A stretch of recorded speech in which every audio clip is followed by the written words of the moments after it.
Thanks again to all the people that sent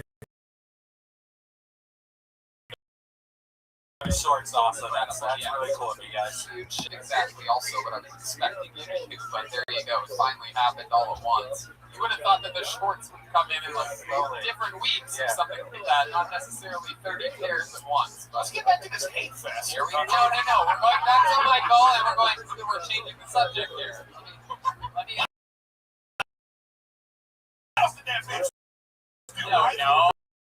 No, Eric. Jesus Christ. Eric's like, let's go to change. Michael, what else is going on? I got a cut. You got a cut cousin?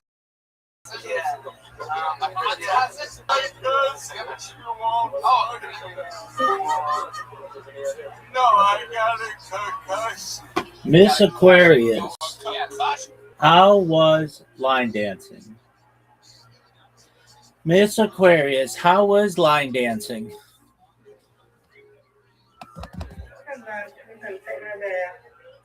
Did you hear me? Yes, I hear you now. How was line dancing? I can't hear you. You still can't hear me? You're right, you can't hear me.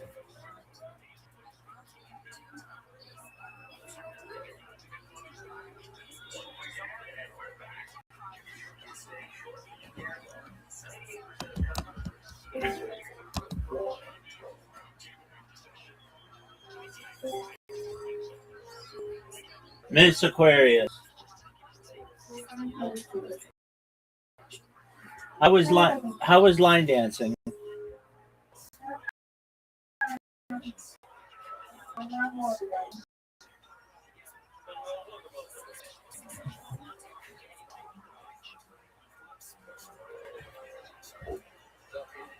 What you say?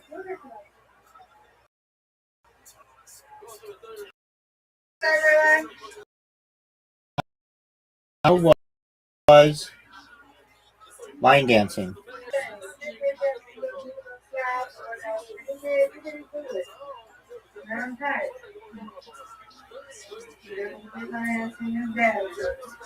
I've watched it at my friend Cynthia's house, so hopefully I know it's there, but it says it's there, so she'll find something. Yeah. Hold on.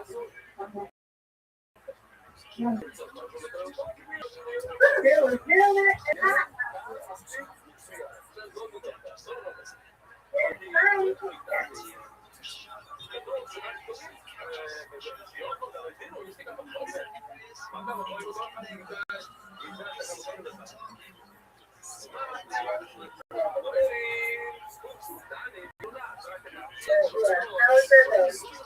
Oh, so far so good. Thankfully, nothing too eventful.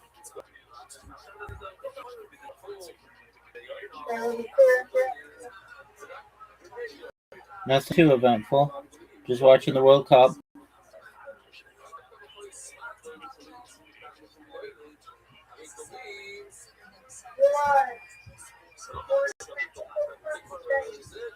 Mr. Chris, I can't hear you. You're too far away from the microphone.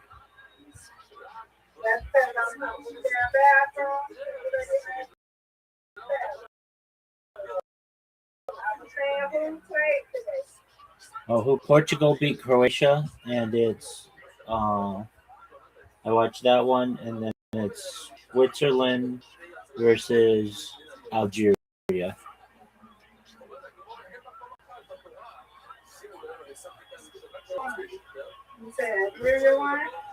Algeria is still playing.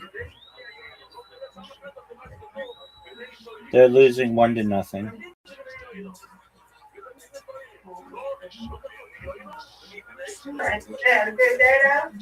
Yeah, it was good, thankfully.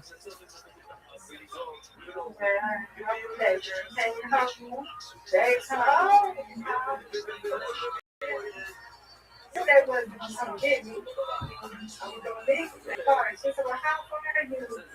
Cindy stays like 6-7 minutes, baby. I said, well, I'm like 5 minutes away from my house, and here they come over.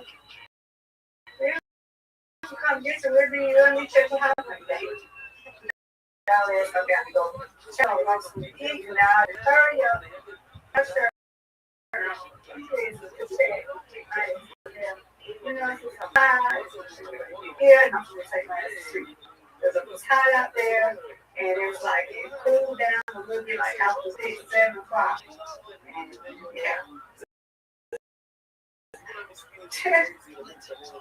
No, there no more. Get it out. The water maker. I was around there. I was fast. Then you got the water maker. Right when we the water maker. After they get started, the water maker. So, right there in front of it.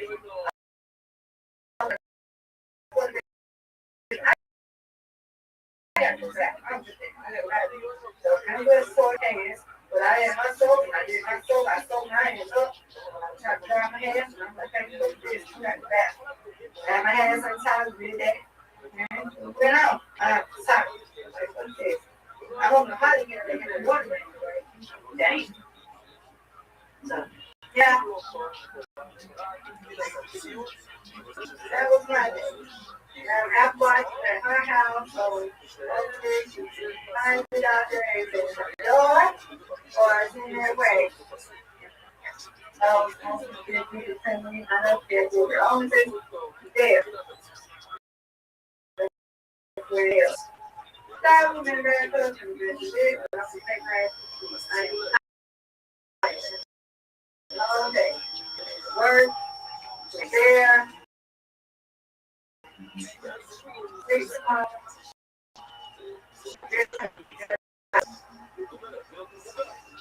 You don't have no podcast.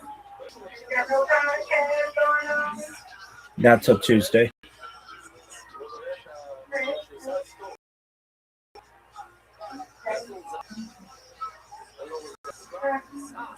Well, they actually is going into the stop breathing. She said, I don't think I'm going. I said, yeah, so get out there. I said, at home tomorrow. It's right there. Too damn hot.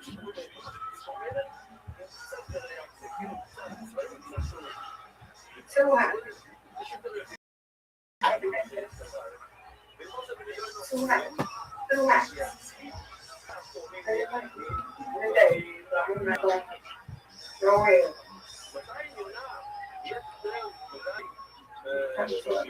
No more. And really.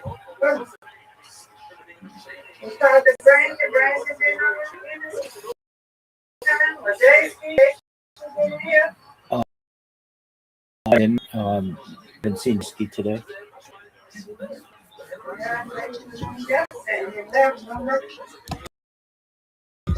Yes, ma'am. What's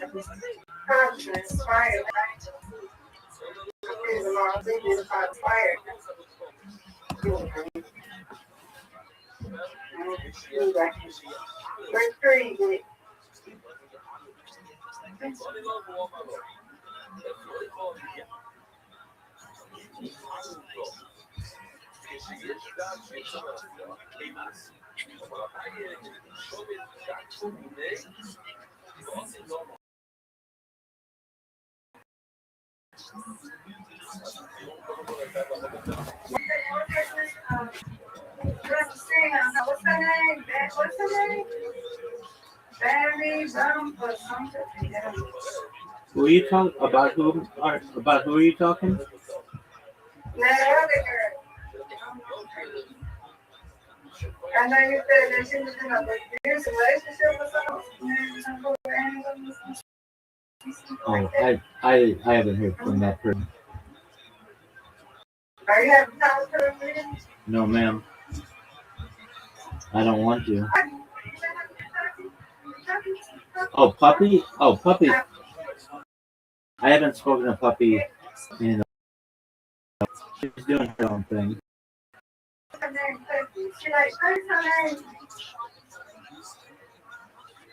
You're asking why she has that name? Yeah, why is her name Puppy? I think she is a furry, and that was one of the things she took. That's weird. I didn't send them shit, right? But what I do.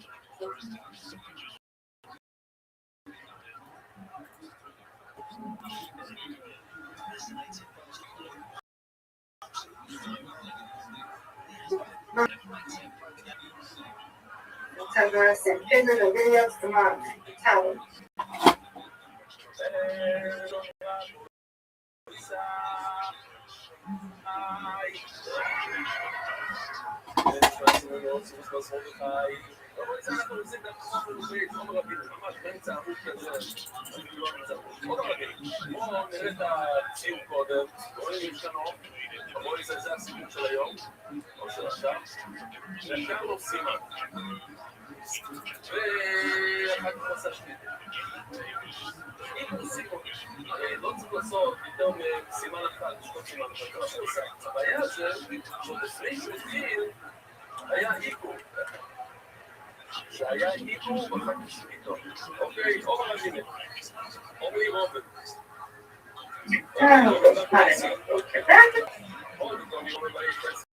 You have a good day now. That's good. Yeah, it was okay. Nothing super eventful, but that's okay. I did get some podcasts scheduled, so that's good.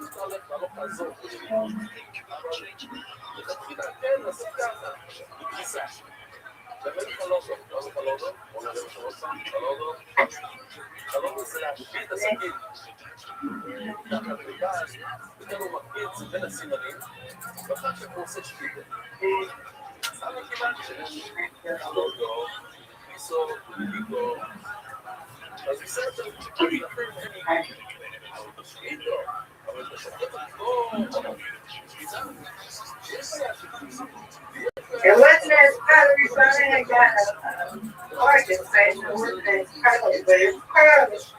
You know, we got it before the real car got there. When we got there, they was gonna they was closing the kids home. Mr. Chris, just And one. like Mr. Chris, just one moment. I can't hear you. Just one moment.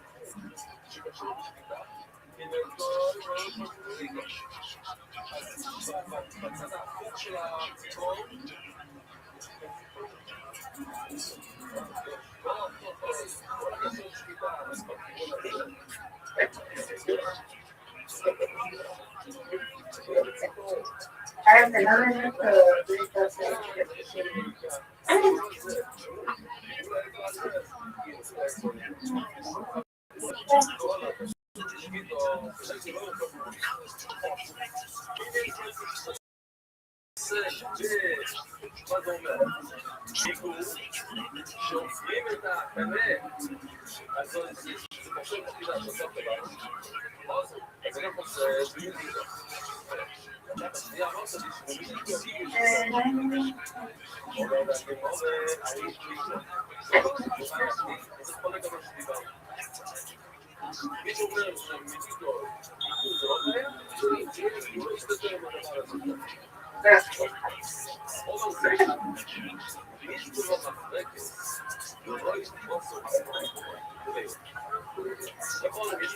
way back.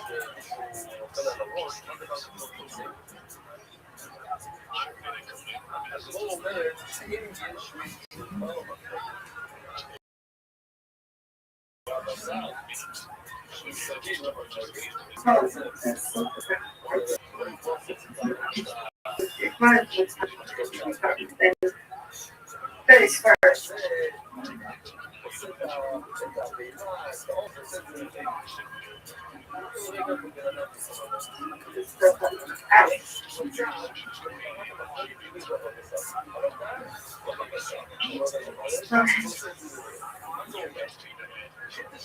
Brother, Miss Aquarius, just one moment.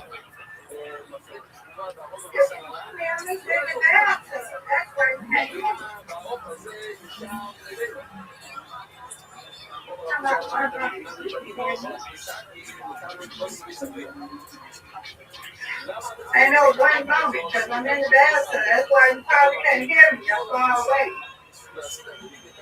That's correct, but if you can hear me, just one moment.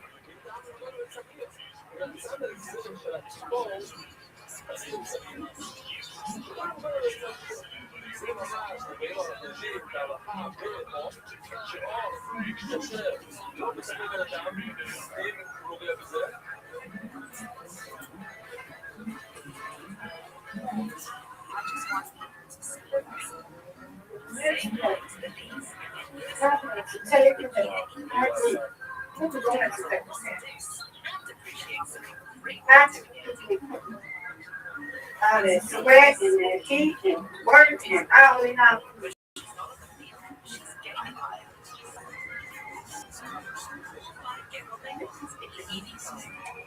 I need to get ready for bed. Elizabeth.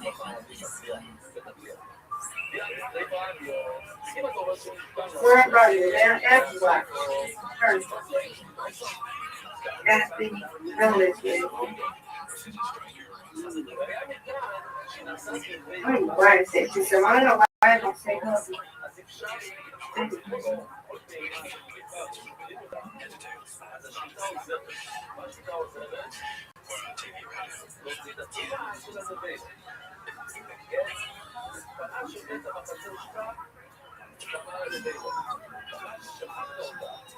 Can you hear me now?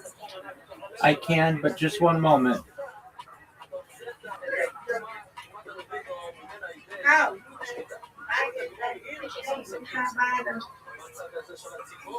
And I invited his baby. That's right. He's not about the baby.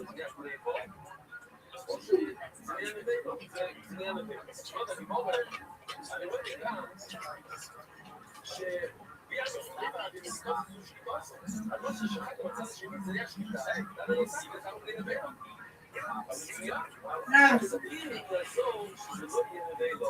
There you go.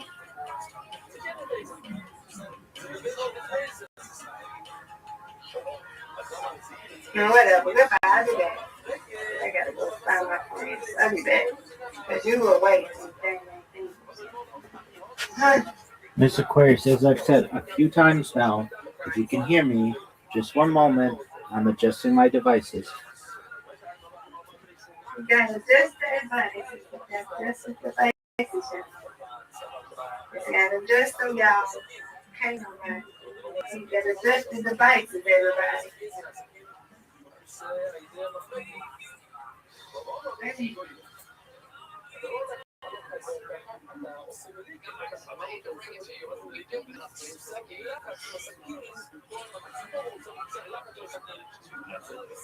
Good. You gotta adjust the device. Give him a minute. That's it.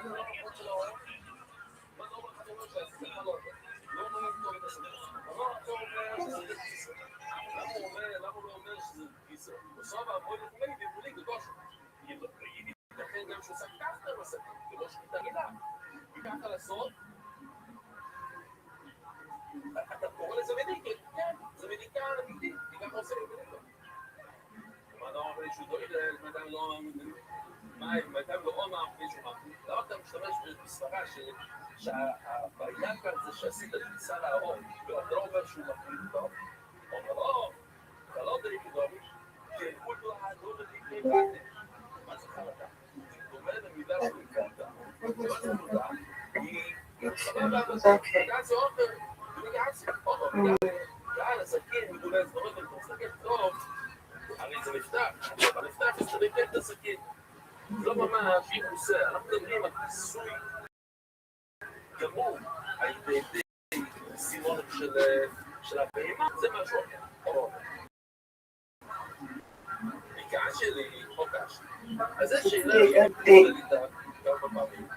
Still good. צריכים לזכור את זה. מה השאלה? שאלה כזאת, זה נכון. אם נשבר המפרקת, אתה אומר לי שנשבר המפרקת, זה מביא לו. אוי מדומוילה, אוי מניתה בעולם. מה אמרת? אם יש לך חוק שנשבר למפרקת, ונשבר לפה בבשר, שוב, בוא נראה מה זה. כאן זה רוב בבשר, בוא נראה, זה נראה, הוא עושה את הציפורן שלו.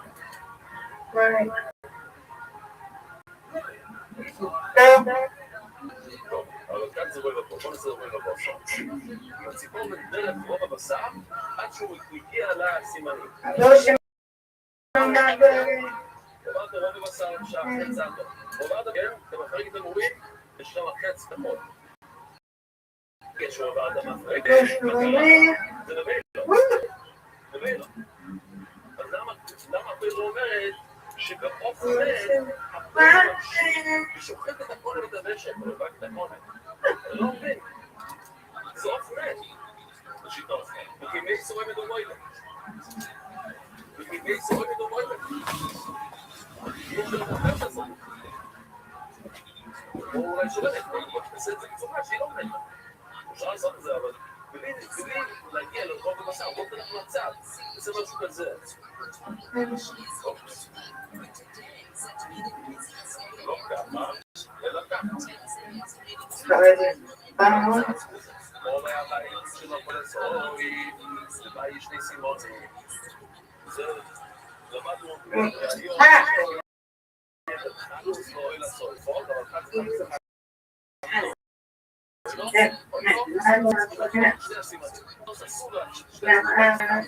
Rain to me, when I was at the house, I said, just keep it to the kids help you.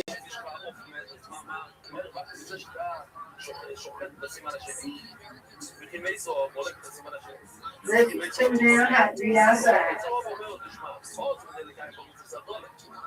נכון, היא מתה בסימן אחד, אבל אני רוצה שימשיכו מהסימן השני. למה?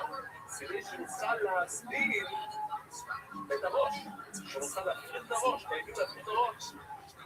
יום ראשון לגמור ועוד מעניין. It's not even like outside. לעשות את זה, צריכים לעשות את זה. למה אתה חודק את הסימן השני? צריך לעשות את זה. כדי לעשות את זה, גם צריכים לעשות את זה. בוא נגמור כל המאגים בשביל המאגים בארדון. כשאין המאגים בשביתו, אין לו איזמאגים בארדון. זה לא חלקי, לחזור. אם נבינה אין אור, אז לא אין אור. למשל, בוא נגיד שיש לו כתב חטא, אי אפשר לחתוך בלי אור. אין מצווה שיהיה אור. בלי אור, עושה חטא. כשאין המאגים בשביתו, אין לו איזמאגים בארדון. זה לא מגיע מצווה שיהיה אור. אז זה לא מגיע להגיד שחייבו לחתוך כדי שיהיה ארדון לשדרות. עוד שאלה קטנה, ואומרים סיבונו ורבונו, יש רבונו, לא הרבונו שאת דיברנו עד עכשיו, יש רבונו שאומרים שלא צריכים לשרות את הכל, צריכים לגרום סימנים. אז רגע, אבל היא אומרת שאתה יכול להשאיר קצת בסימנים, אבל כדי לעשות הבדלה, כדי להסביר אני אראה לכם את הסרטון עוד מעט, להזכיר לכם שמקביל את הראש, כדי להביא את הראש, צריך לשרות את הכל, לא מספיק. ואומרים סימון ורבונו דברים להגיש איתו. צריכים לשנות טיפה, אלוהים או כל שיש לבעדו. מה שנמצא בפעם, אז זה נמצא בעדו. אז לא צריך, זה לא בעיה. Okay, I can hear you now. Now you can hear me, but I was in the bath, so that's why it's hard to hear me. In the bathtub, and I had my I can't hear me. That's probably why you couldn't hear me. I'm gonna take a bath. I'm sorry, I got you. I had the multitask. Ocean is up, sun is up. Lay down, I'm gonna lay down. That's funny. It's funny. Been up since 6 o'clock. I'm tired. If they ain't get there, making no damn better. Hey, Grant. She was legit, but can't stay hydrated. It's hot. 90-some degrees out there. 96.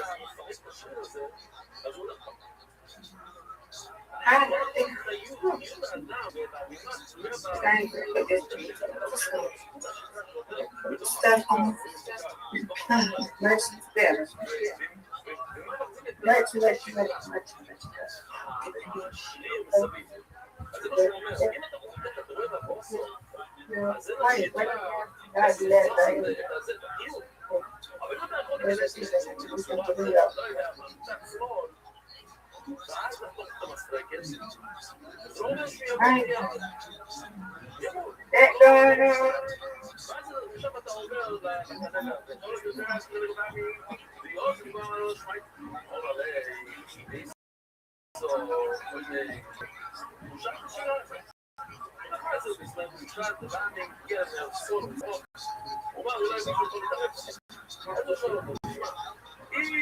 אם העוף מת, ברגע שאני מגיע למסרקת וצודק טרוף בשר, מה העניין הזה?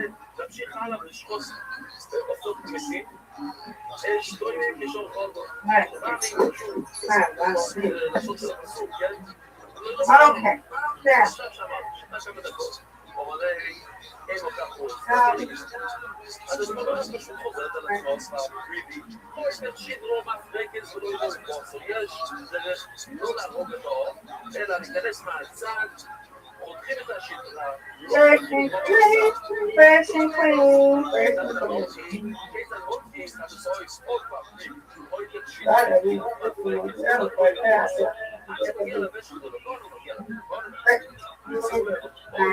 Much better. Well, that's good.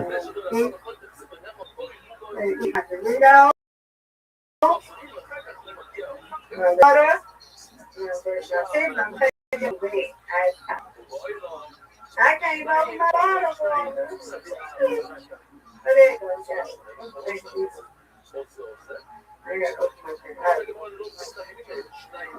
Open it.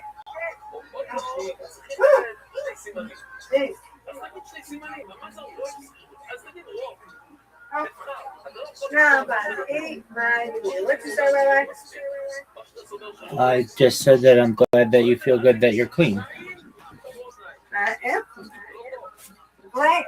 I can't go to sleep. I'm not like that. Everybody, some people like to when they go out and do stuff, they like to just lay down and be dirty. I can't do that. Especially when I'm sweating. I get the itch. I get the damn itch. And then on the inside. Oh. I got clean.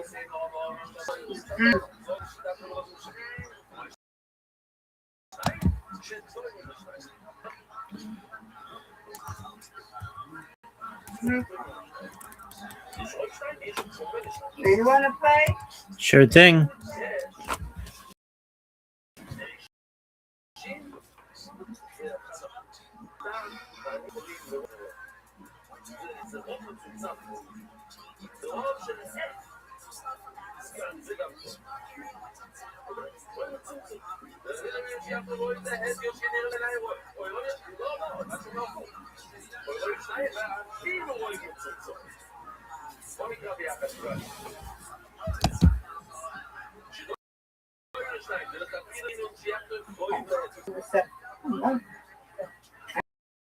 Alright, so many chips. 25.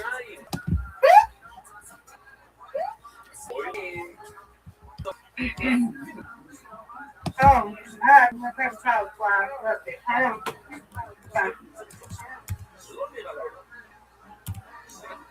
I want to break my toe. Don't want to break my toe.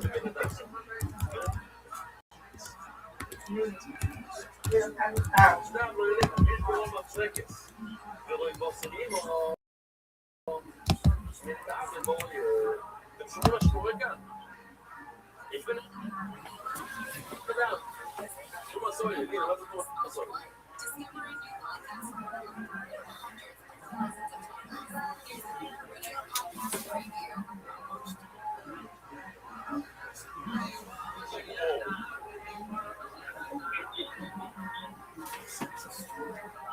זה לא שואל.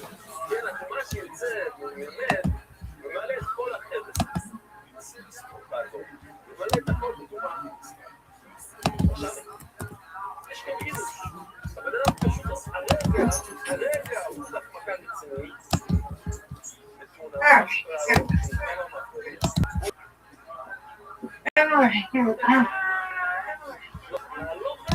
Oh boy. There you go.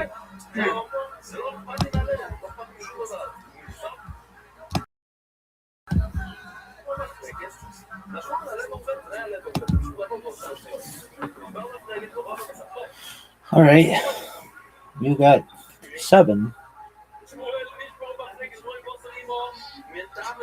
Almost.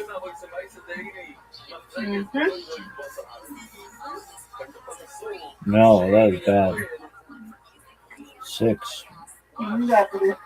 No doubt. Got it. Hmm?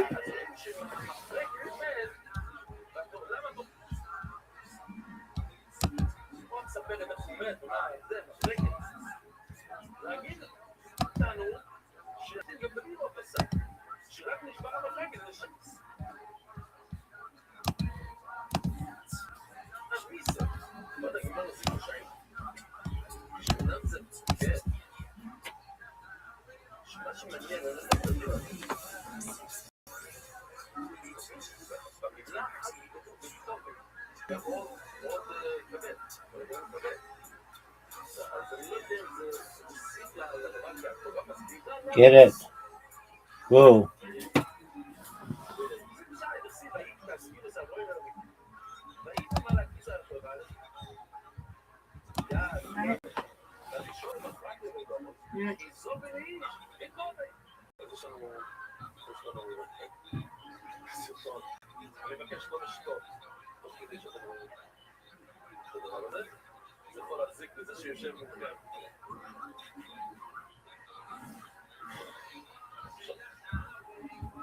Oh. Oh. We had a crazy fire a long ago today. You had a what? What did you? You had a what? Crazy fire long ago off today. Oh, everybody okay? Yep, you okay. Everybody was fine. Boss alone. Dang. I didn't check everybody because she felt it bad. So, the lady in the commercial department that had worked her top poster of it. Oh, yeah. I did that once, Ms. Aquarius, and cleared out a 11-story building.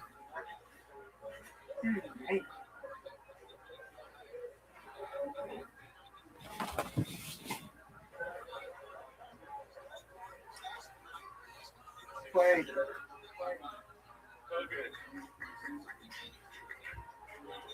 Then, somebody came at what? 2? 2 something? What was like, what? You know, something set something off for them to come at 2 something.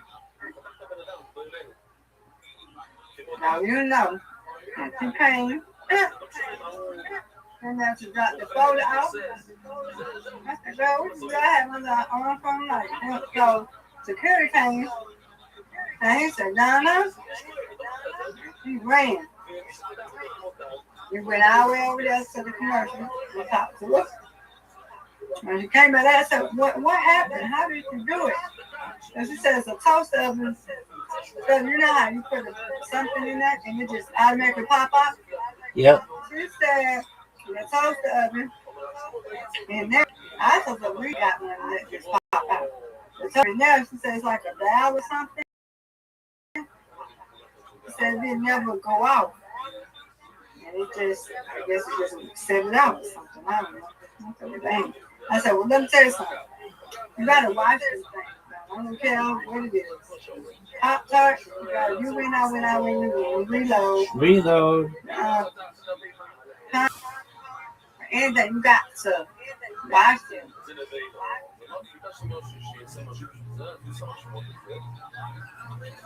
But I told other coworkers, I said, I can't feel bad because I used to work, I used to make college living in the door. And so they gave me some noodles. I didn't know you were supposed to put water in. Why said you put water in? I said, I said, I want a couple noodles. Then I just put that junk in the microwave without water. That's And it hilarious. went out. So that was like, they said, you're not supposed to put water in it. I said, well, I didn't know that. Y'all didn't tell me that. Things happen. Things happen. Nice strike. Thank you. So, You're yeah. welcome. Well, we just had a fire alarm. You know, so then my security, he's like, yeah, ain't no y'all gonna leave. I mean, yeah, it's a fire alarm. That's what we're supposed to do. That's right. Exit the building. So she told us where to go and everything. She said, don't be hesitating to stay. She said, when y'all hear that, get your things and go. Get out. You don't need to be stop and wait and get you know what I'm saying? She said, when you hear that alarm, pack your things, get your things, your personal belongings, and go. So he's like, okay. And she told me where to go. So I said, okay.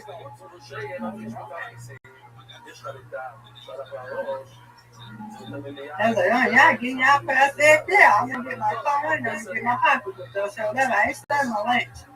I surely am.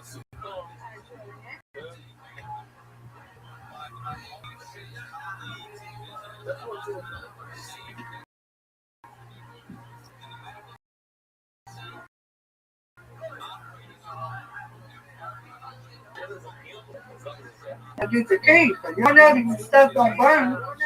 And your keys being there in the house. Right. I don't want somebody who's got excuse on there. We might be lucky if we can pass along.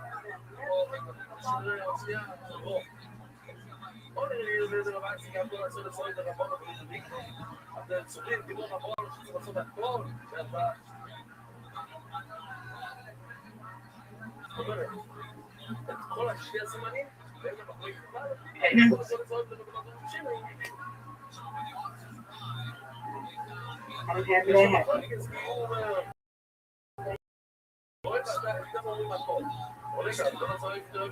For how long did you get to be out of work because of the fire alarm?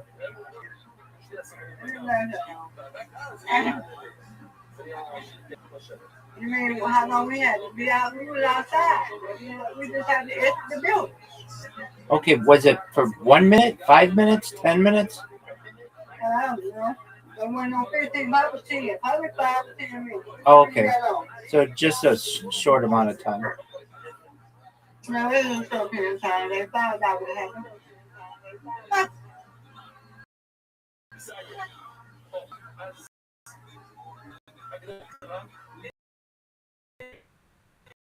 I'm sorry. This is embarrassing. I don't blame you. Oh, I absolutely understand that. You win, I win, you win. Undefeated in bowling, undefeated in friendship. Yes.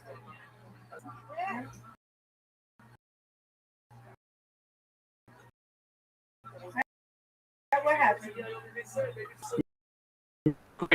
And I'm just an average person does this. Do you ever check yourself?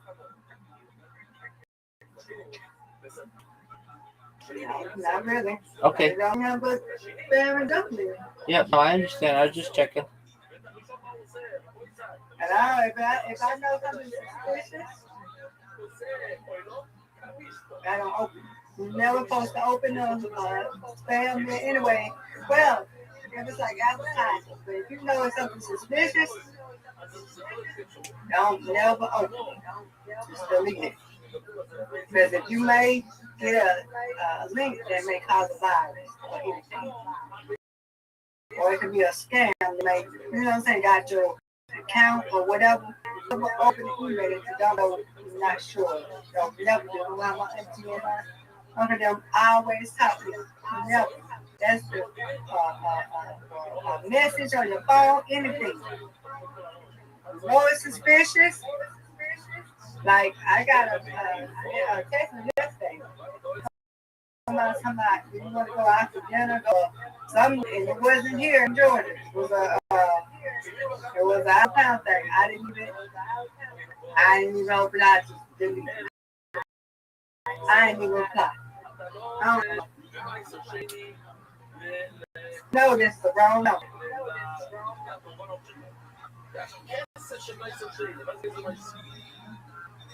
Okay. Well, we got the wrong number. We got the wrong number. Oh, I'm sorry. I'm not doing that anymore. You don't get the picture.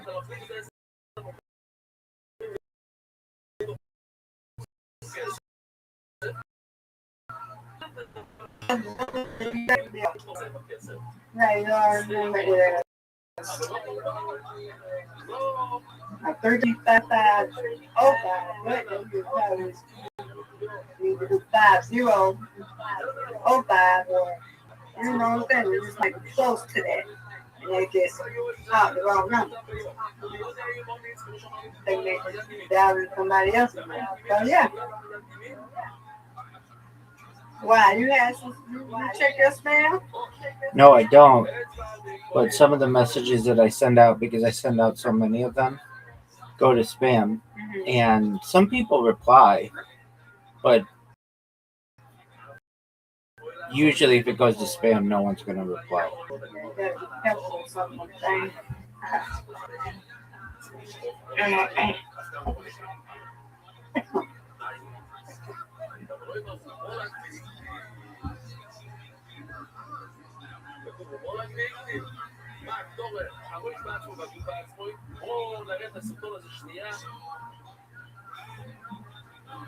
Now let me be careful with some of them.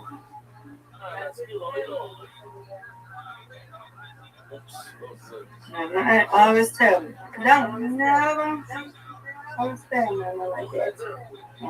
There in America, it's finally closed my account. I'm happy. I can't get my last paperwork they're going to be mailing me. I'm officially out of there. That's great. I knew that.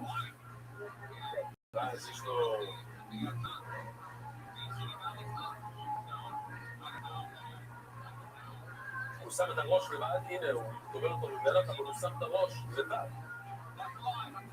הוא שם את הראש על הוא מתאים את הראש. רק הוא חוזר ובמשהו את אז הכתבה והגוף והראש והגוף הם שני דברים שונים.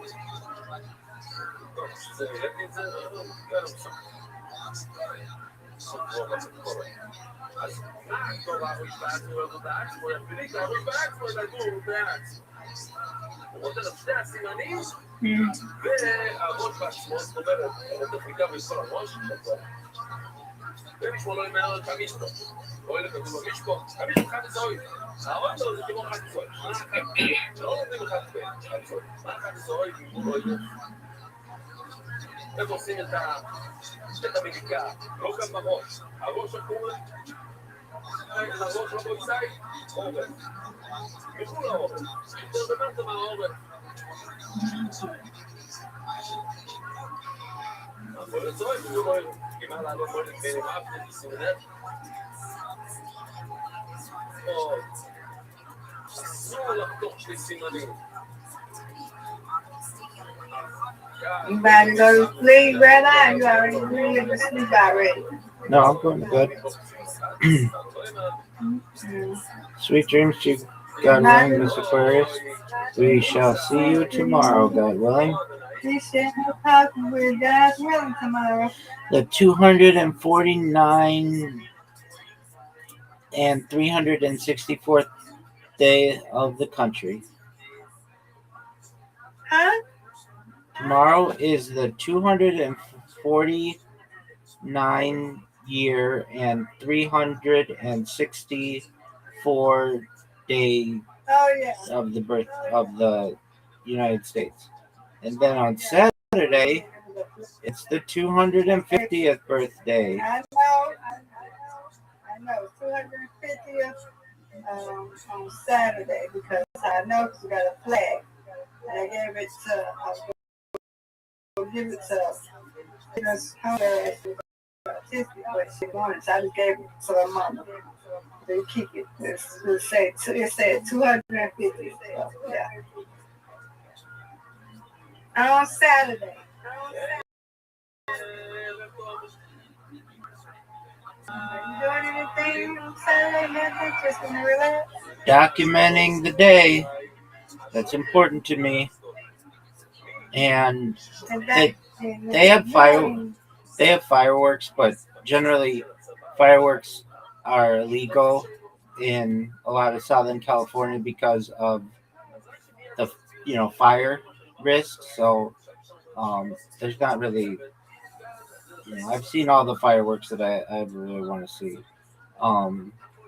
When I was little, they had them, but because of the fire risk, they stopped doing it. So I will just likely document the day. The World Cup is going, so that's cool. And just enjoy life. Okay.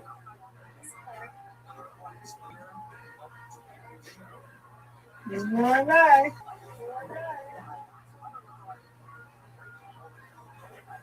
Right. Good night, Nat. Yeah, fine. I ate enough I could eat. Right. You know, me and my family, gonna barbecue.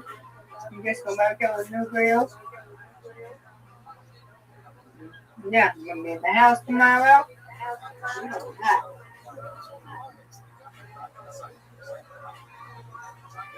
Oh, yeah. I will. Talk to you tomorrow, guys. Okay?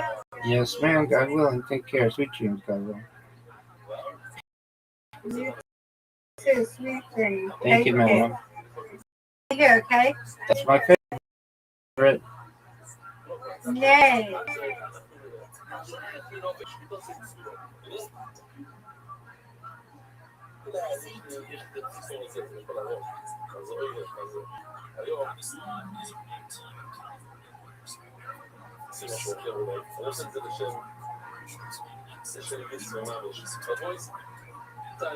זה הראש של הזוהר. עכשיו, אנחנו לא רוצים לשפוט כעובד.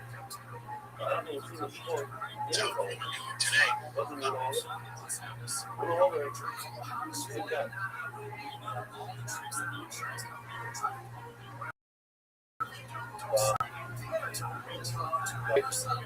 הראש זה אחד, ולמטה ממנו זה מולו. ולמדנו גם מצבים, ולכאן מכאן, מצד, לא טוב. זאת ממש... אבל לפני מכל ספסולו, הפועל כזה נוריד מכל ספסולו. אם שופטים, לוקחים סכין, שופטים מצד הזה, לא צריך. איך שופטים ציפור? מצד למעלה, שופטים ציפור, זה רגול. ציפור, היום, איך אנחנו עושים? אבל אז, מהכיוון הזה, הפועל מנוהל ולפעמים שאלות. כמובן, זה לא חושב ככה עושים, עושים למונות, מהכיוון הזה. אפשר לעלות אותו למעלה, לא, את הגידות. הפועל מנוהל ולפעמים שאלות. השואל את המעטה, הוא לא אחד. השואל את מנוהל ולפעמים אם אתה שופט, אתה שופט, אבל לצעדות, תוקעים, אתה רגיל, קשר, כמובן שקשר, רואים לבין הצעדות. אם הוא עושה מליקה מהכיוון הזה, בכיוון למטה, ובסוף. השואלת מן הצעדות, שיר אמרים את זה, שפה לא רואים להם, כושר למליקו. וכל הצעדות, כושר לשקידו, כל האורץ, חוץ מהראש, כן? אחרי הראש. ולמטה זה קשר לריקו וכל הצד. סבבה, קשר לשקיטו, שמריקו כל זה בשקיטו, זה צריכים להבין למה מה בדיוק במילים. אומר נגדו מה יורד, הנה לא יורד מה משתתף הראש. מה שואלת את אפילו כל לפני אי אפשר לבדוק בתוך הראש של הציפור. מימון לא פה לא פה, יש מימון. מימון זה מה שמראה את העורף. העורף זה מול הפנים, יש את הפנים, יש את העורף, יש את המטה, את הצבא. זה המימון לא לא הראש בעצמו, אבל העורף מימון מתחת הראש, ובכל הסייפו, אפשר להוכיח את זה, כתוב, כל של המדיקה, כל הראש, הראש הוא פריצפון, אז מה אמרת? כל הראש. אם אתה מדבר על הצבא של הצבא הראש, זה שתדע שיש לך כל הראש,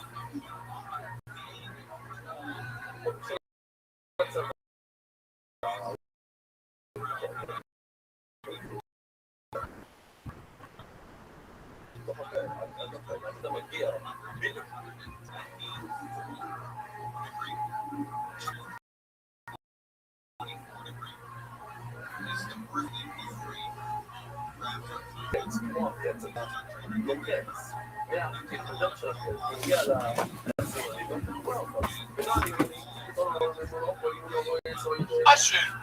Tell us I literally thought he said concussion. Yeah, that's the concussion. I'm like, she won't let me money anymore. She won't let me sleep on her sofa. alright, you did get a concussion. You had a little fall this past week. Not a little for a fucking coach. Right. Okay, so you had a big fall. Yeah, I've been working so hard on my physical therapy that I went to open the door and I opened it like Superman and I flipped over my wheelchair head first into the concrete. And it was 5 a.m. and I just had a beer. 5 a.m. Who would have guessed that? Hey, Tony, we'll play golf with Sidney and see if you enjoy tour once in a while. Okay, I understand. But my question, people are taking shots at the throne tonight. God. Jesus Christ. You gotta love a bird. God, I was just saying because it was 5 a.m. You had a beer and you fell out of your chair. Did you knock out? Like, how do you know you? What? I just didn't even know. Like, you had a concussion. So I couldn't sit there and it hit me really hard. Right. What? I was playing Tony Hawk. Wait, hold on. They make keyboards? Wait. No, I was playing Tony Hawk. Hold on. I was playing Tony Hawk really hard, and I hit my head on the back of my head. Stop. So this Tony Hawk has an actual board? No, I was playing a video game and I hit my head. The character in the video game has it. Oh, okay. But I don't know if I have a concussion. Like, it really hurts. I didn't knock out. Like, I don't know if I should go to the doctor. Okay, there you go. Well, 5 a.m. I knew if I woke up late, she would freak the fuck out.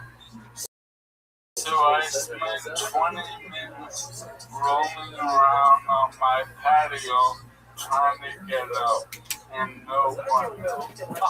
And then I texted them. Oh my goodness. I said The darkest cartoon ever. That's what it was. and I was like, So what'd you do after the 20 minutes? I eventually FaceTimed them. She ran out of screen, and what happened is temporarily I lost strength on my right side. Cross your fingers. Welcome to my nightmare. I thought your nightmare was following Mary. man, that was my daydream. Bring it back. Hey, I have a question. Somebody sent me, because of the water bucket challenge, that they used enough money. They actually found a new they've been trying out on people that have your condition that's actually been helping. Do you know anything about that? There's like 6 things out there. I have some of the best stuff around. Really, like, we're at the precipice of stem cell treatment for moving on this. So it's just a waiting game and hoping I plateau and hoping bitches like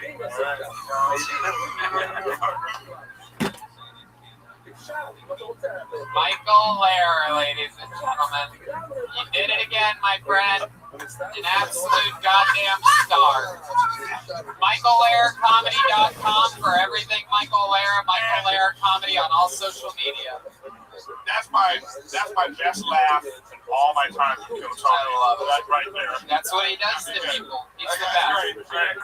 Michael Lair is a comedian and a god. He's an absolute fucking star. Let's check out tonight's drawing from Ryan J. Ebel. There it is. Ooh, look at the detail on that bad mamma jamma. We got the great Eric Griffin. We got me. Oh, I'm a colonel in this of some kind, right? A general?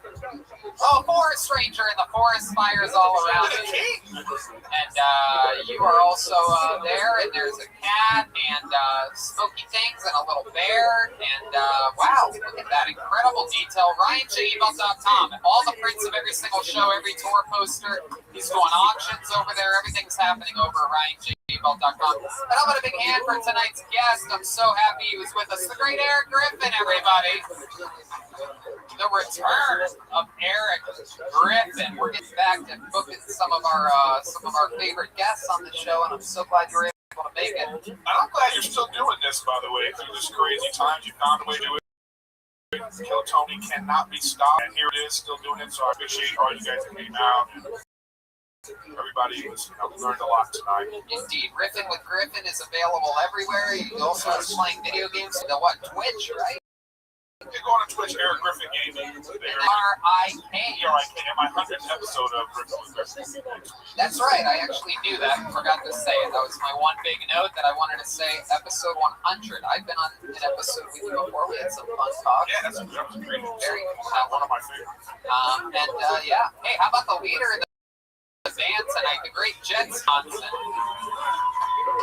Felt great in here tonight. How do you feel, Jet Ski? Great. I want to let record for lingerie. I don't like to be there. We've been naked this whole time on stage. Wow.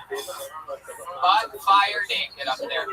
Jet Ski makes handmade ornaments. For those of you that are into Christmas, you can use them as Christmas ornaments, but we call them anytime ornaments. They are handmade by her. They come with a certificate of authenticity. They're flying off the shelf. She just started making them. It's her first ever merch, and she makes each one by hand. She ships them out to you. She puts a lot of effort and elbow grease into it. Would you grease is scary when you're made out of fire? What else, Jet Ski? That's all. Thank you so much. There she is, the Jet Ski. Follow her at Jet Ski Johnson. This young man cranked grand slams tonight. How about a big hand for Chroma Chris, everyone? Very funny. Very funny. She reminds me of my sister's dumpster fire. Grand Slam. What else, Chroma? What did you think about tonight's episode? Tony, tonight's episode was lit. Yeah, I'm only on Instagram, Chroma Chris. At Chroma Chris on Instagram. And this young man back here, is that our Street Fighter? No, it's Joel Jimenez the entire time. He's got Mostly Sorry on iTunes and everywhere podcasts are available. He's also Mostly Sorry on social media. What else, Joel?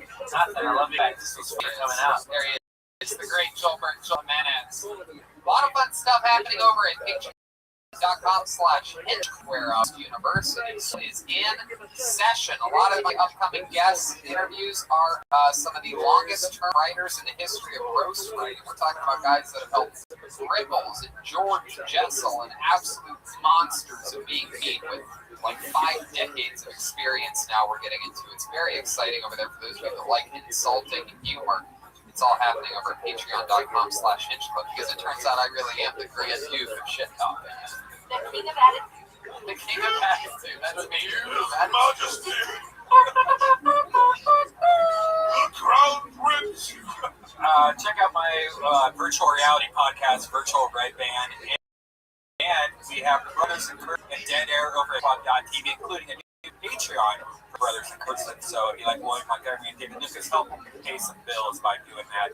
Thanks a lot, guys. And one more thing, while I have a second to chat about it real quick, is that when I was in Salt Lake City this weekend, I absolutely was reminded and had a moment of clarity in which I realized how possible it is in safe venues that do it right to do stand-up comedy, and how amazing it is to run a long set of places. And while Kill Tony, obviously, a lot of people sign up, and it's in a bucket, and you'd have to switch microphones, and it takes a lot of groundwork, and there's too many people on stage already as it is.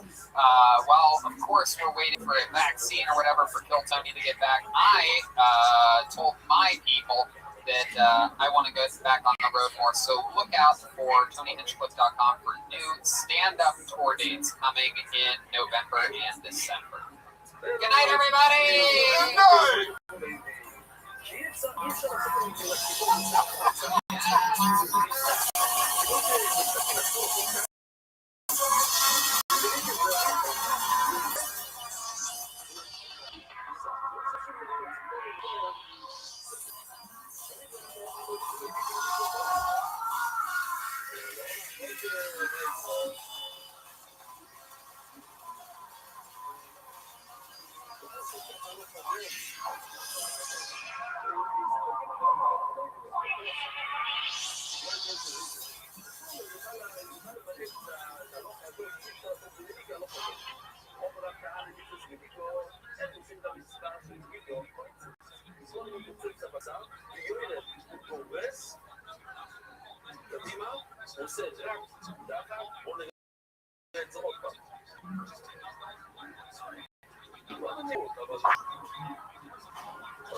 Hey, this is Redneck coming live from the world's famous room for a brand new episode of Kill Tony. Give it up for Tony Hinchcliffe. Hey, I'm right here.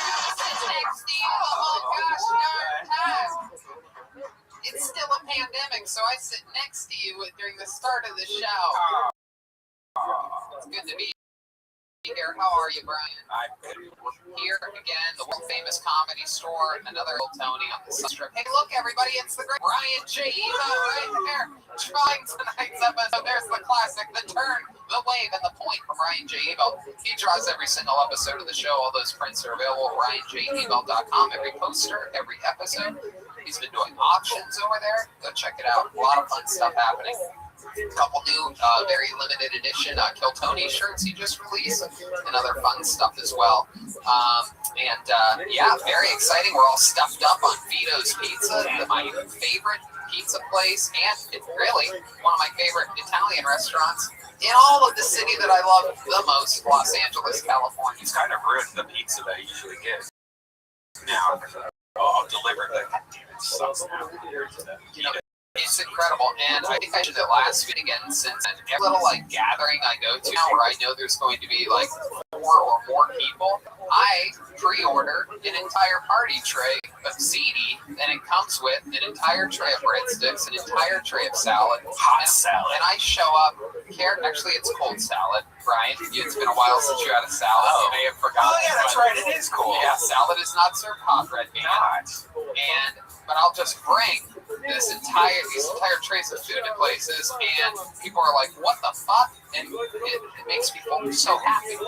People just eat ziti and breadsticks. I mean, the breadsticks alone would stop a party in its tracks, or start one, if you will.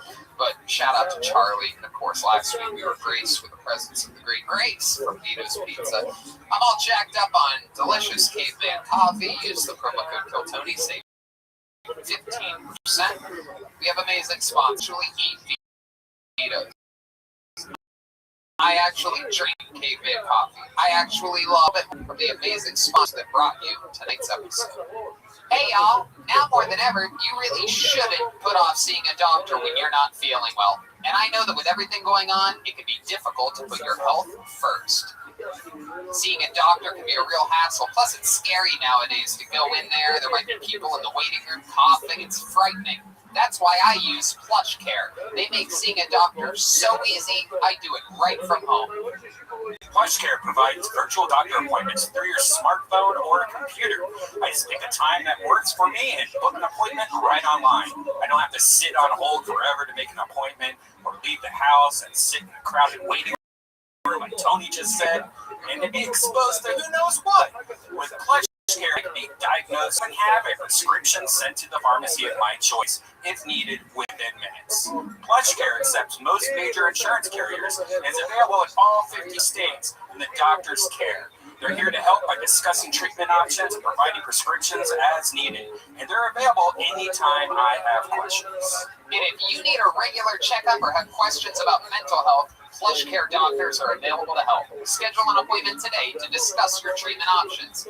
You know, I did this, Brian, and it was super easy. Turns out I had a little case of food poisoning after eating some diabolical sushi, but I was worried, and I took care of all of it over PlushCare. With PlushCare, I don't put off seeing a doctor, and neither should you. No more excuses. Make your appointment today. Go to plushcare.com/Tony. That's PLUSHCARE.com/Tony. plushcare.com/Tony. When you use the bathroom, you always close the door behind you, right? You don't want random passers-by looking in on you. So why would you let people look in on you when you go online? Using the internet without ExpressVPN is like going to the bathroom and not closing the door. Did you know that your internet service provider, say Comcast or Verizon, knows every single website you visit? And what's worse is they can sell this information to ad companies and tech giants who will use your data to target you. Yeah, it's completely legal to do that. Also, it's scary. ExpressVPN puts a stop to this. It creates a secure, encrypted tunnel between the device and the internet so that your online activity can't be seen by anyone. I use ExpressVPN on all my devices. It works on everything, phones, laptops, even routers. So everyone who shares your Wi-Fi can still be protected even if they don't have ExpressVPN. The best part, if you're using ExpressVPN, it's as easy as closing the bathroom door. Just fire up the app, click one button, and you are protected. ExpressVPN is the world's #1 rated VPN by CNET, Wired, The Verge, and countless others. So if you're like me and believe your online activity is your business, secure yourself by visiting expressvpn.com/KillTony today. Use our exclusive link, expressvpn.com/KillTony, and you can get an extra 3 months free. That's expressvpn.com/KillTony. Hiring can be challenging, but ZipRecruiter makes it fast and easy. One CEO, Ali, needed to hire for a multifaceted role at his wallpaper company, Walls Need Love. He was looking for someone who was the right fit for his team and culture, but his search was slow going. So he turned to ZipRecruiter. ZipRecruiter's powerful matching technology identifies the right people for your job and actively invites them to apply, which is why you should try ZipRecruiter for free at ZipRecruiter.com/KillTony. That's how Ali found Savannah Ray. Ali said Savannah were a great match for the role. Plus, she applied within a few days after she posted the job. Through ZipRecruiter, Ali has hired everyone from head of marketing to sales director to lead graphic designer. But Ali's not the only employee. That's right. A lot. 4 out of 5 employers who post on ZipRecruiter get a quality candidate within the first day. See for yourself how ZipRecruiter makes hiring faster and easier. Try it for free. That's right, free at ZipRecruiter.com/Kiltony. That's ZipRecruiter.com/KILLTONY. ZipRecruiter.com/Kiltony. And we're back. What an exciting time to be here. We have the great Rick Cossack is here, everybody. Make some noise for Rick. You guys can clap your hands. Rick takes pictures of this show sometimes. He's my neighbor. Little fun fact for you. And he filmed all the Jackass movies, all the Wild Boys, he's a skateboard legend, right? Photographer, yes, a skateboard photography legend. Yes, I forgot that part. He's a great photographer, filmographer, cinematographer, filmologist, camera guy. Okay. The great Gino's here. This is a real who's who of the Kiltony family. Very exciting. The CEO of Speedweed, and never forget, he played a crucial role in Kiltony's continuation over at Better Box Studios during some of the craziest times in the history of the world, and we are forever grateful for that. How about a hand for Gino, everybody? And you wouldn't believe it. But tonight is such a Kiltony wild family night that for the first time ever in the history of the show, ladies and gentlemen, graphic artist who I have been working with, it seems like forever, but I guess it's only been over a year. The great McVader is here. Remember, everyone. How exciting. All the way from beautiful Tennessee. We're happy to have you here. Welcome to the Comedy Store. Amazing artist. All internet graphics. Incredible. Anyway, so let's start the show, shall we? We have a guest tonight. This is one of my really good friends. This is a guy who I've even gotten closer. Yeah, you've been playing a little golf. Yeah, he's been teaching me some stuff, getting my swing right. This guy is an unbelievable golfer, an unbelievable comedian, a guy who I've always looked up to here at the Comedy Store. When I started here, he was already right there in the middle of lineups, killing it. A Comedy Store paid regular, famous for movies, TV shows, absolutely everything. A true Comedy Store guy, one of my good friends. Everybody make some noise for the great Court McCown, everybody. Yeah! Not his first Kiltony rodeo at all. He's been here a few times. I judged roast battles with this guy. It's good to be here. Well, there we go. Yeah, it is good to be here. Good man. How are you, buddy? Good to see you. It's good to be here. And we've been having fun. And since I became a golf addict during this pandemic, we've run into each other over at the range, and you've straightened out my swing. I'm helping your swing a little bit. How is he? He's actually not too bad. You know, I mean, it's like it's what swinging indoors. But I got to tell you, it's the hardest sport in the world, and everybody thinks that they can get 2-3 months in and they're going to be great, and it's just fucking. It takes years. Yeah, it takes years. But I did.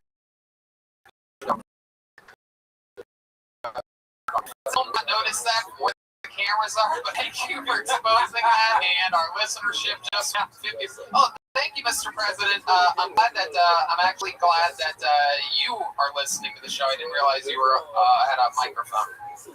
Thank you. You're welcome, Mr. President. I got this playing at your course, by the way. It is a beautiful course here in Palos Verdes, and it's one of my favorite places to go. Thank you very much. That's really nice. Thank you, indeed. And if you get a chance, I would love it if you would just put my name on a list so that I could play anytime, perhaps. What do you think about that? Okay, all right. Let's just keep this fun train moving along. Court, I don't know if you remember this or not, but we have a band on this show. When I first started doing this, it was still upstairs, and there was no band. So now I feel like I'm really part of Kiltony. I love it. Well, the band, every single episode commits to being different characters. We never know what they're going to be. They've been in the back getting ready. It took a long time tonight. Let's see what they are. I hope it's worth it. They're the best damn band in the land. They are the Kiltony Band. Jeremiah Watkins, Joel Jimenez, Jetski, Jesse Johnson, and Chroma Chris. Oh. Oh my God. What in the world is happening? Wow. Oh my God. Wow. Oh my God. Look at this. Wow. My goodness gracious. They made jet ski a frickin' Christmas tree over here. Poor Jesse Johnson. What an interesting position you're in tonight. Ladies and gentlemen, the great Santa Claus is here, everybody. Clearly pregnant with septuplets. A very strange type of fat. Hello, how are you, Santa? Have you been a good boy this year, Tony? You know me. I do. Why? What have I done? Have you been watching me? Lots of coal, Tony. Lots of coal coming your way. All right. Well, luckily luckily I'm a big fan of the coal industry, so I'll be able to resell that. No, Mr. President, Mr. Santa Claus. Well, Mr. President is here. You're a big fan of the coal industry as well, right, Mr. President? Right? Officially running for president of the United States. That's not what I asked you at all. We love coal, don't we? That's not, again, this is like Trump doing his Biden impression. Okay. Okay, thank you, Mr. President. Jesse Johnson's here. She's a Christmas tree. How are you, Christmas tree? Great to be here, standing tall. Oh, wow, you have the official Jet Ski Johnson ornaments on your tree. I love that. Oh, you saw those? Yeah, handmade by Jesse Johnson, available at jetskijohnson.com. I bought 2. Last week you bought 3. Oh, that's right. I bought 2 more, I meant to say. That brings me to 5 total. That's another lump of coal. Mrs. Claus, behave. Hello, Mrs. Claus. Looking actually just like all of Joel's female characters, looking extremely beautiful for some reason. I'm hot as fuck. Wow, Mrs. Claus, what have you been? Wow, you pulling out your breasts? I might if you act nice. Oh, is that why? Wait, do you have a lisp? She sucked on too many candy canes. That's right. Sometimes your tongue just gets stuck like this. How do you think we made this marriage work for so long? And it appears as though we... It appears as though we have one of the most frightening elves of all time here, everybody. Chroma Chris. Hey, everybody, nice to be here. Hi, what's your name, Elf? Name's Alfonso. It's just Santa turned the North Pole into a meth lab. Look at this. This is wild, man. This is a fucking party. Jet skis, a Christmas tree. We got the real Santa Claus. This is your first time on the show. Am I right, Santa Claus? It's true. It's so wild. Nothing better than a late September, early October appearance by Santa Claus. Well, it's about to be my busy season, so I made some room in my schedule. Okay, that makes sense. You look great. You ready? So we have a special Christmas episode, Christmas with Court McCowan. Everything's here, everybody's here. So let's start the show, shall we? This is another episode of Kiltany. We're still inside with very, very extremely basically no audience, just the close-up production team here at Kiltony. But with a few predetermined sign-ups, trying to squeeze some new people in here that have been waiting a couple weeks or so to get in, and they're finally in the bucket, so let's start the show. You guys ready for this? Oh, yeah. Oh, boy, that reminds me of back when we used to have 500 people in the room. You know what? Let's not start the show with the bucket with something special. This is one of our regulars, ladies and gentlemen. To get things started here tonight, this guy, one of the longest tenured regulars in the history of the show, famously was sent over 20-some pairs of shorts last week. Absolutely insane, and did a little runway strut for us, testing out some of the pairs of shorts. And he's back again, one of my favorite comedians. Ladies and gentlemen, it's the Big Red Machine, William Montgomery, with 60 seconds uninterrupted. Here he is, William Montgomery. I wish they'd attach an iPad to a shake weight so we could form a tight-knit community. I'm kind of jealous of Peloton, of people riding their bikes in their living room, cheering each other on. Meanwhile, I'm in the basement with the shake weight, looking like I'm training for the dice rolling Olympics. The best part about a shake weight is that you lose 12 pounds in 1 square inch of your body, and you have the fucking most ripped muscle inside of your right elbow. Meanwhile, the left elbow looks like Danny DeVito at a nudist resort. Whenever I pull down my underwear, my dick looks like Danny DeVito auditioning for Taxi. But seriously, I don't know if y'all heard, but Casper the friendly ghost died a couple days ago.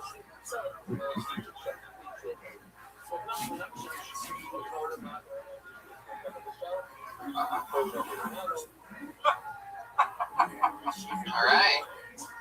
Just hit the button right here. Why don't you just say thank you? That's my timer. Thank you, that's my time. There you go.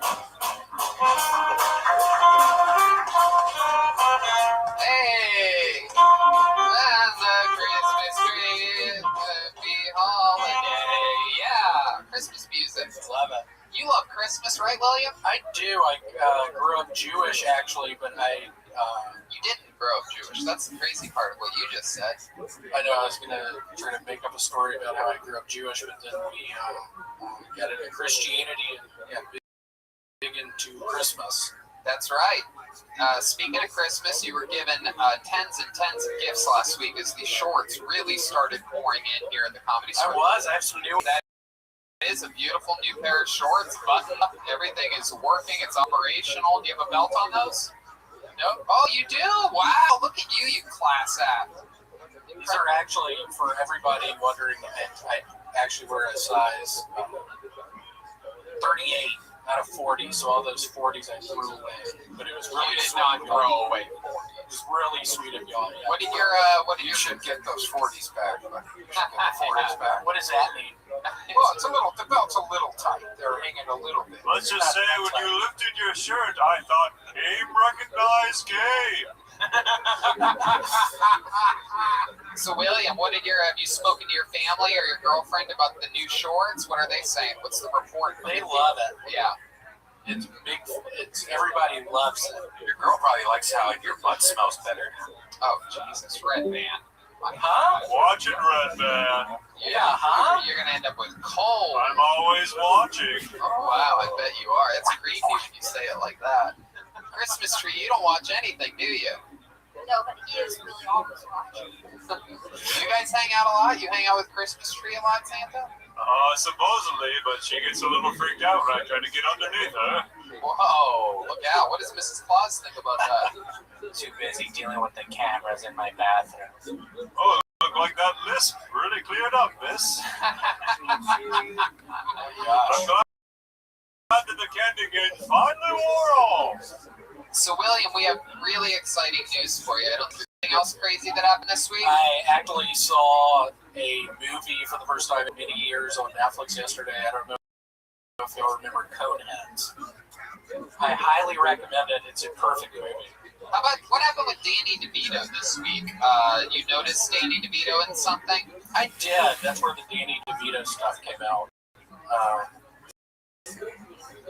What's that? He had a pair of shorts. What size are they?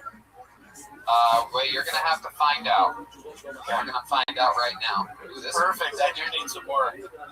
Those are a nice color. Do they remind me of your old shorts? I like these. What size are they? Do you see there? I can't tell. Oh my goodness. You know what? You got new shirts too. New shirts? Yep. New shirts. What do these say?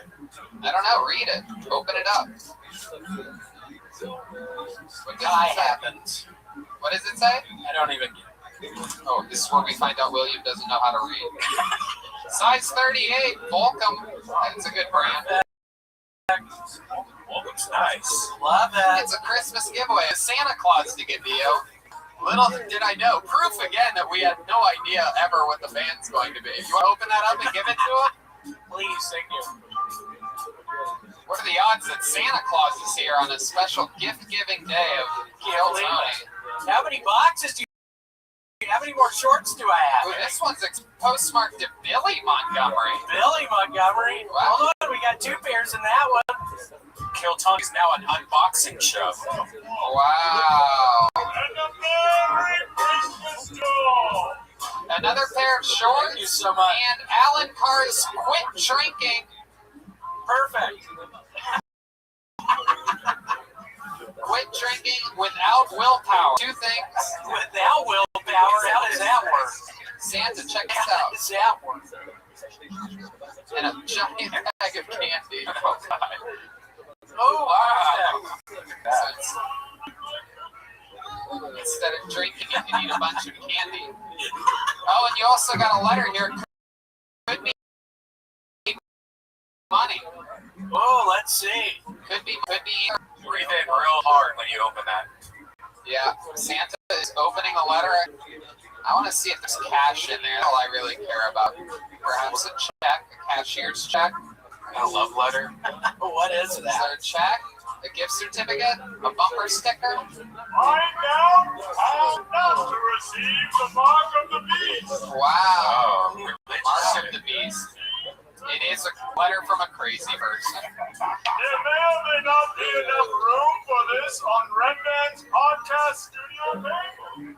Oh, there you go. It's for Red Band. Postmark to William. Thank you. Took a shortcut there. So, William, you got a few new pairs of shorts and new clothes. What do you think? We saw another runway session today? Yeah, you want to? Yeah, let's do it. Go backstage. Let's do it. Oh, yeah, there goes William Montgomery. Here we go. We're going to do it again.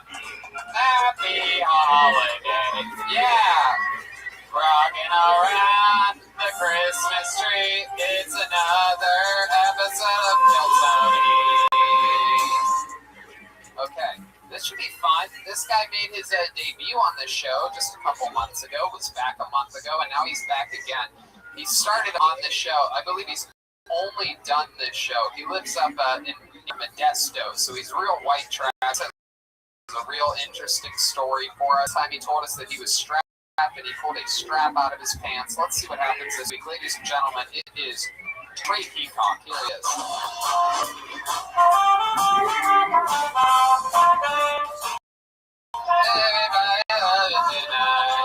Oh, Trey Peacock. I love Mexican food and taco trucks. But when I say that, there are thought processes you have, and you're right. You might be the kind of person that hears that and thinks about enjoying a nice cold bottle of Coca-Cola, or you could be the kind of person that hears that and thinks about staying up for 3 days straight, jacking off and staring out windows. Either way, you want the good shit, you gotta get it from a Mexican. You know, you gotta love those taco trucks. They say you are what you eat, and I actually am Mexican, but I guess lately I've been eating too much white bread. I'm a lot like a slice of bread. I get really jumpy around toasters, but it's not that I'm actually afraid of toasters. It's just whenever I'm around them, I think I'm gonna have a stroke, and not like the good kind on my dick, like the bad kind. So I'm Trey Peacock.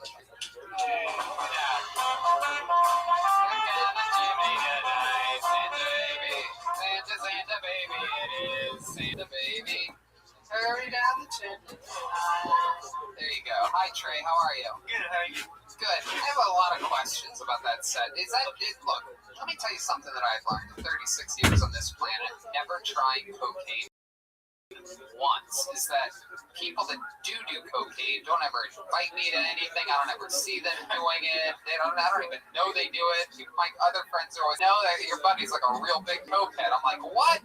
I just thought he had a great sense of humor like me until 5 or 6 a.m. I thought people were just wired that way. But, so I don't know anything about cocaine is my point. My question is this. Is that true that taco trucks sell the best coke?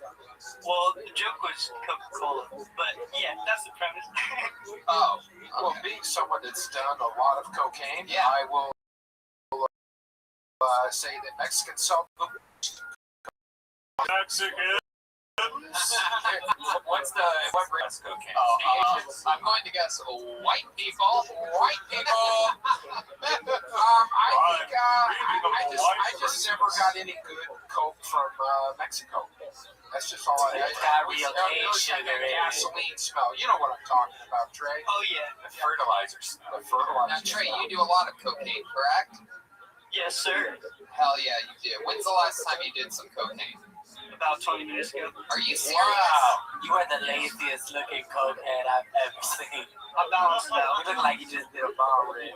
It's so interesting that you did it 20 minutes ago. That's wild to me. Does it even affect you anymore? Do you have to do cocaine up to base level, would you say? Yeah, my parents gave me out when I was a kid.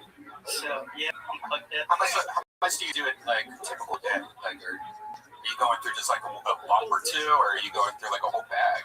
Nah, the 8-ball lasts like maybe a week. A week? How much is an 8-ball? Is that Pussy. Yeah, it's not a lot. 8-ball. I do an 8-ball in a night. What are you talking about? 8 hours, right? It's called portion control. Heard of it, Red Man? Like you have that. What other drugs do you do regularly? A little bit of meth, right? Just a touch? Just a little bit. So what are we talking about with meth? How often do you do that? That's when I'm working. What? I use that to stay up when I'm working. Okay, how often do you work? Every day I'm not out here. Okay. So now what do you do to come down? Weed. Wow. How much? Nope, not yet. Is that Well, be a good boy, maybe. Do you have friends that do heroin? I know some people, not really friends, but Enemies. Do you ever do any pain pills of any kind? nah. That's probably a good thing. Do you have a highly addictive personality? Yes, sir. Do you smoke cigarettes? Yes, I do. How many cigarettes do you smoke a day? Pack.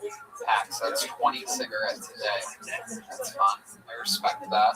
Thank you. I was a heavy smoker myself.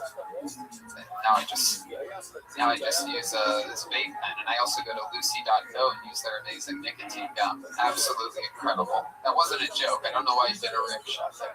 It was like a stinger for the promo. Oh, thank you. So what else? What else have you tried? Have you ever done anything like any like unorthodox drugs, like paint or anything like that? Eat something weird? Keyboard cleaner. No, sometimes when I'm working, I use acetone. So sometimes, like, I'll be using acetone all day and breathing that, and that'll fuck you up. Yeah, it gives you cancer. Oh wow! What does that make you feel like? Just lightheaded. Do you think you have any signs of cancer setting on? Do you have any do you have like a lumpy back or something? Fucking fine now. My back cracks when I breathe in sometimes. Okie dokie. Wow. Well, COVID's not going to be your biggest problem, we can see. Yeah. Welcome to another episode of Things I Only Think of in My Nightmares. Your back cracks when you breathe in. Has Dr. Coov visited you recently, Tony? No, but I have gotten a lot of feedback since that episode aired from people that analyze dreams and whatnot, and it seems to, it appears as though people have told me that they're saying that I believe the doctors aren't saying all that they know. Perhaps it's wrapped around the coronavirus or things like that. That my beliefs are that the doctors aren't saying everything, that their jaws are wired shut and it's pouring out of them. Like we are only getting pieces of the information. That's a little thing that I read the other day from someone that sent me some interesting stuff. Trey, what else have you been up to since the last time we saw you? Something funny happened to me today when I was working. I had to go to Home Depot and get some parts. I was getting some pipe fittings, and I went to the self-checkout. Yep, self-checkout, and one of the fittings wasn't coming up. So a lady had to come over and I was like, oh, this is a beautiful girl. So she's helping me. The one fitting that didn't come up, it's called a nipple. So she's there, so she's there looking through all the nipples, asking me which one, and it's not there. There's long nipples, short nipples, and so it was kind of awkward, and we finally got it, and I just thought that was kind of funny. She was all blushing, like she didn't know what it was either. Trey, be honest, did you get a boner? Yes, I did. Wow, look at that, got a boner. I'll let it slide. Thank you. In our house, we call that a Yule log. Oh, wow. You have a little country accent now, Mrs. Clark. That's right. I'm all over the place. I got a lisp, an accent. Sometimes I talk like this. Oh, my goodness. Let's just say she's traveled with me all over the world and can't pick a voice or region. Wow. North Pole, South Pole, you're bipolar. As long as it's a pole, I'm all right with it. Wow. Mrs. Claus! Bloody Mrs. Claus. This is a great character. My goodness. Oh, shit, we've seen that. What did I say got the gag reflex, Mrs. Claus. Sorry, I'm only getting with it. Trey, is it true that that what happened after the episode last time you were on when you trapped on you? Yeah, I was driving home and got another speeding ticket. My goodness. Yep. And the wild part of that you told me is what? That you had. Well, I didn't have the strap, or I did still have the strap on, but I didn't get caught. I had tree, they took my tree, and Wait, what? You had a tree? Christmas tree? Yep. Tree in your car? Yep. What do you think about that Christmas tree? He drives with trees in his car. Like, you guys just go places together? Yep. That sounds really nice.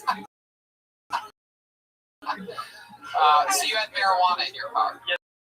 The cop never found out, right? No, he was like, yeah, like after he was already writing me up for speeding, he came back and he's like, all right, you got your, and I was like, yeah. So he's like, all right, well, give it to me. So I got it, gave it to him. I was like, it's under an ounce though, so I'm good. I know that. So he goes back and weighs it and comes back and he gave it back to me. So I was like, Did you have any cocaine in your car at the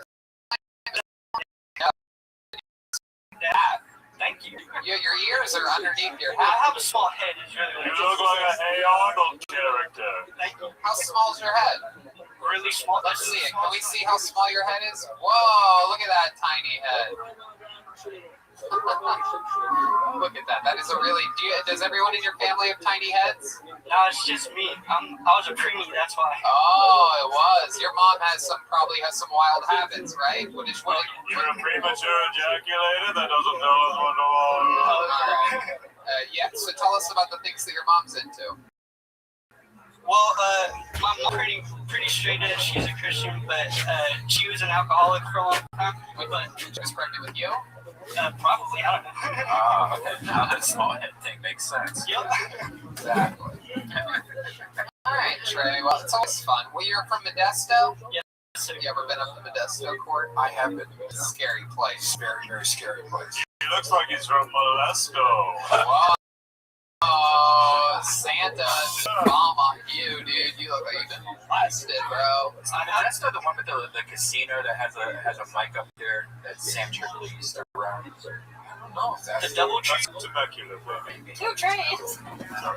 But that's just where the whole thing's.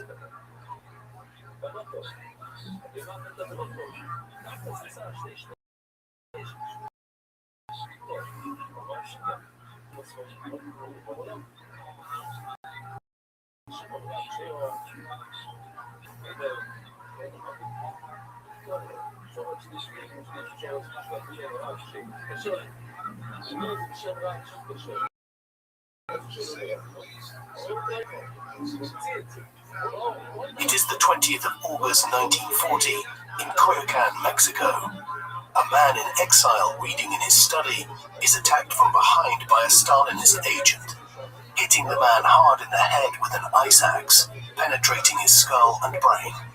Despite this terrible blow, the man gets to his feet and struggles with his assailant. Too late, the man's bodyguards come to his aid, beating the assassin off. But a day later, the man succumbs to his name, Leon Trotsky, the arch-enemy of Joseph Stalin.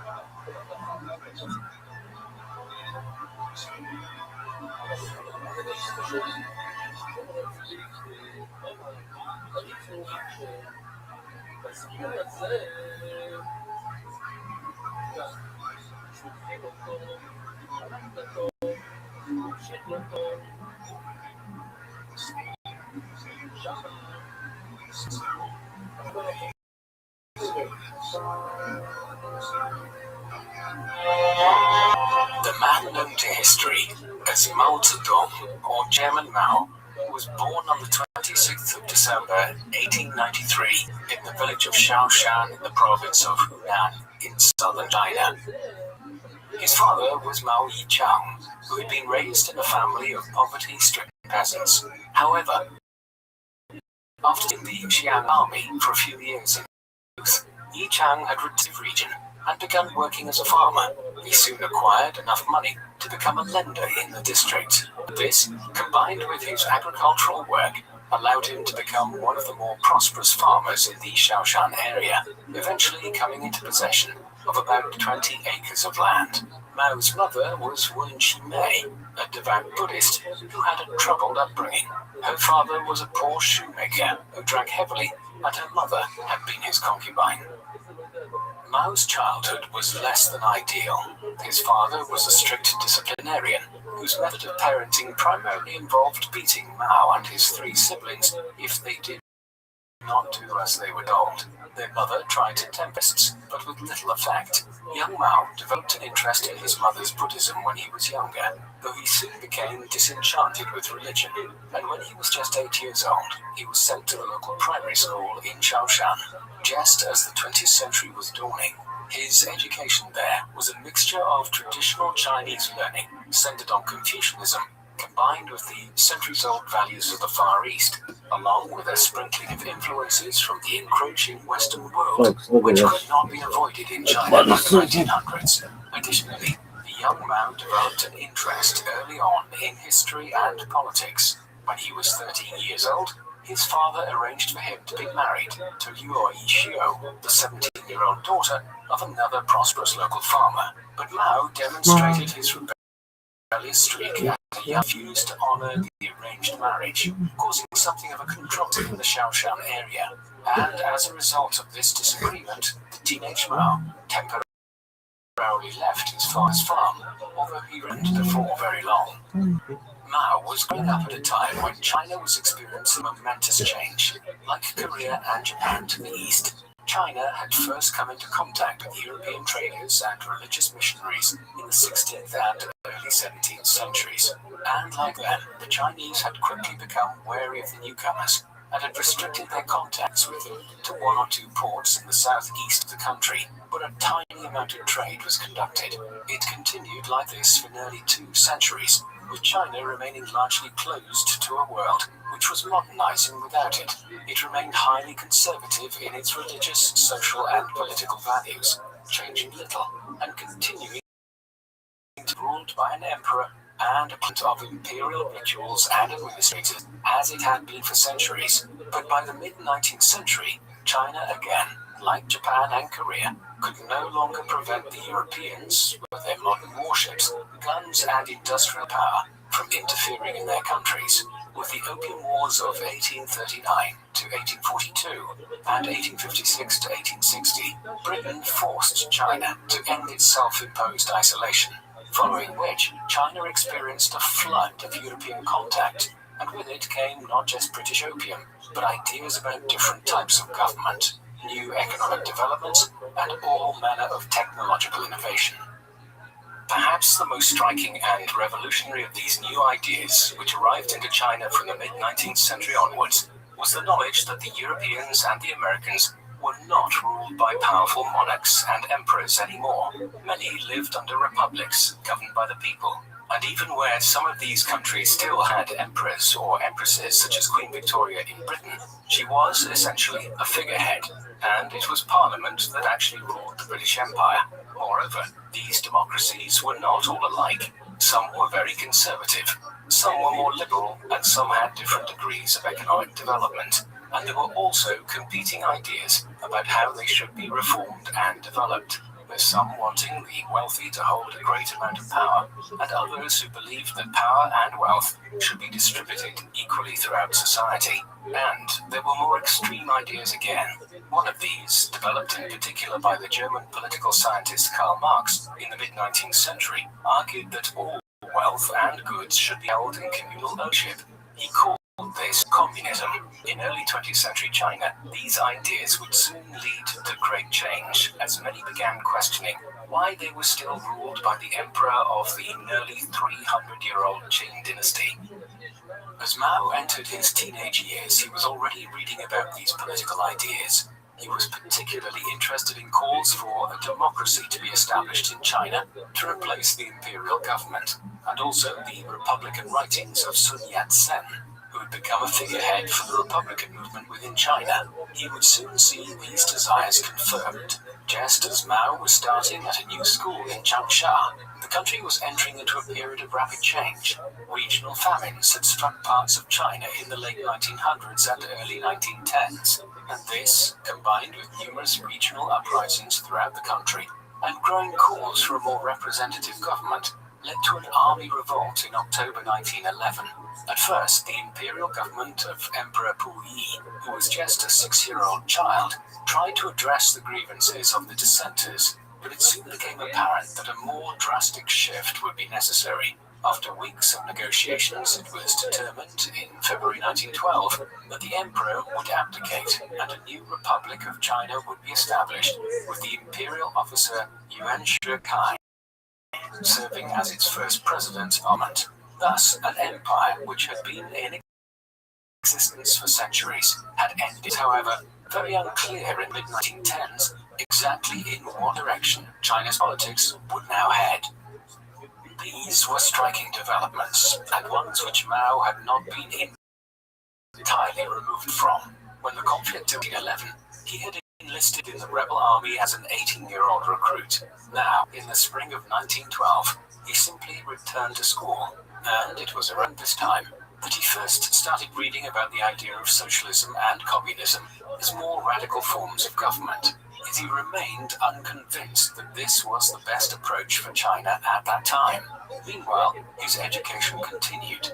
He determined at some point around 1913 that he would become a teacher, and so he enrolled in the first normal school of Hunan, widely regarded at the time as the best in the province. Here he became a popular and accomplished student, reading widely, being elected secretary of the student society, and eventually finishing as one of the highest ranked students in the school.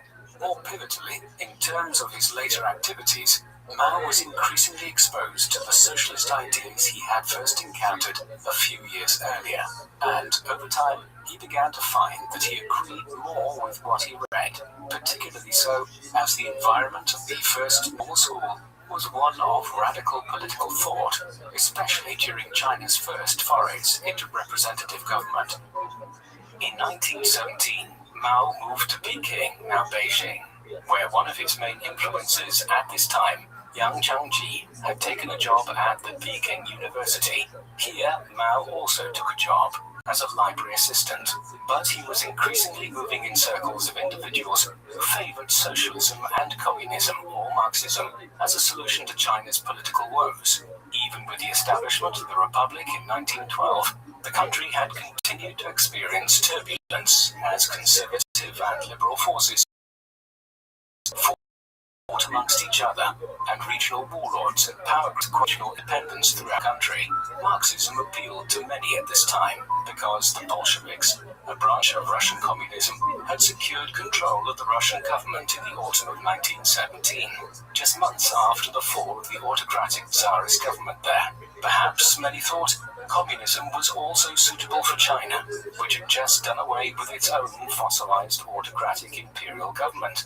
Mao was increasingly leaning towards that viewpoint himself in 1918 and 1919, an outlook which was compounded when he experienced the bourgeois hostility of the Beijing upper and middle class towards a country boy like himself. It was in Mao's awakening as a political radical fully occurred.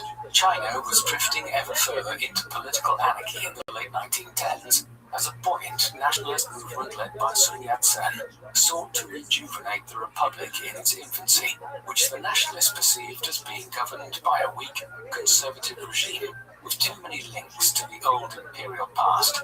In parts of the country, the government could exercise its authority, but in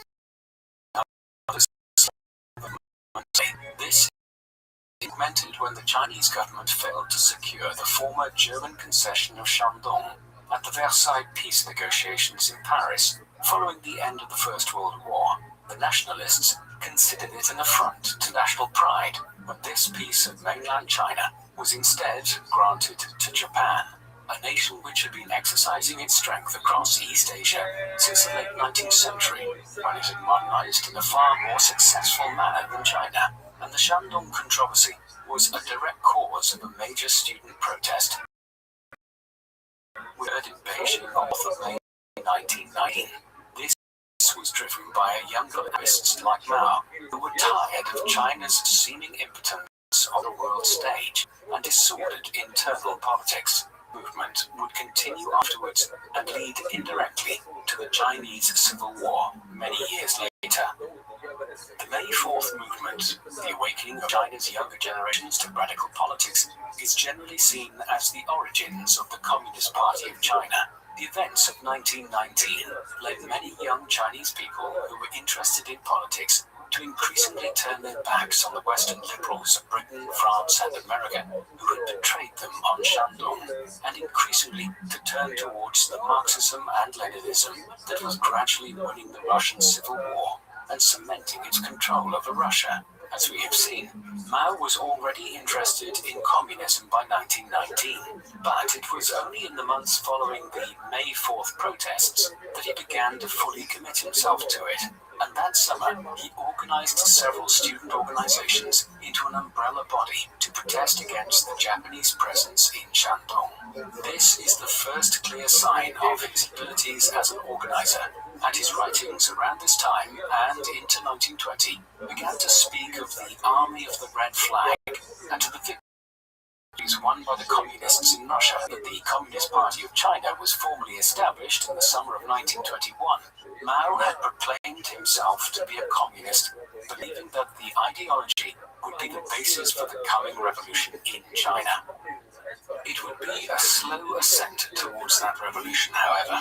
In the meantime, Mao married again in 1920 to Yang Kai-hui, the daughter of one of his former teachers. Then, in July 1921, he attended the first Congress of the Communist Party of China. A decision was taken early on by the new party to accept aid from Russia, but also to establish an alliance with Sun Yat-sen's Nationalist Party, the Kuomintang, which would soon be led by a younger nationalist by the name of Chiang Kai-shek.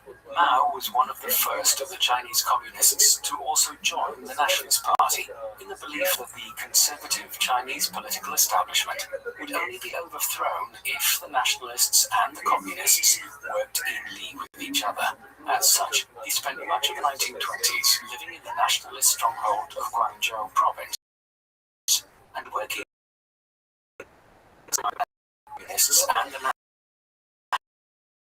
and through this period, Mao was gaining a greater appreciation of the struggles of the Chinese peasantry throughout the country and the strength in sheer numbers which they had if they were won over to the communist cause. As such, the early and mid-1920s were formative, if somewhat unremarkable years in Mao's career. This all began to change in 1926. With the death of Sun Yat-sen in 1925, Chiang Kai-shek had taken over the leadership of the nationalists. By this time, his party, the Kuomintang, had control over large parts of southern China, but the country was still highly fragmented, with the conservative government of the Republic holding Beijing and much of the north, and quasi-independent Chinese warlords, who were vestiges of the imperial past, holding other parts of the country. In 1926, Chiang determined to force the issue and launched a nationalist military campaign to seize Beijing. As it has become a major success, and was of 1926 and 1927, the nationalists seized power in many of the main cities, but the very success of the northern expedition all led to civil war.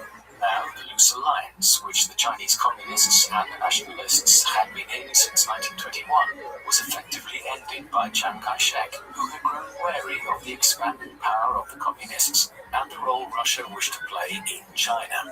Once the conservative regime in Beijing was done away with, the result was a split itself within the Nationalist Party in 1927, between Chiang's right-leaning nationalists and a left-leaning faction which wished to accommodate the communists, are typically seen as the beginning of the Chinese Civil War, which would last for over 20 years. In the summer of 1927, Chiang Kai-shek's newly ascendant Kuomintang began a crackdown on communists throughout China. Thousands were killed, and the party was suppressed in many places. Mao's reaction to this major setback and the inception of civil war between the nationalists and the communists was to retreat with several hundred followers into the wilderness around the Jingang Mountains on the border of Hunan province. It was the beginning of a long period of guerrilla warfare, during which the Communist Party, with tacit aid from Russia, sought to disrupt the rule of the nationalists in anticipation of mass urban revolts by workers throughout the country against the new government. These were often tough years for Mao. His wife and sister were beheaded by the nationalists in 1930, though in his new life as a guerrilla fighter in rural China, he had formed a relationship with Zhejiang, whom he married soon after Yang Kai-hui was killed. It was also around this time that he determined on a new course.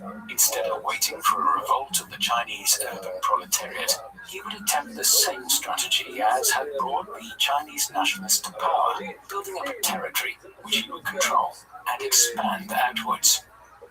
In February 1930, Mao, who by now was one of the senior commanders of the Chinese Communist movement, established the Southwest Jiangxi Provincial Soviet Government in Jiangxi Province. Although the nationalists controlled most of the country for a few years here in the early 1930s, Mao established a Chinese Soviet state in Jiangxi, with him serving as the chairman. The Red Army had also expanded and was now under the overall control of Zhou Enlai, with the wider Chinese Communist Party focusing attentions on Jiangxi as a safe base for them in the early 1930s. Indeed, Mao, Enlai, and the Red Army saw off several efforts by Chiang Kai-shek to wrest control of the province back from them in the early 1930s by encircling Jiangxi.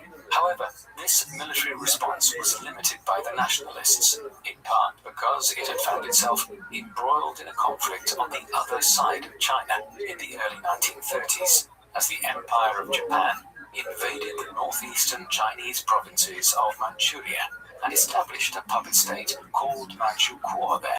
It was just the beginning of heightened Japanese involvement in China in the 1930s, but once the initial furore concerning Manchuria died down, Chiang set his sights on finally reclaiming Jiangxi province from Mao communists in the mid-1930s.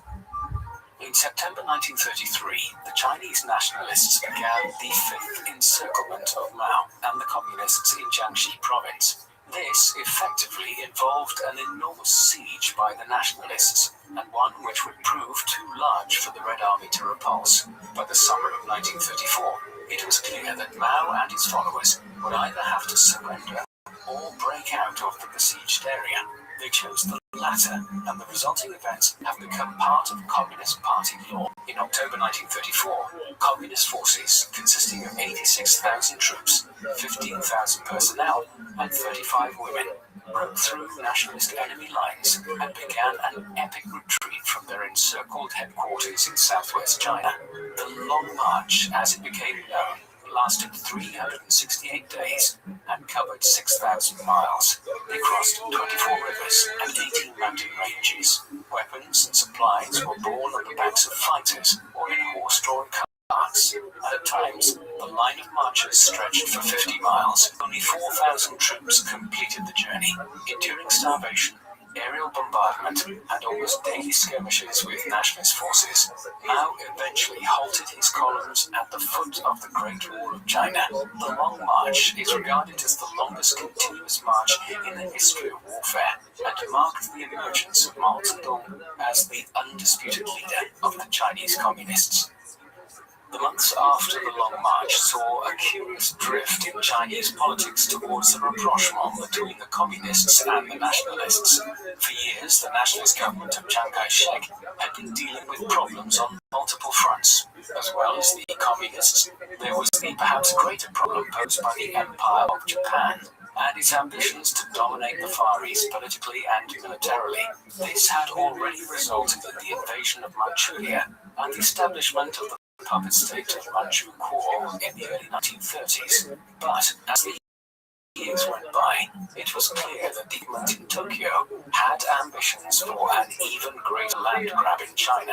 Accordingly, many within the nationalist movement believed it would be best to put aside their differences with the communists for the foreseeable future and form a coherent opposition to the impending Japanese attack. And for their part, Mao and his followers were encouraged to do the same by Moscow.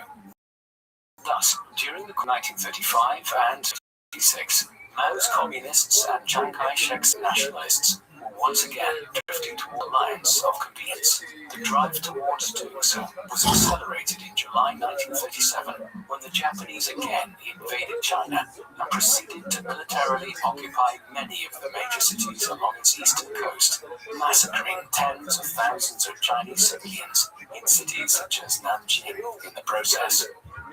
The Chinese Civil War now morphed into the Second Sino-Japanese War, and in turn, that would become a constituent part of the Second World War in later years. By the end of 1937, the Communists and the Nationalists were formally allied with each other again after Chiang Kai-shek caved in to pressure to do so from within his own ranks. And Mao also married again around this time to Jiang Qing, an actress who would become his fourth and final wife. As an example of his growing ruthlessness, his former wife, He Zejun, was packed off to the Soviet Union, where she was placed in a mental asylum. Meanwhile, the nature of the struggle against Japan, which would play out for the next several years, was beginning to become clear. The nationalists moved towards central China as the Japanese occupied the rich cities and farmland of the coastal regions of eastern China. Here, in the inland provinces, the nationalists and the communists would wage a war of attrition with the Japanese to the east for the next few years, and these were significant years in terms of the support Mao and the communists enjoyed. In the course of the late 1930s and early 1940s, Mao's Red Army ballooned in size from approximately 50,000 to nearly 500,000 fighters.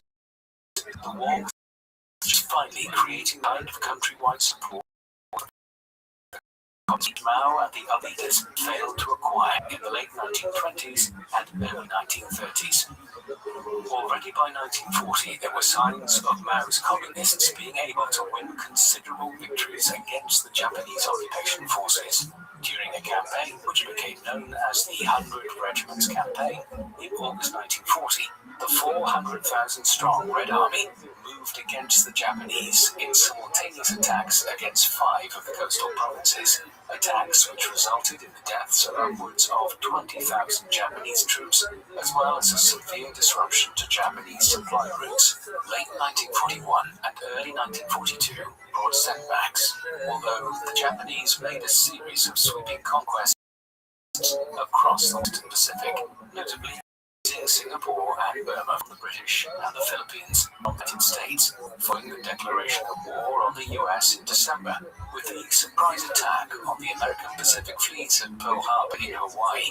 While these conquests initially put the Japanese in the ascendancy in Eastern Asia, the entry of Japan into the wider Second World War also ensured that the nationalists and the communists now had allies in the shape of the British and Americans, with increased military, financial and logistical support being received.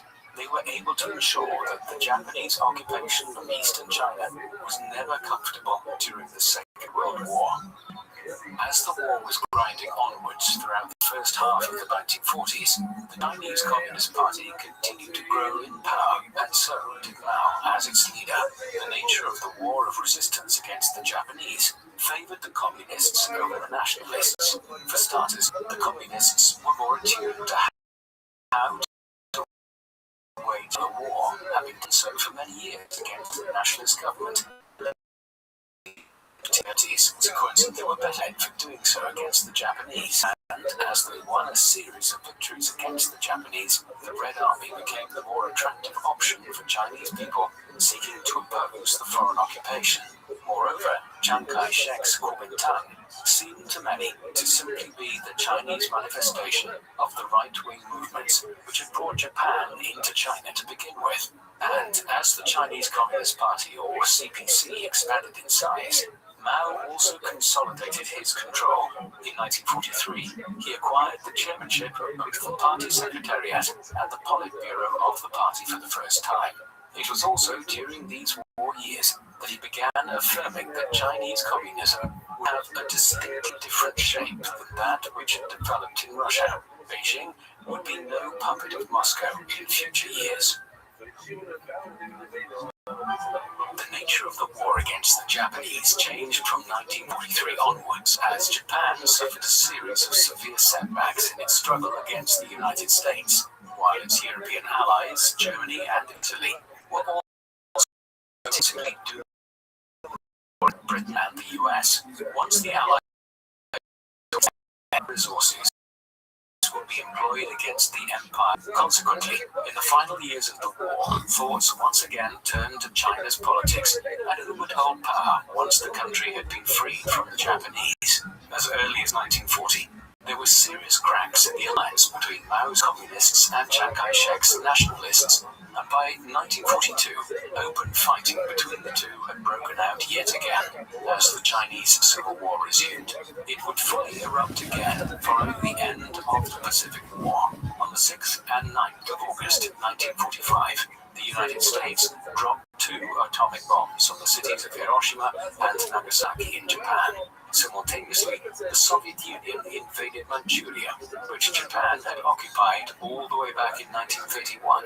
As a result, within weeks, the Empire of Japan had formally surrendered to the Allies.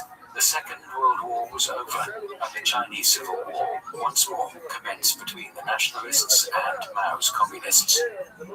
Mao was in a far more advantageous position in 1945 than he had been 10 years earlier.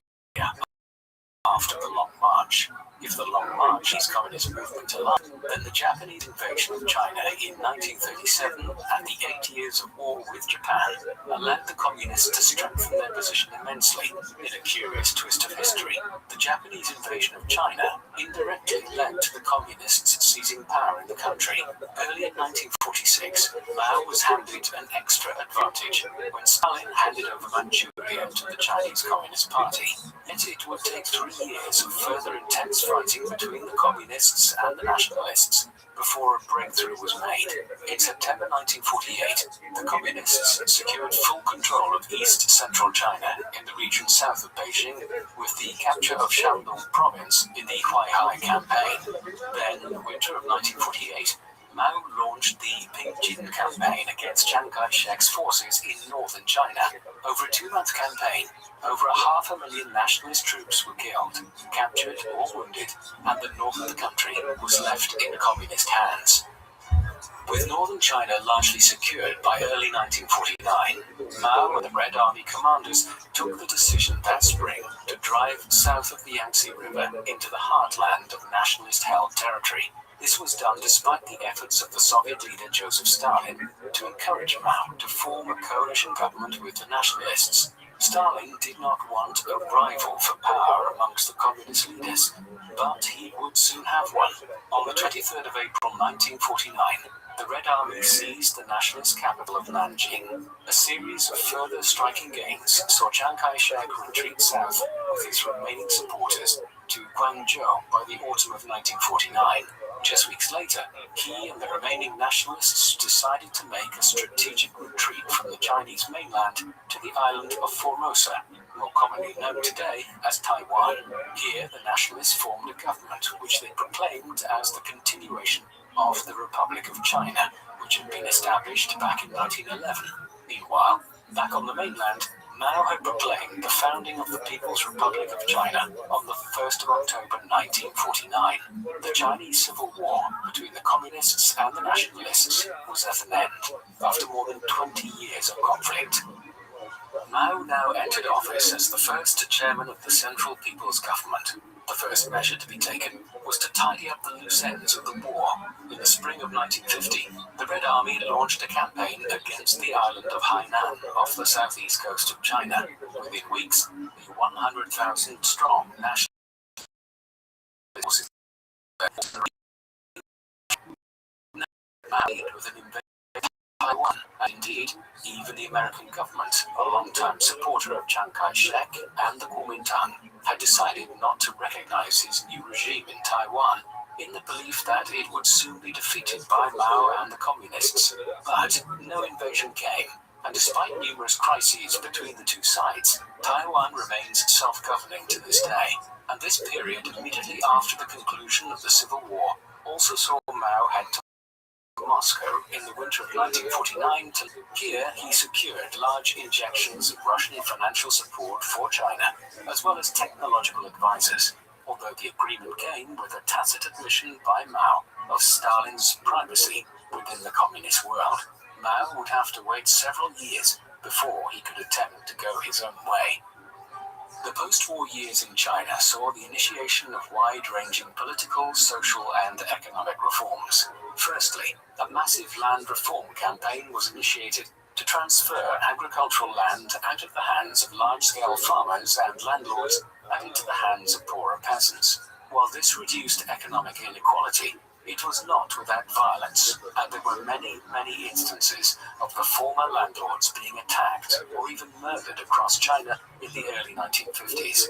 In tandem, a huge drive was initiated to crack down on opium production and consumption across the country, a habit which was partly a legacy of British meddling into the Chinese economy in the 19th century. In the 1950s, millions of opium addicts and habitual users were press-ganged into labor reform camps. They were joined in these by the hundreds of thousands of individuals who Mao's regime branded as counter-revolutionaries, many of them being former members of the Kuomintang.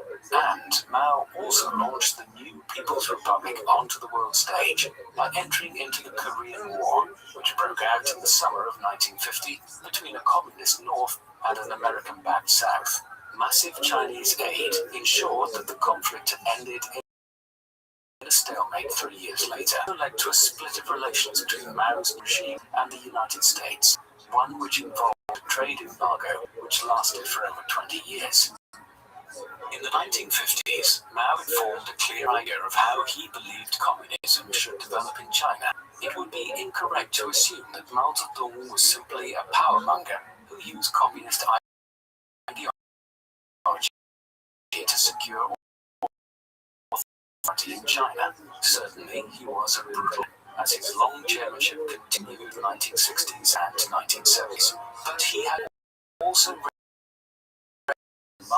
and had a bid for how communism would develop in China. In the early 1950s, that vision involved the industrial capacity of China's burgeoning cities of the East Coast and its great rivers, leading the country away from its reliance on agriculture. As Mao described it, the communists had come to power by the Red Army encircling the cities, occupied by the nationalists and the Japanese, and then absorbing the cities where they were strong enough. Now, the direct opposite was needed. China's cities would need to expand outward and bring the country closer to achieving communism as Marx had intended it. To that, in 1953, the first 5-year plan was initiated in China, in imitation of the 5-year plans which the Soviet Union had begun employing in Russia in the 1920s. The first 5-year plan of 1953 to 1957 was geared primarily towards reducing the reliance of the Chinese economy on agricultural output and moving towards becoming a global power through the creation of an industrial economy with Soviet financial support and expertise provided through Russian advisors. New factories were built across the country, farms were collectivized across China and placed under state management, and billions of yuan spent in total completing 595 large and medium-sized infrastructural and economic projects, including railways, major roads, and new dams, often linking parts of China with each other in ways which had never been possible before. As a result, Chinese industrial productivity increased by 128% in 1953 to over 5 million in 1957.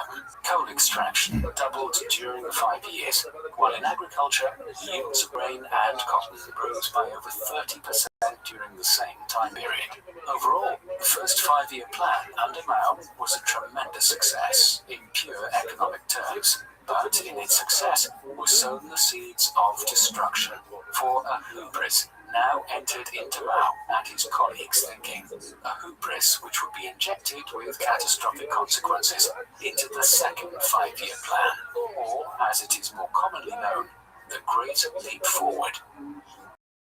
On the 22nd of May 1957, the Soviet leader Nikita Khrushchev, who had seen Stalin on his 1953 speech at a regional meeting of Soviet representatives, in the course of which he proclaimed that it was his goal that the Soviet Union should catch up and overtake America in economic output by 1980. A few months later, in November 1957, at a gathering in Moscow of international communist leaders to celebrate the 40th anniversary of the October Revolution, which had brought the Soviets to power in 1917, he repeated his claim, only now he was even more ambitious. The Soviets would now eclipse the within 15 years.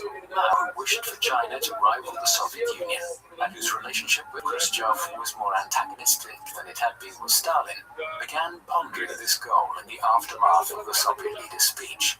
Not to be outdone, he quickly determined to make similar claims, and made it known that it was China's goal to catch up with Britain's economy within 15 years and exceed the production of steel and other core industrial outputs. With this goal in mind, in 1958, the Chinese Communist Party initiated the Second Five-Year Plan, or what was soon referred to as the Great Leap Forward for the country's economy. It would result in the most catastrophic famine the world has ever seen. Mao believed that the key indicators of how China's economy was progressing would be seen in grain and steel production. If these could be increased rapidly, it would show the Soviets in Moscow and the world in general that China was asserting itself on the world stage.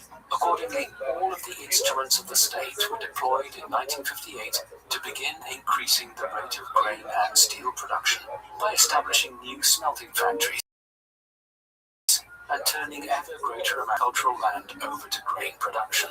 Massive amounts of land were collectivized into giant state farms towards this end, and millions of workers were redeployed to different parts of the economy than they were trained for. Huge amounts of state funding were also given out to aid in the effort, and party officials were sent out into countryside and the towns, charged with maximizing production. However, many of these initiatives were potentially hazardous to begin with, as the state was employing experimental farming methods in some instances, and in others was turning over land to grain production, which was more suited to other crops. In other instances, workers were being sent into steel factories with little or no training in what they were doing. It was an inauspicious beginning in 1958, but one which would get much worse over time. Despite these structural issues, there were some initial signs of progress. Steel and iron production did increase in the initial stages of the Great Leap Forward, perhaps but the mechanism whereby it was being increased would prove catastrophic in some instances. In their eagerness to show good results, local party cadres throughout the country were often resorting to unimaginably short-sighted and brutal tactics. The more cruel methods involved overworking their laborers in the factories to try to have larger amounts of steel produced. But within a few months, party officials throughout the country were also setting up what became known as backyard furnaces, the use of which Mao had actually encouraged. These were essentially makeshift steel furnaces, which were often set up in the yards of people's homes. Scrap metal was used to produce pig iron, which was almost totally useless. But the worst thing was that tools and other instruments which were needed for producing food throughout the country were often being thrown into these backyard furnaces and melted down so that local party officials could record higher outputs of alleged steel production in their areas. The result was a lack of basic tools for farming as the months went by. The effect of all this between 1958 and 1961 was catastrophic, with millions of farmers being press-ganged into working in factories in the cities and towns. There was not enough people available to produce food throughout China, in a country which was often on a subsistence food level anyway. Added to this was the practice of party officials destroying basic farming equipment to inflate the amount of steel they were producing in their areas. Furthermore, the party had begun trying to use experimental irrigation methods, which had rendered large amounts of farmland temporarily unusable in some areas. Given all this, it is unsurprising that even by the autumn of 1958, just months after the Great Leap Forward had started, there were major food shortages in some parts of the country. And this was further compounded by the fact that the government continued to export grain and other agricultural products in order to increase its revenue and also keep up the appearance that productivity was increasing. By late 1958, people in certain parts of the country were beginning to start foraging for wild foods in the countryside, and others were starving to death. This was just the beginning, though, and by 1959, grain production had fallen by roughly 15 to 20% in total across the country. There is considerable debate as to how much Mao knew about what was unfolding across China as a result of the Great Leap Forward. It is quite possible that in late 1958 and early 1959, he was unaware of the famine conditions, but evidence has been uncovered which suggests he knew by at least the late spring of 1959, and yet did not do enough to change course. By 1960, when he delegated control of certain parts of the Great Leap Forward program to others, the Central Party members were actively trying to prevent the worst, but by then, it was too late. The forces which were unleashed in 1958 and 1959 reverberated into 1960 and 1961, and famine struck China over each of these years with varying degrees of severity. There have been many different estimates of the number of people who died in recent years, as the opening of certain archives in China has allowed for more accurate assessments. But scholars are generally agreed that at least 25 million people died in the country, the population of which was approximately 660 million in 1958. Frank de Cotter, who studied the period in detail and who saw the Great Leap Forward as Mao's Great Famine in the title of his study of these events, suggested the death toll was as many as 55 million people. Others would suggest somewhere between 30 and 45 million, making this the most catastrophic famine in human history in terms of numbers of deaths. The second five-year plan, advertised as the Great Leap Forward, came to an end in 1962. Curiously, it was relatively underreported internationally, as much of the information concerning it was transmitted through the Republic of China's government in Taiwan or the British enclave of Hong Kong, and many foreign services believed they were exaggerating the extent of the suffering caused for political purposes. Internally, however, it had badly compromised Mao's leadership.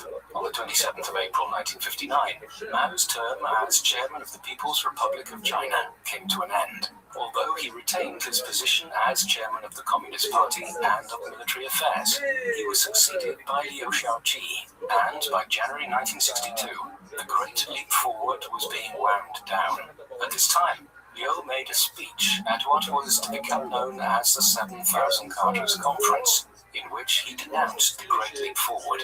It was a very thinly veiled public rebuke of Mao, the likes of which would have been unimaginable 5 years earlier. Nevertheless, while Mao had lost some of his authority for now, he was still very much in charge. He would, however, have to govern in a more collective fashion, with figures such as Shaoqi and Deng Xiaoping, who had done much to recover the economic situation in the wake of the disastrous policies of the late 1950s. The 1960s also saw China increasingly isolated on the world stage. Tensions had been brewing between Mao and the Soviet Premier Nikita Khrushchev ever since the latter succeeded Stalin in the mid-1950s. Mao was particularly perturbed by Khrushchev's denunciation of signs of brutal authoritarianism and more moderate stance towards the Western powers. He also found himself increasingly at loggerheads with Moscow about the two regimes' interpretation of orthodox Marxism. Relations were bad by the late 1950s, but they became particularly acute in the early 1960s, especially once the Cuban Missile Crisis inspired Khrushchev to begin working more closely with the US government of John F. Kennedy to defuse the Cold War in ways which Mao opposed. A sign of the split was seen in 1961, when Mao denounced the Soviet regime as revisionist traitors. For his part, Khrushchev was increasingly wary of Mao's attitude towards the possibility of a nuclear war with the West. Mao once worryingly suggested that if 300 million Chinese people died in a nuclear war, the other half would still be alive to secure victory. And so, the Russian leader must have been concerned in 1964 when the Chinese successfully tested their first nuclear bomb. But by then, the silence was complete.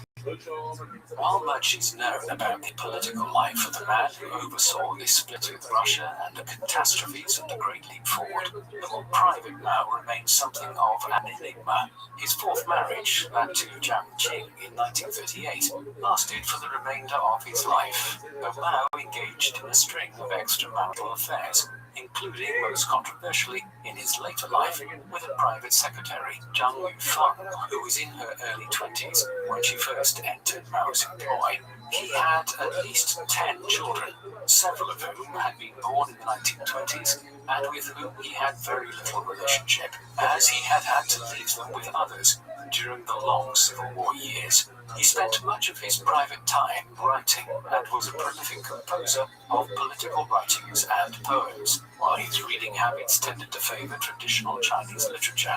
By temperament, he would become aggressive when challenged, but his demeanor was certainly not genuinely unhinged like Stalin Russia during the 1930s and 1940s.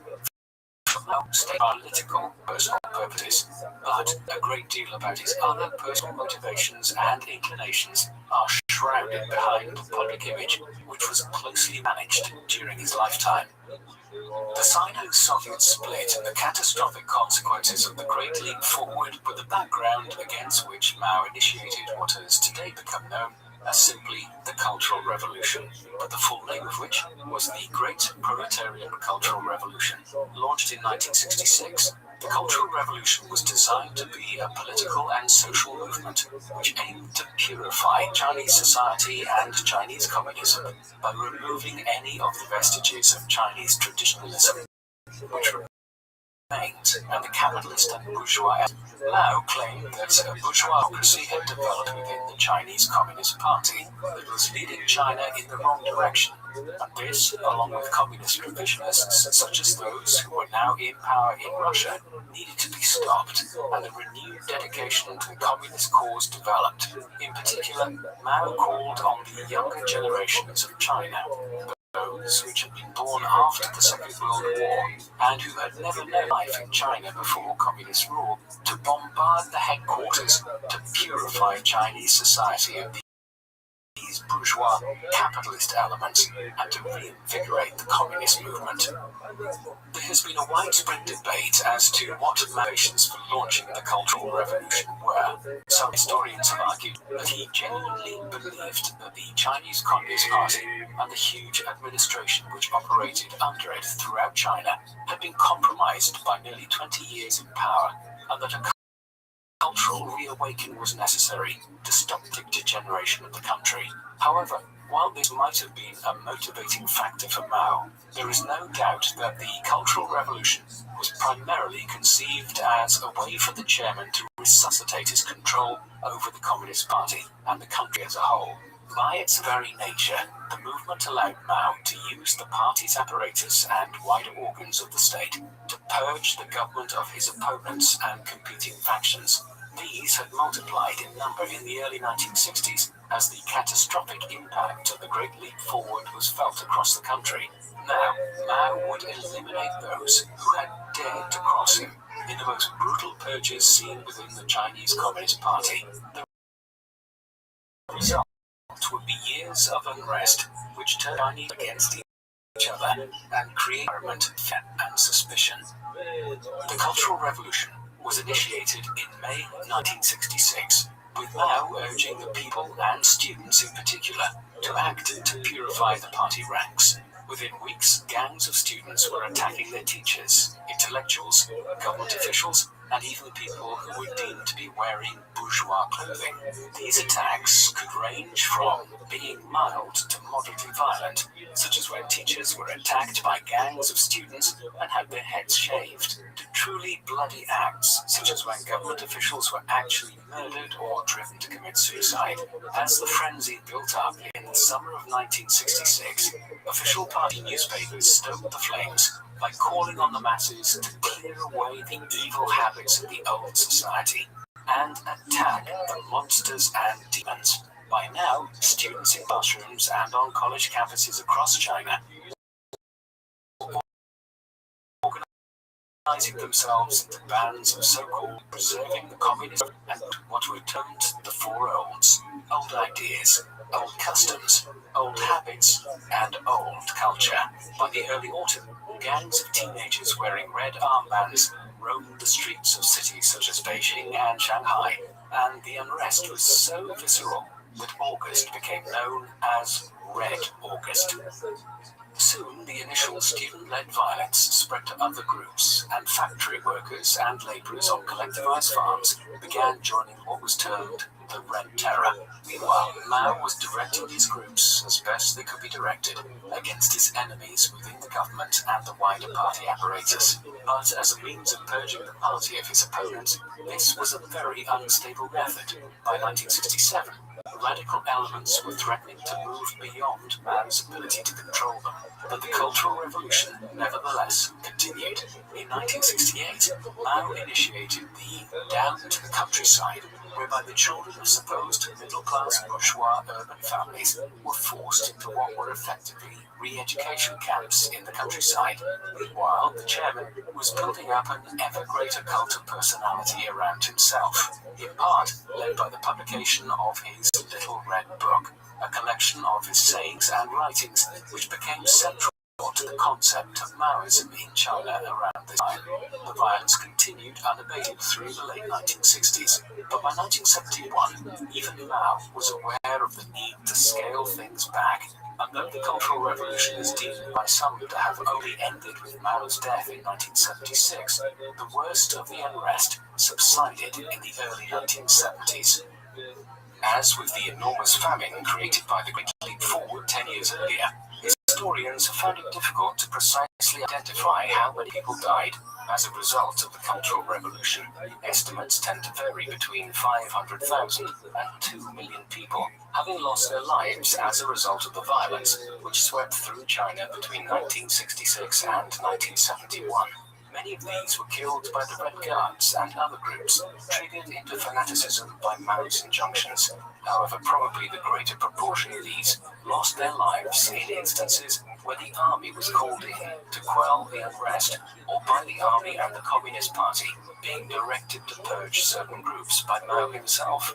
Just as damaging was the psychological pain inflicted on a society where people were effectively turned against each other by the state. Perhaps the most glaring example of this occurred in Guangxi province in the south of the country, where between 100,000 and 150,000 lives were lost during the Cultural Revolution. People here even resorted to burying the persecuted alive, or boiling or disemboweling them, and there was systematic cannibalism engaged in Guangxi, as the frenzied masses sought to literally devour their enemies in their fervor. Ultimately, the Cultural Revolution scarred Chinese society in ways which are hard to quantify. The early 1970s witnessed a major event in China's relations on the international stage, which has had important implications down to the present day. Chinese involvement in the Korean War had seen diplomatic ties between the People's Republic and the United States government effectively shut down, with trade sanctions imposed on China by Washington. However, with the passage of 20 years, both sides were cautiously investigating the possibility of re-establishing diplomatic ties. During the course of the 1968 U.S. presidential election, the Republican candidate Richard Nixon had proposed making overtures to China to that effect, and after he entered office, negotiations commenced. In 1971, Nixon's national security advisor Henry Kissinger went on a secret diplomatic mission to Beijing, and this followed in February 1972 by a visit in China by Nixon, during the course of which he met Mao, the first meeting between a Chinese and American head of state since the Second World War, which has grown ever greater in importance since, which is now regarded by many as the most significant international relationship between two states in the world. Despite the veneer of normality which was lent to US-Chinese relations by the official state visit of Nixon in 1972, at home, the Chinese government continued to operate in an extreme fashion. By the time Nixon visited, Mao was nearly 80 years of age, and owing to years of chain smoking, he was suffering from numerous physical ailments. It was due to this and the cult of personality which he had built up around himself that he allowed a number of senior Communist Party members to become immensely influential in China in his final years. These were known as the Gang of Four, which consisted of Mao's wife, Jiang Qing, Jiang Chunqiao, an ultra-Maoist writer who had come to prominence during the 1960s for his denunciation of bourgeois elements within Chinese society, a close ally of Chun Chiao's, Yao Wenyuan, and Wang Hongwen, a younger political figure who had risen from within the Shanghai branch of the Chinese Communist Party to become one of its highest-ranking figures during the Cultural Revolution. The Gang of Four had done much to promote the successes of the Cultural Revolution between 1966 and 1971. But even after the most extreme period of the purges ended in the 1960s, their influence over Mao's government continued.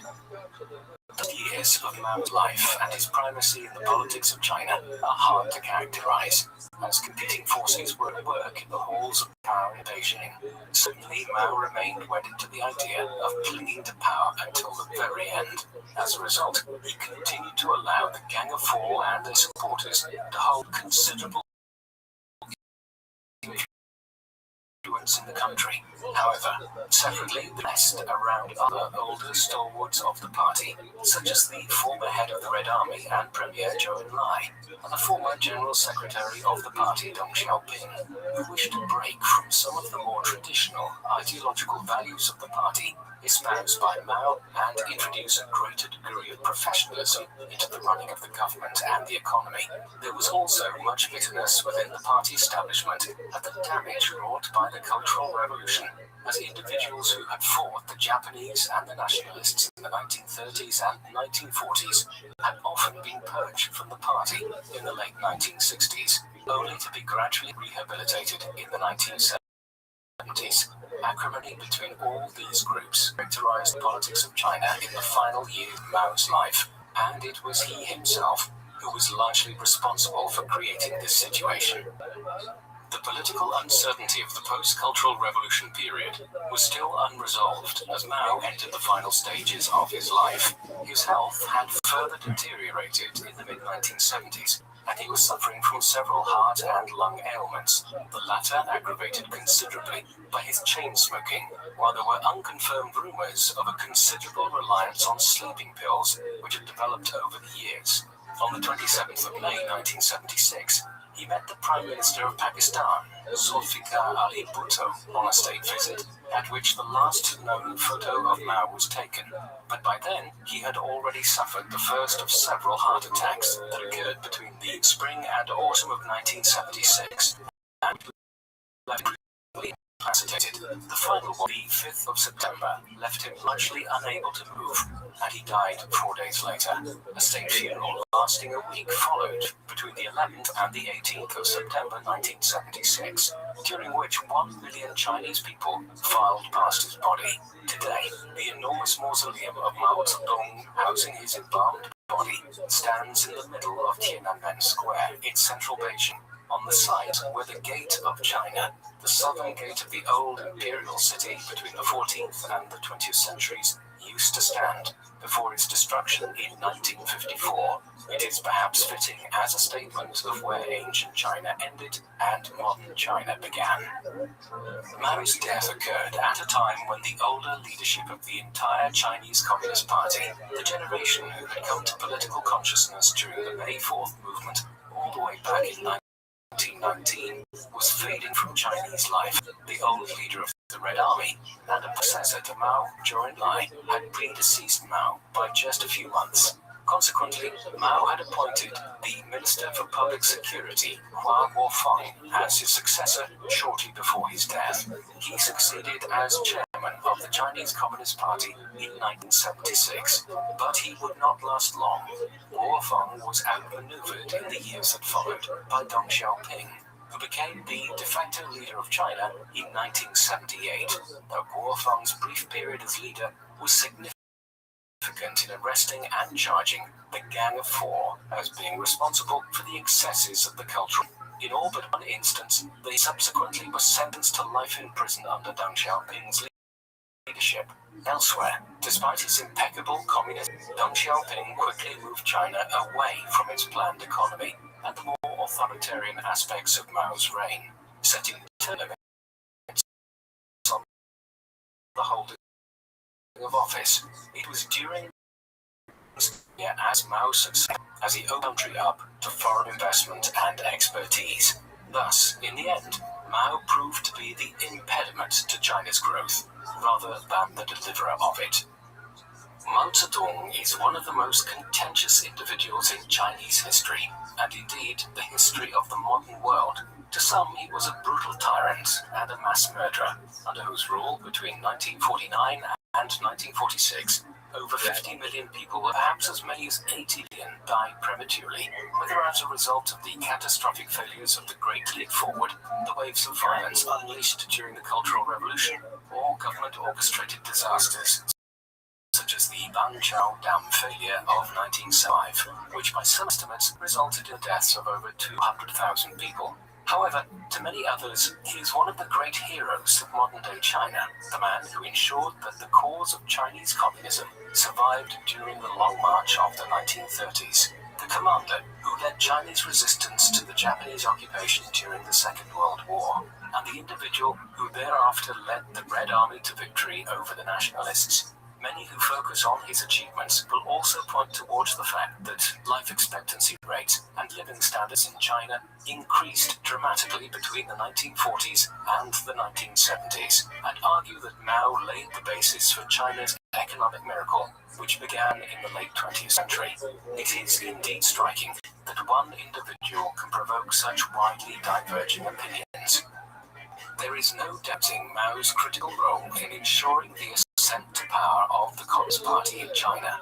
Without Mao, the movement might not have survived the 1930s, and his leadership secured power. This individual, who was clearly possessed of a considerable intellect and ability, became obsessed with retaining and expanding his control of China at the expense of lives and social stability. It was his desire to not play second fiddle to Khrushchev and the Russians, which drove China into the disastrous Great Leap Forward, and his unwillingness to accept how badly things had gone wrong, which saw the famine which the second five-year plan created drag on for years and kill somewhere between 30 and 50 million Chinese people. It was Mao's pathological desire to reinforce his position as head of the Chinese state in the mid-1960s, which led to the violence and instability of the Cultural Revolution. The Mao of the 1950s and 1960s was a different one to the individual who first joined the party in 1921 and initiated the Long March in 1934. Those who knew him over the course of his life often confirm that he changed considerably over the years. What do you think of Mao Zedong? Do you think he was actually committed to the idea of communism? Please let us know in the comment section. And in the meantime, thank you very much for watching.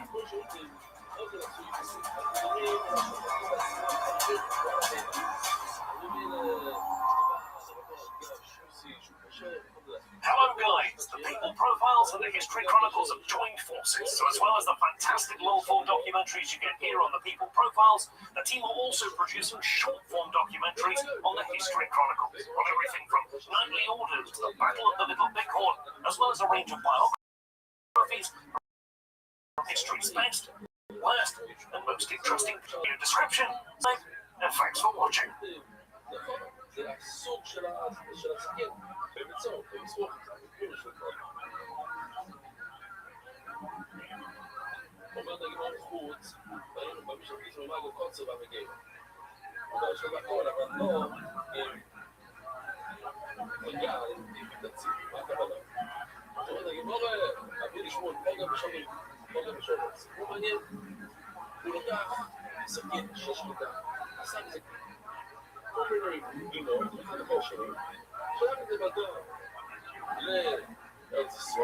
אותם, אוקיי, עם ככה 3 דקות מההתחלה, מה אתה אומר? מה אתה אומר? תמשיכו עם אותו, זה קשה, זה לא קשה. הוא עושה ככה כמה סיכונים של החיים. קודם כל, אז אמרו לו, תנגר, שאומרים לו, שאם זה כמו מסור, אז זה אסור לשליטה.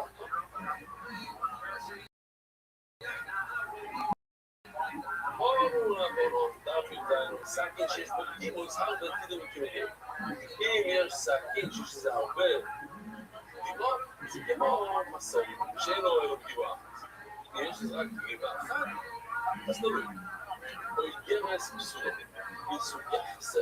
מסוכסכת שלו. גרס זה מסורת, מסוכסכת זה שום קשה. איך ידענו גרס? מה זה גרס? למה הוא מסוכסכת? לא זה גרס בשתי. זה גרס הוא שיש לזה וי בתוך הספים.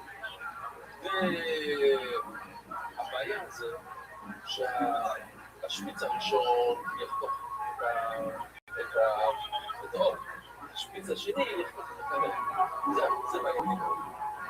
A man known to history as Fidel Castro was born on the 13th of August 1926 in Piran, in Oriente, the easternmost province of the island of Cuba.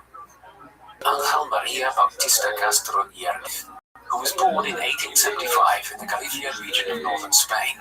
Ángel was conscripted into the Spanish army in the early 1890s and subsequently was sent to Cuba, which at the time was one of Spain's few colonies to contribute to the effort to crush a second war of independence, which had erupted there in 1895. Unlike previous independence movements in Cuba, this one proved successful due to the intervention of the United States, and as a result, Cuba broke away from Spain in 1898. The nature of its independence struggle meant that it now fell under the geopolitical sway of the US, a relationship which would cast a long shadow over the country's history during the 20th century. Ángel Castro briefly returned to Spain, but emigrated to Cuba through the port of Havana in 1905. Amongst a succession of jobs in the 1900s and 1910s, he worked as a laborer for the American United Fruit Company, and by the 1920s, he had established his own agricultural business, hiring out men to work for the sugar plantations. At one point, he had over 300 employees and strong business connections with American companies in Cuba. Thus, Fidel was born into a relatively affluent family. In 1911, Ángel Castro married María Argota Yerez, and the couple had 5 children. After the collapse of this marriage, Ángel went on to have 7 more children with Lina Ruz González, a farm servant who became his mistress and later his second wife. They included Fidel and his younger brother Raúl, who would become his closest political ally throughout his life. Fidel's childhood was a curious one, as he was born out of wedlock at a time when there was still a very considerable stigma surrounding illegitimacy. Ángel Castro had Fidel raised using his mother's surname, and amongst the children of sugar plantation workers, many of these were Haitian and other Caribbean workers who lived difficult, poverty-stricken lives. Fidel's later views on the role of American business on the island's economy and workers might well have been substantially shaped by his experiences living amongst his father's workers during his youth. When he was just 6 years of age, his elder brother Antonio Ramon and Ángela were sent to Santiago de Cuba to begin their education.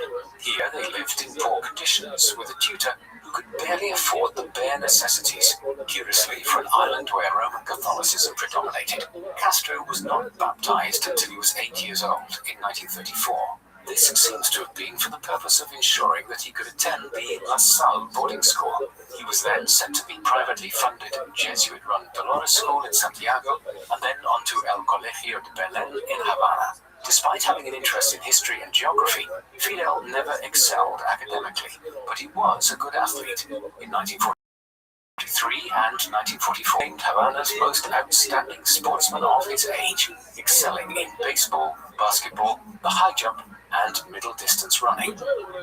Castro was growing up during a period when Cuban society was in chaos.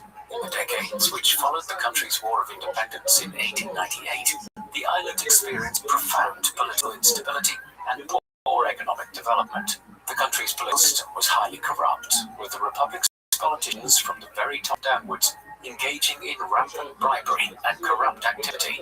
Much of this was driven by American business interests controlling large parts of the Cuban economy, and the island had also become a haven for the Italian mafia and other criminal organizations based in America to operate in. Meanwhile, the economy had underdeveloped and based on resource exploitation of basic goods such as bananas, coffee, and above all, sugar.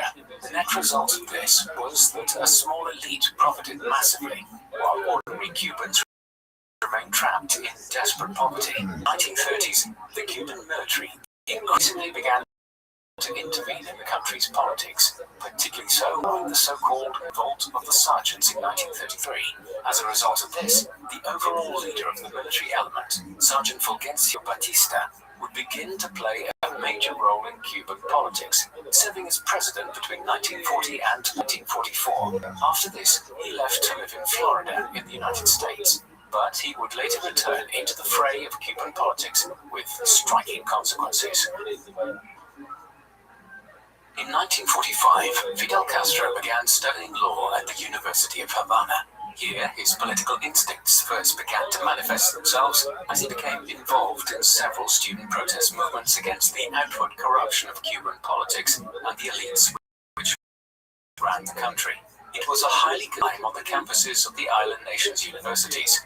Gangs were common and engaged in widespread criminal behavior, a reflection of the wider breakdown of law and order across Cuban society. At this time, Castro's anti-American stance first manifested itself when he joined the Committee for the Independence of Puerto Rico, a body which had been set up to advocate for the neighboring Caribbean island to begin its independence from the United States. Puerto Rico had effectively become an American colony following the Spanish-American War of 1898, but it was never given statehood status, a situation which, present day, Castro and his fellow student agitators in Havana were opposed to this situation continuing and viewed it as a symptom of America's continuing strategy to dominate the Americas and oppress the states of the Caribbean, Central America, and South America. It was also during these years in Havana that Castro first earned a reputation within wider Cuban society for his dissident actions. In the winter of 9 newspapers, following his criticisms of the government and its corruption and violence, he subsequently developed extensive connections with numerous left-wing political groups within the country, notably the Unión Insurreccional Revolucionaria or Insurrectional Revolutionary Union. At the time, police suspected him of the murder of a rival student leader, although nothing was ever proven, and whilst he regained a reputation for powerful oratory, he never became a prominent student leader himself, and on several occasions he was defeated in campus elections. In the summer of 1947, Castro left university briefly to join a campaign to overthrow the right-wing government of Rafael Trujillo in the Dominican Republic. Trujillo, like Batista in Cuba, was a military governor who was the United States. In late July of that year, Castro was one of the leaders of a band of about 1,200 rebels who set off from Cuba for the Dominican Republic with the goal of overthrowing Trujillo. The effort, though, was quickly snuffed out by a combination of US, Cuban, and Dominican forces. Many were arrested, although Fidel escaped after he reputedly jumped overboard from the ship he was on into shark-infested waters, carrying a gun above his head. This event is noteworthy for being the first occasion on which the future Cuban leader engaged in direct armed rebellion in the Caribbean. Following the abortive expedition to the Dominican, Castro entered into a period in which his revolutionary activities expanded. He was increasingly prominent within student protest circles against the government in Havana. During the course of 1948, he undertook a number of trips to Panama, Venezuela, and Colombia to meet with left-wing revolutionary groups there. In particular, in the capital of Colombia, Bogota, in the late spring of 1948, he was central to efforts to set up a Pan-American Students' Conference, which would act in opposition to right-wing governments across Latin America. Meanwhile, back in Cuba, later that year, he married Mirta Diaz-Balart, a philosophy student. It was regarded as an unlikely union, as Balart came from a prominent Cuban family, which had extensive connections with the country's political elites, the very individuals and groupings whom Castro was increasingly appearing to be an outright opponent of. The couple even received extensive gifts on their wedding day from some individuals whom Castro had protested against, and they honeymooned in the United States. Despite these curious contradictions, the marriage lasted for 7 years, and Fidel and Mirta had a son called Fidelito before divorce in 1955. In the early 1950s, Castro established a law firm with two associates named Jorge Aspiazu and Rafael Resende. However, these were fellow leftists, and in reality, the firm was engaged in pro bono work to defend workers who had been mistreated or dismissed from their employment. Moreover, Castro was developing his knowledge of leftist thought during these years, reading widely the works of Karl Marx and Friedrich Engels, two pioneers of communism, and other more recent political thinkers such as Vladimir Lenin and Leon Trotsky. At this stage, Castro was leading towards changing Cuba from within, and in 1952, he stood for election to the Cuban Congress in the national elections as a member of the Partido del Pueblo Cubano, Ortodoxos Party, a Cuban catch-all left-wing populist party founded by Eduardo Chipas in 1947. This was actually the beginning of the end of Castro's peaceful approach to changing Cuban politics. In the same year, 1952, Fulgencio Batista returned to the political scene in Cuba, and within months had established a new military dictatorship in the island nation, following a brief military coup. He would henceforth rule Cuba as a one-party military dictatorship with the backing of America. Castro now set out on a path to overthrow the Batista regime through violent means. Within weeks of the return of Batista to power in Cuba, Castro was working on a new revolutionary project, which he and his followers, such as his younger brother Raul Castro, called the Movement. Their first action came within months and was a significant moment in the Cuban Revolution. On the 26th of July 1953, Castro and around 100 others attacked a Cuban army barracks at Moncado in Santiago de Cuba. The attack was a complete failure. Nearly half of the militants were killed by the 400-strong man garrison, and most of the remainder were taken captive, with just a few escaping altogether. Fidel was amongst those who were captured, and he was subsequently sentenced to 15 years in prison for leading an insurrection against the state. During his trial, he delivered a lengthy defense in what would become his most famous speech, La Historia me absolverá, in which he attacked Batista's regime and outlined his own political and economic ideas. Castro served his sentence on the island of Pinos, the second largest island in the Cuban archipelago. While in captivity, he rebranded the movement as the 26th of July movement, in honor of the date on which the attack on Moncado barracks had been carried out. Despite this continuing incendiary behavior, Batista's decision to release Castro from prison in the summer of 1955, after having served less than 2 years of his sentence. It was a decision the dictator would soon come to regret. After his release in 1955, Castro was exiled to Mexico City, where he and his brother Raul began organizing action against Batista. Here they met a fellow Latin American revolutionary, an Argentinian medical doctor by the name of Ernesto Guevara, more widely known by his nickname, Che Guevara. Guevara had traveled through South his youth and had been radicalized by the appalling poverty which he had witnessed there, poverty which he attributed to American neo-imperialism. In the months that followed, the Castros, Guevara, and their followers trained and planned in Mexico for their return to Cuba. Meanwhile, the Batista regime back home was becoming increasingly oppressive. Thus it was that in the summer of 1956, Castro and just over 80 followers left Mexico on board a large yacht called the Granma, said to have been named after a previous owner's grandmother. After a series of misadventures, they ran aground at Playa Las Coloradas, close to Los Cayuelos in Cuba, and were attacked by Batista's forces, who drove them into hiding in the Sierra Maestra Mountains. Only 19 of the original party survived at this point. It was an inauspicious beginning to their armed rebellion, but one which would bear surprising fruit in the months and years that followed. From their relatively safe position within the Sierra Maestra Mountains, Fidel and his followers now launched a guerrilla war against Batista's regime, organizing bombing campaigns against government forces. Their numbers soon expanded, with more and more individuals joining the insurrectionists in the mountains. Attacks were undertaken against government barracks to obtain additional weapons and explosives, and by 1957, Castro was leading a small army in the rural regions of Cuba. Soon, further militant groups were emerging with a desire to overthrow Batista's regime. As a consequence of all this, by 1958, Batista's forced increasing pressure from the revolutionaries. By the summer, the conflict began to tip in favor and the 26th of July movement, as many of Batista's own soldiers began to desert their posts, appalled at the crimes against civilians, which they were being ordered to carry out in order to combat the revolutionaries. Eventually, on the 31st of December 1958, Batista resigned and fled the country for the Dominican Republic, bringing with him $300 million in stock. 2nd of January, Castro's was occupied Mado barracks, in a symbolic act, and 6 days later, on the 8th of January, they entered Havana. The Cuban Revolution, despite its inauspicious beginnings just over 2 years earlier, was victorious.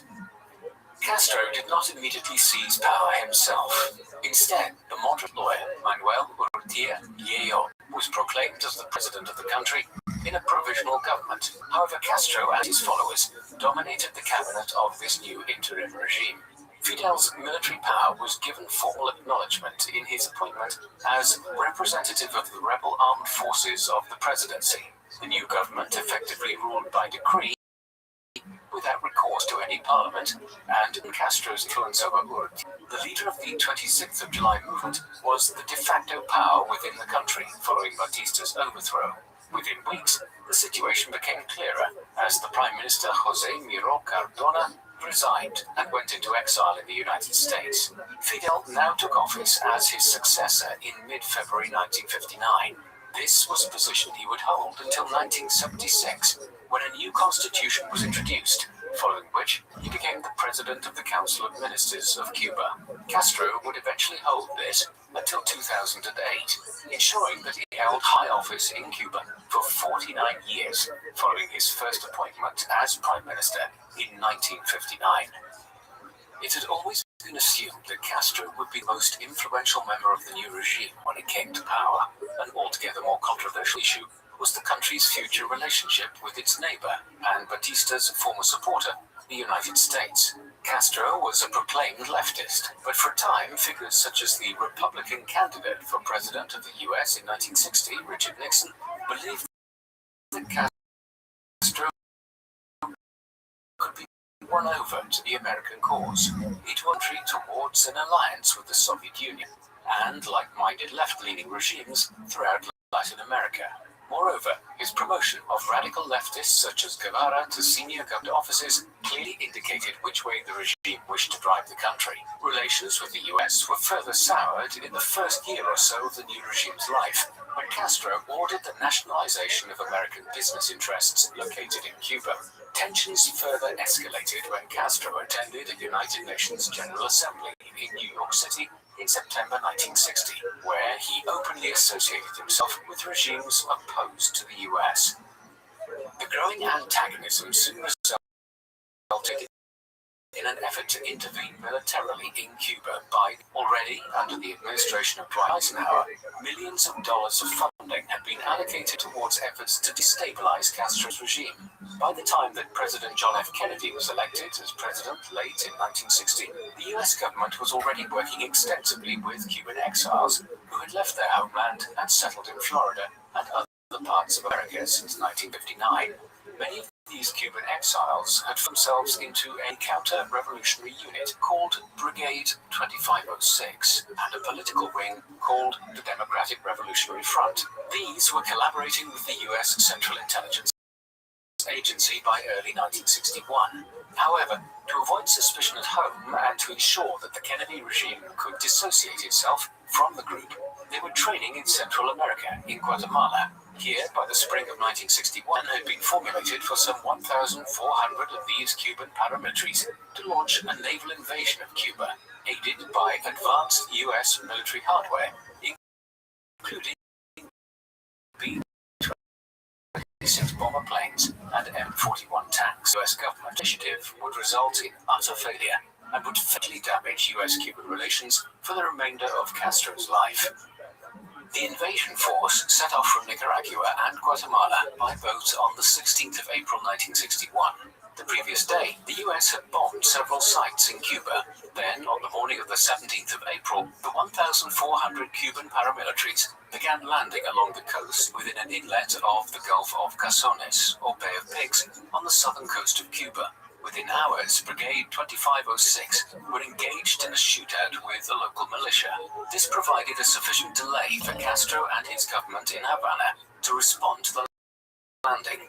Fidel now ordered Captain Jose Ramos to initiate a counterattack. In the hours that followed, bombings commenced to destroy the invaders' fleet. With this accomplished and the Brigade 2506's escape route blocked, Castro's forces moved in, with Fidel taking personal control of the operation himself at this stage. The initial plans for the invasion had involved significant air support from the US, but this was dropped by Kennedy's administration. Without it, and with their escape route cut off, the invasion force was doomed. On the 20th of April, just over 3 days after their initial landing, Brigade 2506 surrendered, having already lost 118 men and hundreds more having suffered wounds. Accordingly, over 1,200 Cuban paramilitaries were captured by the Castro regime.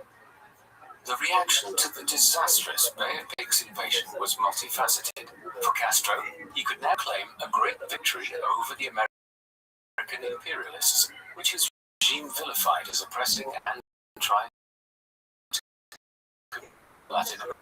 Invasion of a foreign policy disaster for Kennedy's regime was it exposed as having conspired to overthrow a foreign government, but the botched nature of the invasion looked poor from a military perspective.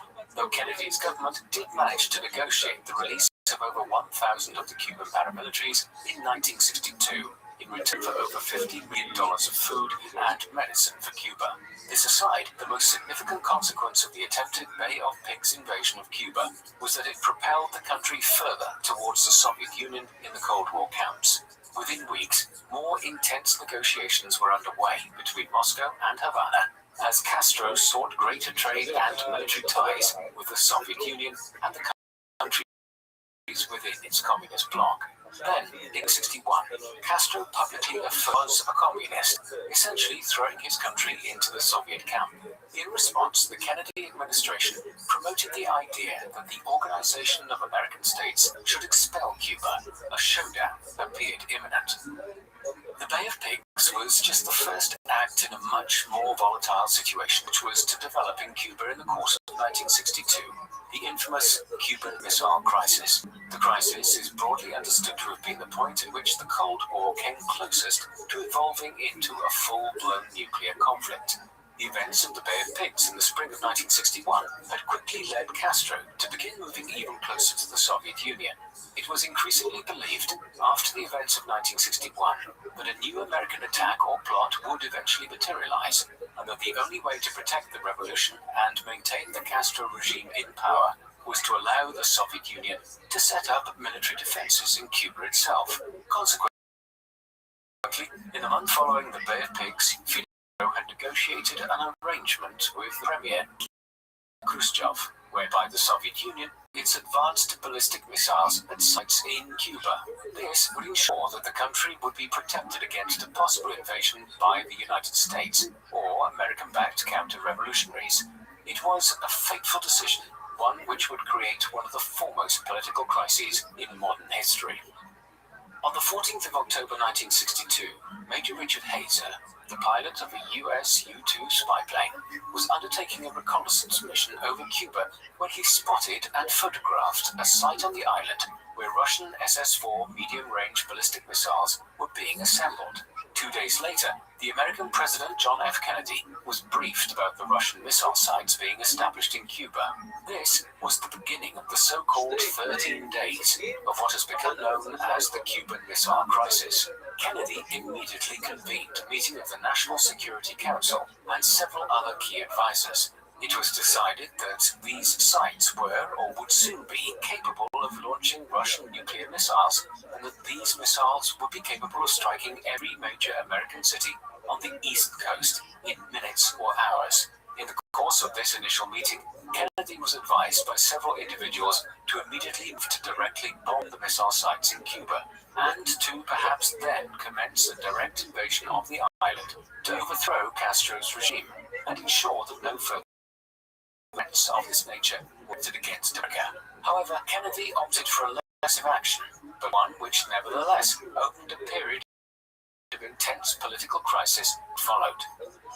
The crisis, which now developed, largely played out between Washington and Moscow, despite the fact that the nuclear warheads which were causing the crisis were located on Cuban soil and involved Castro's regime explicitly.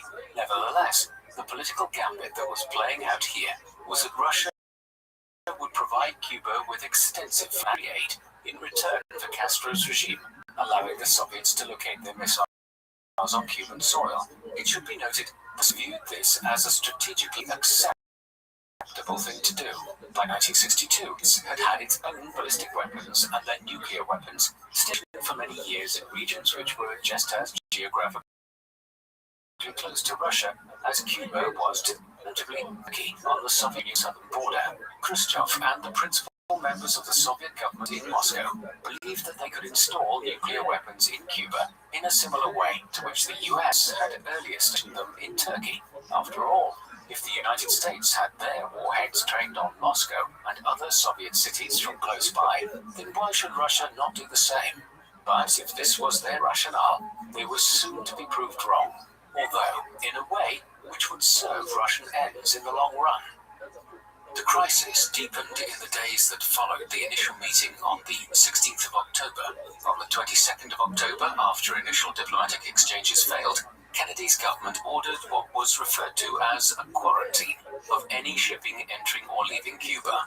The word blockade was avoided, as under certain legal definitions, this would have constituted a declaration of war with Castro's Cuba.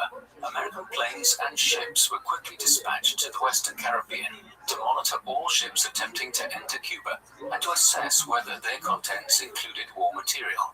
That evening, Kennedy delivered a live televised address to the nation in which he affirmed that any attack initiated against any country in the Western Hemisphere from Cuba would be considered as an attack on the United States by the Soviet Union.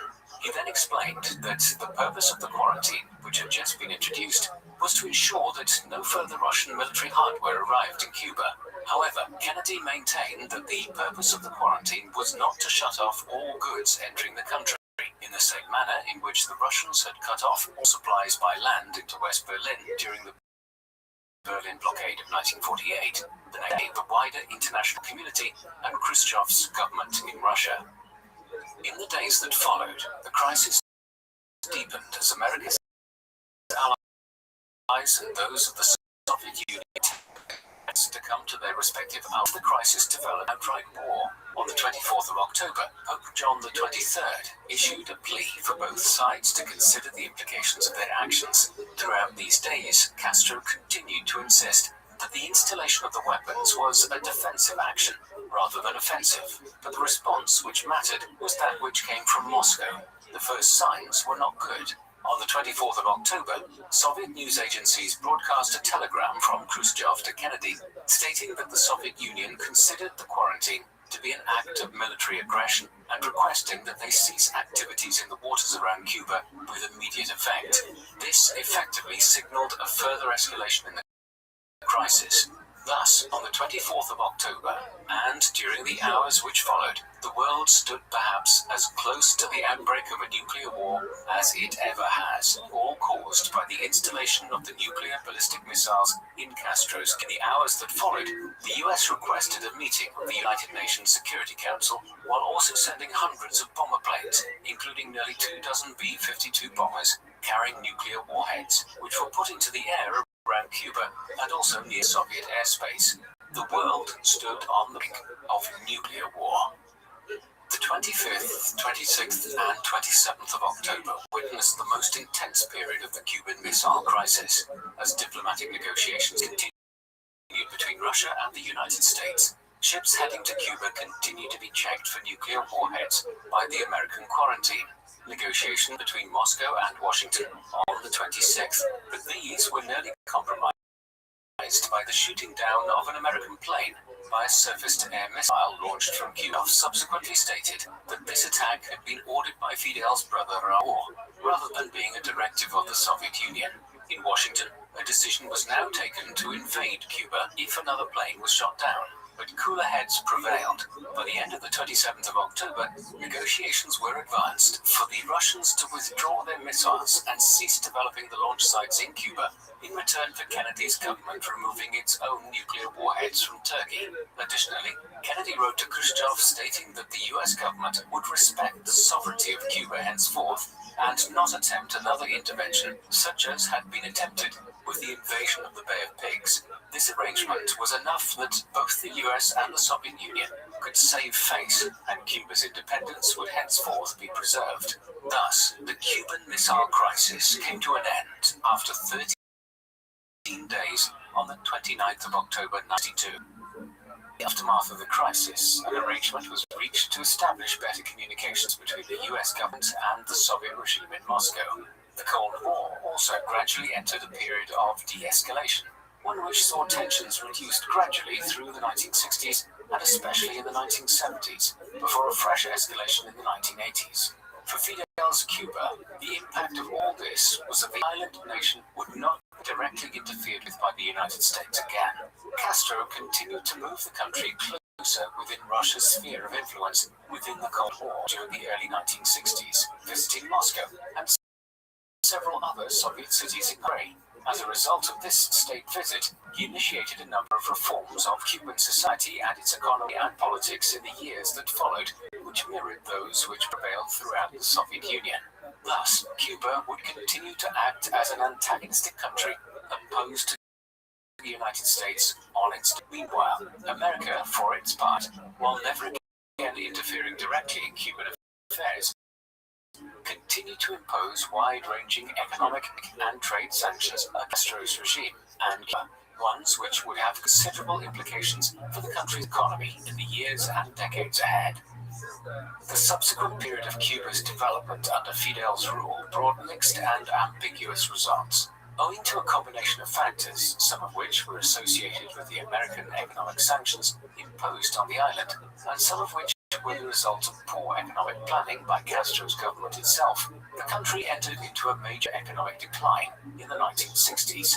Much of the country's economy continued to be reliant on the sugar industry, much as that of the wider Caribbean had been since the 17th century. But other developing industries such as the casino and tourist sector, which had been growing in the pre-revolution period, now declined exponentially.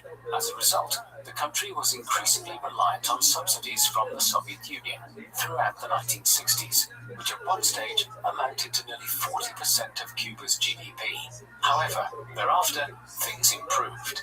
While the state was the main player, the Cuban economy nevertheless improved considerably in the 1970s and the 1980s, even during periods of general international economic stagnation.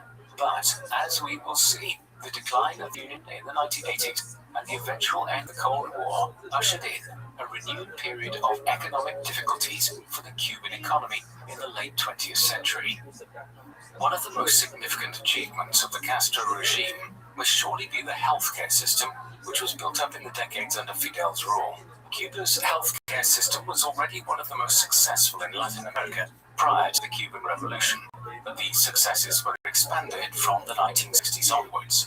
Universal healthcare became free and equally accessible to all Cuban people under the Castro regime. Significant investment commenced in the 1960s in response to an exodus of Cuban doctors to the United States in the early years of the regime.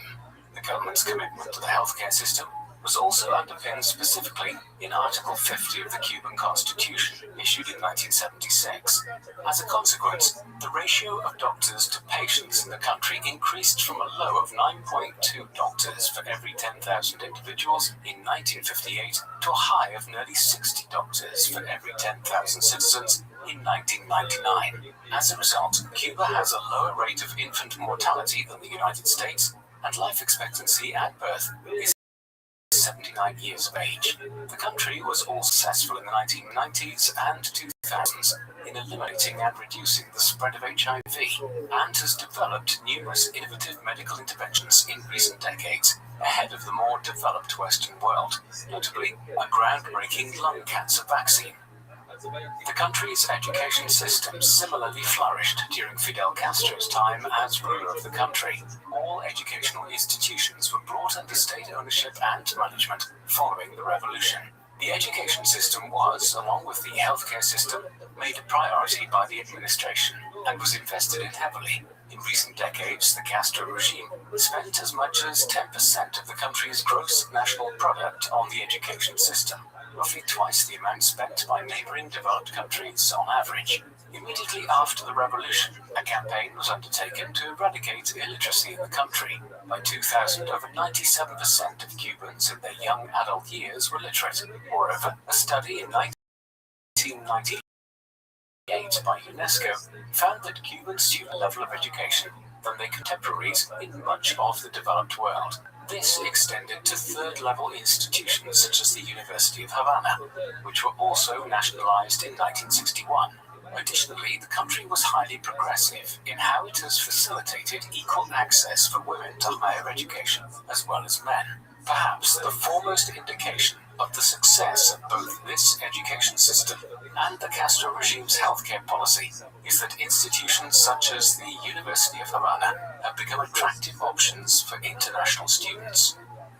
Despite the manner in which Cuba had become the central theater of the Cold War in the years immediately following the Cuban Revolution, in the 1970s, Castro moved the country to a more neutral stance in the global conflict between the United States and its allies in NATO and the Soviet Union. This focused on the non-aligned movement, a forum or informal union of developing nation-states, which had emerged in the 1950s as an alternative to siding with either of the two major power blocs in the Cold War. The driving force behind the non-aligned movement had initially been India under its Prime Minister Jawaharlal Nehru and Communist Yugoslavia under Josip Tito. At first, Castro's appearance at the fourth summit of the non-aligned movement in Algeria in 1973 had aroused criticism from nation-states who believed that Cuba was too closely associated with Moscow. However, in the years that followed, Castro managed to pull Cuba away from Russia politically, and in the late 1970s, he served as president of the non-aligned movement. Economic practicalities and the continuing sanctions imposed on the country by the United States ensured that the Soviet Union remained Cuba's major trading partner. But under Castro in the 1970s, the country pulled back dramatically from the front lines of the Cold War. Castro's decision to reduce its partisan ties with the Soviet Union was not based on a general unwillingness to engage in foreign wars. Indeed, the 1970s saw Cuba become in numerous international conflicts in Latin America and Africa, particularly the latter. Castro had influenced by Che Guevara in Cuba was one actor in a wider effort at international revolution. Thus, from its earliest days, the Cuban government under Castro had provided support to numerous left-wing and revolutionary movements throughout the Southern Hemisphere. Additionally, in the 1960s, Guevara, with Castro's approval, had set up a guerrilla movement known as the Andean Project, with the goal of fomenting left-wing revolutions in Peru, Bolivia, and Argentina. This particular scheme was abandoned when Guevara was captured and killed by the U.S. Central Intelligence Agency in Bolivia in October 1967. Despite this setback, which came as a strong blow to Fidel on both a political and a personal level, Castro continued to act as a supporter of revolutionary movements in the years that followed throughout Latin America and the Caribbean. In the 1970s, it was Africa where Castro became most active on the world stage and in his support for other revolutions. In the mid-1960s, he and Guevara had supported rebels in the Congo against an American-backed regime. This strategy was expanded in the 1970s, with Castro referring at the time to Africa as the weakest link in the imperialist chain. Consequently, in 1975, hundreds of military advisors were sent to Angola in southwest Africa, where a civil war had just broken out following the country's independence from Portugal. Castro's advisors were sent to aid the Common People's Movement for the Liberation of Angola against the Western-backed National Union for the Total Independence of Angola. It was the start of an enormous role which Cuba played in a bloody Angolan civil war, which would drag on in one shape or another for 27 years. By 1991, over 370,000 Cuban military troops and a further 50,000 Cuban civilians had served in Angola as doctors, nurses, and in other roles. This means that nearly 5% of the Cuban population served in Angola in some capacity during the first 15 years front in which Cuba fought in Africa. Castro also involved the nation in civil wars and revolutionary engagements in countries such as Somalia and Madagascar in the late 1970s. Despite the country's increasing role in fomenting and supporting revolutionary movements across Africa in the 1970s, Cuba's relationship with the United States and its allies improved slightly in the latter part of the decade. This occurred as a coalition of leaders, including President Luis Echeverria of Mexico, Prime Minister Pierre Trudeau of Canada, and the US President Jimmy Carter, combined to offer to improve relations with the island nation. In particular, Carter was willing to abandon the antagonistic stance favored by his predecessors in the House, John F. Kennedy and Richard Nixon. And while Carter continued to criticize many aspects of Castro's regime, he also entered into meaningful negotiations with a view to improving relations between the two neighboring countries.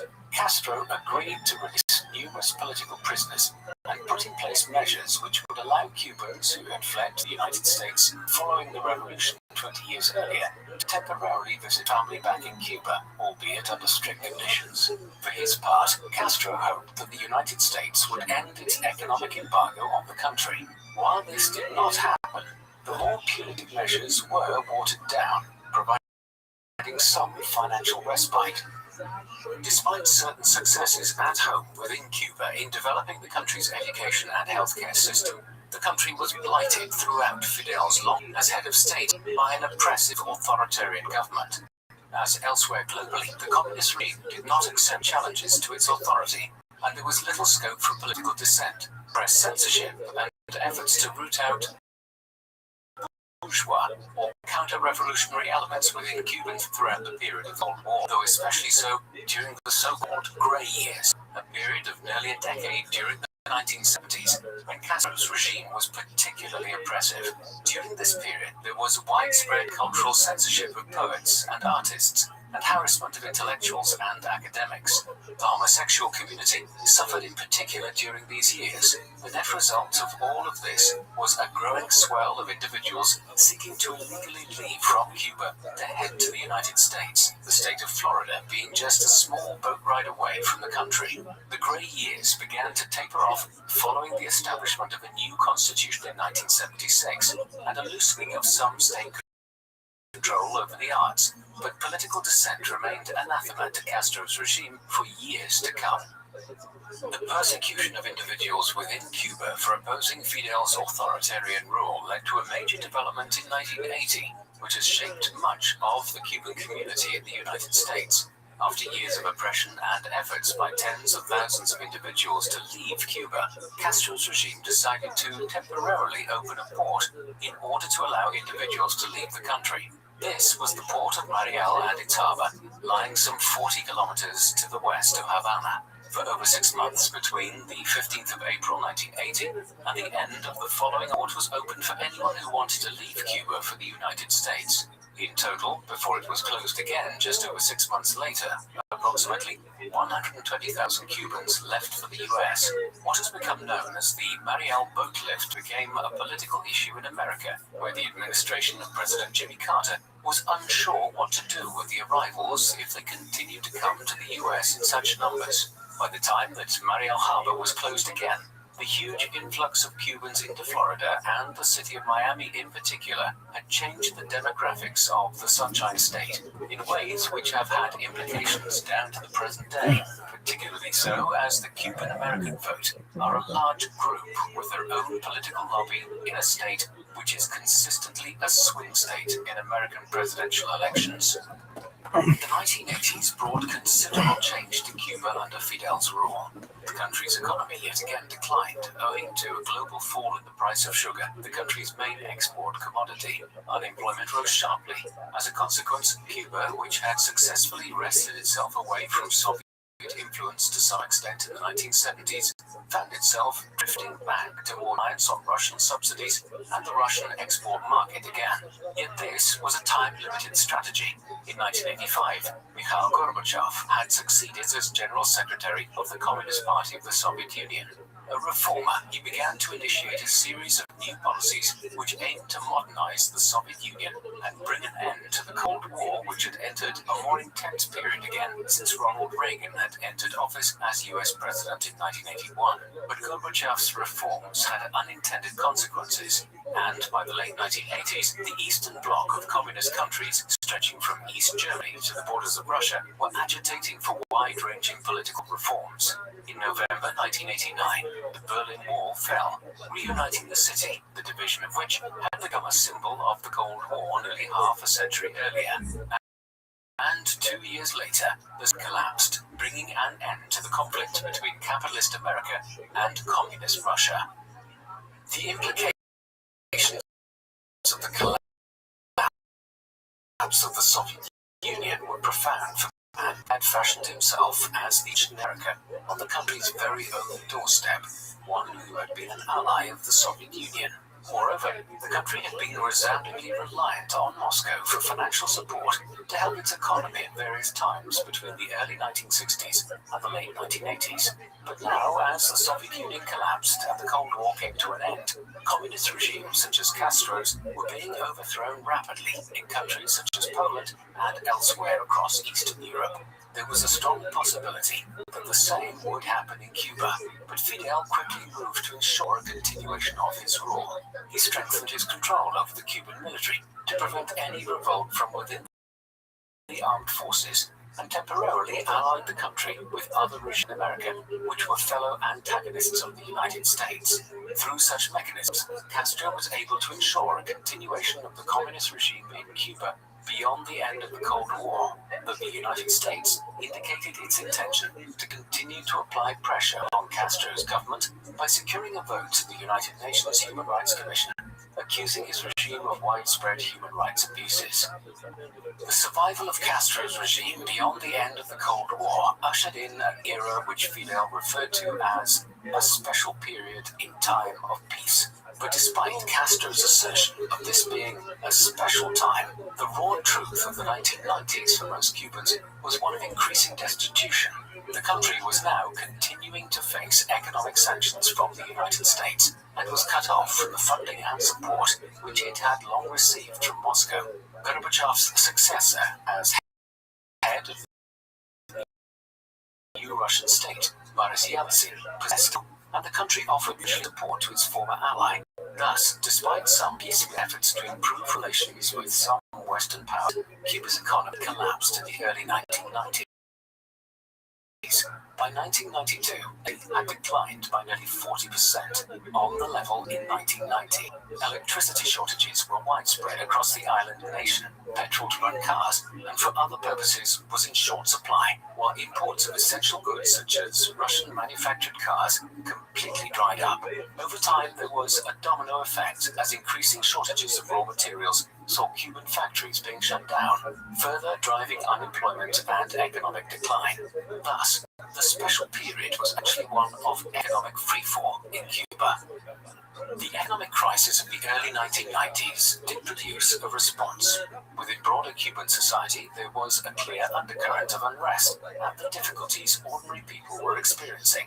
In response, the regime sought to ameliorate the economic situation before it led to efforts to overthrow the government, as had happened across Eastern Europe.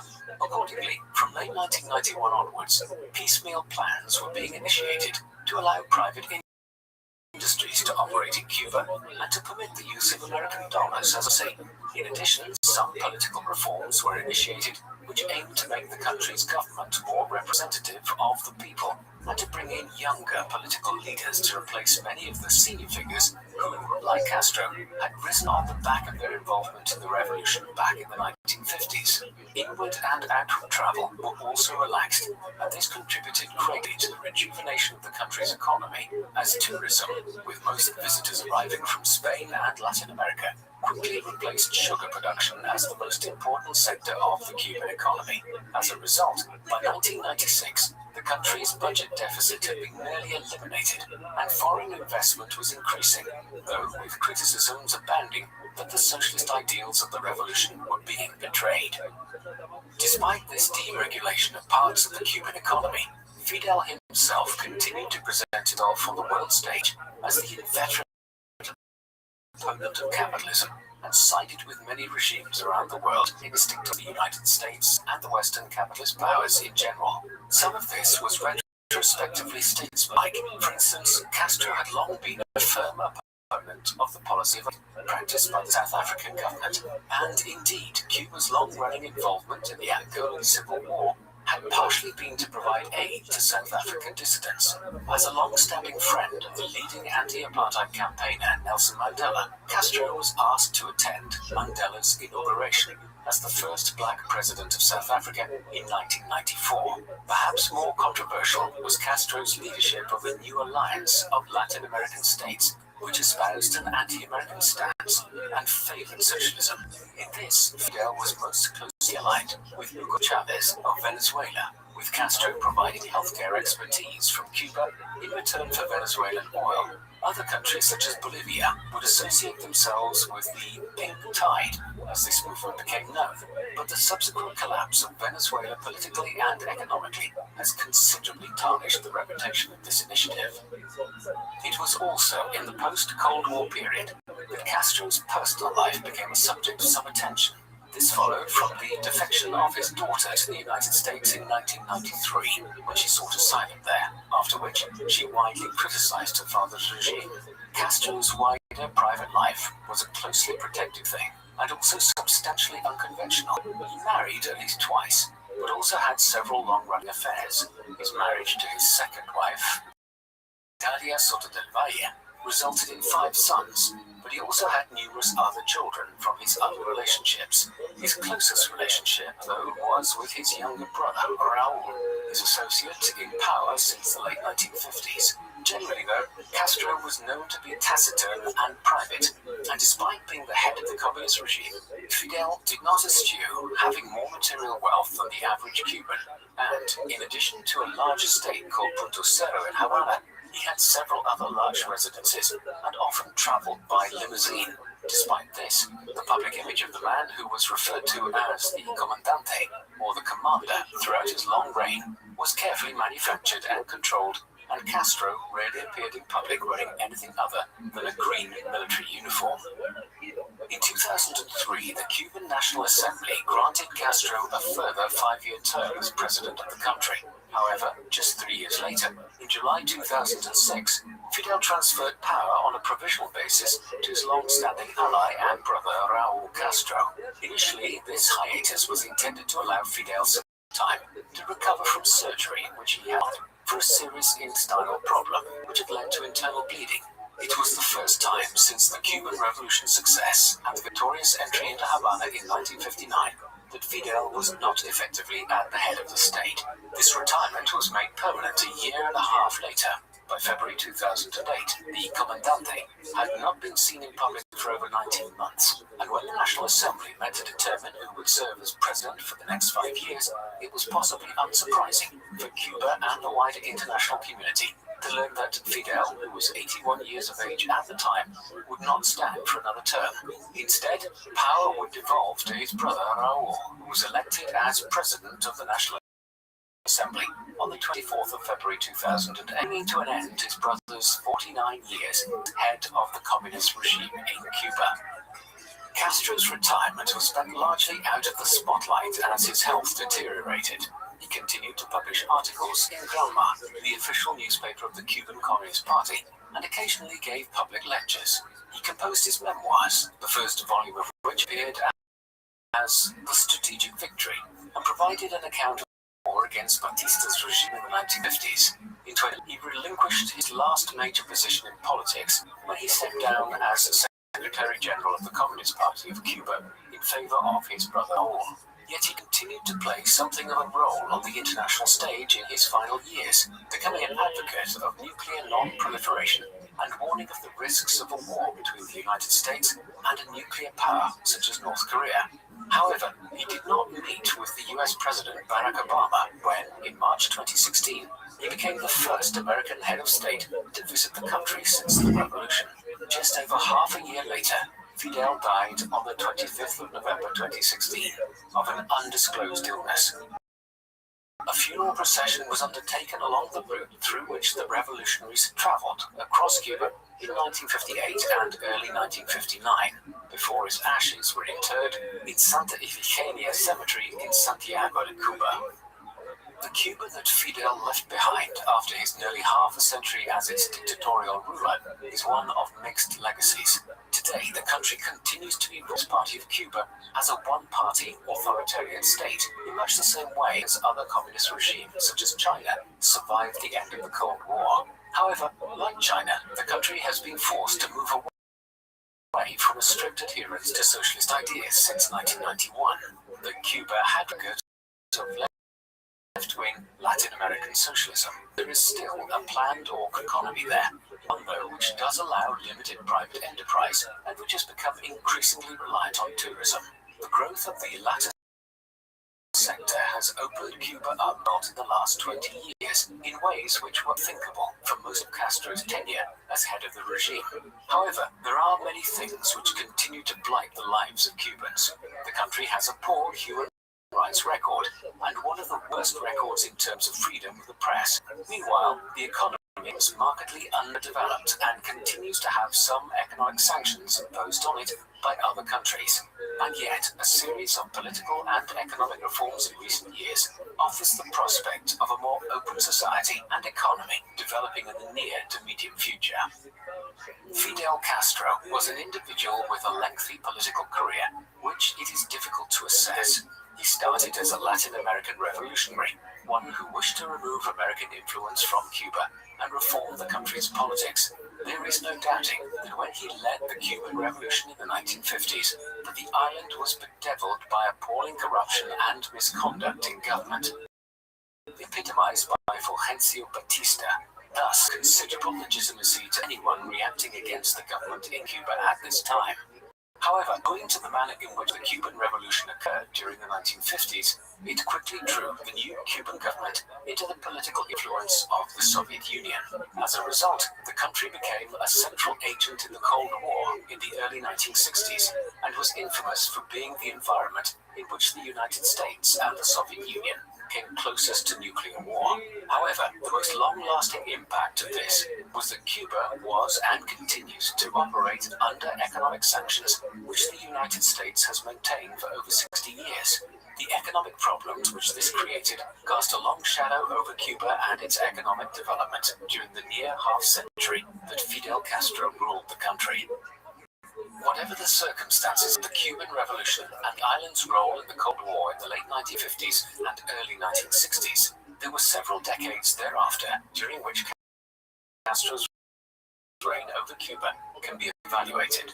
Based on these years, in fairly some reforms and innovations which were introduced into Cuban society were very positive, and the country enjoys an education and healthcare system which is accessible to all, and which would be the envy of the average American who has to pay high fees to access the best universities or shop around for jobs which offer private health insurance. As a result, Cuba has been able to make remarkable medical breakthroughs for a country of its small size and is a net contributor to global medical aid efforts. But contrasted with this is the fact that Castro's Cuba was a highly oppressive authoritarian regime which persecuted much of its population over the last half-century. In order to maintain Castro and his followers in a position of unchallenged power in Havana, Castro may be regarded as a man who oversaw a regime which demonstrated how communism could benefit many of its citizens in the realms of education and healthcare, but whose rule was ultimately sullied by his repressive actions and authoritarianism. What do you think of Fidel Castro? Was he a nationalist patriot who liberated the Cuban people from an oppressive dictatorial regime? Or was he simply another dictator himself, who in turn oppressed the Cuban people? Please let us know in the comment section, and in the meantime, thank you very much for watching.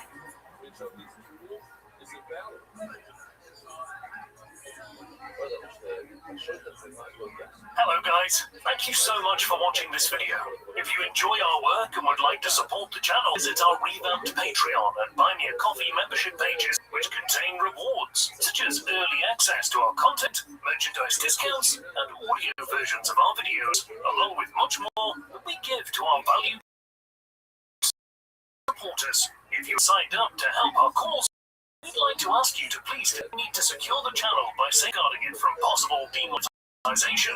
Also invest in better equipment, software, and more people to help us improve our videos going forward. In short, without your contributions, these videos would not be possible. So if you would like to ensure this channel never has to shut down due to demonetization, please spare whatever you can per month and become People Profiles patrons. Thanks for listening.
The man known to history as Pol Pot was born with the name Salazar in the village of Prexpal in northeastern Cambodia.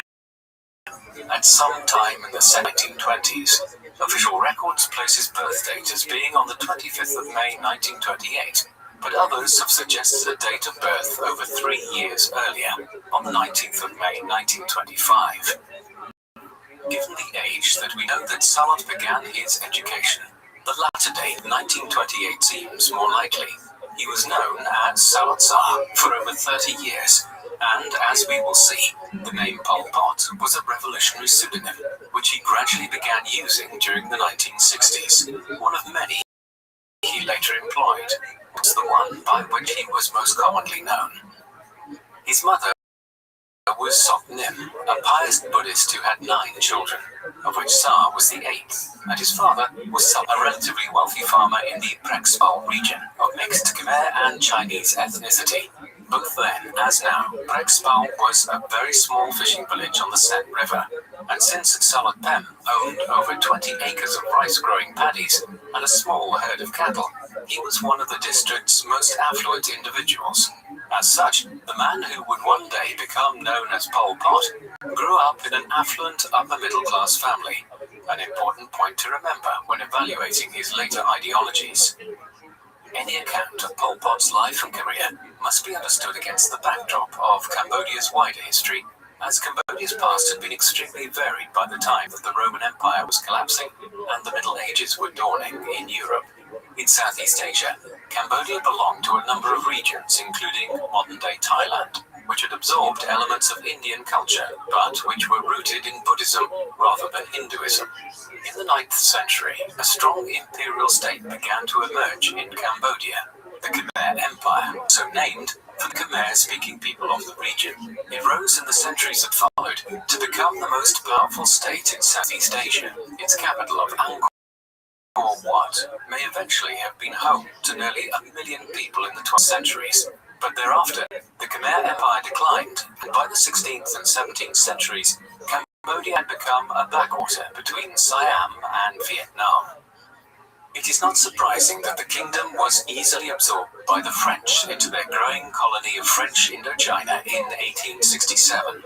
Although the relatively peaceful transition to colonial rule ensured that the monarchy was kept in place as a puppet government by the French.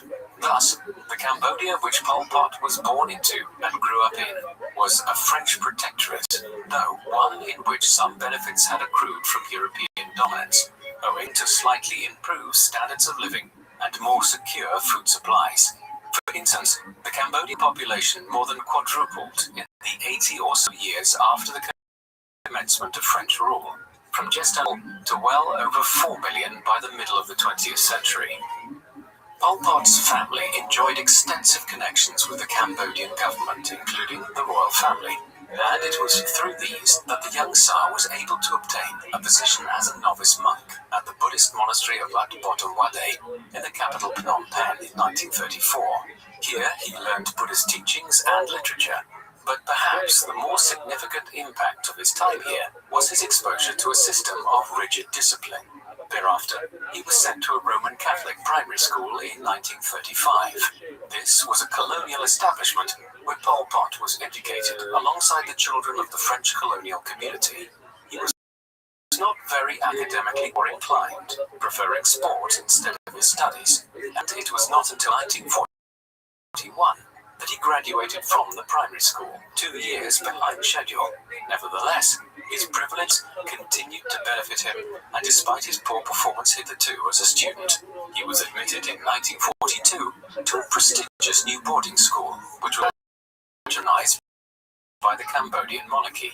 He would remain there until heaven, again indulging passion for football and basketball over his studies. Cambodia's politics were shifting dramatically. While Pol Pot was undertaking his education, French colonial rule in Southeast Asia was weakening considerably as a result of the outbreak of the Second World War in Europe in the autumn of 1939. Taking advantage of the situation, in October 1940, the neighboring kingdom of Thailand invaded Cambodia and Laos and succeeded in taking possessions of some board provinces from the French. Then, in April 1941, King Monivong, the puppet monarch of Cambodia, died. He was replaced by the French by King Sihanouk, an 18-year-old, whom the French believed would be more than Prince Moniret, Monivong's designating successor. But Sihanouk would prove less of a puppet than was foreseen, and he would play a major role in the tumultuous politics of Cambodia over the next 50 years. No sooner was he on the throne than Cambodia was invaded by the Empire of Japan, as the Second World War spread across Eastern Asia and the Pacific. It would suffer 4 years of occupation. Then, as the end of the war neared in 1945, Sihanouk proclaimed an independent kingdom of Kampuchea in March 1945. It proved short-lived, and French rule was quickly reimposed on Cambodia in October 1945. But this brief experiment in independence foreshadowed the struggle to end colonial rule which was to follow. Pol Pot's path in the years following the Second World War, though, increasingly pushed him away from Cambodia altogether. Having left boarding school or acquiring his baccalaureate, he enrolled in 1998 in a carpentry course at the Technical College in Phnom Penh. Given his family background, Pol Pot might have been expected to follow a different career path, and setting out on a vocational training as a carpenter would have been viewed as a step down for the son of a wealthy landowner at the time in Cambodia. Yet it seems that his privilege once again benefited him in the months ahead, as Pol Pot's academic shortcomings were ignored, and in 1949 he was awarded a prestigious scholarship to attend an advanced engineering school far away in Paris in Europe, the capital of the French colonials. At the time, it was not uncommon for the French to invite the sons of well-connected colonial families to acquire their education in France itself, the goal being to inculcate young men like Pol Pot to the virtues of French society and encourage them to want to maintain French control over countries like Cambodia rather than seeking independence. Thus it was that Pol Pot set out for Paris in 1949. However, the political climate of Cambodia in the post-war period was such that Pol Pot would become radicalized against French colonial rule while in Europe, rather than inculcated into becoming a supporter of the French presence in Indochina. Before examining Pol Pot's time in Europe, we need to look at events in Cambodia itself in the late 1940s and early 1950s, after the Second World War. King Sihanouk had succeeded in gaining some concessions from the French government to grant greater autonomy to Cambodia. The country's first elections to a domestic parliament were held in 1946, and a new, modern constitution for the country came into effect in May 1947. Negotiations continued in the year ahead for Cambodia to be given a more concerted form of independence. And thereafter, this was driven by events elsewhere in Indochina, as in 1946, the French had been fighting a war in neighboring Vietnam against insurgents who wished to acquire independence from French Indochina. The First Indochina War would drag on eventually until 1954 and would extend into neighboring Laos and Cambodia. It was the beginning of a long period in which events in Vietnam substantially impacted on developments in Cambodia. The insurgency in Vietnam made the French government more willing to grant concessions to King Sihanouk and Cambodia as a means of shoring up support there and avoiding another independence war. Yet the concessions which Sihanouk continued to obtain were viewed as doing for enough, and so as Cambodia entered into the early 1950s, the country was rife with political instability as many parties emerged, calling for independence and an end to French colonial rule, with some also wishing for the abolition of the monarchy, which was tainted by its long associations with the French. This was the situation at home as Pol Pot arrived in Paris in 1949. The stormy politics of Cambodia had been transplanted to the French capital. While he lived on the banks of the Seine in the months that followed, Pol Pot became associated with numerous political groups that had been organized by his fellow Cambodians in Paris. One of these was the Khmer Student Association, which met regularly and was broadly committed to achieving Cambodia independence from French rule. More extreme and effectively was the Cercle Marxiste, or Marxist Circle, a Marxist-Leninist organization which met in secret to read Marxist, Leninist, and other communist writings and to discuss Cambodia's struggle against French oppression. The majority of anti-colonial independence struggles in Africa and Asia in the post-Second World War period adopted one form of communism or another as their ideological base in their independence struggles, not least because the best way to throw off European imperial rule was by obtaining financial and from communist Russia or China. But in assessing Pol Pot's ideology and future career, we can largely dismiss any ardent affection for Marxist thought, which he might have claimed to have had, as in reality, the future dictator did not really understand Marxist thought at all. What little of Karl Marx's own writings he had read, he later admitted he had not been really able to comprehend. Rather, Pol Pot was attracted by the idea of continuous revolution, without concerns for the violence and humanitarian implications of it, which had become a feature of Marxist-Leninist thought in the post-war period. This unswerving commitment to acquiring independence and carrying out a revolution at all costs became the central focus of his political leanings later on, not any ideological commitment to communism. Pol Pot spent 3 years in Paris, becoming more and more embroiled in politics there. His departure from the French capital would eventually come about owing to developments back in his homeland. In January 1953, as the political situation in Cambodia lurched from crisis to crisis, King Sihanouk disbanded the National Assembly and began ruling by decree. Domestic political turmoil increased rapidly thereafter, such that by the spring of 1953, Cambodia was virtually in a state of civil war. Already in late 1952, the Cercle Marxiste in Paris had determined to send one of their members back to Cambodia to assess the situation on the ground in order to determine which of the competing entities they should be. And so it was that Pol Pot found himself returning to Southeast Asia in December 1952, after 3 years in France. As a result, he was back in Cambodia to witness Sihanouk's call from France in the summer of 1950, a request which was granted by the French government in November, when it realized that it lacked the support or the military capacity to maintain its control over Cambodia. Independence had been achieved, but it remained to be seen exactly what kind of state would emerge Cambodia. The next 15 years in Cambodia were a period of almost continual turmoil, which eventually, in 1968, would result in the outbreak of a civil war, which was the result of the unrest which continued to dominate Southeast Asia in the 1950s and 1960s. Although the Geneva Conference of 1954 succeeded in ending the First Indochina War between the French and pro-independence Vietnamese, conflict in Southeast Asia was in no way brought to an end. Henceforth, the northern parts of Vietnam became the independent country of North Vietnam, which was pro-communist, while the south of the country also gained independence as the pro-Western Republic of Vietnam. However, no sooner had the dust settled on the Geneva Conference than North Vietnam began efforts to unite the country under communist rule. Thus, in 1955, the Second Indochina War, or what is more commonly known as the Vietnam War, erupted.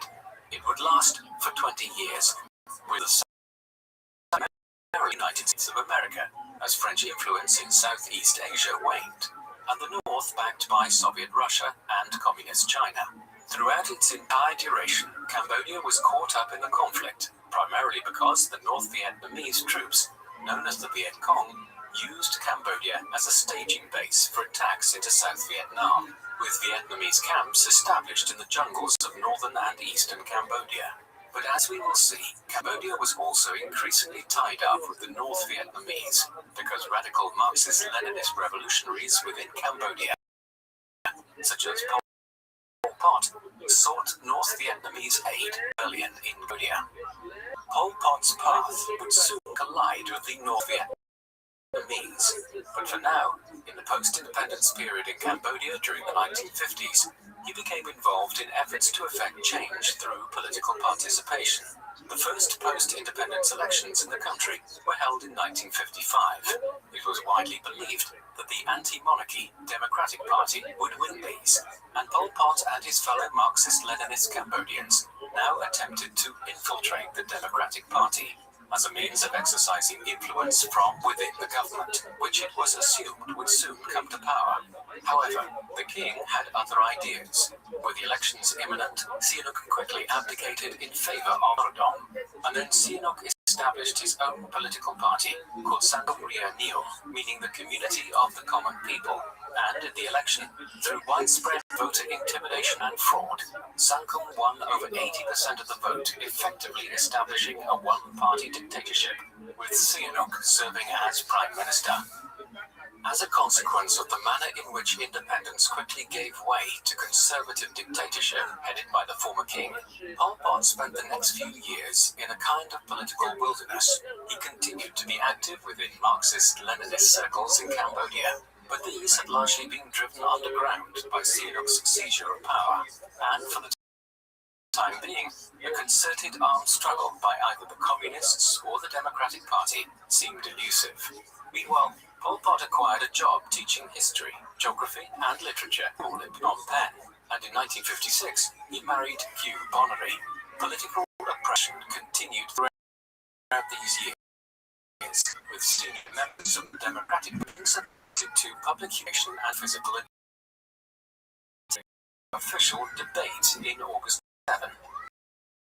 However, by the end of the decade, resistance greatly diminished, and then things start to change. In 1959, members of the Marxist-Leninist Cambodian movement established the Cambodian Labour Party, the forerunner of what would later become the infamous Khmer Rouge.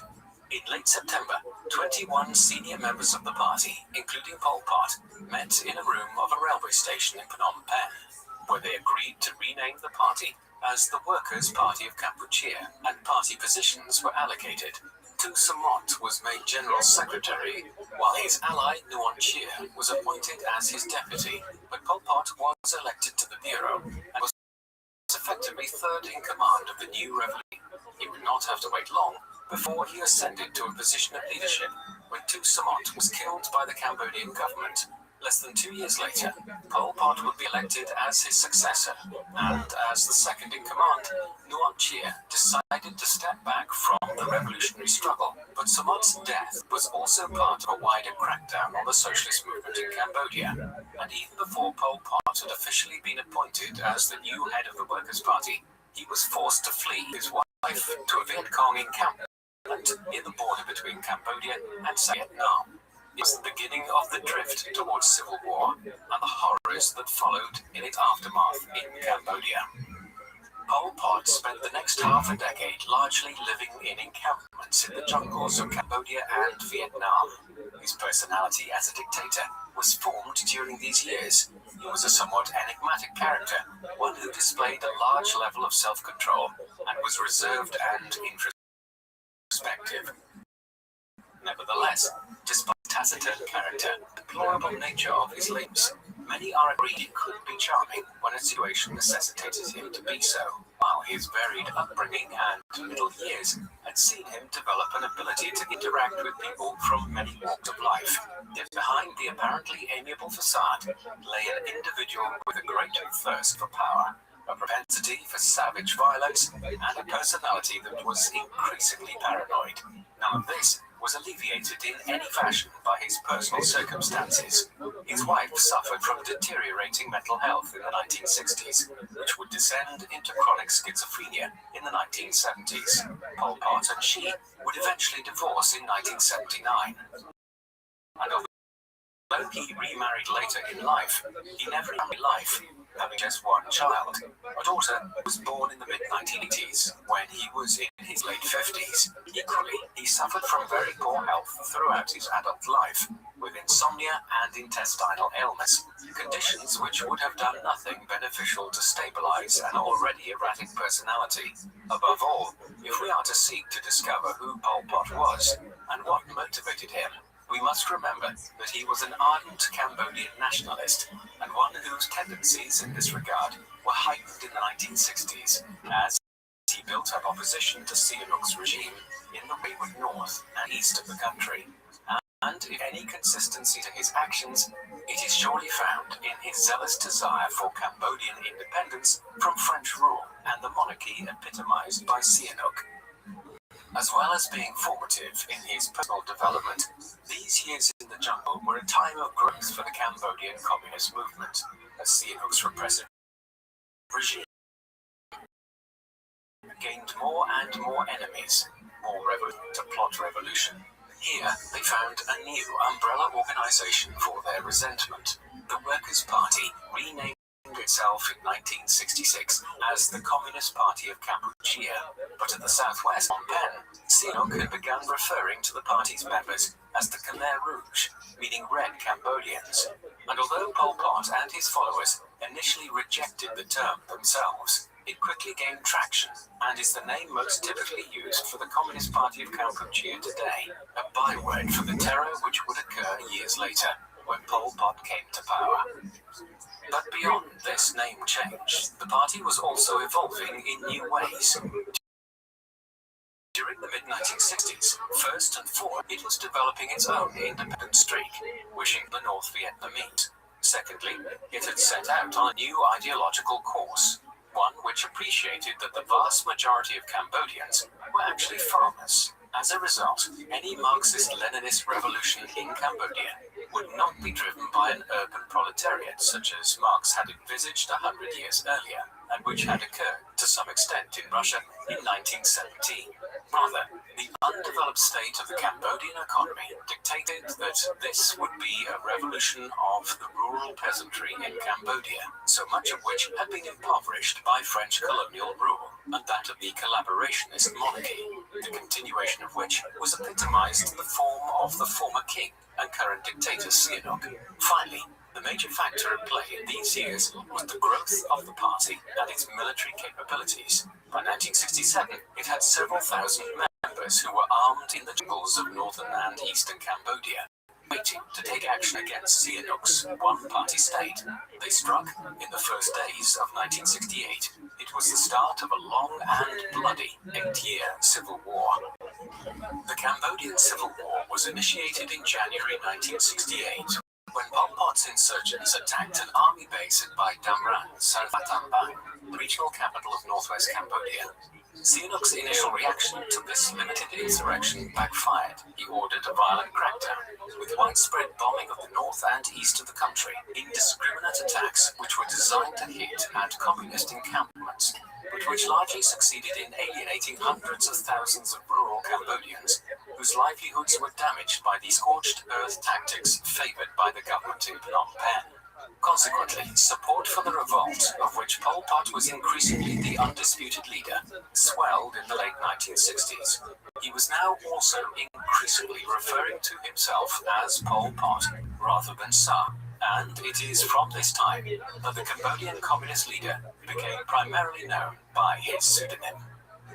In 1970, the Civil War took a dramatic turn, owing to Cambodia's ongoing role in the Vietnam War to the east.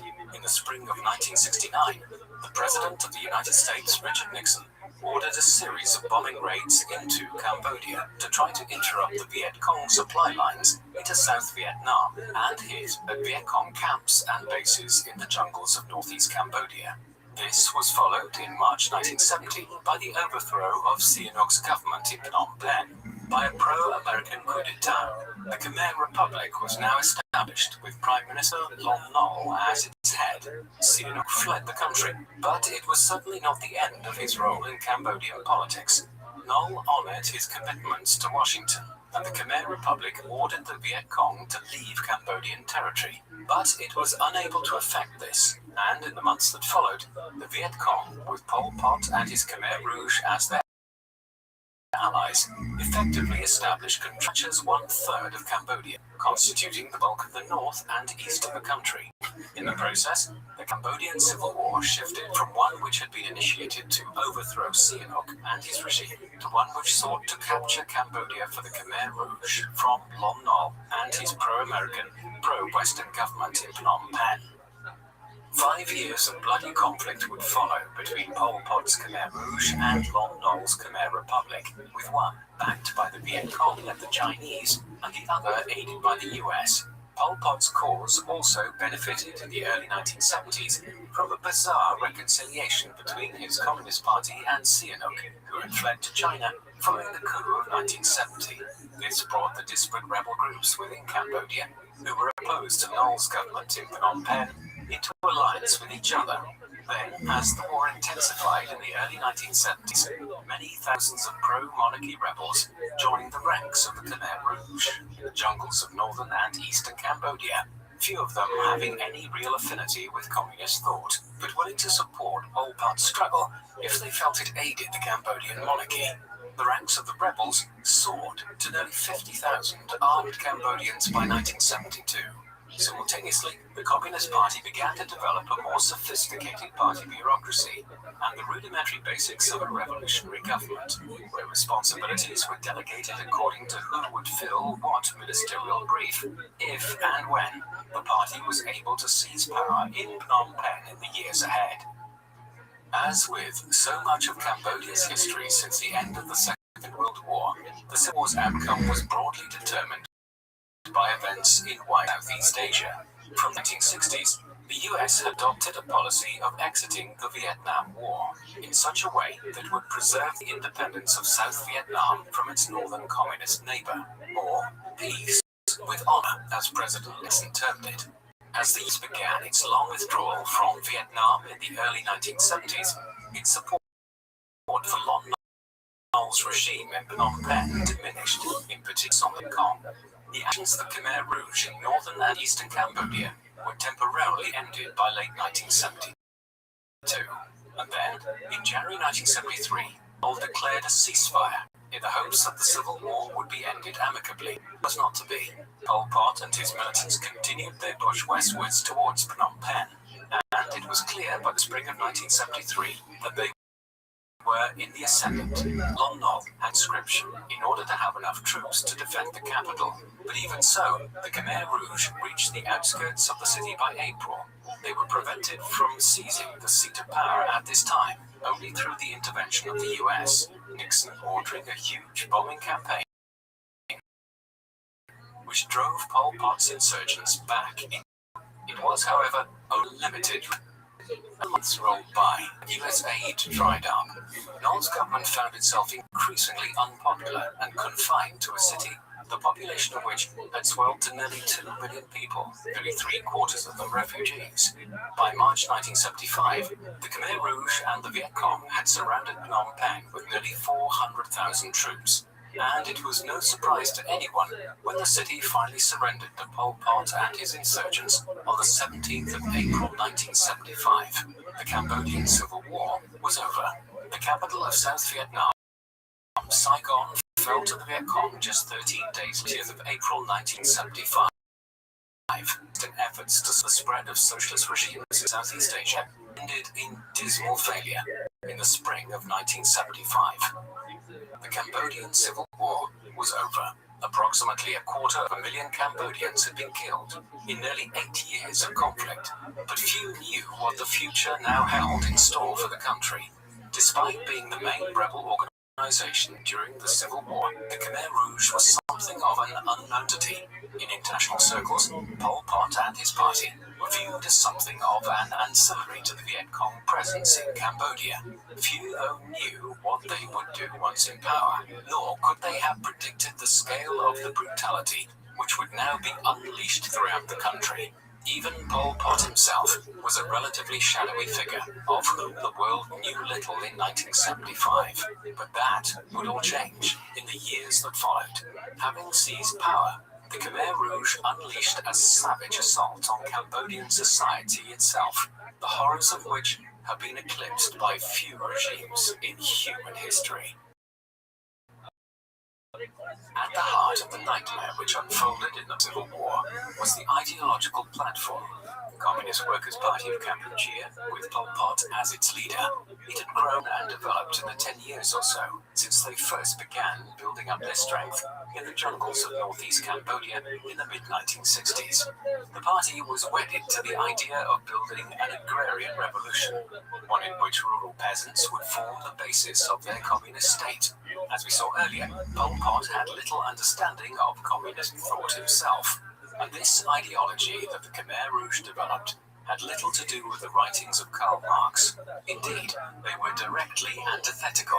Marx had envisaged a revolution driven by the urban proletariat of oppressed factory workers. Conversely, Pol Pot and the Khmer Rouge viewed urban workers as dangerous subversives and wanted to encourage Cambodians to return to the countryside from the cities in order to create an almost exclusively agrarian society. This utopian dream of theirs would soon become a nightmare for the Cambodians. As Phnom Penh had been seized in April 1975, Pol Pot quickly made his way to the city. He entered the capital on the 20th of April, and May had established his government at the Silver Pagoda, an opulent 19th century royal palace which had once been home to the monarchy. It was not at once clear that Pol Pot and the Communist Party would be the primary power in the new Cambodia, not least because a number of regional military leaders commanded their own power bases throughout the country. There was even an effort made to unseat Pol Pot in the autumn of 1976, but ultimately the party prevailed and solidified its power.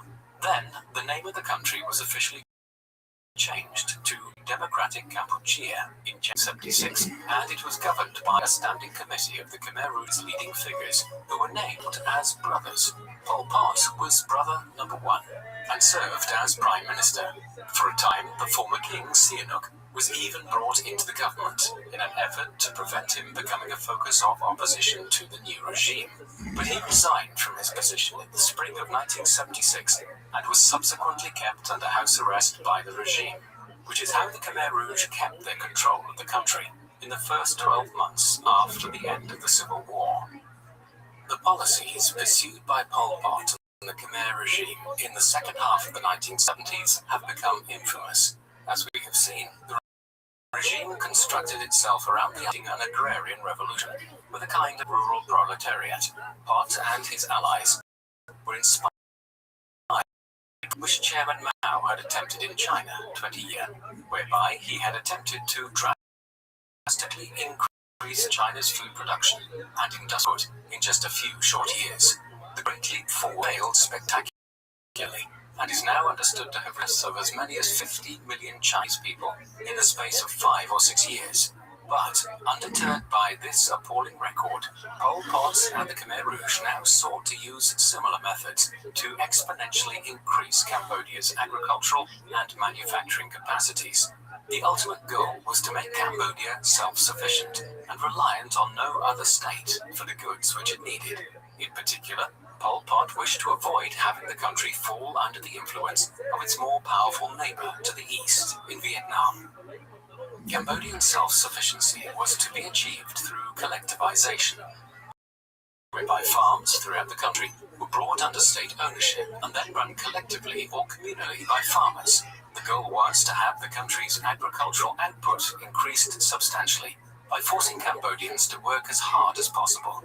To this end, Pol Pot and the Khmer Rouge immediately began forcing the population to leave Cambodia's cities and relocate to labor camps in the countryside to work on collective farms. Conditions in these were brutal, to little more than slave labor. Workers were beaten and tortured if they did not work sufficiently hard enough. They were fed poorly, often so that camp overseers could report on high production yields, and malnutrition was soon rife, giving way eventually to death through starvation. As conditions in Kampuchea's work camps deteriorated during the course of 1976 and 1977, disease became rife in them also, exacerbating the level of mortality. Workers who refused to work hard enough or resisted directives were executed. The barbaric conditions of the camps in the countryside were not the sole theatre in Pot's Cambodia where mass murder was occurring. The Khmer Rouge established itself as a highly autocratic, xenophobic, classist, and totalitarian regime. People from the middle and upper class were murdered in large numbers simply for having the most tenuous links to the ruling elites of past years, or being seen as bourgeois subversives. All this despite Pol Pot's own upper-middle-class family background. Foreigners were targeted also. For instance, 250,000 Cambodians of Chinese ethnicity were killed between 1975 and 1979, with perhaps as many as 100,000 Muslims also murdered. The state also established itself as an atheistic regime, and Buddhism was savagely repressed.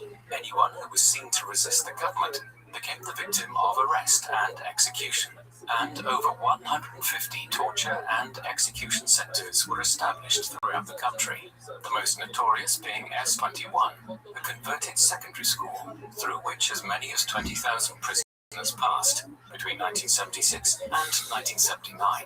As the months went by, paranoia came to dominate every aspect of Cambodian society. Children were indoctrinated into the regime's atrocities and forced to engage in killings. In other instances, the children of political dissenters or ethnic minorities who were killed were also murdered. The rationale of Pol Pot and the regime being that they wanted to avoid these children growing up and seeking to avenge their parents. All of this took place in the killing fields, sites throughout Cambodia, where mass executions were carried out in the years following Pol Pot's ascent to power. At these sites, individuals were sometimes killed using sharpened bamboo, scythes and pickaxes to save bullets. Some victims were forced to dig their own graves before being executed. Often poor farmers and peasants were forced to carry out these executions in order to avoid punishment themselves by the regime. Such was the barbarity of the Khmer Rouge and the unmitigated terror and destruction of life which it unleashed, that by the 70s, somewhere between 1.7 and 2.2 million, this population of approximately 8 million people had been killed. The Cambodian genocide, overseen by Pol Pot and orchestrated by the Khmer Rouge, was one of the most heinous and vicious genocides ever undertaken. It is hard to look beyond the genocide to try to find any coherent policies which might have been implemented by Pol Pot's regime, and it is perhaps unsurprising to find that these were, in any event, dictated by the ideological brutality of the Khmer Rouge as well. For instance, the party's approach to education was mired in a highly repressive and paranoid approach to learning and the role of teachers in society.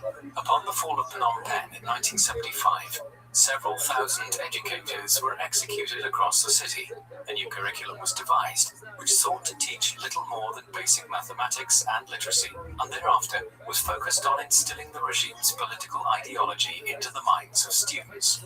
Consequently, some children were fashioned into enthusiastic contributors to the state's atrocities. The health system also effectively collapsed under Pol Pot's reign of terror, with many physicians executed on class grounds. On the economic front, currency was abolished and a barter system was introduced, along with the state-run distribution of goods. As a result, Cambodians were soon trading their few personal possessions in order to acquire basic goods. Foreign trade almost completely dried up, but most strikingly, the goal of drastically improving agricultural output was a catastrophic failure. The reverse, famine, was endemic as the months and years passed by. On the foreign policy front, Pol Pot's approach mirrored his desire to make Cambodia self-sufficient. Isolationism was favored. Consequently, Pol Pot and the Khmer Rouge spurned the Western powers, including the US, with which the previous administration in Phnom Penh had been so closely associated. Those states which Pol Pot established good relations with were usually headed by fellow autocrats, such as Nicola of Romania. The Soviet Union was rejected as a source of support, despite being the ostensible head of the communist bloc. In favor of aligning Kampuchea with China, Chairman Mao committed over $1 billion of Beijing's money in aid to help rebuild and develop Cambodia in the aftermath of the Civil War, and many civil and military advisors were sent to Southeast Asia to provide advice on how to develop the Cambodian economy. Although the relationship cooled considerably from 1976 onwards, with the death of Mao that year and the Cambodian regime's increasingly hostile approach to ethnic Chinese Cambodians. But the most consequential relationship of the Khmer regime was with its neighbor to the east, with whom its recent history is so entangled. Following the end of the Civil War, relations between Cambodia and a united Vietnam quickly deteriorated, and in the summer of 1976, negotiations to resolve some border disputes between the two countries failed. Thereafter, relations thawed considerably. Little could Cambodians have known at that time, but the communist regime now would soon provide a kind of salvation for the people of Pol Pot's Cambodia. Relations between Cambodia and Vietnam were in terminal decline by 1978. The previous December, the Vietnamese had sent tens of thousands of troops over the border to contested regions and broke off relations with Phnom Penh. Although it soon drew in the first week of 1978, Pol Pot responded by ordering raids along the border region. War was not officially entered into at this point, but the unrest was the spark to see resistance to Pol Pot and the Khmer Rouge begin to emerge within Cambodia. Such was the anarchy and brutality that prevailed throughout the country that several regional military commanders were now moving through the country to distance themselves. In a bid to build support, Pol Pot courted Sihanouk, who was still under house arrest, to throw his support behind the regime, a sign of his increasing desperation. And then, in December 1978, the inevitable war broke out. The Vietnamese-Cambodian War began on Christmas Day 1978, when the Vietnamese launched a full-scale invasion of Cambodia. Over 150,000 Vietnamese troops, many of them hardened veterans from the long Vietnam War, and led by seasoned military commanders, streamed over the border. The invaders quickly overran the country. Northeast Cambodia had been captured by the end of 1978, and then on New Year's Day, the main Vietnamese forces began their approach to Phnom Penh. As the Cambodian army's resistance melted away in the opening days of 1979, Pol Pot and the Khmer Rouge regime began evacuating the capital. Many senior members fled to Thailand, while Pot himself headed for the city of Battambang, the regional capital of the northwest. Phnom Penh fell on the 7th of January 1979 to the Vietnamese, who now established a new People's Republic of Kampuchea, headed by Cambodian exiles who had fled to Vietnam in recent times. To avoid the purges of Pol Pot and the Khmer Rouge, war seemed to have been won for days, and Pol Pot and his regime utterly defeated. But then, foreign powers yet again intervened in Cambodia's affairs. Following the initial flush of victories, the Vietnamese and their Cambodian allies were stopped in their advances when China invaded northern Vietnam in mid-February 1979. Although the Sino-Vietnamese War, which ensued less than a month, and a ceasefire had been agreed with, the attack was sufficient to give Rouge and many military groups in Cambodia time to regroup and organize their resistance to the Vietnamese-backed government in Phnom Penh. During this period, Pot and his Khmer Rouge allies took advantage of the distraction offered by China's intervention to establish control over parts of the northwest of the country along the border with Thailand. Armed with financial and military aid from China and the United States, Pot was trying, in the summer of 1979, to reinvent the Khmer Rouge. Efforts were made to disavow the party's former socialist past and actions, while Pot tried to position himself as the leader of a new patriotic democratic front, an alliance of disparate political and military groups which opposed the Vietnamese-backed regime in Phnom Penh. The leader of the Khmer Rouge even attempted to reinvent himself by dropping his pseudonym, Pol Pot, and adopting the name Pan after his father. Incredibly, these actions won him some credibility on the international stage, and in November 1979, the United Nations chose to recognize the Khmer Rouge of Cambodia over the administration in Phnom Penh, despite the appalling crimes of the regime in recent years, the full extent of which was admittedly still unknown to the world in 1979. Thus, by the end of the first year of the Cambodian-Vietnamese War, the stage was an extended showdown between the Vietnamese and their puppet regime in Phnom Penh and the many militant groups which controlled much of the country, and of which the Khmer Rouge was just one. This was effectively a new civil war in Cambodia. It would last as long as that which had first brought Pol Pot and the Khmer Rouge to power in 1975. Cambodian-Vietnamese War lasted for another 10 years. The Khmer Rouge was just one of the militant groups fighting against the People's Republic of Kampuchea and Vietnam in these years. Foremost amongst these other groups was the National United Front for an Independent, Neutral, Peaceful and Cooperative Cambodia, or Fun Sing Pek, which was formed in 1981 by the stalwart of Cambodian politics, the former King Sihanouk. Then, in an effort to win over more support for the Khmer in response to the formation of Sihanouk's Fun Sing Pek, Pol Pot officially dissolved the Communist Party in 1981 and proposed a new nationalist movement, an indication of his ongoing ideological flexibility. Then, as the fighting wore on, in an interminable of guerrilla attacks in the jungles and fields of Cambodia in the mid-1980s, Pol Pot began moving away from the forefront of the movement, and in September 1985, he resigned as the military commander of the Khmer Rouge, in part owing to reverses the previous year, when the Vietnamese had pushed the Khmer forces into Thailand from Cambodia, and in part owing to his own declining health. In 1983, he was diagnosed with Hodgkin's lymphoma, a relatively severe type of cancer, which required him to spend extensive periods of time in Bangkok and Beijing, receiving medical treatment. As the war dragged on interminably into the late 1980s, Pol Pot began to make it known to political elements within Cambodia and abroad that he would not seek to return to power should the war end. Rather, his sole wish was to see the Vietnamese removed from Cambodia, or at least that is what he claimed. As ever, this statement came about largely owing to wider geopolitical circumstances. By the end of the decade, the communist bloc worldwide was in decline, and the Cold War was drawing to an end.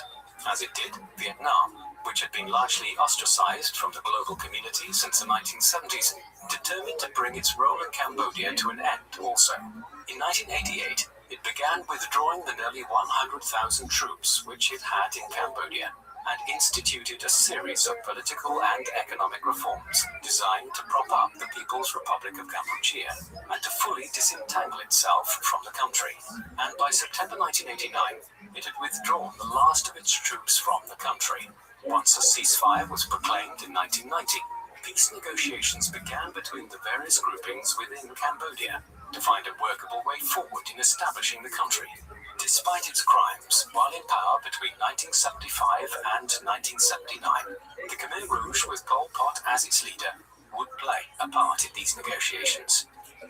In the talks which followed, Pol Pot remained in an obscure location near the border between Thailand and Cambodia, and instead dispatched his close associate in the Khmer Rouge, Khieu Samphan, to Phnom Penh to represent the party.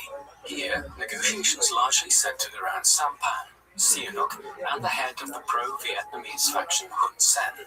Samphan struck an antagonistic pose in the capital, declaring that the Khmer Rouge refused to disarm its troops in Western Cambodia. In response, and Sihanouk proved similarly recalcitrant. As a result, sporadic fighting continued throughout the early 1990s, even as negotiations continued in Phnom Penh. Eventually, it was agreed that national elections would be held in the early summer of 1993. The results were a sharp rebuttal of Pol Pot and his Khmer Rouge, with Sen and Sihanouk's parties cumulatively winning nearly 80% of the vote. It was the beginning of the end for the Khmer Rouge and for Pol Pot too. Sihanouk now negotiated a coalition with Sen, and the new combined government launched an offensive against the Khmer Rouge in Western Cambodia. While the initial gains made by the government were pushed back by counter-offensives launched by Pot in the course of 1994, the party was nevertheless witnessing increased desertion of its forces in Cambodia in the months of.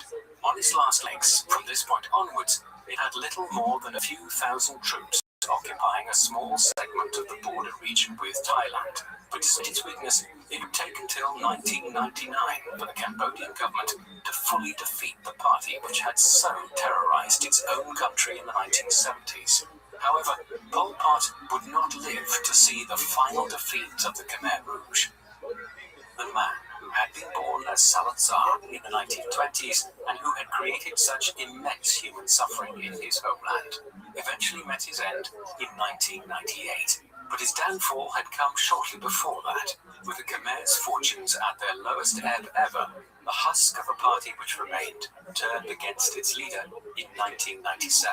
Paranoia and internal disputes plagued the leadership in the wilds of Western Cambodia by this time, and in a party coup in the summer of 1997, Pol Pot and his family were placed under house arrest by a rival faction, led by one Tam Mok. By that time, Pol Pot did not have long to live in any event. He suffered from a heart condition and had left him partially paralyzed and regular oxygen. Moreover, his cancer remained, and without access to effective medical care, he was deteriorating rapidly. Such was the wreckage of a man whom the Khmer Rouge put on trial in July 1997 in a remarkably hypocritical act. He was sentenced to life in prison by the party which he had himself led for over 30 years. But that life would end shortly thereafter. On the 15th of April 1998, Pol Pot in his sleep as his heart gave out.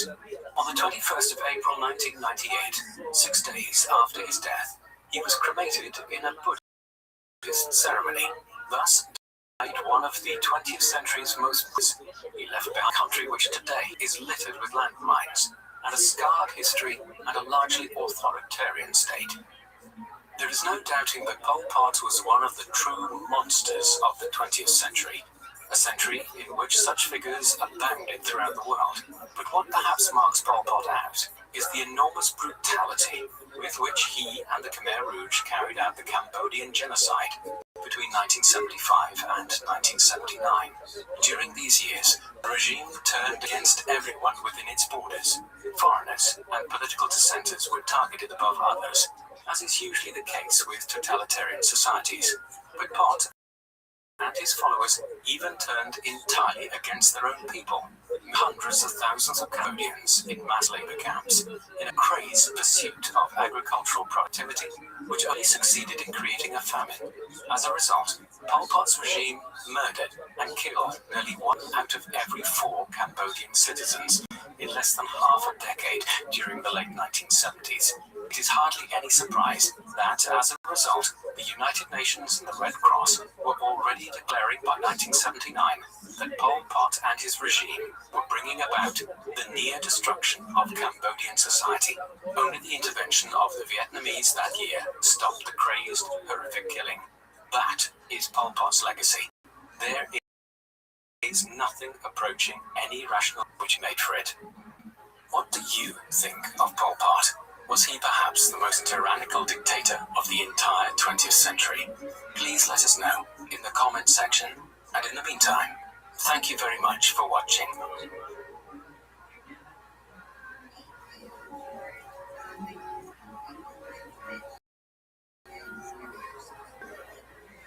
Guys, thank you so much for watching this video. If you enjoy our work and would like to support the channel, please visit our revamped Patreon and Buy Me a Coffee membership pages, which contain rewards such as early access to our content, merchandise discounts, and audio versions of our videos, along with much more that we give to our valued supporters. If you have not yet signed up to help our cause, we'd like to ask you to please consider doing so, as we need to secure the channel by safeguarding it from possible demonetization, and also invest in better equipment, software, and more people to help us improve our videos going forward. In short, without your contributions, these videos would not be possible. So if you would like to ensure this channel never has to shut down due to demonetization, please spare whatever you can per month and become People Profiles patrons. Thanks for listening.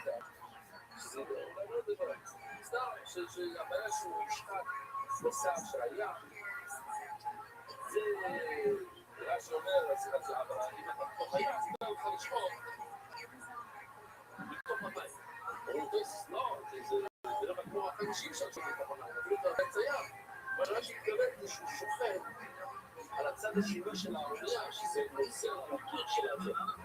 זה מוכח שהוא רוצה שיש את העניין שלו, זה אומר רוצה לשפוך גם את החומר. אבל לשים את החומר האלה זה בעייתי, זה נהיה שגם, הכל זה לא נקודה כאן, זה ששפוך גם אין לנו בבית עליי, אותו בגבוה שמשל בלילה, ואין ברות שלה על כמות שעשרה. אבל הוא אף פעם בשעה, הוא ברגע שיש לך תמורה גדולה, ברגע את התמורה, בוא נראה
אם יש אפילו, אם יש צורה, אז הוא ידיע, אז זה בסדר גמור. כן, אני לא באמצע, אני בסיבון עכשיו.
באידיוט אתה לא יגמור, אתה בטוח שהוא אמר לו מה תערכות, פשיטה. אתה יודע, יש את הצגרות, מה אתה לא יוצא.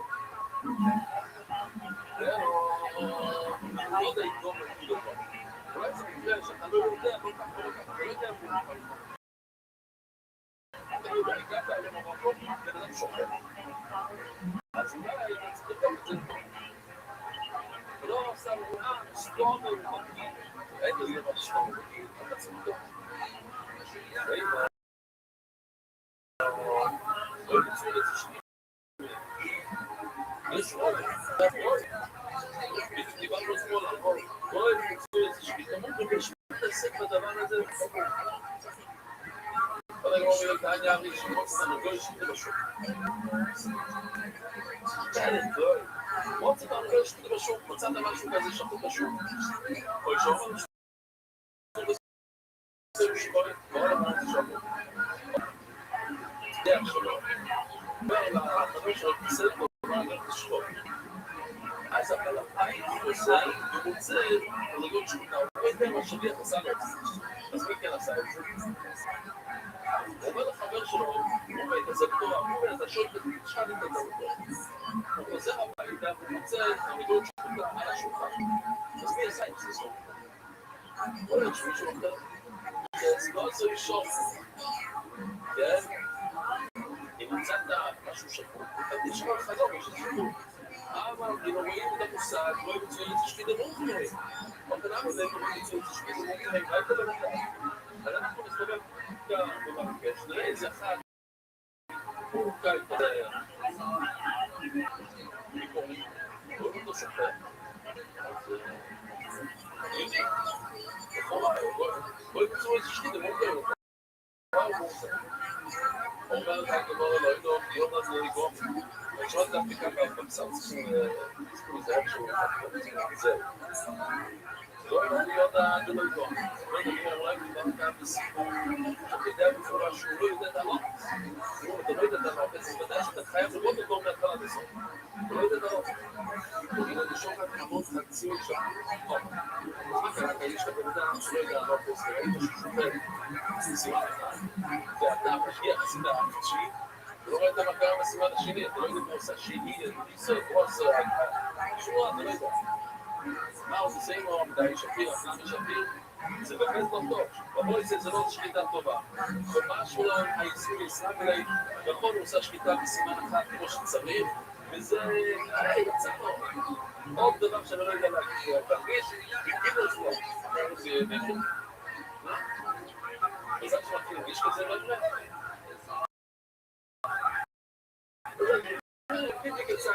הוא הצליח על השנה, השני לא ידעו עכשיו שואל, עכשיו בטבע, אולי בסימן השני, עכשיו מתחייבים לשחוט שני סימנים בבהמה.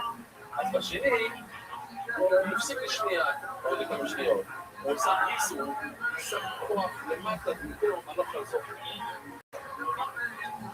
אוי, מדיעו ולסנו, אני רואה שואלת את שאלה כאילו שלא אמרנו על זה. אוי, לשנות לצא לשחוט. השיקום דבר על זה.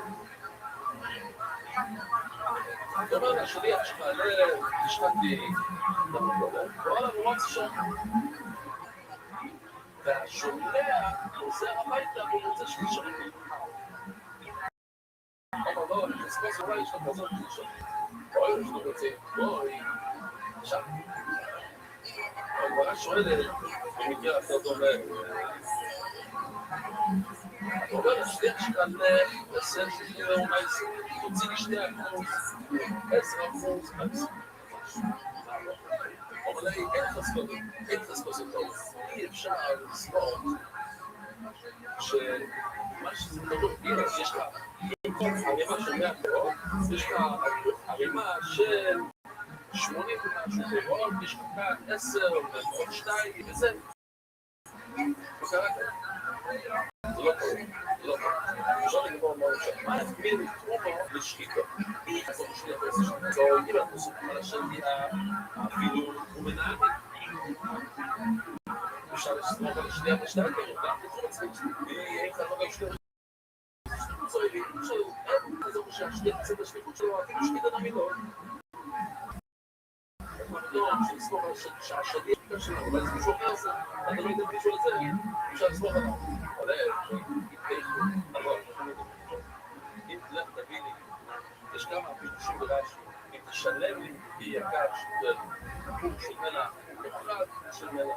בקיצור, רש"י אומר זה עכשיו ככה, בוא נראה. נראה כמו רחוב. כן, אוקיי. וואו.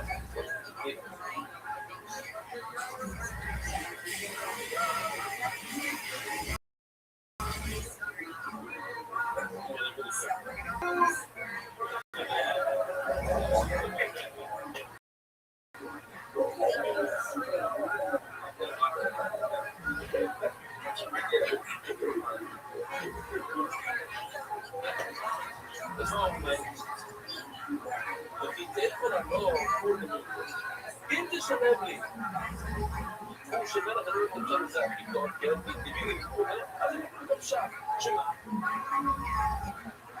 לא, חזון, יש שני הרבה איזה שני אין כזה חזון. ושקיטו, אם נגיד, בואי נשפי נשום עבור זה שופע, בוא נגיד שמישהו אחר באמת רצה לעשות את הדבר, ויש לך בשביל השליח שבא בנקה. לא ימצאו לפני איתה הולך לשמות משהו בבן אדם, לא. ולא אתה שחרר, אתה יודע מה אתה עושה. אבל תרומו, תגיד לשחרר לשמוע את זה יותר. מישהו שמע, מישהו שאתה רצית לעשות, הוא רואה, אני צדיק, אני עושה חסד עכשיו. אבל אני טוב שלא יודעס. צדיק זה מצוין, אני טוב דברים, אני רוצה טרום בלי הרבה על הבית. זה טוב שלא יודעס. טוב שלא יודעס. פרופורסוי, זה הבעיה. לשמור, צריך לדעת את המשות של הבעל הבית. זה שיטה טובה, שיטה טובה, אבל הוא מוציא את המשות של הבעל הבית. הוא אמר, הוא בין לעשות חומר, ולא אמר שיטה, הוא בין את זה לא. לא יודע, הוא מוציא את זה שקידה, לא חומר, אתה לא, אולי זה מאחורי זה לא. אפשר לסמוך על הבעל הזה, שמישהו יעשה של שליטה. אני יודע שכל אחד שלי כאן בחדר, הוא בסכין, לא ינסו לשמור, ומי שכן נשתת, זה בן אדם שהוא יודע לשמור. ככה זה אצלנו היום. אז הוא יכול לצלם במצרים, הראשון לא יהיו איתם, לא נורא. ולבדו העתיד, אתה הוא גאו. בעולה, נצחו לכם שום דפים. ולבדו העתיד, אתה הוא גאו. מה קרה שם? שום סתכלת. ושם חכות. תמיד אומר, בעצם אסור לכל זה, תמיד בעצם זה מעתיד. לזכור את השמות האלה, יהודה אומר שאסור לכל זה, וחלילה אומר שהוא נכון. אבל רבי, אני רוצים ללמוד שמצוא באשפו. שאני לא רוצה להסביר מה זה, אני בסוף אני רוצה להגיד שהוא לא בא להכריע, הוא בא להסביר שמה. רבי יהודה שמצוא באשפו. אם מצאת מה שהוא אומר בהשפעה.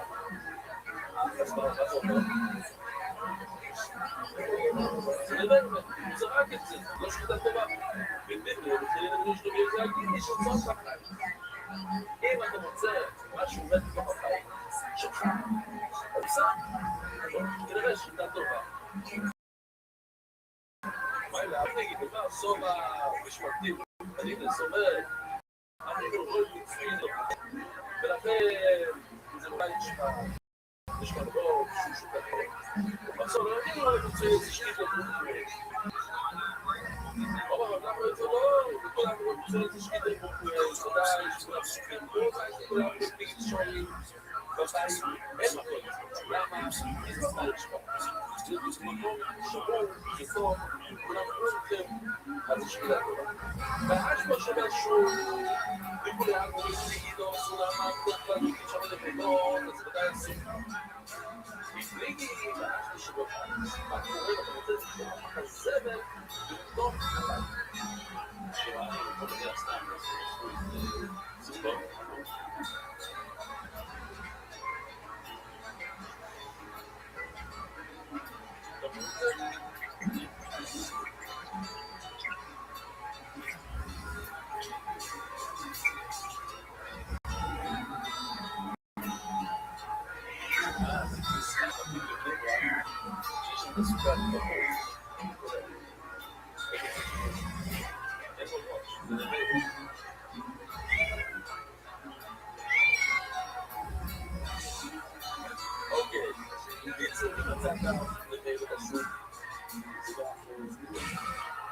היא מצאת כזה, היא מצאת בתוך הבית שלה, בתוך ההשפעה,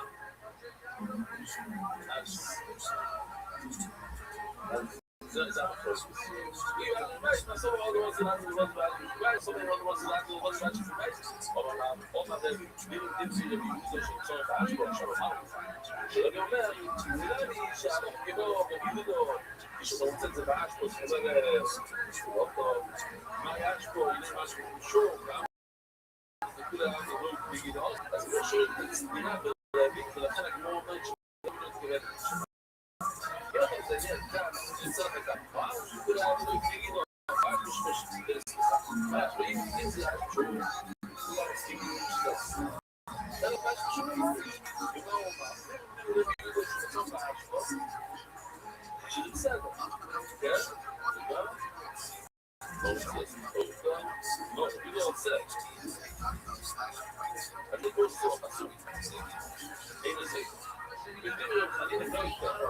בדיוק, אני נקרא שביות זה הגיל שוצא מפה פריס. אם זה בתוך החיים של משהו על השולחן שבת, ודאי, אלא בשביל דבר חשוב, אני מדבר פה בתוך הסרט שבבת. הוא אומר שמותר, ורבי אומר שזה אסור, ורבי אמר שאנחנו כמו שניהם, כאן שהוא רבי את רבי, זה לא יכול להיות כזה. אז מה, כן, מה זה, מה שצעה, נכון, הוא נשמע. הופכים את הדף, ופתאום אומרים, וואו, אבל אני מאוד אבין בזה, עוד נגרום. ורבי לא לפסוק, לא בא להגיד, לא, זה כמו, אבל כמו רבי ככה, אבל לא כמו, ככה, לא. לא זה לא. אז לא תחשוב. אם נדיבר רביכות, נדיבר רביכנים, צריך שווה ספורת רביכות, נסכים לרצלינו. ואז משבשו, שתקול הערב, שער דלת, ויש וביץ היגיל, ונגו, אבל משהו לבד. זה משהו, כולם מסכימים, שזה... אבל אז משבשו,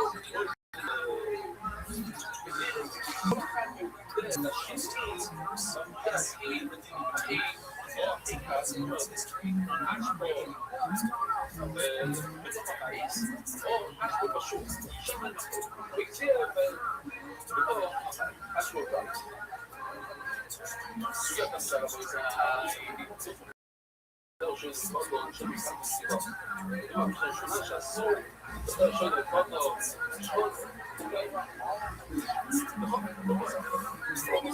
זה יש לו איש לזה, ויחצה גיל את הסתירה בכלל. ויש לו סביר שכל אחד מסכים לשני, במקרה מצוין. במקרה שהוא מצוין. להגיד שכל אחד מסכים. לא, רבי אומר אסור, ורבי אומר מותר. אסור, מותר להגיד.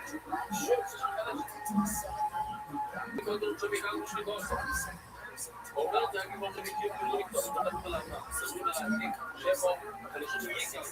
הרובד של שאומרת, אייס, או איזה מרקוד, אסור, יצא. יצא רשות כל מי שנקרא. אפילו חודי. אסור לתת לו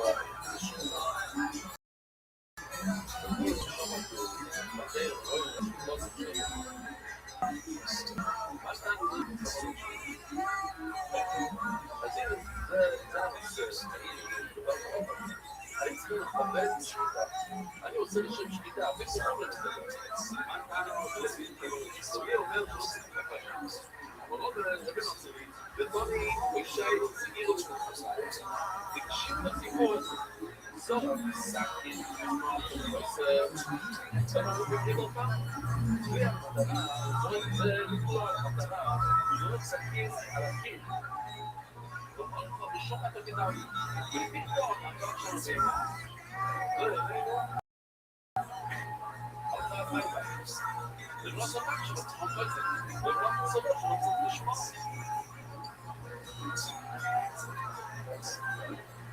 עם החיים. אין גיסה, למה לא? זה לא.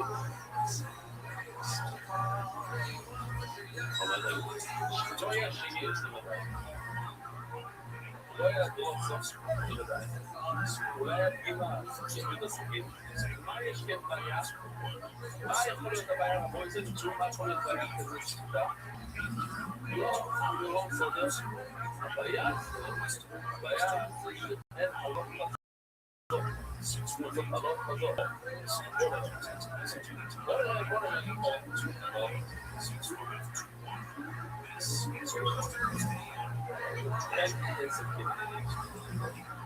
Pero se macho לא כועס. הוא לא יודע אם הוא יכולים לעבור אבל שייך בעצמו גם מסביר.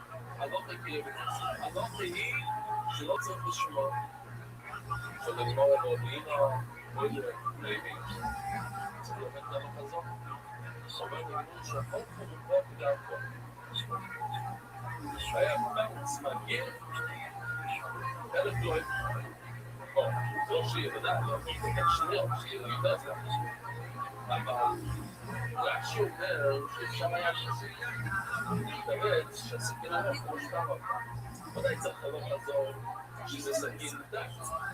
אבל זה כזאת, עם מלא צבא. אם הסכין מספיק עם הצבא פלוס צבא, אז זה בסדר. בואו נראה.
עכשיו, אני שכחתי לשמוע.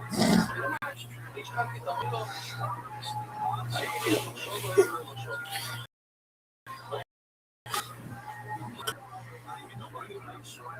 מייס מגיע, כשאדם עושה מייס הוא מוכיח מה הוא רוצה. זאת אומרת, למה לא שאלנו על המייס? לא איזה מייס זה.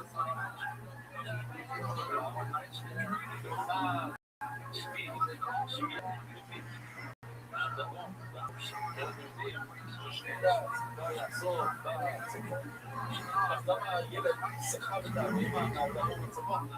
כי הוא יודע מה הוא עושה. הוא הרגיח במעשה שלו כזה שהוא סחב את זה בצפון, שהוא רוצה לשמור, אוי לו לשמור. מה יש למה יציגו לו? זה לא הרעשה של המייס. יש לו מייס. אדם שמוכיח על ידי המייס שלו, זה יודע על מייס. ועכשיו אנחנו איזה מייס. אז אם ככה, המוצאות ששני תופיע, שניפו בסגור, סתם. אין לא לחשוב. אז בזמן לא יש שאין למה לחשוב סתם. ועד לא, ואני קוראים שזה כמו בלי לפעמים שרור לספור איתו מספר הכל, אולי הכל זה להיות איתו לא, זה לראות ואיתו שהכל זה לראות לספור בהם ילד עושים כל הפנים של הדימון, ילד עושה צלחת לזה. כדי שימצא לפעמים את זה שפחות. לא שכאילו לקח מצליים את השלושה את זה, וידאו לה, יש בבית, סבבה, לא היה את זה.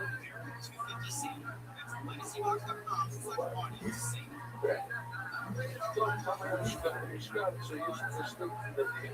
אז הוא עושה הצלחת של המשקל. או, אז זאת אומרת שהוא עושה כלי, כל כך, כל יום שהוא שם את זה.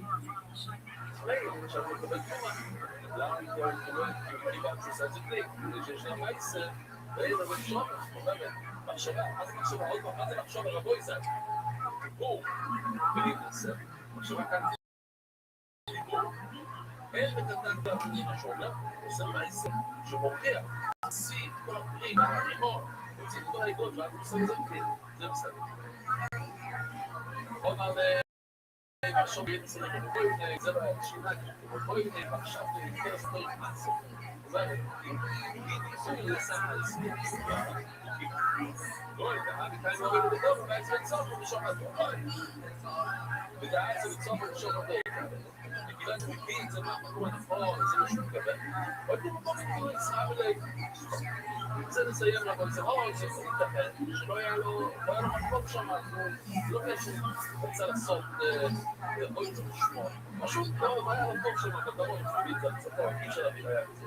אלא בואי זה, שלכם יהיה שהוא. או!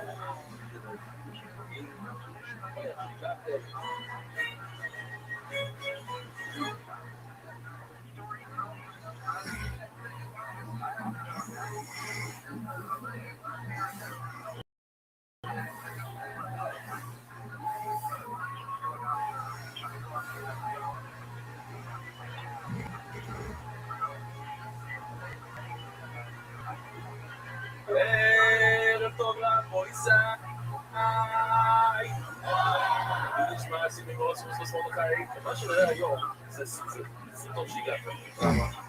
כל השעה שאנחנו מדברים, כל החיים מדברים על בוי. איזה בוי יש לנו, רוי, רוי, איי, צבעים לא שרו, היה לי צבעים שם, טוב, הנה, מה? טוב, יש ביטו ברוי, או בפיקו לו, כל היום עושים, אבל מאיפה? איך, מה? זה הסוגיה. וכל השעה זה הסוגיה. אז אומרת, הגימור, זה לא מרפון, זה לא צריך. איך אנחנו אומרים? אמרו, תמיד אומרים, תלך לקרב. לא. תרסים אפילו, בסוף, מה זה רפון? אומרת, הגימור, אמרו, תשע חבילי, זה סחדרי. דבר הידוע של תשע חבילות. אחת רוצה חבילות בשר. כל החבילות. שירים, תשע חבילות, שירים. אחד מתברר. זה טוב ורעתה. אז הוא יכול לבוא גם בשר, אין שם שתי סלט שפשוט דבר, אבל הוא לפי הראש. סנדר? מה זה סנדר? כשיש מחלוקת בסנדר של 23, של 20 אומרים ככה, 11 אומרים ככה, אומרים לגיע 12. זה לא היה לו באמת שוב, זה לא כפוי. ובואנו, הוא דולס את המון. אז מה זה דגיס את המון ודולס את המון? דבר שאתה יכול לספור, זה נמצא כאן, אתה יכול לספור 12 דיינים, אתה סובר 11 דיינים, ספרתי את המון. כשיש לנו 9 חנויות, אתה סובר 1, 2, 3, 9. ואחר כך, אז אתה סופר את זה כמון. מה זה דולס את המון? דולס כמון, תיגורדת, דולס כמון. תיגורדת חוטה ותענו. ונאמר, זה היבוא מראה. שני אחים. אחד התחתן עם אישה מאחר פייטה, או אישה מאפייטה. כל הזמן עושה חנויות. כל הזמן בעלה. והאח, הגיס, עושה גיבו, ילד, אז הילד זה קורה השמות. מה קורה אם האח קטן, הוא קוטו, הוא פחות בבר מצווה, האם הוא יכול לייבא? אז אנשים יכולים להיסמר וממש שם הפחות. למה? אולי הקטן הזה יגדל ויתברר שהוא סוס. הוא לא חבר אותי. ואם הוא סוס, יש לו איסורי שסע. כל הסיבה שכל בסוף, אם הוא יכול, זה סתם. הנה, אסור לו. אז מה נעשה? חומר מותר לו לייבא. למה? כי רוב האנשים בעולם אין להם בעיה של סוס. אז זה כסף נכון, אתה לא יכול לבדוק את זה, אתה לא יכול לספור את זה. זה העולם, כל העולם כולו. 90% מהעולם, וככה, 10% לא יודע כמה. בוא נגיד, 3%. לא, זה לא כמה, אתה לא סופר את כל העולם. זה מה, יש לך שיש רוב. ובאלה, אני רוצה לדעת איך אנחנו יודעים שהרוב מנצח. ברוב שנמצא בנינו, זה המילה פנאה כוזית, זה בסוף. ואנחנו יודעים, הרוב של... וזה כמות, לא עושים את זה, מה שלה? זה בעצם 10 שמות של המורים, אז יש כאן 10, אנחנו נביא 10 רעיון לדבר הזה, זה נראה שאנחנו חושבים כולם, אולי כולם. לא יודע, גם הרעצי, נרישה שלו אלו. הרעצי שלו אלו, ברמת רוב, וניתח ליסור, אנחנו עושים ככה, כפי שאתם זוכרים. את האוילו, את הטוב. וכל נותן אותו לא נכון, ומתעצת שם כמה כדורה, זה הרוב. כל זה בסוף, אסור לחתוך את הראש, הראש הוא צריך להיות שלם. הוא זה, הוא שם או ניקה, הוא שם או יעד. אז יש כולה מודיפה של כל הראשון. זה המוח, כן? זה המוח. בסדר המוח יש שקית ניילון. עכשיו הוא שם שם. לא זה כמו, הוא דורס דבר בגרום. אם יש נגד בכיוון הזה, תראה, אבל אם שם, שבגרום ומכיוון שאתה לא יכול להיכנס למוח, אתה יכול לדעת, יש לך את הראש, אתה יכול קטנות, אז אולי לשמור את הגרום של המוח, זה פה, אז זה מבין כמובן, אלא, זה נתאים את חוסר ביקום. לא, זו השאלה, בגלל שאנחנו עושים לפי הרוב. ובואו הברימות, הם רגע בגרום. שאני אגיד לו, מה היה שם? אין לו. כל אלה, הוא לא נביא, אולי אתה חותך את הראש. אתה פותח אותו, עושה את הבית, זה תפלט. אין לה עכשיו, זה תפלט. ואתה לוקח את החזר של הרוב, וכזה ככה, אתה פותח אותו ככה, זה תפלט. כל עוד נגמור, ומה, הייתי לכל בוא נקלעים. אז היה לנו סרטון לעבור פייספיש, אבל זה קצת יותר רגיל.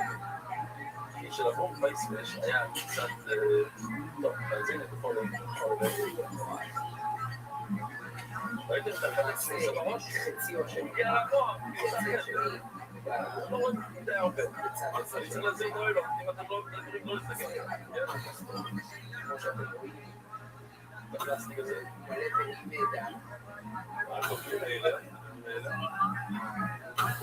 הנקב שבקום של מוח שמטריף זה בעיקר בקום הזה. הקום העליון הוא קצת יותר מהקום התחתון. הקום התחתון הרבה יותר עני, אבל הוא השומרת הגדולה של המוח.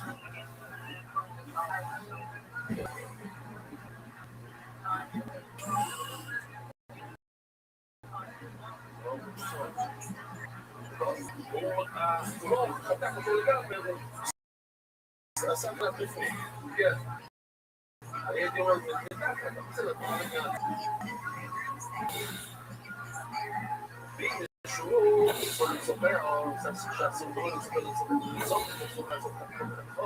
אני אגיד, הייתי דרך עוד רבי לגמרי, זה לא עושה את זה קצת, אבל אולי זה לא פה, בצד אחד, אז זה לא בעיה, אז לא תגידו, יש שם כבר להגיד היה, שאולי כן, באמת, אולי יש חיוך לבדוק כל כמו שהוא רוח, ובלי לפעמים את הראש לגמרי. לעשות את זה חלק מהציב ולפועל ולגמרי. ורעידו ונורא, יש לנו בעיה של עוד לא. אז זה משאיר עצם בפסק. אז לשבור עצמות, לעשות אותו היה בעצם יוצא שבו בו, הכניס אותו לגמרי. הקוראים פסח. שואלת הגמרא בינינו שלוני כתמורת, אותו שאלה שהיה לנו קודם, איך אנחנו יודעים, איך אתה יכול לחקור את הקוראים פסח, אולי יש לו נקד במוח, אלא מה תגיד? שתחתום את הראש חצי ותפתח את הדור. אסור לך לחתוך את הראש לבית למה? ואסור לחתוך את הצמות של הקוראים פסח. למה שומרים את זה בסופו בו? אנחנו יכולים לפי הרוב, הנה היה נורא. אבל הגמרא לא יכול לתת את זה. ומה יגיד את זה? מה אנחנו והרי וכל יש לי עצה איך אתה פותח את הראש ובלי לחתוך את זה. אם לחלר, אם לייזר, לא יודע מה, אתה לא פותח. הוא לא יודע לצעק, אבל אתה בגידי, לא יש לנו תמונה שנוכל בגידי.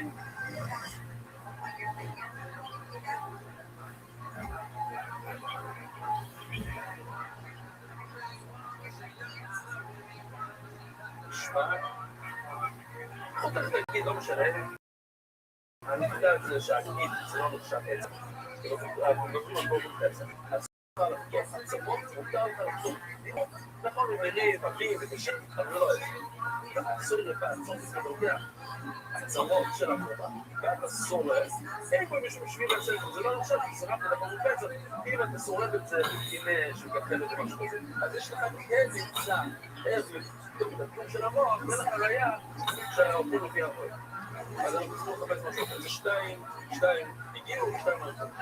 סתכינו אותו. למה לא נצטרך לומר? עצמה אריו. מה זה אריו? כן, זה לא נצטרך.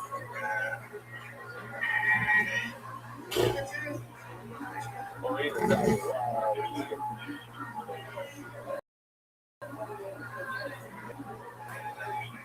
זה נחשב משובע מאוד.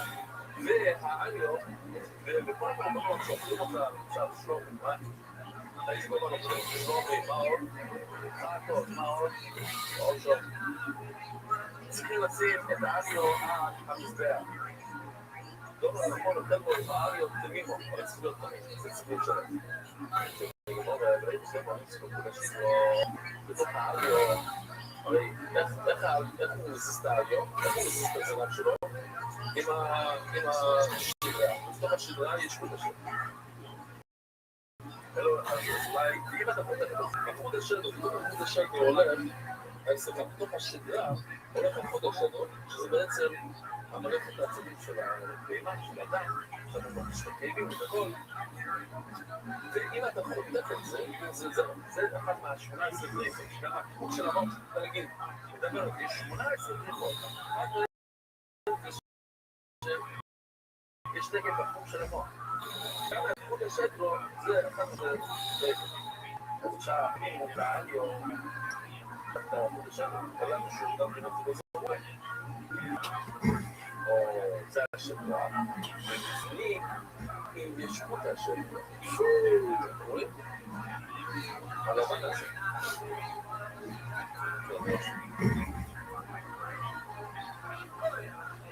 וכפי שאתם רואים, יש כאן, אתה רואים שזה מתפצל?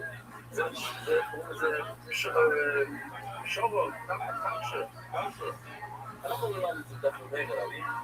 הכל פה. יש חלק מהשדות, מהחוט השני שאפשר לחתוך, שזה לא מתחיל את הבהמה, שזה מגיע קצת יותר כלפי הזרוע.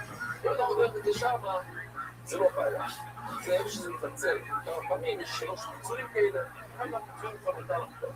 זה לא, זה כנראה לא מפריע גם לבהמה, הרי גם היום אנחנו חותכים לכל מיני ילדות, לדור, חותכים את הזנב, לפרוסים שחותכים את הזנב, אין פרוסים היום שיש את הזנב הזה, כן? דרך כלל. חותכים את זה או ש... בקיצור, זה לא מפריע כל כך לבהמה. ובינתיים הזה, אתה לא יכול לעשות. אם נגיד מאוד, יש לי... הוא חותך את הזנב, במקום שזה לא מפריע, אז לא... אז חותכת קצת את החוט השד בסוף, לא קרה כלום. לא, אי אפשר. הוא מזרים, או אופציה, או נכון. בוא נעצור כאן, בוא נראה ילד שגל. אופציה. זאת אומרת, האופציה זה הכליות. הנה, זאת אומרת, הכליות, חייבים לקום את האדיו, איפה שיש את האדום. אתם רואים את שתי הכליות האלה? צריכים ללכת עד לשמה. אם זה שמה, זה כבר שמה, אתה אומר את הבהמה כמו שצריך. עכשיו חייבים, אומרים שהכליות יועצות. זה הרי יועצות. גם בבהמה, כנראה שיש להם זיגיות שם. גם כי יגד השם, הולך להתקרבות. הייתי להיות יועצות לה.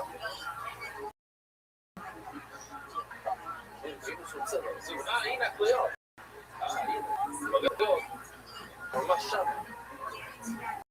ושמעת הכליות האלה, אומרת הרבה, זה ממש תסניף, זה חביבה.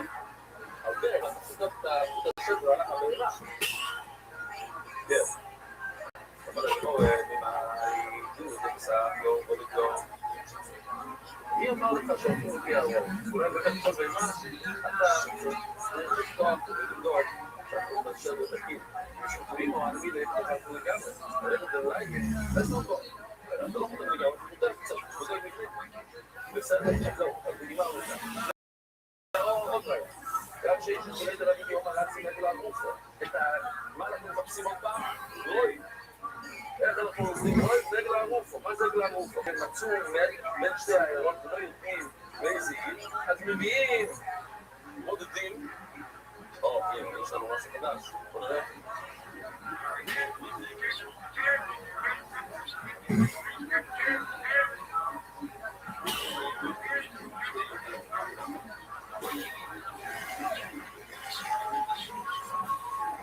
Medidas, são as medidas. Das medidas.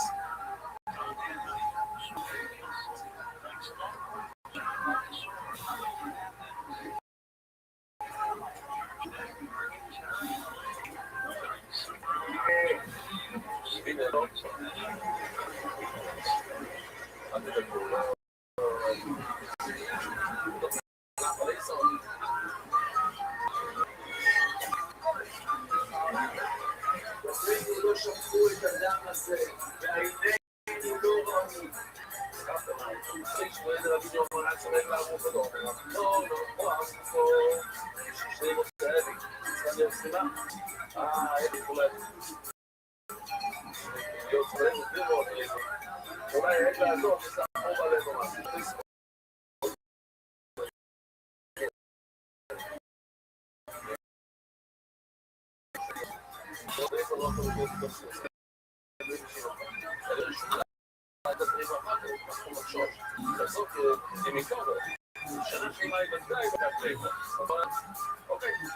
אבל אין זמן לכל הדברים לתקופת עכשיו, ואין לו לנו שונה מדינת סרטו סרטו, ודי שהולכים לפי הרוב, אחרת אולי אין לערוף פה, אז מה כל אחד צריך לשאול פה? זה לא כמובן, זה לא כמובן, אז אולי לא צריך, אולי כדי מזה גם בסדר, זה כדי אולי לבאות, הרי זה לא סבבה, אז מה כבר שכם תסור, אבל גם לכך, באופן סיפור, תיקון כמעט שכתוב את המילה, כאפר לעם ישראל, ומה צריך, כמו קודם שזה יהיה תמים, שזה יהיה לא צריך. ואז אמרתי לו, מרקס לתורת או משהו תורת דומו, ממש אומרים את כל העלות, כן? אומרות הגימור הרב לתורת דומו, מרקס לתורת דומו, לא אומר המון לסורת סורת. אם בנתם היה נשמע בספרי מייס, אז כדי להתאר, הוא היה צריך כל הסיפור הזה, בבוקר, הוא היה צריך להביא צריכים להביא בתורה כזאת ולעבר את זה מים בקריה ומשליך עליו פעמיים ביום שישי ביום שביעי שם פורטים אותו כמו לשום ולסורה שישתהימו צריכים לסרום לך זה היה מהיד אז גם הידיים פתחים לא 100% מת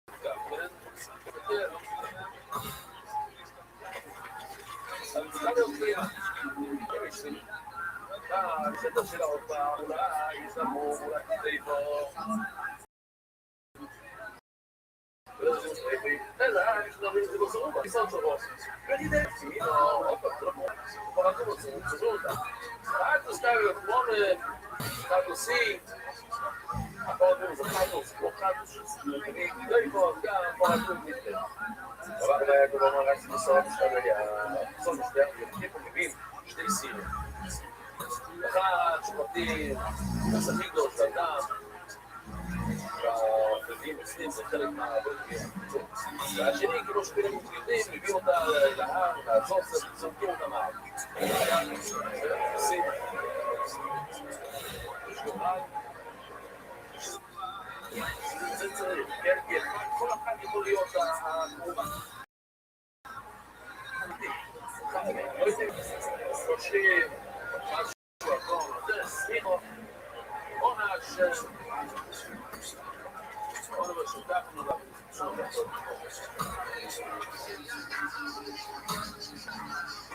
וזה גם מאוד חשוב לסוגיה כאן, ולא רק שהיא נופלת.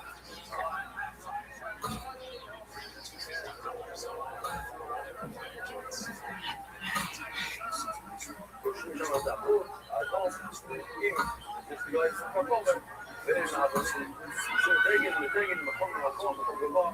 מה? זה חשוב כאן, למה? כי מה אנחנו רואים כאן, לא רוצים להראות, אבל מה אנחנו מבינים מהסרטון הזה? שהתפוצקה לגמרי, יש כאן ריסוק, והם יצאו במקום שיש ריסוק לאיברים. אז אמרת, גיבור דור, ויכול לעבוד בשני הסינים שיש שני סום,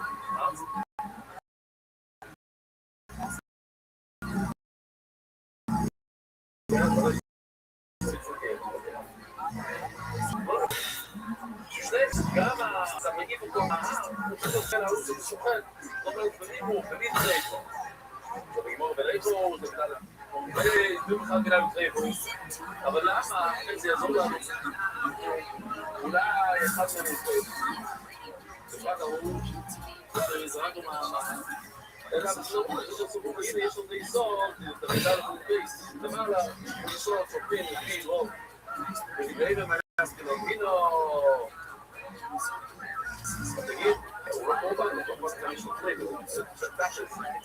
זה היה פה במער, זאת הפסקה הראשונה בעסק שם, הוא היה טרייף וגוען, טרייף, יש לך כמו שכם יועצים, או אם גדול בגלל לעזור זה, אבל בגלל הרואי זה שש. כדי שהוא יהיה לעזור זה, הוא חייב להיות גם רואי, שכבר לשחוש. לא טוב, ותעשה את העבוד ימים, הוא ידיש. ורידי, ודאבקים, זה גרוע, זה שהוא אופן למעלה, יש ככה אותו סוף. לא, בנן, ולא מגיע למצעה, שנעשה יזור ויבורי. אי אפשר לשלוח כלום, הוא חסכות סלו. למורי אומר ספורט, היה מקסים ונקי עוד איתי, מישהו מכניס לקה, לאבא שלו, אמא שלו. אז פוגעים אותו, לא אמרו, והיה איתי לזה, אסור, לא אמרו, גיבור לאבא שלו, ולא שתולים לעבור. מי אמר שזה אבא שלו? לא נדיר היה קצת. מישהו יודע? אלא מה? הוא הולך לדירה, אלא משום דמרינות, סיר לא ספרו בו, הוא גבוה הפינו את זה פעם. שנראה, הוא היה שם כל השנים, אז הוא גילה רק, לא בטוח מהפוך. אולי יורקים בן אדם, זה כן, שאוהב, ואימו, את יבוש לי ביסת. אין מישהו אחר, לא יכול, רק כן. לא, אין, הפתרון בסערי. אין, הפתרון בסערי. שוב, שקוראת, זה יסוד. כולם יודעים. אבל הרושלמי אומר, אפילו פחות זה שבחסיד. שככה אומר. והפעל הוא אומר, אז את אומרת, מה זה אומר? יש לך חובש, תמיד יש עוד בן אדם. עכשיו, עוד תמיד. מה אתה אומר? הם חובשים בבייס הסורי. לא, יש תמיד איזה מישהו שמסתובב, ואלה מחליטה.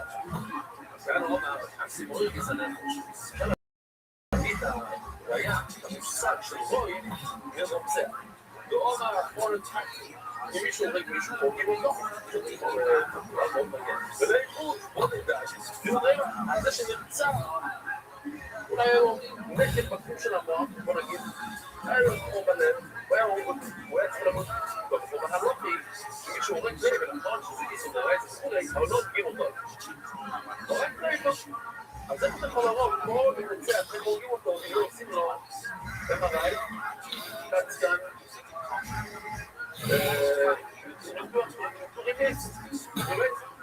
אלא אפשר זה בסורים, לא מגיע בו. ולחיתאים את ותגינן לי, אם אתה תגיד לי, שבאמת תתחיל לו את המוח, ובוסקים, זה רואים שהייתי כמו מה סמכים אותו. אז הוא מנהל, יש איסור, זה מדבר כאן, איסור דבר איסור, או איסור דבר. יש כאן איסור, אנחנו לא מתחילים את האיסור הזה, יש מה? זה למד, זה שאלה מה שזה למד. נשמע, חוף להגיד שזה למד, יש כאלה שאומרים שזה למד, או זה מנהל, Perché da ele dice un tipo di show, tipo di show da high, אתה חייב לדבר אותו לסוף אינטליגנציה, אחרת אתה הורג את הנצח, בלי שום סיבה. ולאיפה ששמעתי לאזור, ולאיפה שהם ירדו סוציאלי נגד אפילו אם אתה פותח ואתה רואה שאין לו, יש לו כמו הכל תקין, הלב לא תקין, הכל תקין, אבל הכדור שהוא ירד בלב, זה בדיוק בחור שהיה לו בלב. הסביר בלי נכנס לקנה, היה לו שם חור בקנה לפני זה, אתה לא ציבור, ולידי זה מתקיד את זה לעולם, כדי משמקים אותו שלנו, ואין לו כמו קצנת, טוב, ואני לא אמר עוד, אקסים אין זו, עוד, עשינו לא יקשר זו, שמה, אין שתי זה, ברור, גיבור נמצא.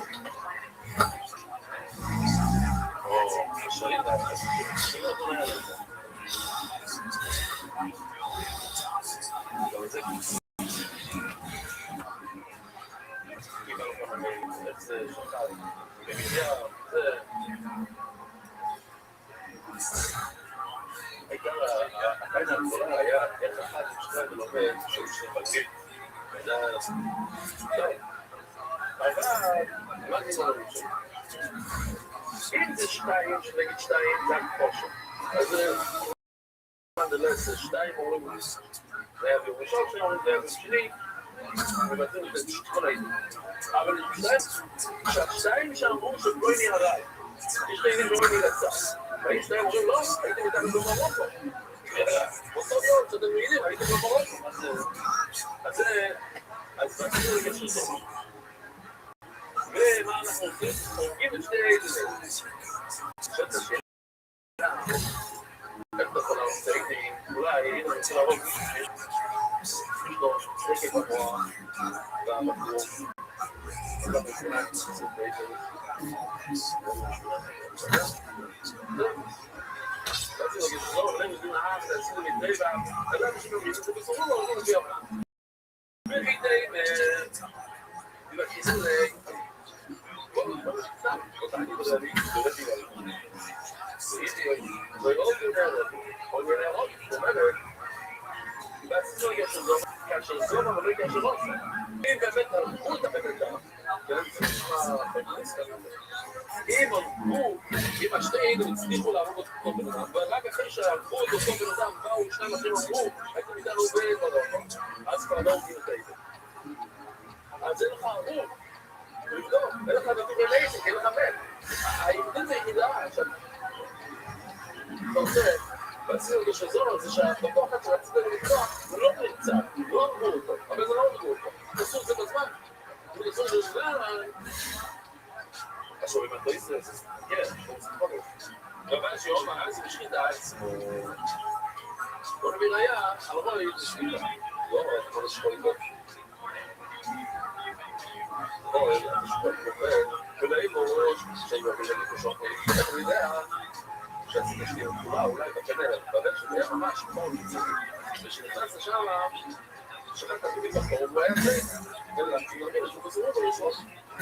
לא אמר עליי שאול זה נשמע לקרוא את זה להפתען, אמרתי זה להפתען את כל הבעיות שלי. ואמי לא... תמיד רק שיני. הוא אמר, אם אין את זה שהאפשר. כן, למשל בשקיטה, שאתה יכול לפתוח בקרקע, לבדוק, בסדר. אין זה אפשר, לא אפשר, אבל יש לך איזה נקד פה.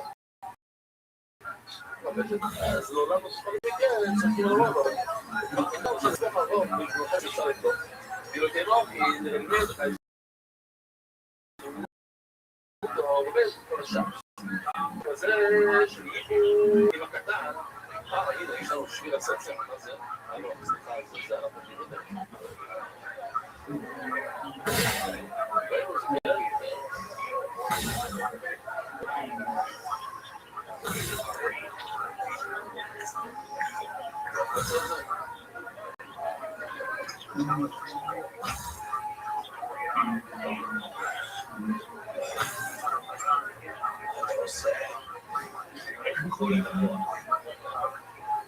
זה יודע, חזק, כל מי שרוצה לראות את הביס הזה, אחרת, זה עשיתי, סתם לזכור, רובי סיכמון, מה זה בדיוק? שרובי סיכמון, אפשר לזכור לפנינו, זה טוב, ועכשיו אנחנו עושים עוד על הנגב, הנה, היי הנגב, איזה אופן, וכאילו אפשר לקטע, לא רואים שהיה נגב. בתכלס, זה רק כמו שהוא שחט, הוא לא שחט, צריכים לסמוך על רוב. אבל, לא יודע, כמו, אז בדמיר, בגיבו, כמו שהקטן הזה, לא יכול להיות גם היום, אולי מצאת סוף לצגים, או קנה מדינות ובסוף. אז דמיר, שחושב שזה אז הוא עולם מלוכל נסף, ומתאים או קנה נגיד, כן, הוא לא אוכל נסף. 10 בקודשים, הייתי למה. וכתוב מפורט בתוירות שצריכים לאכול קרוב פסח. דמיר היה צריך לאכול קרוב פסח. קודשים הוא צריך לאכול קודשים. אז מה עושים קודשים? דמיר זה צמחוני, מה הוא עושה? לאכול קרוב פסח. מה היה לאכול קרוב פסח? היה דרך של התמורים מאוד נגילה שאומר אפילו שהוא הוא חושב שגיוס, הוא חייב לצמור למרות כאן, להקים אחרת. הוא חייב למקום כזה. יש רק שואלים שעוד שאלה פצצה, שאלו מפורש בתוירה, אוכל גובס או משהו כזה, נגיד הפסוק, יש פסוק שאוכלו בשר, לא אוכלו סבור, סבינו. רק יגיעו לבין, זה אומר, לא תקול לך 20 שעות שתצא, אלא אין לדעת שלהם, אין לדעת שלהם. אופנעני, אני מכך המסורים לולדת, אז גם הסוגיה שלנו. איכות, זה אפשר, אם אפשר לבדוק את הרוב. אוקיי. אז נראה עכשיו, אי אפשר. אבל יש כאן רש"י מאוד מעניין. זה נסיים.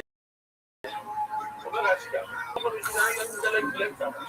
רש"י אומר שהעניין הזה של רוב, זה של בעיה, כל כאן, דחקו את כל הרעיון, ואני לא רואה שהוא סיני, עוד 20 בחינה הרחובה.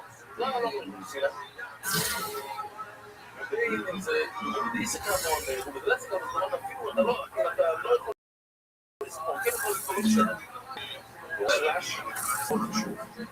באמת, אני לא שמתי לב לסוף הרעש. אז נשארתי שאלה בסוף. ועוד בעצם ספקים לנו ובודקים את כל 18 כל. למה היום לא בודקים את התחום מסביב למוח? מכיוון שיש רוי. אני אומר רעש עם תחום עשה עד היום. אבל היום כן, צריכים לבדוק. שום, שני יכול למצוא את התחום. לכן, זה מסביר לנו למה תקציב היום. והייתי לנו את זה כאשר היום ללמוד גם. אם שאלה משהו ולא בדקת, ניסח או כן שלנו, תסתכל עוד דבר, לא אמרתי שאני מתייחס לזה דבר. והי, אתה עושים מהדור. שלי נדו, לא תחסים את העניין הזה, גם בוא ניסח. שיום, ונעים, שמיעות שהגעתם, ותתפללו עלינו, שנצליח שם, שנגיע בשלום, ושנחזור בשלום, שכויח, אל תתנו מבוא לצעד ביטוי.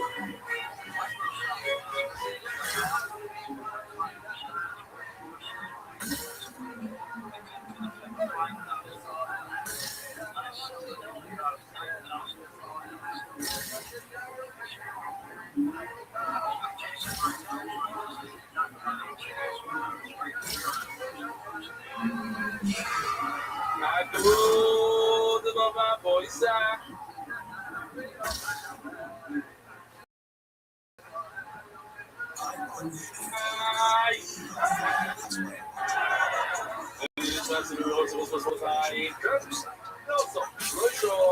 משכין אסור משום גירוש.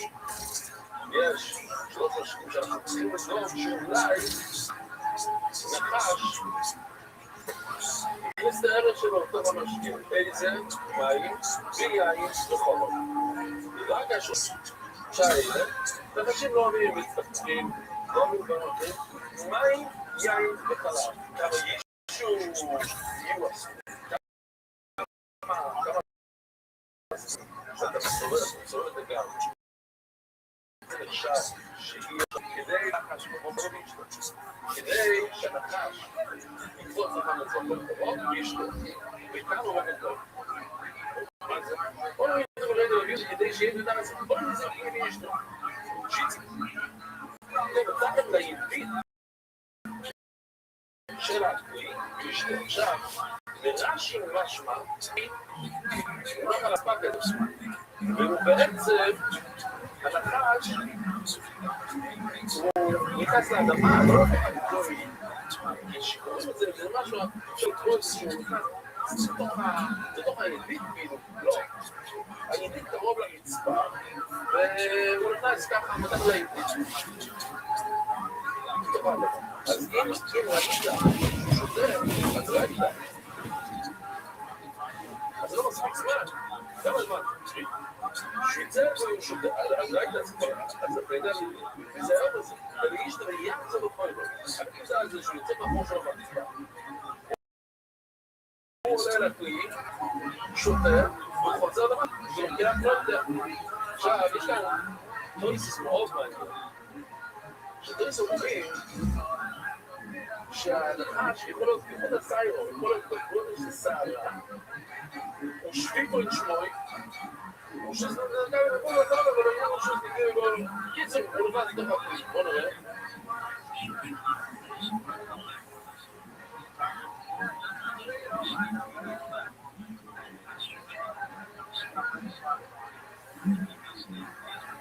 קיטה, שקל וסגי ונינצה זה כמו. הוא בדק את הסכין.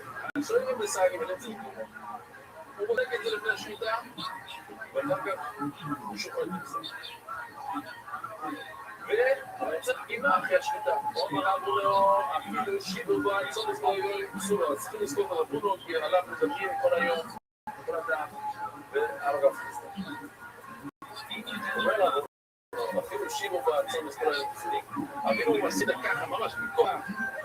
מה קורה לסכין אם אתה עושה בכוח? אתה שובר עצמות, אתה שובר, אתה עושה גימות בסכין. אז לכאורה אתה יכול להגיד, זה קרה בגלל העצמות. זאת אומרת שהשליטה הייתה מה? קשירה. רק אחר כך ששברת עצמות, אז בסדר, אז זה מה שגרם לזה. חיישינון שמה באויר נפגמו.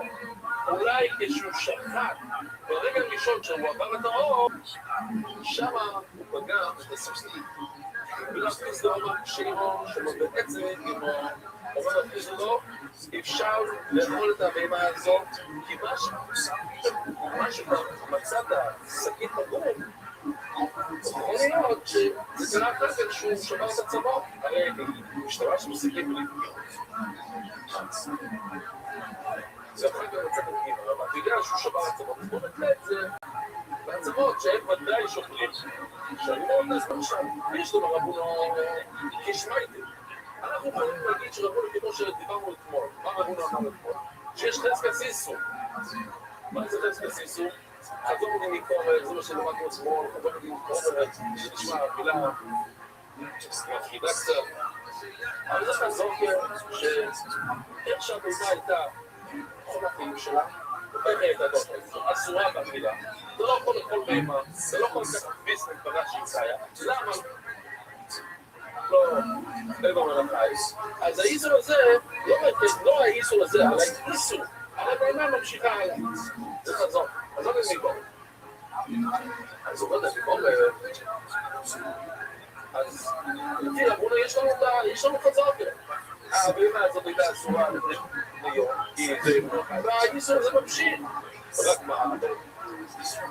צריך עכשיו להגיד שאולי שחטת אותו. לא, אבל יש לך סגיבה. אז בגלל שיש לנו ספק מתי הבגימה קרה, אז האיסור, החזוקה, אומר לנו מה לעשות. יש חזוקה, עוד פעם, מה זה חזוקה? חזוקה מגובה. מה שהיה עד היום, זה לא יכול להוכיח לי אחרת, אבל עד היום זה היה אסורה, אז לא עכשיו נשאר את איסור. אז לא נגמור לה. על זה אנחנו לא אומר, יש כאן חזוקה של איסור. אין, לא רב. זה מה הייתה, מה פתאום הוא אומר לפעולתיו? אין חזוקה ואיסור, יש חזקה ומקורת. הבהמה הזאת הייתה תמיד אסורה, כמו תמיד שהיא מותרת, אומר לו, עצם ועד ריפויגים. יש לנו סופק ובעד. דבר אחד ברור לנו, שניקח כזה סכין, הוא הזין שבעתיד, ותתחיל לשמור הצפות עם זה, אין כאן אפילו, כן, זה ודאי שהוא יקבל פגם. לא, ב100% הוא מקבל פגם. אין דקה. זה מה הספק. או, סוף הכל נמצא להיות בואי. אם האור תמיד היה פוגעים את הסכין, אני חבר השופט. זה היה זה בכן, זה כל היום. זה כן סכינים. אז האור נמצאים פעם. אוקיי, פעם במאה, לא יודע כמה. אבל זה ממש ספק של ספק. אבל מה שכן אני יודע שהצמות כן עושים פגם. או לא ממש. זה יכול לפגוע. אבל זה לא לוודאי, זה ספק. ומילא יש לך ספק נגד הוודאי. או סוף הספק. אבל סוף הדודעת, אין ספק כמו כבודי בה. הספק הזה שאולי זה האור, מה פתאום? לא, נגיד שזה לא לפגם בהתחלה. ואז שליטה כאן שאלה לגמרי. אחר כך שהוא משתגע, ומתחיל לשבור עצמות עם סכין, שם הוא פגע בזה. עוד זה רואה את זה לרבים. אז שואל רובה שאלה על רזמר. זה גם, באיזה שיח, הוא מסייע לה, והכל משואל שאלה, אבל יש לו. רובה, או לא, ומיסטר או לא, דבר טוב. אבל אדם נכנס למקווה, בוא נגיד, הוא לא יודע, צבאי, אנחנו מהצבאי שלנו, לא תנס, כן, אתה לא הולך למקווה, אחרי כמה שעות, מישהו אומר לו, תשמע, יש לך גם, זה קורה, כן? קורה כל כך. אז עכשיו הוא לא יודע מה היה. האם הוא נכנס למקווה, כאילו משהו על האף, או שזה קרה אחר כך, הרי צובע כל היום, אז כנראה, אני לא יודע. ודאי, מה שוודאי זה מה שהוא צובע אחר כך. האם זה קרה לפני, אני לא יודע. מאוד, ואם זה עוד הרבה. צוות עדיף. אם זה חצי קצת. בי שעשה את זה בוליסי, אני כולו צובע כל היום. אז אפשר לקנות את זה בצביעה שלו. לא יוצא לו תפילות. אז שואל לבוא לי שלא היה לה איתו, הוא ראה בהתמרה, היא אמרה שהוא לא היה לו, אז בסדר, זה לא היה לו שתפיצה. אני אומר, מה שוודאי, מה ודאי? סבבה. היה כאן ודאי תפילות. סוף אני סוגר. ויש לו קפה, אם היה לו צבע לאף, לא. ועוד ניסות, הוא מצלי בעלה. אנחנו אומרים אולי הצבע היה בתוך לו באף שנופס למקווה, זה הספק, וזה מוציא את הוודאי שהוא דבר. אנחנו אומרים שהוא לא דבר. התפילה שלו לא נחשב תפילה. אז השופט מוציא מהוודאי, גם אצלנו, הספק שהפגימה שקרה, או שזה יציא ויגיד שזה לא היה שליטה טובה. זה באמת קרה מהאור ולא מהעצמות שלך. לא יודע, אני חושב שנגדל לך, אני אצלנו לך, כל סוי, אני טובה. אז עכשיו אני כבר תלך, הלוך חזור, לא רק שנגיע לנקודה. קודם כל, בוא נגיד, ולזה מה יתנן, הוא הלך ללוויה, הוא חזר בשביל אז שהספילה הייתה טובה. אז תגיד את אותו דבר. ואם לא עשור, ואם לא יש פה, מה נספיל את זה? ואם לא ידע. אבל מה היה צמא לחוץ של המקדם? אבל אם זאת הייתה עשור לפני שנשחק, אז אותו חזוף ימשיך בשניהם. לא, אני שכותו סולח. הוא יודע ששחט אותו. הוא נשחק. הקנה והריסו משהו, אבל הוא נכנס למקווה. אז מה נקודה? או תקסידים ודירו זאת. הטובל הזה, יש לו, נדבק לו צבע לארץ. או קנאמי, זה גידו דירו זאת, גם על הסכין. יש לו פגם. אז שוב, לא הגענו. או, סוף, כאן הגענו. סכין ישראל. ואם אתה ישראל, זה משהו חיצוני. יש לך גם משהו והפגם. מה שאנחנו מסתכלים על זה בתור בעיה, הבעיה זה בסכין, לא בהבהמה. יש לך ממש מוצא, אין לך בעיה. בפויבל, אתה עובד בעצמו על האף שלו, יש לו צבע. כאן הפגם זה על סכין משהו צדדי, לא על הבהמה. עכשיו שאלה לא אלו, רבו ניסה. לא כולם של החלקת ידעו את זה. שאלה, מישהו באמת יודע טוב, בבקשה לא, כי אתה יודע, אבל זה לנחש, רק אלה שמנחשים. לאור יש גם קנה בוושת, כן? לתמונה קנה בוושת. היא גם צריכה לנשום, ובמה היא גם צריכה לאכול. קנה בוושת. ובמה אמרנו שצריכים לשחוט את הסימנים. כמה מהסימנים צריכים לשחוט מהאור? זה לא רק לשחוט. ושת, שזה בעצם הצינור האדום הזה, זה לא. ואחר כך נשמתו אגב גסס. ואחר כך הלך לו אגב גסס. מה זאת אומרת כשלו? זה לא עלה, מה קורה? הוא שחט את זה, וזה פשוט דבר שחוץ הזה. בוא נראה אם יש לו את זה.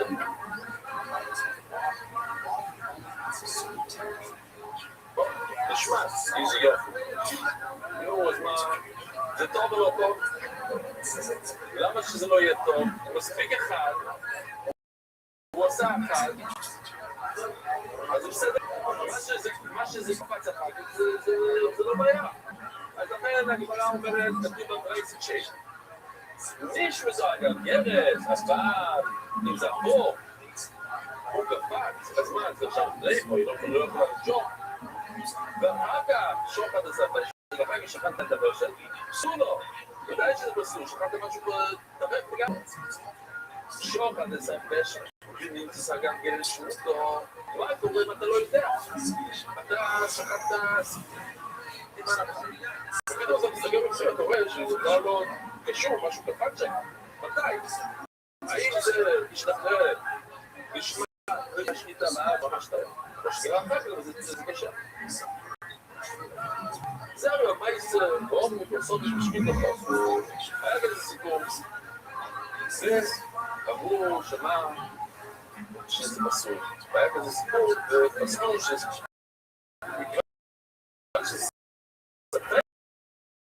זה בסור. זה אסור להגיד, אסור לעשות עצמי, מה? לא להזריק, גם נשאר.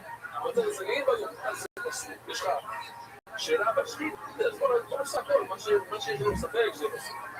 לא, היא תעשריס, לקשור, זה בסור. לא, זה סגיר, זה בסדר, זה לא בעיה. אבל אם אתה, השופט אומר, שאני לא יודע אם עשיתי ככה, לא חזור. יכול להיות שעשיתי ככה, וחלמתי, ואחר כך עשיתי ככה, סוף הקשיר, בסור. אז זה נכון בסור. אלא זה יהיה, לא נעשוי סוף הקשיר, ומה ישנו? עוד סוף אומר, והגמור מגיש לנו נפקים מיני, לא עושים מסתיר דבורים, להינו, עכשיו אמרנו, מסבילה, כשבונה זה ספק, והברימה בעצמה, אז בעייתי. אופן, סגין וסבוי, ואם לא יסבוי, אבל אצלנו, הסגין, משהו קרה סגין, וזה לא קשור לברימה, ובאמת אפשר להגיד. אומר נהגיבור בדרך הזה גם בסדר הגונו, שלא השיבו בו את זה. אז הגמרא אומרת גם דבר מעניין. חלות גם כאילו רבונו, וגם כאילו רק עוד פעם, יש מה קרה. סכין, שבקו אותו, ממש סכין כמו שצריך, השחיתו. בקו את הסכין, וזה היה בסדר. שחק, עשה כל מיני בלגנים, שחק עצמות, ואז רוצים גימה, רבון אומר, צרף, אסור, רבון אומר, קשה. אז זה גם בסדר רבונו, שהוא עצר.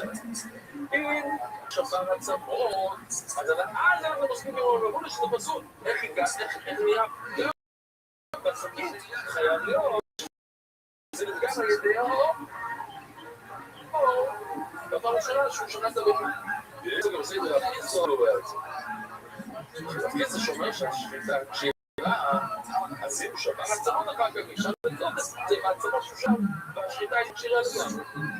אבל בכלל תרחיס לה, וגם זה לא ישיבה בעצם. אתה אומר לי שהלוכה, כמו רבונו שלא שיבר, והלוכה כמו רחיס לה, כי שהוא שבר.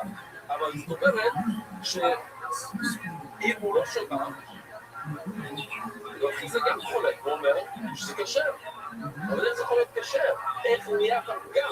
עוד פעם, מה הוא עושה? הוא שחט בהמה, ורבנו אומר שקרה פגם אחר כך, קרה פגם כדי השחיטה על ידי מה? על ידי האור. ולכן זה אומר לו, מה פתאום?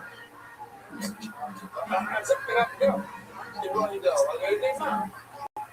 הוא לא שמע עצמות אחר כך, אז מה קרה פגם? אומרת הגימורת, מאוד פשוט, אין לו בעצם למפרקס. בוא נראה. תראו את זה, איזה יופי. הוא שומע את זה לדבש. הוא נכנס, הוא בעצם. תראו את הפגם שם, אתם מסכים, הנה אפשר לראות ממש, מפורש. כל הכבוד לו, תראו מה זה. ואפילו חוד שומע שם. אנחנו די אנחנו פוסקים כמובן, שאנחנו צריכים לחשוש שהאור, כיוון שהאור פוגעים כמו המפלגות. אבל הצוות ודאי פוסקים בסקים יותר מהאור. אבל המפלגת הזה, שנכנס כמו המפלגת, זה מהאור, זה כל דבר.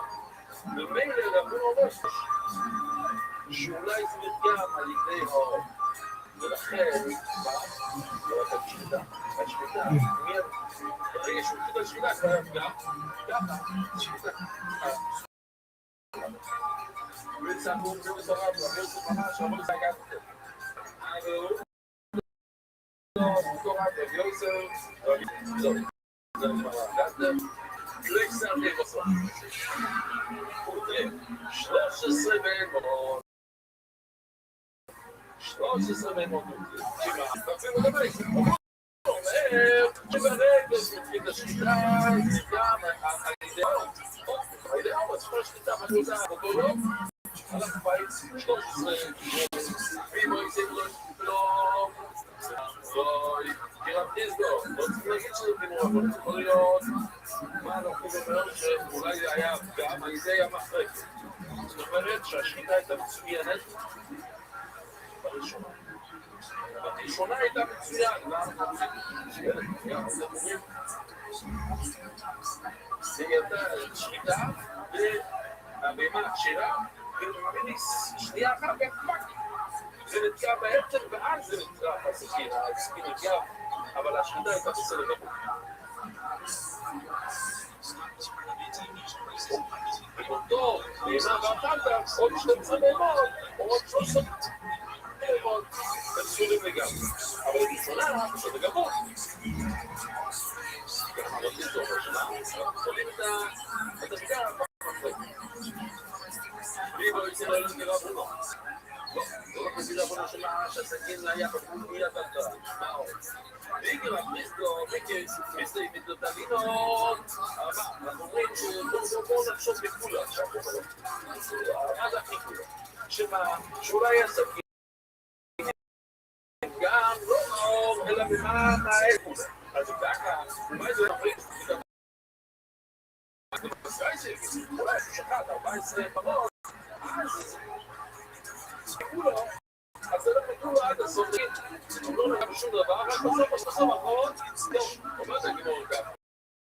אומר, זה חבר חברים, זה לא נראה שאנחנו עובדים. רק כהנה מעצים, כוסות בין כל אחד ובחודו. זה טוב כדי בין כל בהמה לבהמה. כמעט, כי רבונו, הוא בפרסם גם העיסק.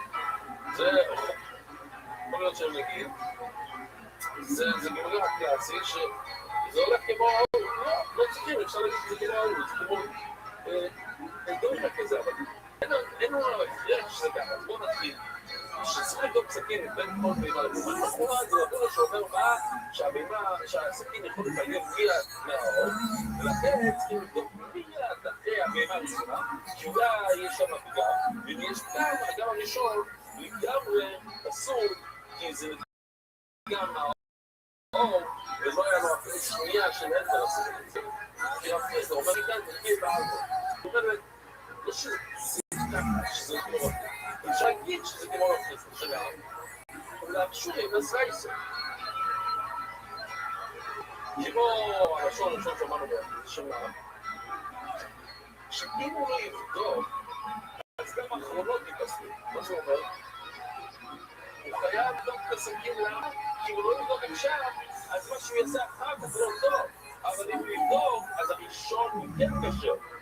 אם הוא יבדוק, הראשון קשה בשביל כן?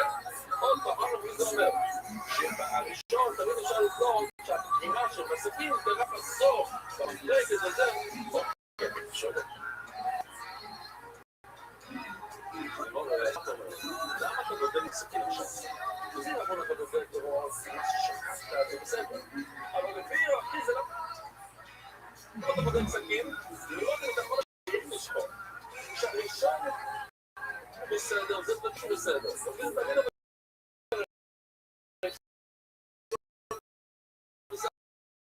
לא אכפת לי בצד הבגינה, לא יוצא כלום לכם, אז רק להבא.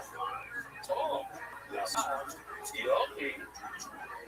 בואי נגיד לצפות. כל פעם שאתה בודק, שאתה משתמש בסכין, צריכים ללכת לחכם, לבדוק את הסכין, אם זה להבא. אבל אתהגיד, לא צריכים ללכת לחכם. זה יכול גם לביסור, זה לא נכון. יש פסוק, כתוב בפסוק, עיר לנו מהבוקר בחירה של עבודות. לא, מזונה, כל מזונה. יש כאן, מכאן אנחנו נדעים איסורים, אבל האחי, שאתה נדע להגיד שזה רק זה של שעה כמיימה. עכשיו, אני לא להיות מגורדה מגור, אז אתה צריך להגיד את זה לרב, דבר מושלם.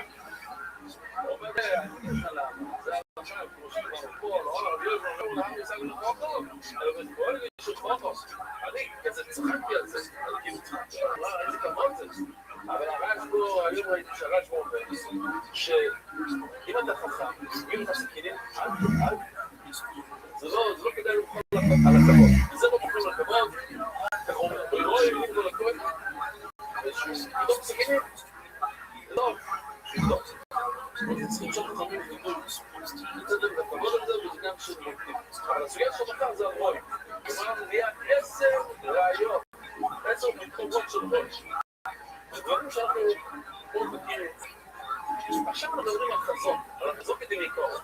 מה אני? הגבור אחר זה, איך אנחנו יודעים בקבוצת של רוי. ועכשיו אנחנו רוצים לדבר על חזון כדי לקרוא. לא נקרא את החזון כשאנחנו מסתכלים לישיבות, לא שהם עושים את זה 3 פעמים. זה משהו אחר לגמרי, זאת טוב מידי. משמעות לגמרי אחרת. מה זה חזון במקום? חזון במקום הזה שבאימה הייתה אלו מן החי, באיסור, אסור לך לתת ביס מבאימה שהיא חיה. אז אותו איסור ממשיך גם אחרי שהיא מתה, אלו מכן אתה יכול להצביע בלי שמשהו השתנה.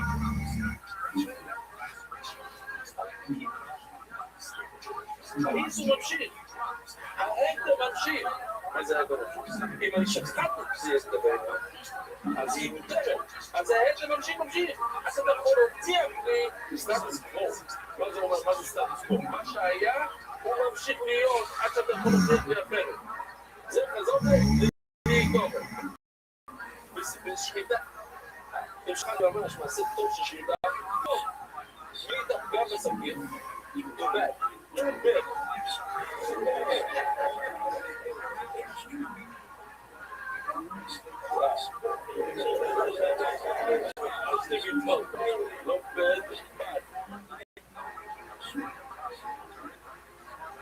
טוב, מה זה אומר? יש לי שחיטה, עשיתי שחיטה, עכשיו יש לי חזון של טוב, של ההקר, אתה יכול להוכיח מהפרש מצוין. שנייה, אבל זה גדול בגשמע, יש לנו סוגיה מאוד מאוד לפרשת. ולא אני מנורו, כדי סדום רבות, אבל כמי זה החזוקי. איפה אתה רואה את זה בתורה שיש כזה דבר? קוראים בשמוע בנק, נהני אומר מילים לסון, אמר פה, ויוצא הקוראים מן הבייס, פסח הבויס, ולהסגיר הבייס, שיבה סיום. מה זה? כשלאדם רואה את מגה, כשלא רואה את משהו,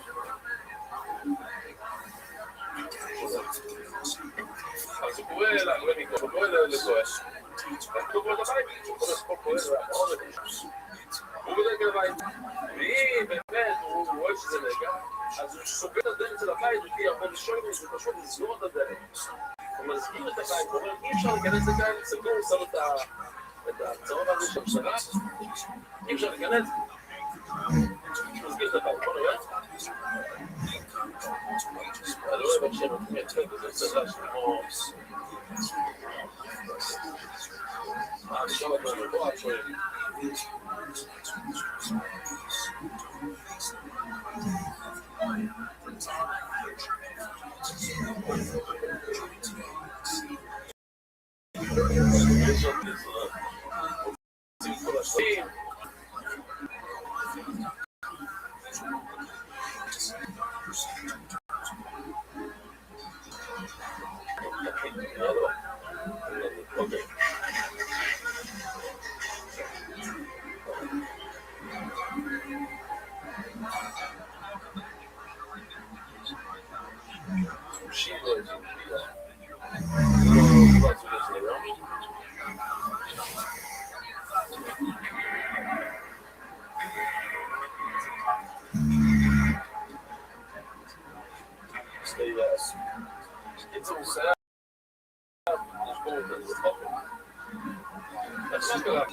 זה מה שנסבור בבית. אם רואים נגע, סבור בבית, אם יש שם גריס, על שני גריס, בסדר. אז שואלת, הנה, רואים את המושג שתחזור דמיקור. שהרבי כהן בדק את זה רשמה, בגדול. עכשיו, ויצא אולי, ב-30 שעות האלה, היה יותר קטן. יודעים, אני לא רואה בעושה, בוא נצא לשיעור, אולי השיעור נהיה יותר קטן. אלא מה? אלא פשוט נרגיל, הוא גייס קוס, רק חזוקים. אז מה רואים? שלא, לא חוששים כזה דבר, למה? כי מה שהיה יישאר, עד שזה יכול להוכיח, אחרת. כאילו, כתוב בתורה שיש חזוק יהודים איתו. מה זה לא רע בבקר? היה כהן השואל, אבל הוא עושה צרות. כאילו להגיד להיות זה נכון, אולי הוא נכון, מסתכל על הנגע, ואז הוא ממשיך להסתכל, עד שהוא מגיע לדלת, ואז בלי הסגיר. מי אמר שצריכים לסמוך על חזוק גם? אולי הוא ראה שזה לא נהיה יותר קטן? רגע, יעשה את זה, רגע. רגע, הוא מסתכל.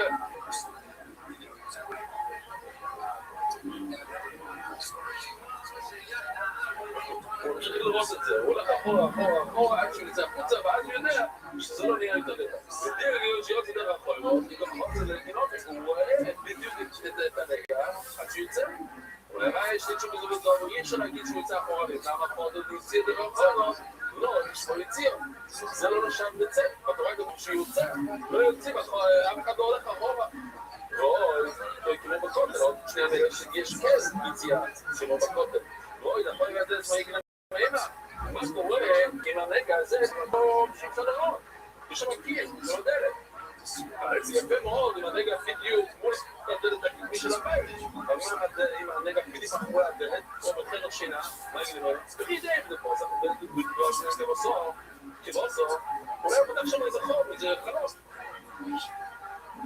אם זה לוקח מסור, החדר, למשל, זה בתוך המשפט, אז אני צריך עכשיו לחתור.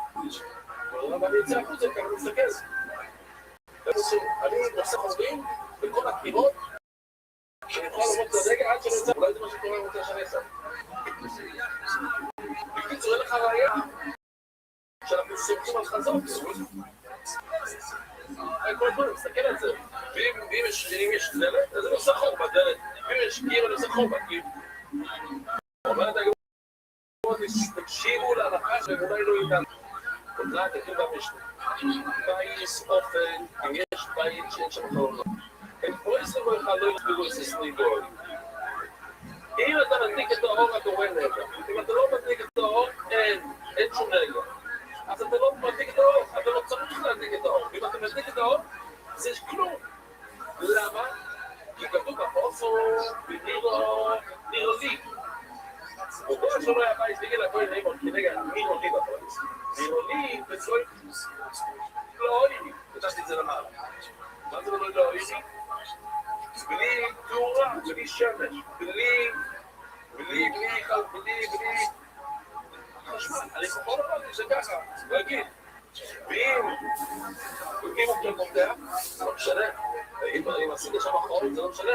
זה לא עובד שם נגב על הרעש. ובאילו מה? אז אין שום סיבה לחשוב שהוא צריך לחתוך פתחים בקירות כדי לראות את זה. זה לא ככה עושים. אבל לרוב דיברה מצוציא לרב פרינו שהוא הציע כל דוגים הגיבורים שתהיה את זכור. כולם שפכו לקוצר של העמידים, הרבה אנשים יוצאים אחורה. למה? כמו שנפרדים מהמערב, אתה הולך אחורה. כמו שאתה יורד מהאורפיס, הולכים אחורה.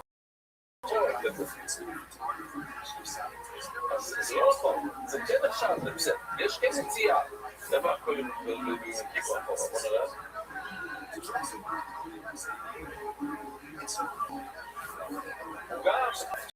גם ביום כיפור מהקודש קודשים הוא יצא אחורנית מהקודש קודשים. זה כן עכשיו יציאה. זה דבר אחד. הוא סנא הוא לא יודע פריזוסים שהכהן נרצח, הוא הולך אחורנית. הוא ניגע בבית סוף, אבל זה מלחמה מסתירו זה סניגו, אבל אתה אומר לי שבבית חשוב לא צריכים לפתוח חלונות, זה מכיוון שלא היה לך שום סיבה לחשוב שיש כאן נגע. אז אין לך שום חיוב להדליק עוד תאורה ולפתוח חלונות. אבל אבל אצלנו בציון שלנו, שיש כן נגע, רק מה? הוא מאחורי דלת, אז אולי כן חייבים לעשות חור בדלת.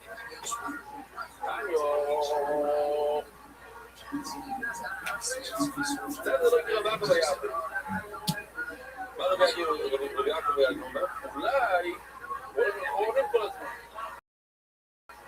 להיות צגוי מהבייס, הוא בפוסט בזמץ. לא בדלת, בייס. אולי הכוונה שילך מהבית שלו, ומשם הוא יסביר. למה הוא יסביר לתוך הבית שלו? בית שלו, איך הוא יסגור את הדלת? עם חוט, אומר רש"י, זה דבר אחד. כשהייתי ילד בחנן, אז היה שם זה, שהוא החליט שצריכים ללכת לצאת שבת. איך הוא יהיה אותי? להיות צנצן, לא יזהר. הלכתי לשאול חדר על הרגל, ומשם,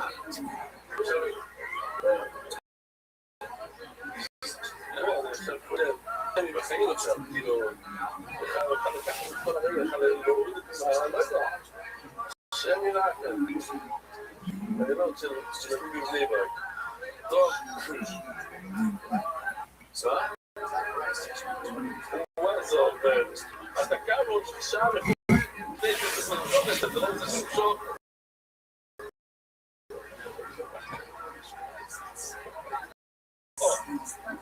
יום אנחנו יוצא החוצה.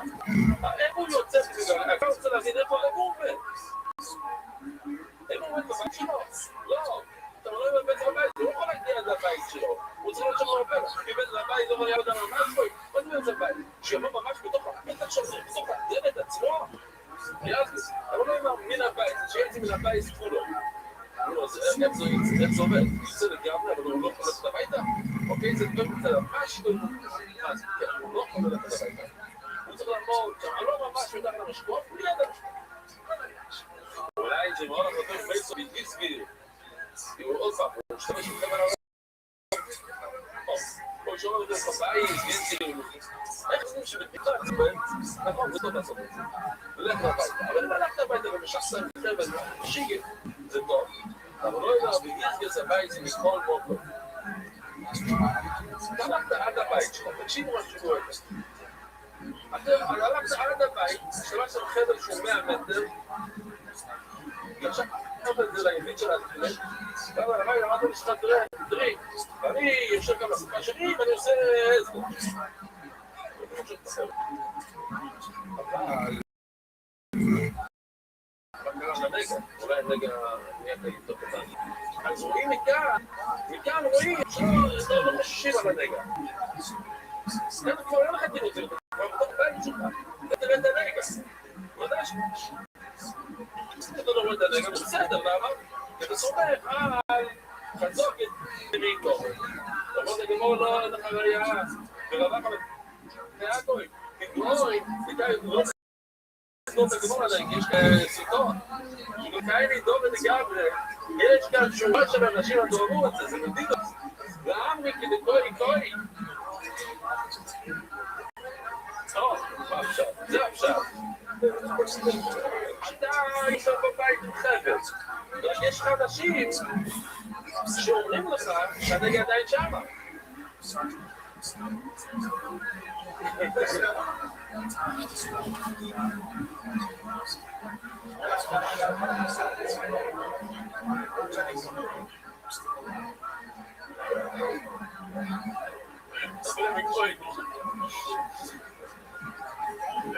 עכשיו, תויס אומרים עוד שנייה, אנחנו זוכו התויס הזה, אני שם למעלה. זה לא יצא לי אוכל למה, כי זאת שואל עוד איפה דברים את שם, לא צריך שורה של 300 אנשים. אני יודע אחד עומד, מסתכל על השעון שלו, שאומר, אבני כהן, סגר את הדלת בשעה 12 ו-24 דקות, ואני גם ב-12 דקות, לא זז, אני לא 300 אנשים. אפשר לתראה את זה לאומרים הראשונים שאפשר להגיד, יותר סבור בהם מקודם גם כן.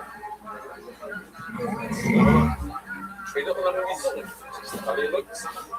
בסדר, אני רק מעיד שלא קרה כלום, אני לא אומר שזה נגע, הוא אומר שזה נגע, הוא עושה את הסגירה, אני רק אומר שלא השתנה כלום, וזה לא קורה, בואי זיין שאחר כל נעשו להיות ראיתה, הוא רוצה להגיד את זה אפילו בצורה שאחרי מכל יודע, היום יש לנו טלפון, יש את זה, הם גם לא אומרים, בואי זי, שבוע טוב, אגודובו, בעזר השם, מי שלא יהיה, נראה אותם מאוד, שבוע ולא לפעול, לא לפעול.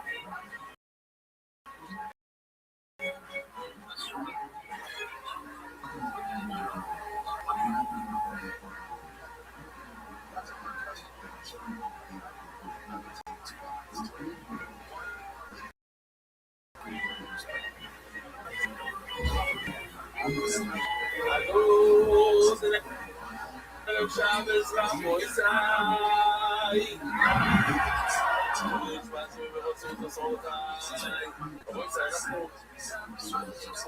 אני פספסתי כמה שורות שדף זין עמוד בייס 13 שורות, אני רק חוזר 3 שורות זה אגד את רבויסאי, אגד את דף זין עמוד בייס רוב המדישות בלוי לא מניק לו 8 ימים למה שמות מודד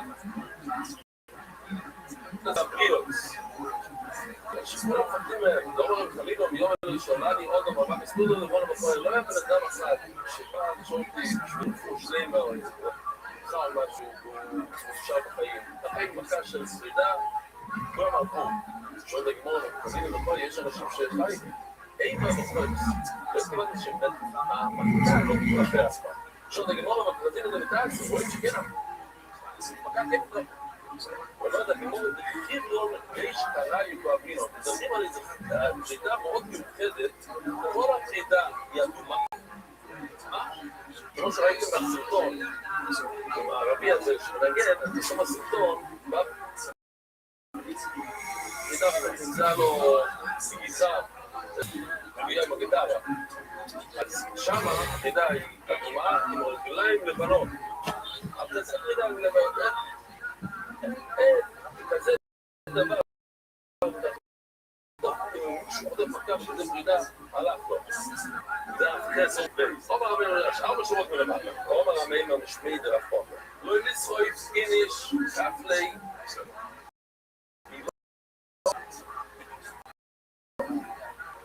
יש דים כאילו הצלעות של הבשר ויש שם חלב לראות עם סרטון של החלב זה מאוד חשוב לראות שהוא עושה כאן זה החלב זה איסור דורייסה לחולת, זה כך עושה ליגו, הוא חותך את זה משם מצוין, הנה זה החלק הזה יופי, גבעה ראיתם?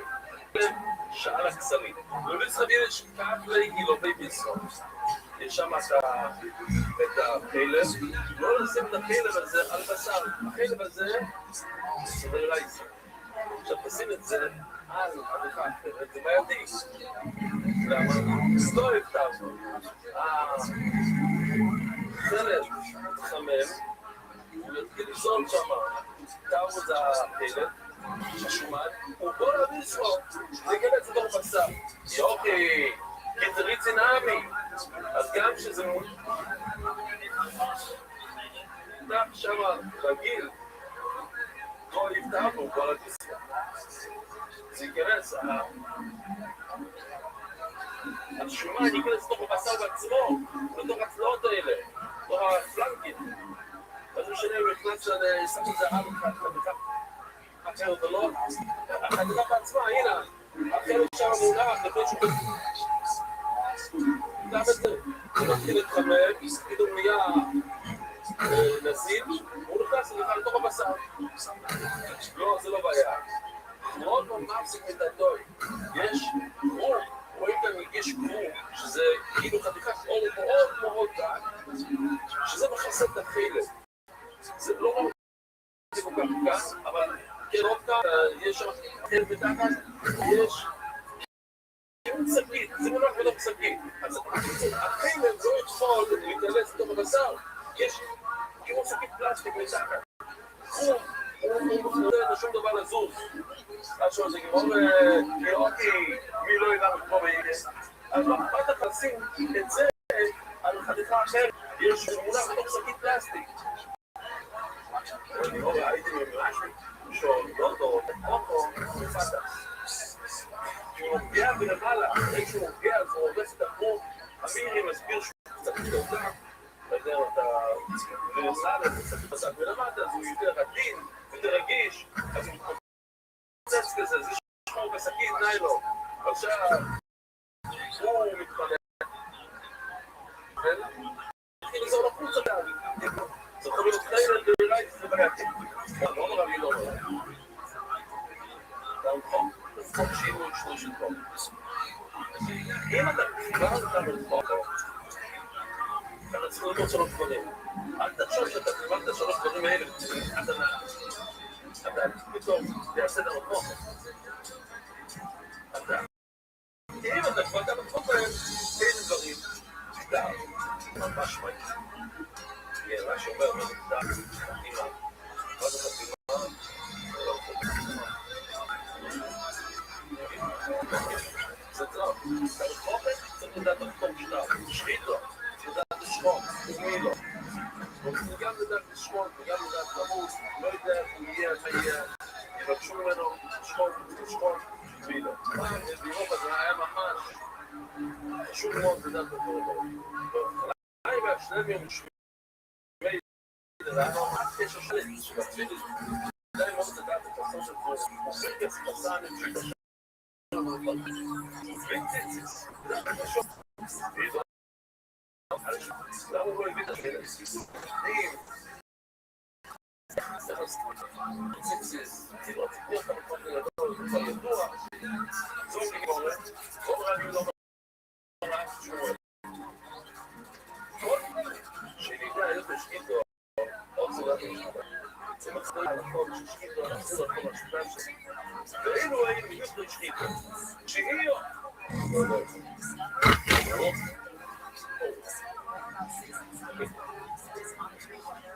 זה דרוסו, למטה, למטה. דרוסו זה כיוון מטה, ככה. בכל נחתוך ככה, ככה. בוא נעשה שוויון שנייה. כן, כן. שיעי זה ככה, ואז הוא מוציא, והשיעור, כדי שתדעו משהו, ואז הוא חוזר ומפתח את השני. שוויון. אז לא הפסיק. אומרים שהוא גם הוציא, וזה כתוב שהוא הוציא. לא, צריך לא, חלה אותו. זה אני לא יכול לעבוד יותר. עם הגמריה, שהיו, בואו נראה כאן, שהיו. הפסיק, הלך, חזר, עושה אותו, אוקיי. זה קרינה הגמור, לא, בואו נעשה חלודו. תראו מה זה, עכשיו פסקנו היום. על פי כל הלשון, אז אמרתי לו להוסיף את זה.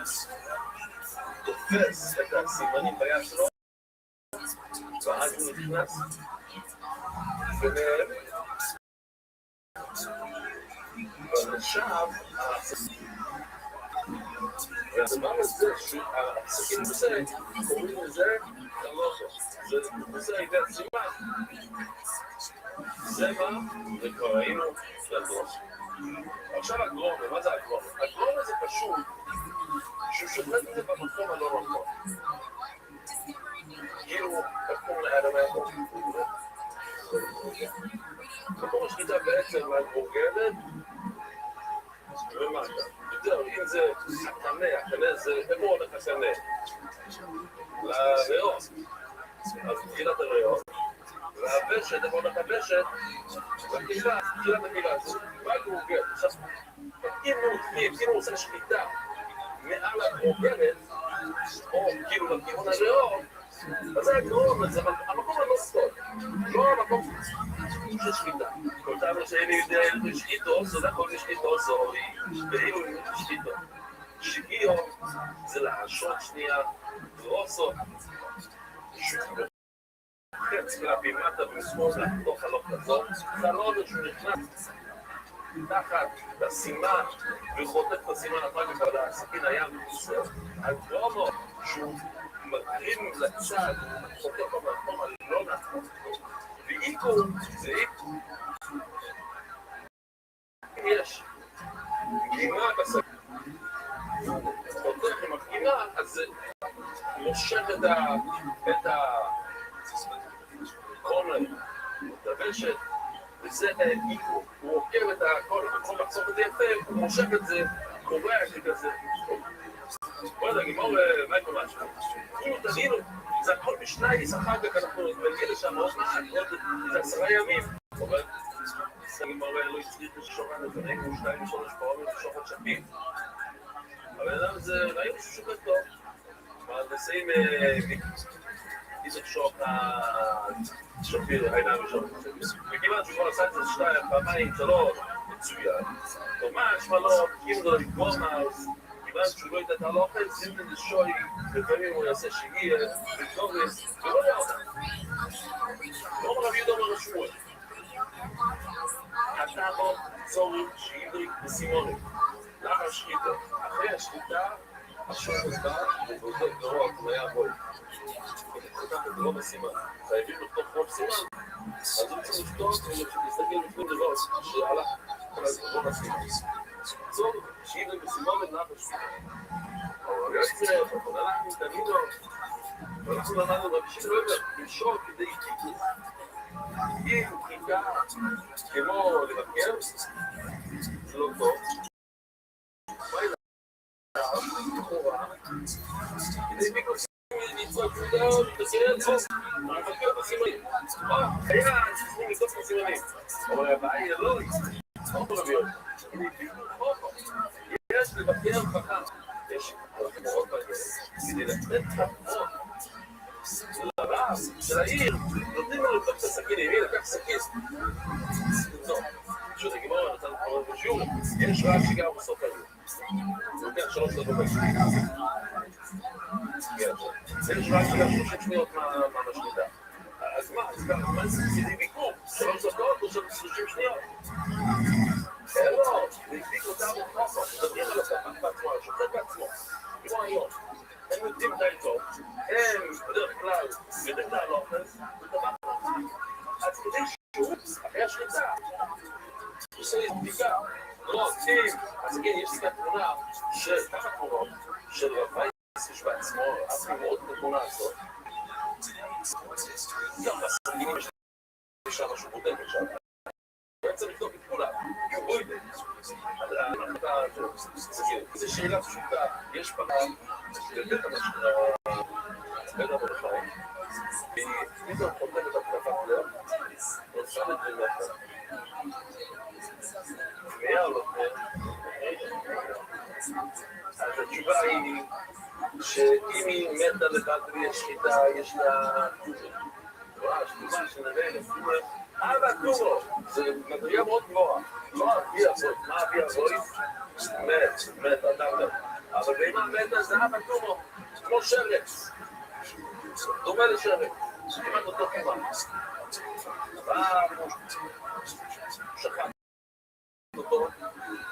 שחט דוד, אז רגע, זאת עוד שאלה. שוחט פותח את הקיבה, הוא רואה שיש מסמר שהולך מצד אחד של הדלת לצד השני.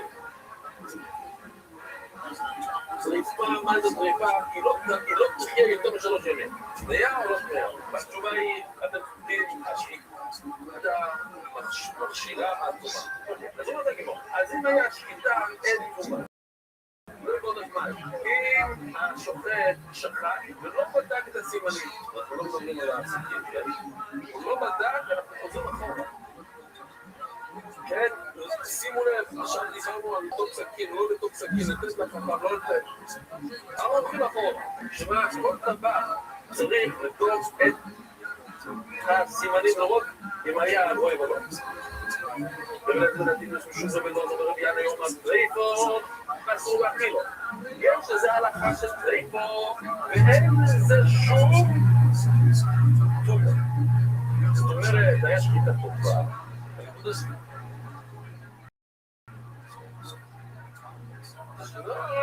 אל תוכל להכניס אותו למחבר פרייס נזבאילו. השחיטה לא שחיטה, אנחנו לא מקשיבים את השחיטה, ממילא מה? זה נזבאילו. אם מישהו ירה בראש של ההבימה הזאת, אז היא נבלה, הוא מתה לו במעשו. אז יש זה תצורה, כמו כל בימה שמתה, אז מה? אכפתי שאחד שחושב שהוא שוחט. אתה, כל אחד כאן בחדר שלא יודע לשחוט, תופר סכין ושוחט. אז הבימה תביעה או לא תביעה? אנחנו רק תביעה, אז לא יודע אנחנו עושים. איך, במה,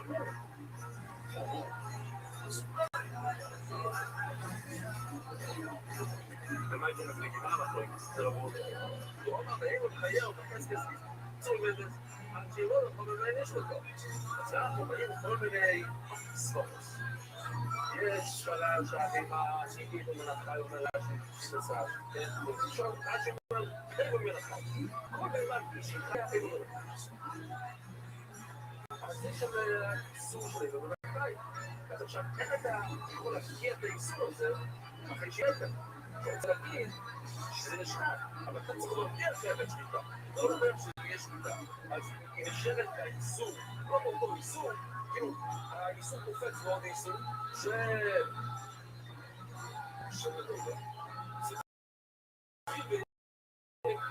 תמשיך האיסור שלה. זה בין השלטות. יש לך הרי בגלל שספר, מתחילה אותה בגולים. אם היה שקילה שקילה ספידית, אז עכשיו היא מותרת, ויש לך חזקה שהיא מותרת. חזקה שהיא מותרת, עד שאתה יכול להגיד אותו. מה זה חזקה? לא מבין, הכוונה היא, יש, הדבר הוא באיזושהי מצב, והמצב יש לו פשילה עד שאתה יכול להפריד את המצב. יש לך זו אופציה. הפלוגי זה שהקטנים שלך, זה לא משנה, אתה יכול להפריח אחרת. הבימה אסורה לאכול למה, כי הוא מלאכה, אתה תוכיח שאתה יכול לאכול אותה. הבימה הזאת מותרת לאכול, כי היה שחיטה טובה, אז הוא לא יכול, עד שאתה יכול להוכיח לי שמשהו קטן שאי אפשר לאכול אותה. בסוף, פעם אחרי בקסקסי סוכיינו, אנחנו נעשים. היא הייתה בקסקסי סולמה, היא מלאכה.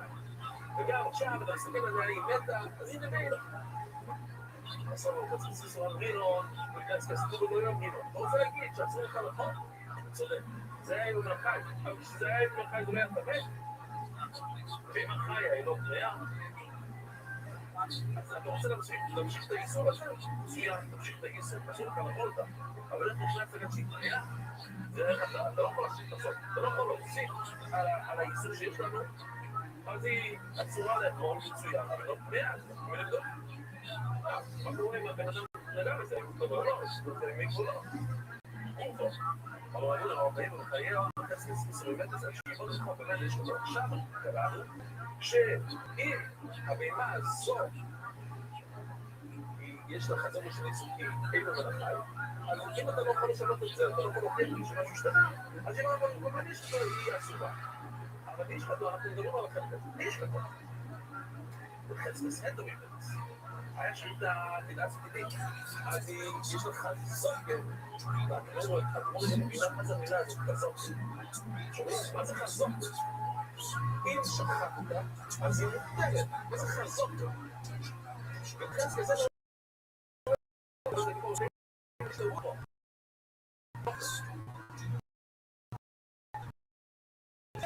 אז זה הכוונה שעכשיו יש כאן חזוק. או ממש לא רוצים להגיד.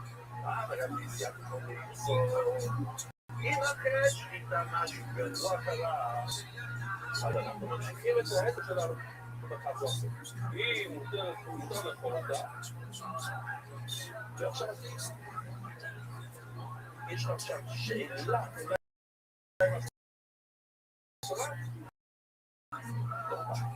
זה גוזר כוונה חסר. איגו, יש לנו איגו הכל זה. אז נראה את זה.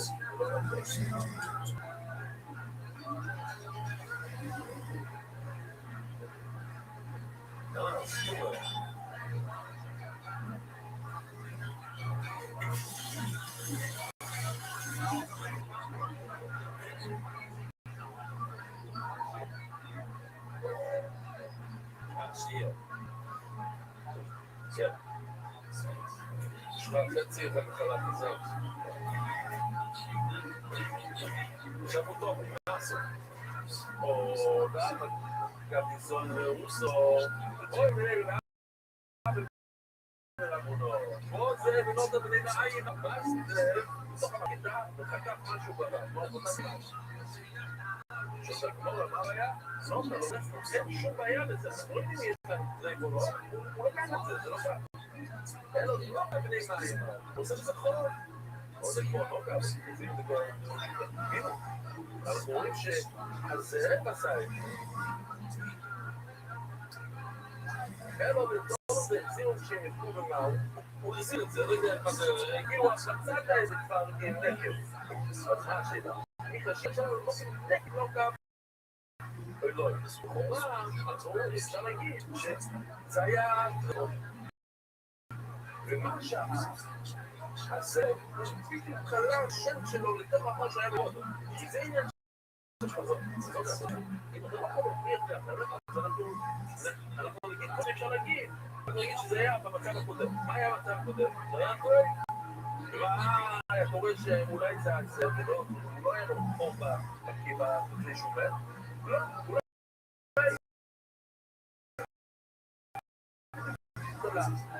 יש לנו משהו שאמור להיות לא צריכים לחשוב שזה הטריפון, ובדיוק הזאב, שהוא שם את זה באפל שלו, הוא עושה חור בתוכו, אלא הזאב עשה חור חדש.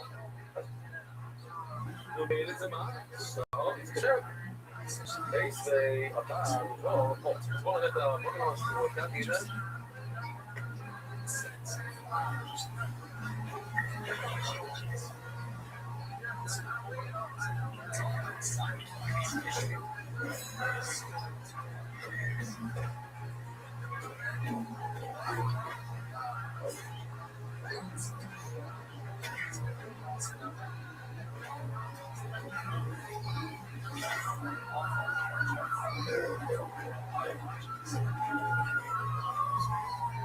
בייסווי, לא ציבור המנקה ותאינו.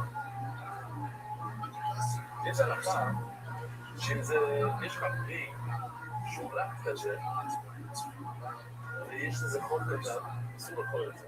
למה? אולי לא תורה, אולי נחש, זה לא טוב. תורה, זה נחש.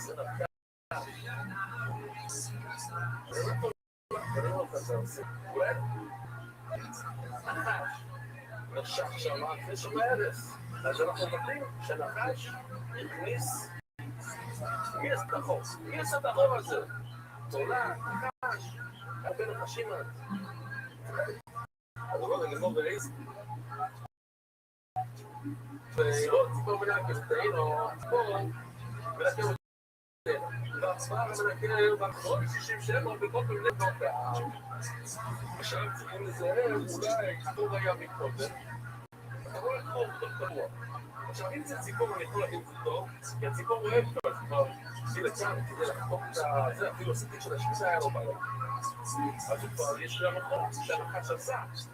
אז הוא נכנס לתוך החור הזה. אני חושב שיש ארץ בתוך החור. חושבים שהם לא נגיד לא גם כלל, זה לא למדנו הרבה על הארץ של הנחש, תמיד חששות של כולה, גם שנדבר על זה שנייה. חושבים שהם לא נגיד לא גם. אבל מכל אותה, אבל זה איסור לזה כאן זה. כולם יודעים את האיסור הזה, כולם. מה? תאמין על סגן במצוות, כולם מכירים את זה. אבל עולה גם איסור לזה כאן זה. סגנת נפשות, הארץ של הנחש, צריכים לזהר. לא זה קשור לאיסור, זה לא משנה. אומר, מה יש לסוף עם סגן בלחור, אתה אומר, שיש לך ספק, אולי משהו רק בכאן, צריכים להפמיד, זה איסור למה לחור. או, הוא עושה גם איזה משהו, בסדר, באמת זה לא אומר. זה יוסי שם.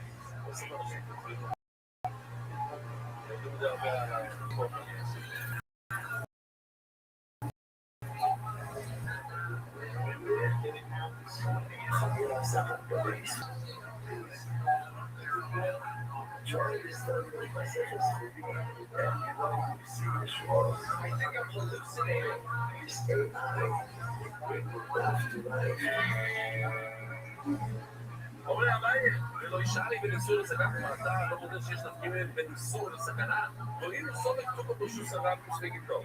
יש הערכה שאם אתה לא יודע אם נגעת בתנועה או לא, זה שהוא סבב טוב.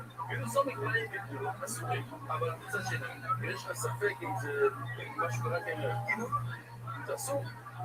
אבל עושה הולך את זה גמיל לא מסורת. איך אנחנו יודעים את כל העניין הזה של שהוא סרבן, זה מסויטו שראינו את האמיתי, וזה מנסח מסויטו, איך שזה דברים שנראו מאז, מה זה סויטו? הבעל אומר לפני ידיד, אל תסתרים בוי, ידך ותיחדה עם אותו איש.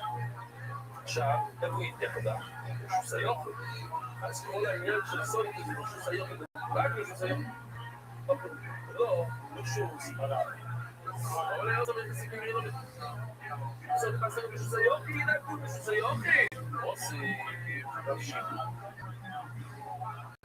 שלט בפיחודו, בית השלחה, כאן חודה, והיא הולכת עם שלט. חד משמעו יש רוצים. זה נראה חי, בין זנו השרצים, לא, הם מתים. אחרת הם איזה שום דבר.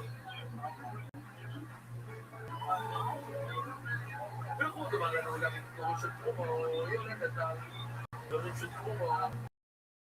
בסוף היא לא יוצא ממנו, לא יודעים אם השבץ המת נגע או לא, אנחנו אומרים שזה די קרוב, אבל לא בטוח. עכשיו, אפילו בזה דושו סלאבי, סבק לא איתו. דושו סליוטה, סליחה, אפילו דושו סליוטה. אפילו דושו סליוטה שבדרך כלל, עכשיו כל דושו סליוטה. אוקיי? אז טוב. ואילו סובל, מה הם יקרו למסורה? אז רואים שחמיד הסגן זה סורה. אז אומרים, זה לא מסוים. למה שם נדע, למה שם אתה אור? הרי סובל כתוב לו שהוא סגן. ולמה שם נדע על חד משהו יופי, עם בתוך הפה שלה, אנחנו אומרים שאתה אור. עוד פעם, זה הלוך לראש מסיני, מסויטו, מה סויטו דובר שיש בו דש לשואל? מה סויטו? אפשר לשאול אותה, תמת? לא יודעת, יכולה להגיד כן, תמת לי. ואז חוצים לשובר לה, גם סובה ולא גם סובה. אבל בסדר, אפשר לדבר משם. אבל בנעמי לא שיש בי דש לשאול. אפשר לדבר עם אם אפשר לדבר עם הלכת, הלכת אין אותה. ואלה, הספק שלו, טוב, שוב, עושה יופי. כלומר, להגיד, תשמע, סתם כבר נשתנה. איזו חסקת כאן. תשמע, צריך השני פה מכולו. יש כאן מים חיים מהבעיה בשביל שורפים אותם. והמים האלה צריכים מאוד מאוד לשמור עליהם. כפי שלמדנו, הנה נראה פה ציפור יפה שעשינו פעם.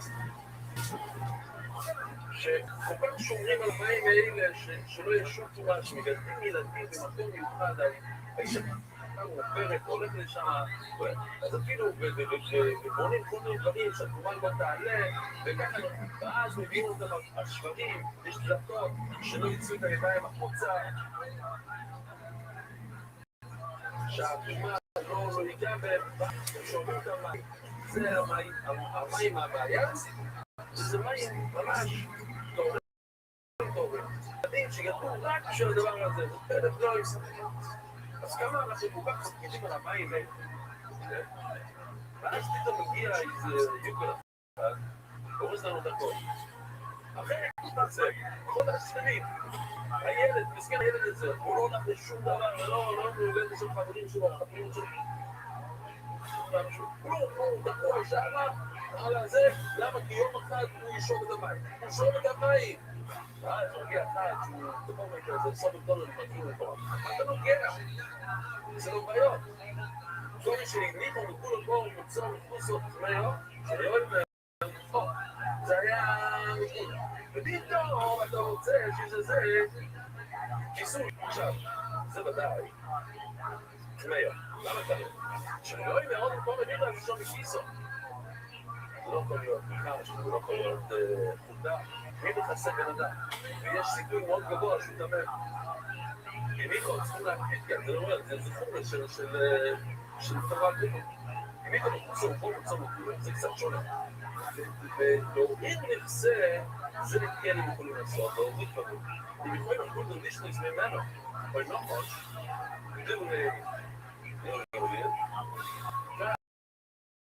למה זה פסול? כי עמדה יכולה לשתות. אומר שזה, אבל תכלס, הוא משתמש במים, הוא מחזיר את המים בחזרה. הוא מכניס לפה וקצת מזה מוזר בחזרה, זה מוסר. כי נעשה מלאכה במים האלה. כל שירות בו, קל בלילה. פסול לתורת הנשק. פסול לא. זה לא טמא, זה לא טמא, אבל זה פסול. אולי אם הייתה, למה לא חוששים אולי בן אדם טמא? שם אגב, תגיד, אולי בן אדם טמא. ובלי חושב ששרות זה נגע לו. ברשת שבצע, מי רוצה דברים? בני אדם. אז מאוד שהבן אדם שהוא טמא, אדם נוסף. אבל כך שזה מגולה, מה זה עושה? זה יכול להיות שהשרץ גילה את זה, אז אם הוא גילה את זה, זה לא טמא. השרץ הוא לא טמא. אותה חיה, היא לא תרצה לשתות, אז היא סתק. ככה עד שיצאה, אנחנו לא מדברים על נושא כזה, כן? שם איזה פלטה כזה, לא פעם, תעיץ את זה, ושתה קצת, בסדר. אבל זה לא מטמא, זה פוסק, לא מטמא.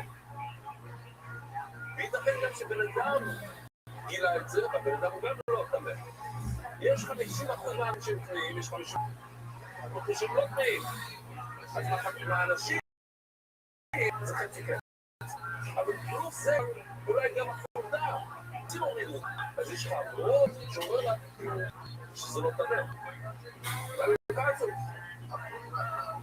והנה, אולי נקרא את זה, הנה, אתה מבין, יש לנו כולו, פה מצב מחוץ, וכולו, כולו. כל מצב כמו שהם יכולים, לא יכולים ולא יצורים. הגיעו סרבי שלהם וגבולים מהסורים. מה אני לא אמר מכאן?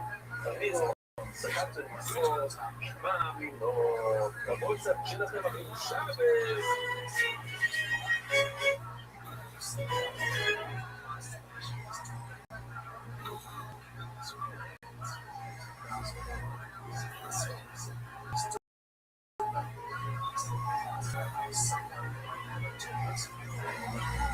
ערב טוב לך, בואי סע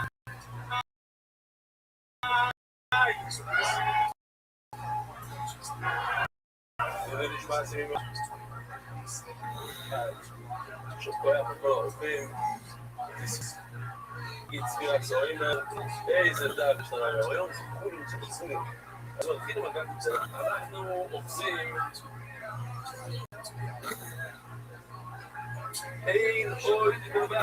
אין עוד בבטון צריכים לזכור שאין שום דבר זר בעולם הזה בלי שהמשבור פה מחליט לא נכנס אפילו כשופים, אפילו כשפים אפילו דברים שהיית חושב שהם יכולים לעקוף את הרגיל לא,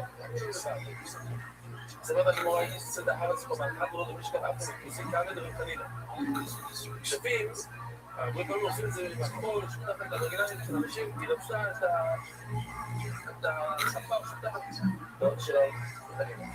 הוא אמר לא, אז הוא אמר לה, תקחי גם מה שאת רוצה, מה את עושה את זה כאילו שאני לא רואה, אני ראיתי, תקחי, אז אמר לה, מה זה? שואל אני אומר, ברור, אני אומר, לא נקרא שמות שוף. למה זה נקרא שוף? שמרגיש מה שומע. שזה יכול כן להכחיש את מה שקורה למעלה, זה כן יכול לעבוד נגד התמ"ל שמעת. הוא לא נגיד עכשיו יש חנינו, ולפי שאתה צגר. אם יש את לפי, אז זה בעיה. אבל אם יש לך אחת, הוא מפחד מזה, זה יש לו המון זכויות. לא חנינו.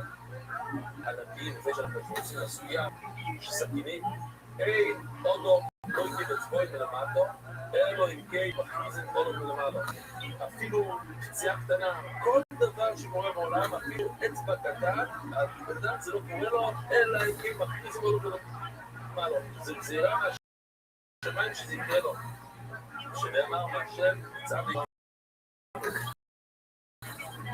ועוד לא מיום ודארקות. אפילו כל דבר שקורה, שהפרה מתה, שהגיעו, כל הדברים זה טריבוס. בטריבוס, אז זה לסגור רקור.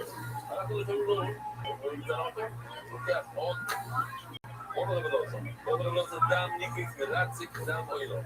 שבן חוטף מכה, ויוצא לו דם, זה כמו שאני קורבן, דם אוילו. אבל לא הורס את זה לדם. זה נקודה לימית, דווקא אם אתה בעל סטוף איתו, זה לא נעשה כזה חכים, משהו רציני, אבל זה לא מספיק, לפי חופשי, זה חייב לקרוא פעמיים, אותו עשה, הוא דיברות לדברים, זה דווקא אם הוא הולך לצאת לשיקול השונים, אז הוא הולך להוריץ את זה לסוף. אוקיי, לא, אבל היה לו מדרך, היה לו מחשבה רעה, והאוי לא תחפר למחשבות, זה הסקס, זה מחפר את המחשבה. לא, מערימים בין המדיניון. ביומו, ואנחנו עכשיו מסיימים את הסיפור של אוטוס מיליון, מחמור מיומו, ובצע פלוסו של שבוי, הוא אף פעם לא אכל לחם, שהוא לא שילם על זה, שזה היה ביום שעומד על דייסים, הוא יקבל שהוא שצריך לו לנהל ומספיק לסעור בכל כך מספיק מה עשה לו. זאת נגמר. היום נלמד, בואו נגיד כמה דברים אפשר לזכור, מה אנחנו לא נגיד. על סכין שהוא חם, על שרין ועל כתבו, שאתה צריך להספיק הכל. סכין של המצור, סכין של פלייטור. לא, כמה סכינים שלוש, גם לא נניח, תזהר לא נניח את החלב, יש חלב, על הפסונים לא נניח את החלב הזה על בשר, כל הדברים, דף קצר, אבל מלא, הולך גדוש. עוד הולך זה, לא משהו, מי בי סכין? הוא לקח סכין, עשה את זה לבן, אומר רש"י, הכוונה זה אדום. לבן זה כבר וואו, זה כבר יתרון מאוחר, צריך לראות את זה כמו שצריך. ולשוחד פה. אז מה השאלה? כי שחידה צריך לעשות על ידי שחותכים. ולא על ידי יש. אם משהו חם, אז ייפתח. זה לא שחידה. החוד של הסכין, שאין שם אפילו דאטה, החוד פותח לפני שהחוד פותח. ככה זה. שואלת הגמור במצוות, החוד נכנס לבשר קודם, ואחר כך האש, אחר כך החוד. שואלת הגמור, אבל יש את הצדדים, מה שאומר? החלק הזה של הסכין הוא גם חם. וכשהוא נכנס לחול והרשת, הוא עושה טרייפון. למה? תדעו לה שגם מי שאוכל סיגריה, מכניס לתוך הקנה של הבן. זה טרייפ, כן? אז כאן יש לך סכין שהוא מאוד חם. הוא נוגע בקשר הבהמה. או לפני שנגמר שחיטה, הוא סובל את ידין של הקנה. אחר כך, מילי שנייה אחר כך, חצי שנייה אחר כך, הוא רוצה את הכל. יש פה מדי מוכר. בסדר, החוד של הסכין נצחק, אבל מה הם הצדדים? הצדדים הם מאוד, זה מאוד קם. אז הצד הזה נוגע, אתה יכול להגיד לה איפה של שקל. זה נוגע כאן. זה עושה לו, עד שהוא נכנס לקשת, שזה אחר כך, זה כבר מדי מאוחר, כבר שרחת. יש לנו וידאו לזה, סכין, אדום, חם. עכשיו, בחצי שנייה הראשונה זה שורף, זה עשה טרייפון. החצי שנייה אחר כך הוא גמר את השחיטה, אבל זה די מוכר, הוא עושה טרייפון.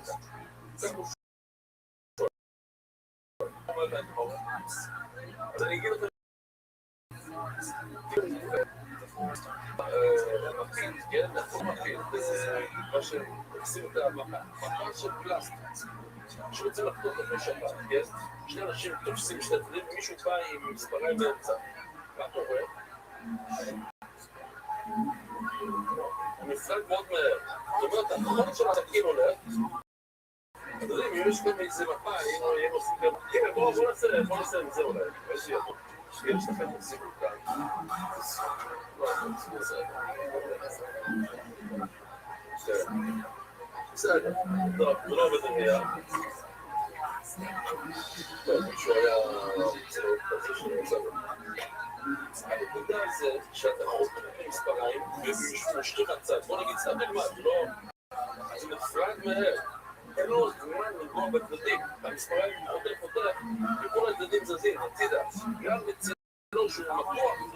תחת, כמו הקנה והבשת, ברגע שהסכין נכנס, זה לא הצדדים, הקנה. הוא לא נשרף מספיק מהר מה זה. הנה, יש כאן אפילו וידאו שהם עשו. לא יודע שזה מספיק מהר כאן, אבל הנה, זה נפרד. ראיתם שזה נפרד? זה קופץ. אז זה לא נוגע. הסכין, הנער שאתם יודעים שהסכין לא נוגעים. חוד מפריד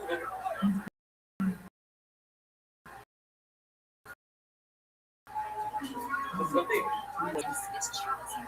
יש כאן מפרדים. הוא רוצה להשתחרר, הוא רוצה לברוח, הוא לא נותן לצד של הסכין לזרוק את זה. וזה שביט אומר באחרון.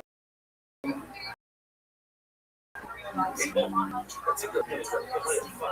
זה, בואי זה, שיטות אחת שעלה, שזה גם, ומשהו יותר צעקה. מה צעקה? היא בין שם, היא בואי מעלה. בוא נראה לזה. דוגמה, שפות יכול להיות גם שפות שאתם עושים מנגל. אני חושב, אולי זה משהו כזה. זה חלק מהמתנה הזאת. עושים, מה עושים כאן? לוקחים את השעבה ומדביעים את זה, ואז מכיוון שזה שבוע, אז השעבה נעשה בצורה הזאת, שזה אמדירה. ככה גם עושים היום בבימון. לוקחים משהו חם מאוד ועם מספר, ושמים את זה על הבשר. גם יש אנשים באמריקה שעושים את זה על הידיים. אתה רואה מספרים, כל מיני דברים, הם רוצים לראות שהם... זה לא קקוע, זה לשרוף את הבשר באיזושהי צורה ואז זה נשאר כך לעולם. אז שואלת הגמור לכך, אם באישה שמת אש. והיא כביכול, זה מישהו מגע. משפיעים איתו, משפיעים איתו. שוטר.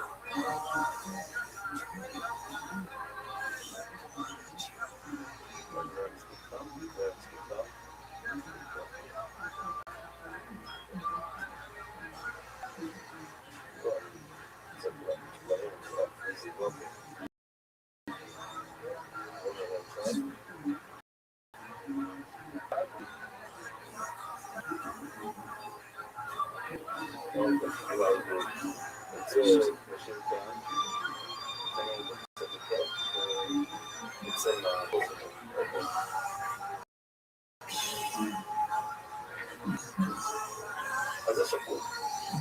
זה טוב, כי זה הכל. זה עומד פה בסוגיה שלנו. שמע. קצרה, כל הצעה שנייה. מאוד מורכב, נשמע שהרבה אנשים לא מכירים את ההלכות. קצרה, רגע צרה, כן? צרה, מסתכל יש לנו בצרה. בוא נלך לחגים, הם מוצאים אותו שבוע, הוא אומר לו, אנחנו פה תשאר שם שבוע, עד אדם הביתה, שום דבר. הוא מגיע עוד פעם, פרש, עוד שבוע, סך עוד שבועיים. יש לו שרים ומתפוע. שרים, אחד חטף מכה רצינית, מפתית, שהוא עובד צריך לבנות, וכשזה תגלית, זה נראה קצת כמו צרה, אז הוא הולך לכהן, זה שרים. כי זה גדל, הצבע, השינוי הזה, הצרת גדל על אותו דבר, אם זה קרה בגלל שנקרא, חטף קריאה קשה, ואז הוא הולכים להתרפות, ואז זה נראה לו משהו, אז הוא הולך לכהן. על התמינה, שני הדברים האלה, זה רק שבוע, גם שכן, וגם מתחו שבוע. עכשיו, כדי שזה יהיה צרה, צריך שימוש של גריס. ואיזה שיהיה מטבע כזה, נגיד שקל. חצי גריס זה לא מספיק. אם אתה חותך חצי, מצטרף. חצי וחצי זה מצטרף. אבל המחווה, כפייה והמכה לא מצטרפים ביחד, זה אחד. דבר שני זה מישהו שבא אחרון הוא מנצח. מה זאת אומרת? אם חטפת מכה וכפייה, אז מידת דרכה, מה אמרה לך קודם? אם היה לך חצי כפייה, והחצי הכפייה השנייה הגיע שני, אז זה מצטרף. הגיע ראשון, זאת אומרת שבעצם מה הגיע שני? זה לא מצטרפים. כן? אני אראה לכם בסרטון ותראו הכל. אז בואו נראה.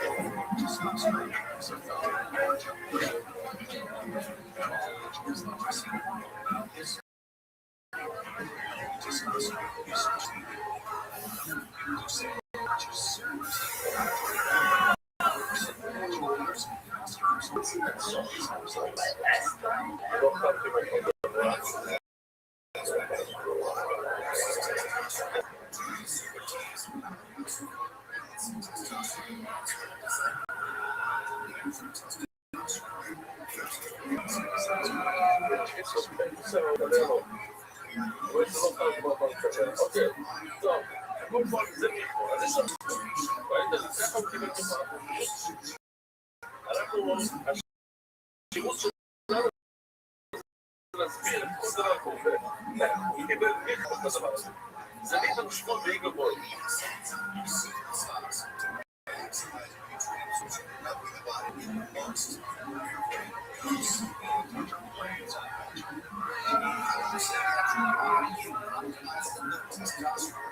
branding, teaching them as a branding, the branding.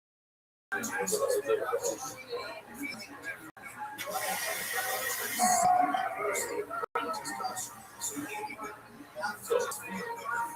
עכשיו הבנתי מה שקרה כאן, הוא חטף מכה מהשור, אז זה צבע אדום, הוא נשרף עם העצמי הזה צבע לבן.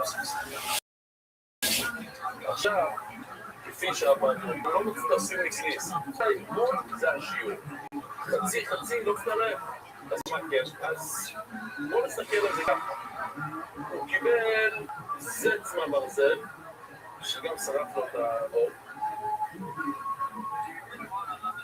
אז זה לבן. עם השריפה, עם הקביעה שלו, זה היה מספר אחד, זה משקרה קודם, הלכתי, אתם רואים, הלכתי, מה קרה לו? כשאתה לוקח משהו חם, אתה עושה... זה כבר ידע, אז מה קרה לו? שרק קודם ותדעת מה קרה לו. שאלה היא, הלכתי, אולי להחכים מינה, בדיוק לזה, כי אם הוא נכווה קודם, ורק החמקתי שנייה אחת הוא חטף את המכה, אז מה קורה? אז בעצם יש לך שתי מכות אחד ליד השני, אחד הוא חטף מהשור שהוא ישב על הספה, השני הוא חטף מהברזל תוך כדי הפרדים, ואז יש לך בדוק של גירים, אבל הגיע קודם, ומה מנצח תמיד? השני, אז על המכה, קודם הוא חטף מכה מהברזל, מיליונית שנייה אחר כך הוא חטף קביעה. אז בעצם יש לך קביעה על יד שכין, יש לך מכווה ליד שכין, וזה לא מצטרף, זה חצי שיעור לכל אחד, זה לא מצטרף. שכין ומדרמטרים בשבוע אחד, עושים, הוא מסביר אותם בשבוע אחד, גם השכין וגם המכווה, גם זה מכה וגם זה קביעה. יש שני סימונים, צריך שני סימנים, מה זה השני סימנים? בסדר לבן שיש. שערות לבנות שיוצאים לזה כמו מהפיסיות, אבל שיש גם בעיה. ולא נותנים פה, יש 5 פסוקים שזים על שכין, ו5 פסוקים, אחר כך עכשיו על פרוספורט ד' וממשיך, זה מה שרוצים לעבוד. מדברים על מכווה, אם זאת לא הלכה בול, אז היה עדיף לבוא להגיד בפסוק אחד, שכין הוא מכווה. למה להתחיל אותו דבר עוד פעם, אם יש לנו מודע על החצי. לא אומר שהי מצטרף עם זה בסדר, להגיד לך שהחצי שיעור והחצי שיעור, כמו שאנחנו רואים כאן, חצי שכין, חצי מכה, חצי קביעה, לא מצטרף, למה? איך אני רואה את זה? שני פרשיות נקודות. בטעניות, באיזו שכין, באיזו מכות, ואיך אני יודע מה זה מכה, ומה זה קביעה? לא דובי, שכותת מכה, ועץ, ואבן, יפה. זאת אומרת, דברים, משהו חם, אבן חם, יפה. זה הסוד של התקדים, וחמי טבריה. כל דבר שלא יבוא מהמצלו, זה לא פעם מאש, זה פעם קצת, זה רצוי, אבל קודם יש לך עופרת, שאתה לוקח את המערב ישר, שזה קצת חם, זה מושכים, זה נחשב מכה. ואם זה מתמור, מה נחשב כפייה? מתמור בגחלת, ברמס, בסדרותיה, בכבסיסרותיה, כל מיני דברים הולכים, ובעוד דבר, כל מה שסורו, שזה יתחמם מהאש, זה כפייה כמו שצריך. רצוי כמה יראו, זה מתמור, אבל שכינו מתמור, יש לו שני דברים. אם שכינו קודם מתמור, אם השכינו קודם, פתאום מתמור זה שכינו. קיצור, משהו השני, הוא המנצח. ואם מיכו קודם את השכין, זה שכין, זה מיכו. זאת אומרת שהשכין הגיע השני, אז זה נחשב שכין. אוקיי, כדאי. אז מה קרה כאן? היא הודעה בבי חצי לשכין, מקורת, וניבין שעקוד, והנה בבי חצי לשכין, מקורת, חוזרו על שלנו. היה חצי גריס שכין, הוא כתב מכה מהשור מקורת. וניבין שעקוד בגבוי, ואז הוא לקח חתיכת ברזל. והוא נכנס לעצמו מכה, ומישהו גזר אותו.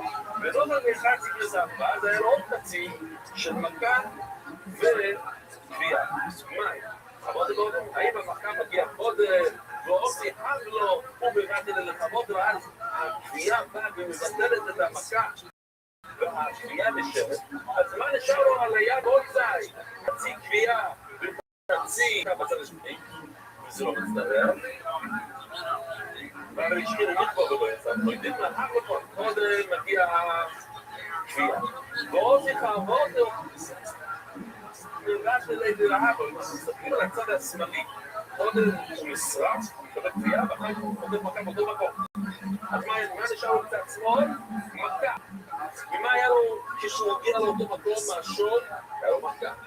שתי מכות מצטרפים ביחד לגריס. עוד זה דבר, משקיעים, הוא מצטערץ. כן, רוצה לראות נראה אותה? אם קודם יש לו את הוא נשרף, אז הוא נהיה לבן. והלכה,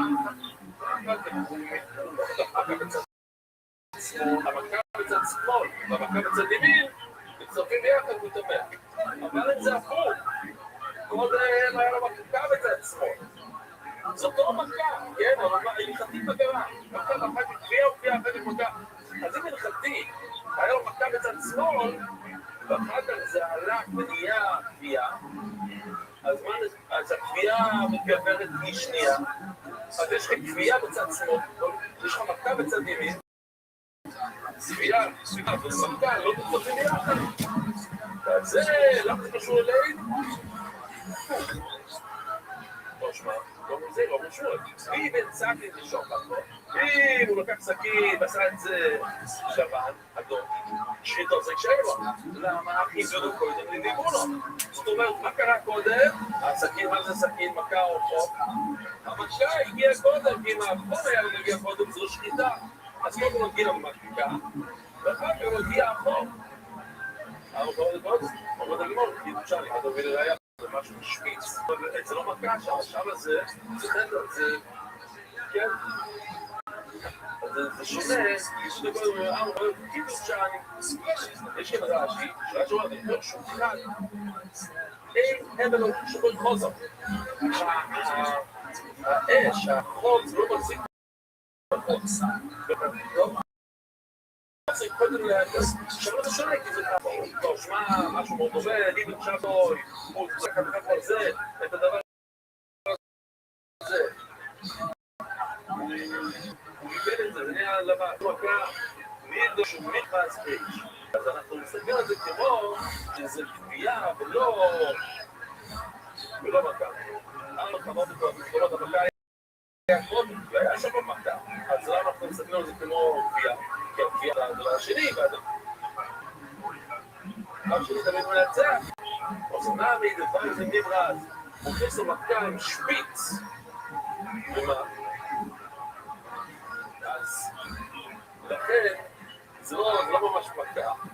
אנחנו מסתכלים על זה בתור קביעה, רק קביעה, כי זה חד, זה כמו, בואו נגיד דוגמה, זה כמו קביעה של סכין. קביעה של סכין זה לא מכה. אבל מה זה כן? זה קביעה. זה לא מכה, זה קביעה. אומר רב נחמן, טוב, סוגיה חדשה. שאנחנו תאמר גם, נראה, סוגיה היא. אומר אנחנו נאמר רבי בעבור, סגי של רבי דסומר, הוא תוריש לפה, חידוש עצום של רבי דסומר. אתה יכול לשמוע את זה. לא רוצה להכניס לו בעצם. אבל אחר כך, אחרי ששמעת, אתה לא יכול להשתמש בזה בתור בסדר, יש בסכינתו של רבי דסומר, אל תפוק את ההפרה, למה זה מאוד מעניין. הוא דורש ריקו, לקרקלו, מסביר רש"י, ומה הפרה עשויה? בשלוש דברים. לגדל ולדות, לחרוש ולאכול, לעשרה. אם אתה קובע, אם אתה לוקח פרה, אתה שומע את הזמן הזה, הרס הזה, הוא כבר לא יכול לחרוש, הוא לא יכול לגדל ילדים. אז הורד אותו, זה תמיד הפסד. ויש לך משהו שהוא יכול לעשות שלוש דברים. עכשיו, אתה מצמצם את זה לאחד, אז השווי הוא ירד. עכשיו, בשבת, אביב וזובר, זה תמיד, זה רווח כספי. זה כתוב בצורת המסוג שצריך רווח כספי. זה שאתה צריך להביא עוד רווח. אתה לא עשית רווח. אבל בשבת, למשל, רש"י רק אומר, אתה חושב שמותר לך לעשות בשבת, כי שם זה עולה במחשבה ולהצליח שבת. זה רווח. במחשבה של בן אדם, אם בן אדם רוצה בשר לשבת, הוא רוצה בשר. אז זה המייסר, אז זה הייצור בשבת. וזה שונה בשבת, זה כל דבר זה שונה, לא קשור לסוגיה. אותו לשמוע בעוזר ולחו אותו לשמוע דמה, כי זה עבוד לסורת. ומקרתי לו. עכשיו הורדנו אותו דרך החוצה, ועוד סורת, תגידו. זה שאתה חותר אותו לך תקול, שאתה חומר לסורת, זה אתה מתקן ואתה מתקן את המסגים של הבנצה. כל שעה שווים של עוד סורת מסוגרת. לפעמים. אם אסור לך לשחוט, כי הוא נמות, ואז אתה כן מרוויח לשוחדים, ואתה לא קורא פה, ולא נמות, אז עכשיו כל בחוק, נוכל לעשות קצת כסף, אבל הבשר הזה, אתה מתקן אותו. ולפעמים הוא מוכן לקרוא אותו, לפעמים מותר לחתוך, ואז זה כאן לא קורבונו, ויש לה איזה משהו חכם אצילי שאתה רוצה לתת למישהו מתנה. יכול שזה יותר גדול, זה יותר מרשים. אתה רוצה אותו לחתכות קטנות, לא יפה לך, מתנה. עכשיו נגמור את זה, ומישהו שאמרו לזה. איסור, יש. אבל נזור שאתה רוצה להגיד, זה צריך להשתמש בסכין הזה. יש המונית, להיכנס בתור פרסה, זה לא הניילון. שורה, אבל ניילון, לא, אבל נזור, למה? ואין זה לשמוע ברכת רקים והמשך שם לזור, הוא משם שם לזור, ואין לזור את שירות. להשתמש בזה כדי לעזור. עוד זה המזור, אנחנו משתמש בזה, לא בבימו, אנחנו צייצים, בזימו, בישור, בבימו, דובר כאן, ואחד שהשתמש לה בנזור, אז לכן זה כבר שם בבימו. אז זה בתוך האש, עשית פוליציה, אז עכשיו שואלים להצליח, זה משנה, אני רוצה לקרוא. אז אין את השמונית ששאלת, אבל הגניזון שבא בגניזון, כי כבר השתמש בשנים להתמה. השויקת מסגת של הגניזון, שויקת חומר, ועל הסכין רק לא מסג יש שומה, ועבור מהכוילה. מה עושים? יש לך גם השקיטה בתוך הסימנים. יש צינור, הנה, חדה שקיטה, צינור, חדה. גם על הקנה, צינור, על הצינור, על הקו הזה שחתקתי, נדמת כאן שומן של הבנזורת. של גויים, של טרייק, בתוך זה, מה אני עושה? שתי אפשרויות, לוקח סכין, חוטף, זה להוריד את השומן. או שאני שוטף אותו בפנים לתוך מים. זה עבר מהכוילת, נגיד להוריד חתיכה. זה לא רק הסימן, כל הגרון, זה כל איפה שהסכין עליו, כן? או יש לנו כאן פגש מיושי, אז נהיים את זה. מצוין, תקלו. חייבים לקרוא, מילימטר מפה לגזור השחיטה. ממש פצצה. כי כל הסייט בנים עכשיו, יש להם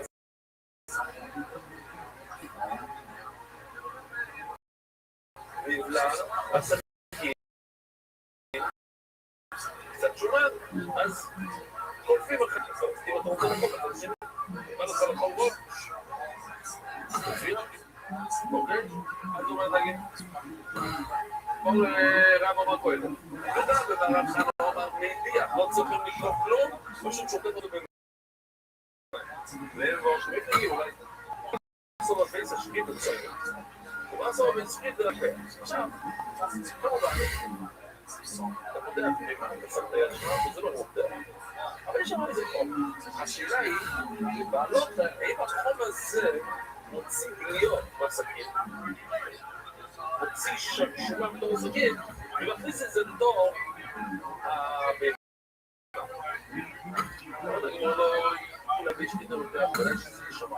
מה אתה אומר, בואי להשפיל?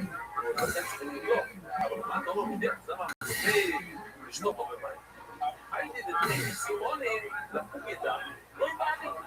הסימנים כל הזמן, אני אוהב את הלשון הזה, הם לא יודעים לזרוק דם. זה בקיצור, זה כמו שיש לך זרימת מים שלא נותן לשומן להיכנס. מה? כן, הוא כל הזמן פונה. הוא כל הזמן... הוא לא מגעבל, למה? הוא לא מגעבל. טריטי סימון, להגיד, כל הזמן דרוד, איך הוא ייתן למישהו אחר? לא בא לי, שיגיד העמוד לכליה בביסה שלי נצא. זאת אומרת, משל אתה רוצה להגיד לי שזה חם, לא רוצה לשני, זה קר. מה אתה אומר לי עכשיו, זה עכשיו אני טוב, למה מים קרים זה בסדר? מה אתה אומר, כאלה, אנחנו לא צריכים לבדוק. אגב, סגים לא טוב, אני דוחף, זה, שומן, אז זה, ירחב את זה לפנים, מתוך הפלה, זה לחתוך קצת, סגים פייטים, אז אני מורד, מה זה סגים? אני פייטים, לא שהסגים תרב, אלא הבהימה קליפה. שוחט בהימה, גם תבוא זה לך. מה אתה עושה מסכים? זה מה שאני מוכן לדבר איתך. אם גילית שהיא תקפה, אז מה אתה עושה? עכשיו, בשבילות של היום, אתה לא מגלה אישה. עד שזה עובר בליים, ואתה בינתיים שחסר עוד 30 ימות. מה אתה עושה? זה יהיה פה רבק ולהביא לחלום הבחיים.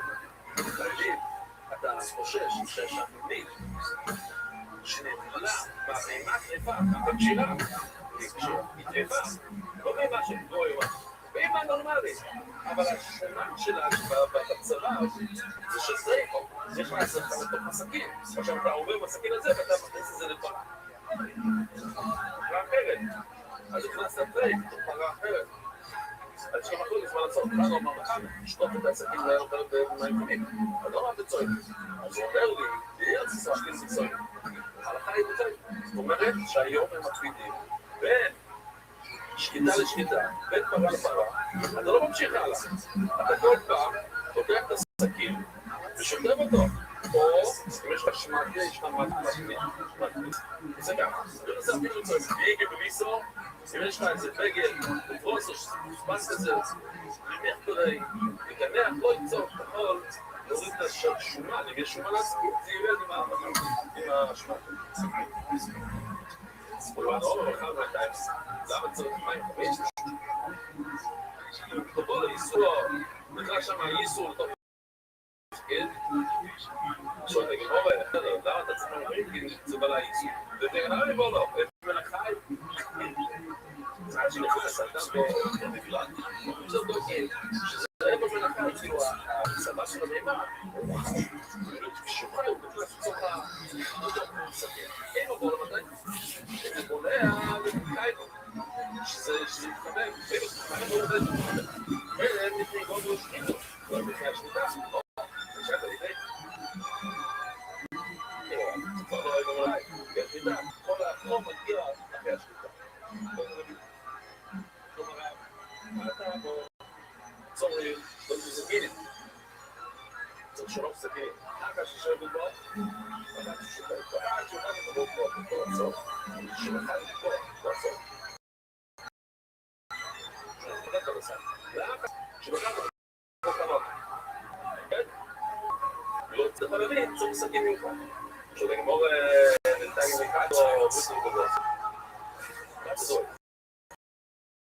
שיפות את החלבים, את החיים, כאילו, קצת סכין, קצת סולן, נסעים קצת סכין, אז אם אתה מגיע לשם, אז סכין שלכם. אז החלבים, אתה מגיע לשם, אז אני גם לקרוא, תחתוך את כל הפסלים. ורק אחר כך תחתוך את החלבים. זה מה שהוא אומר, זה לא, שמי אחת זה לא, יש בעיה. שאומר, השאלה המיוחדת, עכשיו שני סכינים, אולי להתחלק. כאילו להצכים לפני, כיוון שהצלחת שני סכינים, יש לי כאילו. בואו רבי נאמר, אתה רוצה שני כלים של מים, צריך שני כלים של מים להדיח, אחד שמדיח בבוסו, ואחד שמדיח בבלובים, אחד שמדיח בו את הבשר, ואחד שמדיח את הדברים הסודקות. אז שאתה לא רוצה שהחלק שבתוך המים ייכנס לתוך הבשר. אז אתה חלבים, חלב, בתוך מים, ושם כל מיני כתבות קטנות, ואחר כך אתה לוקח חתימת בשר ושם את זה בתוך חומרים. בעקבות, שאתה גמור אותו שלא, תסביר את הגנחות, אני אגיד בבוס, אבל לא אני אגיד בבוס. אז זה אחד אחד.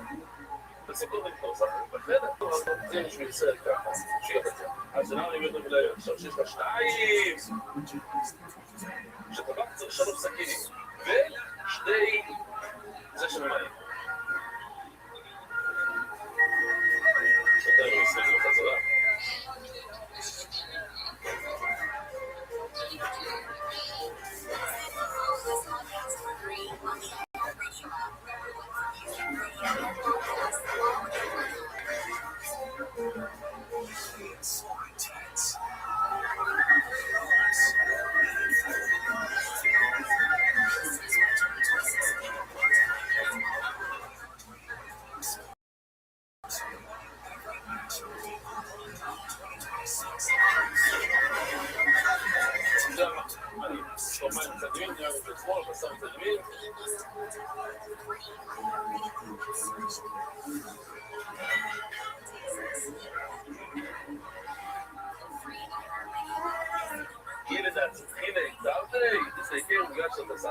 שני סוגי מים, אז יש לזה אקס, יש אדום ולחול, והבויסאי, שאתם נותנו בנאים מחר ב2.5 במלחם ב2.15.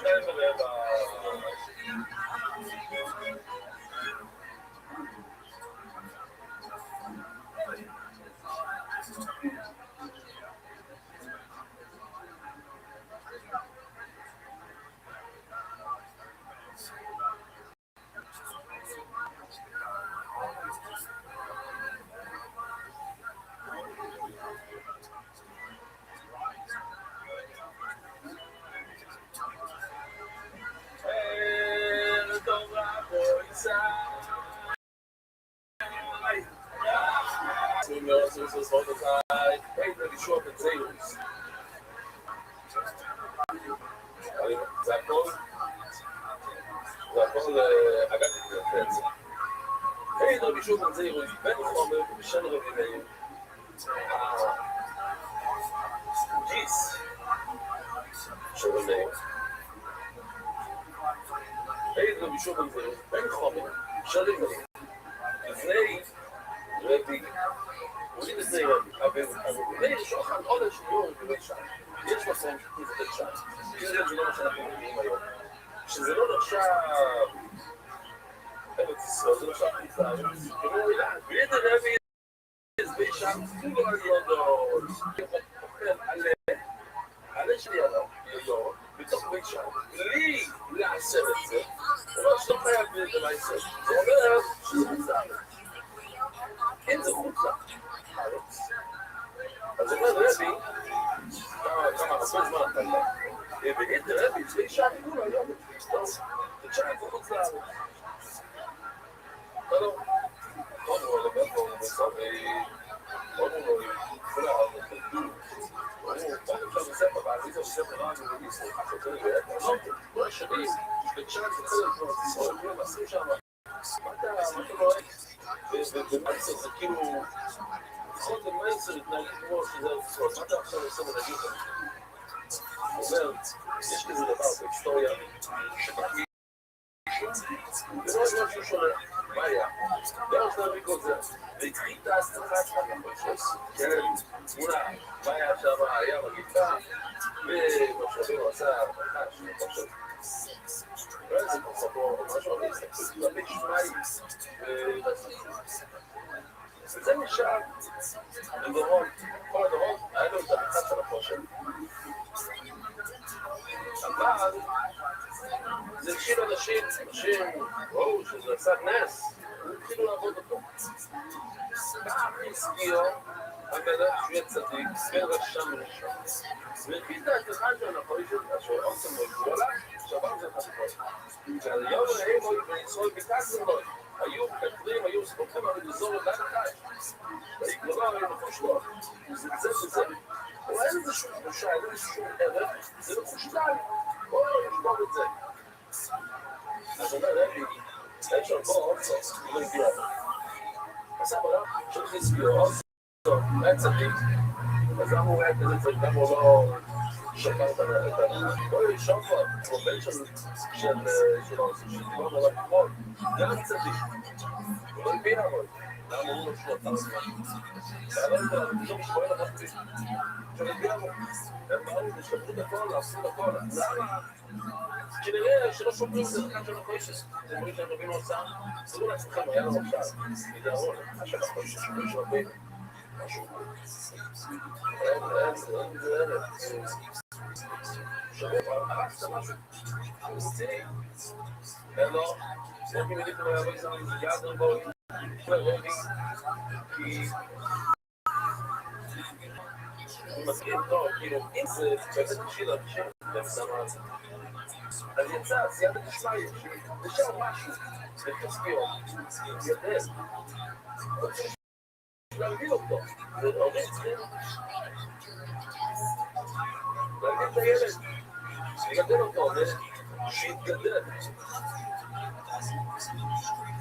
אך אני, באופן מניחו לי, אבוי צעיר, סגן דבורי, אז גם אני אומר רבי, הם הקפידו על בישם, אני אומר לא,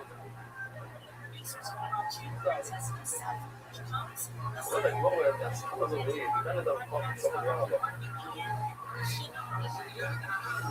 רבי אמר, במישור בצעיר הוא דבר משהו גבוה מאוד, כשרבי רחל הלב של יומו, בלי לעשות את זה, זה יכול להגיד אותו מהמשרד, ששם כל נשירות, בסוף לא נפציע לא? בגלל מה? אני חושב שלוש נשירות שבעצם אומרים את אותו דבר, ויש תפיסה שונה. שאין מזיכם, והמילה מזיכם, האם קוראים לזה מזיכם, או מזיכם, או מזיכם. זה בעצם אותו דבר. אם בא, בן אדם, אומר לך, אני לא הייתי ככה כך לבנץ. אבל פגש כועס לו, אתה לא חושב, הוא יעקוב את המעשה. לא מכריחים אותו לקחת את זה בחזרה. לא, תשמע, לא ראית פה, זה אומר שראית, מה אתה מדבר? תחזור בו. לא לחזור בו. והעם לא... אין לו הסביכו על זה. כל תאמים, כאילו, מתעלמים ממנו. תקשיבו למה שהוא אומר, ואני לא... אם להסכים לו את זה, לא אומרים, הוא אומר, זה כבר גייזר. אבל לא, תקשיבו למה שהוא אומר. אפילו פוסקים על פי זה דברים. ואז הוא לא מזיק לעשות על אישה חצי וחצי, מי זה אחרי שהכל לא מסכים את הקושי ממנו, זאת אומרת, אתה לא מכריח אותו דווקא כמו שהוא מבין. הדורון מי זה, לא מדבר אותו בצל, כדי זה אומר לו משהו, הדורון הזה. ישראל משאב מסתדק קצת, שהרבנו, הרגעי זה כבר לא מחלוקת. אבל גאי ומבין, הכל יגיד בישראל. מה צריכים להודיע את ברגע משם אחד?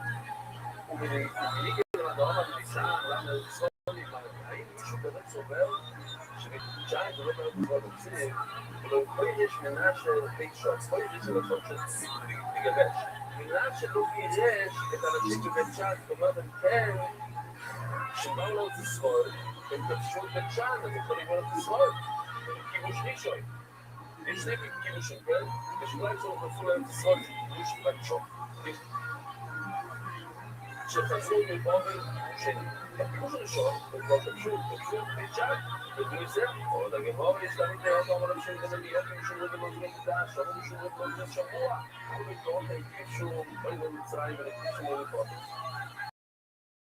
היה הרבה מקומות שבהתחלה, בכיבוש הראשון של עולם ישראל, כבשו, אבל לא כבשו עוד את האוי מקודם. בנוסורה, בנוסורה כבשו ראשון, כבשו לשייכים ולקישו לצלובוי, מה שכבשו הפעם ראשונה, זה לא קדוש בעולם. מה שכבשו פעם השנייה יש לזה קדושה לעולם. וגם צריכים להכניס למקומות, ומי לא כדי שיצחו עליהם אני נשמיץ, מי עניין? השניים, ואתם לא אומרים שזה צריך לעיקרון. ואם נסבור כי פתאום זה קופץ, זה מדלג, אני להגיד לך שזה מדלג.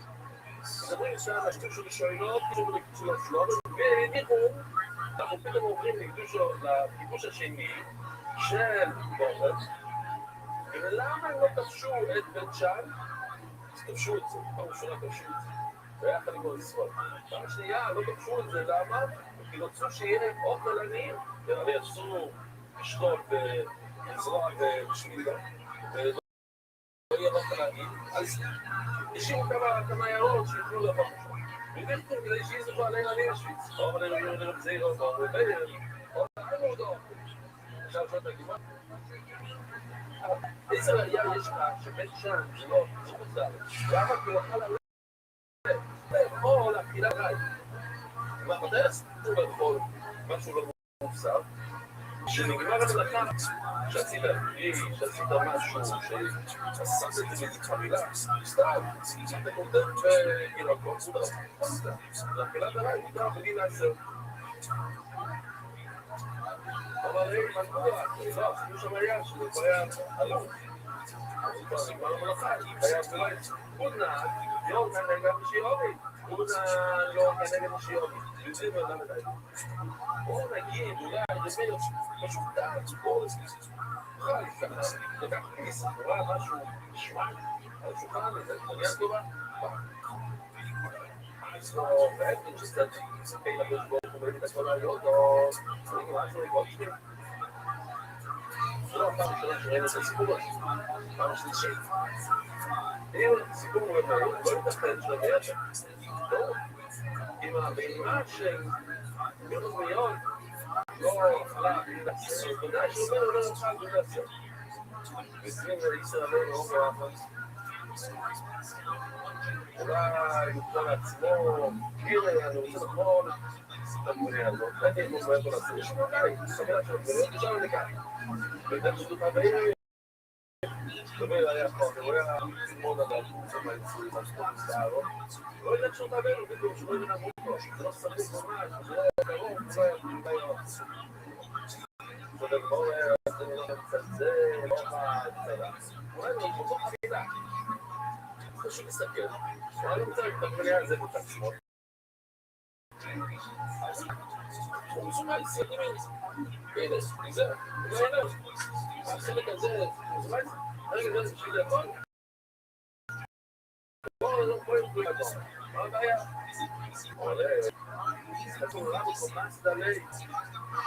מישהו זירוס. הוא לא שחקן, הוא מישהו זירוס. שום סיפר סיפור, הוא ידע מה הוא מדבר. הוא מסתכל עליו, אני רואה שהוא לא מסתכל איתה ולא אומר את כל הנוסח של החזונים. הוא לא עושה כל נועד, זה אוכל ככה. אם זה זכה אדם העומד, לא, אני ראיתי מולי אוכל בלי לעשות, אז אפשר. אתה לא מבין מה הוא עושה, אתה לא מבין כל הזה. שהוא אמר שהוא אוכל בלי לעשות, הוא היה ב100%. שהוא אוכל בלי לעשות, הוא אמר הוא מדבר. הוא אמר הוא חושב. הוא אמר הוא עשה, הוא לא עושה מה עושה.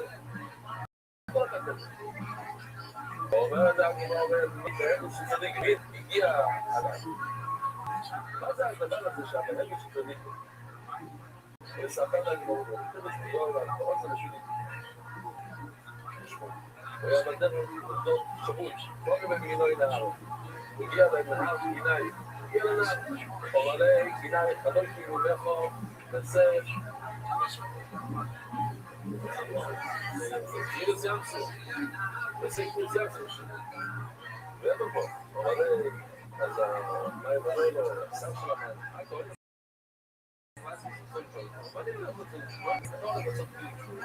ולי יש ציווי ומשימה, אני חייב, שמיים, לא רק זה, אתה סוף הגיע, זה הולך להיות תצליח.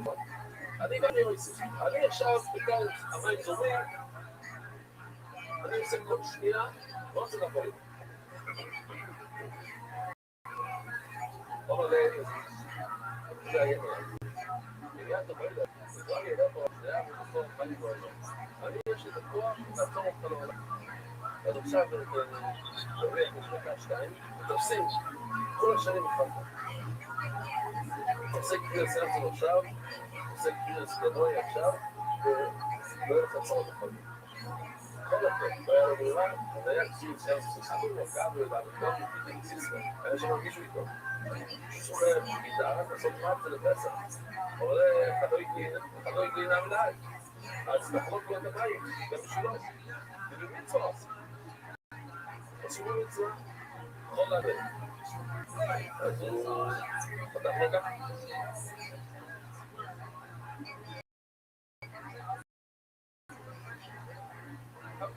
אבל די, זה לא בוודאי, לא אותם. אבל די,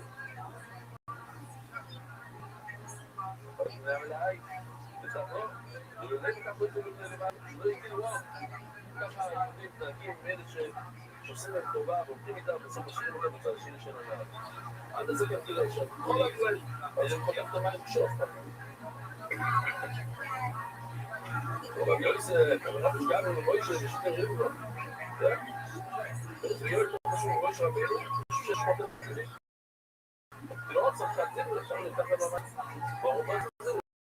כאן שלום. אדם אולי כן הוא פשוט לא. נתן לערבי לעבור לעבור. אלו מוישה ושינר הוא לא יש רבינו, שווה, ומויש רבינו הוא נשמותלם. לא לצד לעבור, אין לא לעבור בשביל לישון. וביום אז ביום מגיע אותו מלון.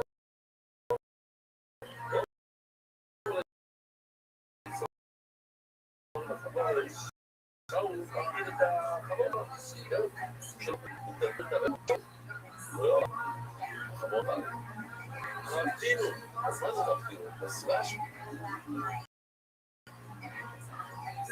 אתה אומר, רבתינו זה רבתינו? לא. לא, אבל... אז כאילו, מה שמוכר זה לא יכול להיות שהספי שורש בזה, זה לא מולה, זה לא מוצא. אם זה עוד לפני הניפוי, זה כאילו בשלב הראשון, זה לא חייב במייסר. זה כבר הגיע למצב שאפשר לאכול. והגינו, רוצים לפתוח פסול את הידיים. זה לא. אם זה מעש, הוא אומר, רגע. הסיבה שלא אוכל זה כנראה שזה לא מוצא. העשירים בו, עוד זה עובר, אני יוזום, הוא הולך לצלח זה קוראים לך. החמור הזה הולך לעשות רוצן הכל ולעשות פילים שוב. ואתם הכי לא לעשות חולת, מה קרה לכם? מה חשבתם? ומי מקיים לו? מה, החמור חייבת לעשר, בבנה, על הקריאה, שזה המלבאים או עשה... אתה קולט אולי, אם אתה קולט פירות, שלמדת קולטים, מי הולך לכל שר שבועות יכולים חלות פירות, וזה לא מוסר, אתה חייב לעשות את זה, אין לך להבין. אנחנו מדברים על דוגמה, לא מים. אנחנו לא נתחיל מלא למעמוד, אולי הוא ניסה לו. זה אתה קולט, אתה מה שלך. אז אתה לא צריך לעשות, כי זה מאכל בימה. וכן, אנחנו לא יודעים כבר צריך לעשות איתה, אבל גם. אתה משתמש בזה לא אוכל, אז בגלל שזה דבר, רק עשה. ושמן לנר, ושמן לא צריך לעשות כלים, לשתות כלים, עוד. לא לעשות. אז גם כאן, יש לך מים, ובמזור, שחמור, חייב לעשות. עוד הגרור, אני כבר לא, אבל ביום לא. ושעון מאוד שלקוחם התחילו לבהימו. נכון, זה דווקא קנית את זה לכתחילה לבהימה, אז אתה בטוח, אבל כאן הקרה, ולקוחם התחילו לעוד, ובילו זה לבהימה, כאן זה לבני אדם. בסוף הוא אמר, טוב, נותן את הצורה הזאת, אז שם, אחרי זה לעשר. אז למה, כי אני אהבתי את הלשון גם בטויספס, זה הטויס הראשון לבעלה. הוא רואה שתיים לא נשאר לי, אבל האיש שלא אוהב, אנחנו לא נחשוב. יש כאן, החמור, מחלב, אז הוא גם רואים מהטויס לא יישאי. תקשיב, אם עושים חומרס, אתה נשאר חמור. זה לא מעלה אותך לבן אדם. זה עדיין, אתה יכול להיות, חומרס לא מעלה אותך לשום מקום. לא, זה צריכים לעשות חומרס, זה לא צריך. אל תחשוב שאתה עושה חומרס, וואי, נהיית בן אדם. אם אתה חמור, אתה נשאר חמור. אבל הכוח, אני כאילו, אתה מבהי פה, כאן לעשות. ועוד אני, או ודאי זה לא מתחזק, לבדוק אם העיקרון שלכם בדיוק זה לא קושר. ודאי יש לי ראייה, להגיע פרק מנשום, להכינו, אם אתה קנית פירות, אתה יכול, אם אתה נוסף לך את זה למילה שלך, הרי זה לא ייתן לו, לא יפסים להם דברים, לא יפסים להם נשמע בלירונים, אסור לך להכין את הפרפר, כן, ישראל, זה יותר מפורש, של תבין לעשר לבהמה, ומה קרה בחמור שלו, לא? שבאמת, שקראו, ולכן, זה היה כאן, כאן במה ישראל, שומע רבי, לא חזק, יביא שומע, שומעים את זה לא הגיע, אבל צריך לצועד את זה, אולי תתחל את זה, אבל היי, בסדר, אני בוא לך, בסדר, בכל שרבי, היה כל כך שמח, הוא ידע שבבור ויום יש לו מנהג לסגור את שום מקום. הוא עסקים לכל אצלו, וואו, שרבי היה השיר הכי גדול בשבילתו, היה לו סופר רציני, כל האחרות, זה היה לו את עצמו, וזה, סודר, כמה הוא שמח, שהוא בזמן מגיע, הוא אמר לו, מה אתה קורא שמח? תקראי מה אתה שבודה, אפילו מישראל אני, ואני בן אדם שאני לא אוכל אצל אף אחד, שעשיתי נגד, ישראל גדול שלי, ישראל גדול שלי, יש רויצה בעינו, יש אנשים שרוצים לתת את האחרים נכון, פשוט האמת, יש לו בעינו רויצה, יש כאלה שיש לו מספיק, אבל פשוט הוא קצר, הוא לא רוצה לתת האחרים, הוא יעשה, ואני תלך לצלח אותה, אז תוכל לתת שיש לו מים צבא, ואל תצור לגבי צבא, שלא לחתיים אלא לדברים שלו, כי כמוי, שוער בנפשי כאילו, זה כמו ש... יש לו... מה הפוך מזכות? נוליל, זה הנפש שלו פעם. יכול להיות שתי יואים על האות, יודעים עם מעלים לו, הוא יגיד לך פה עוד אחד, יכול לו האדום שלו לא יתקע.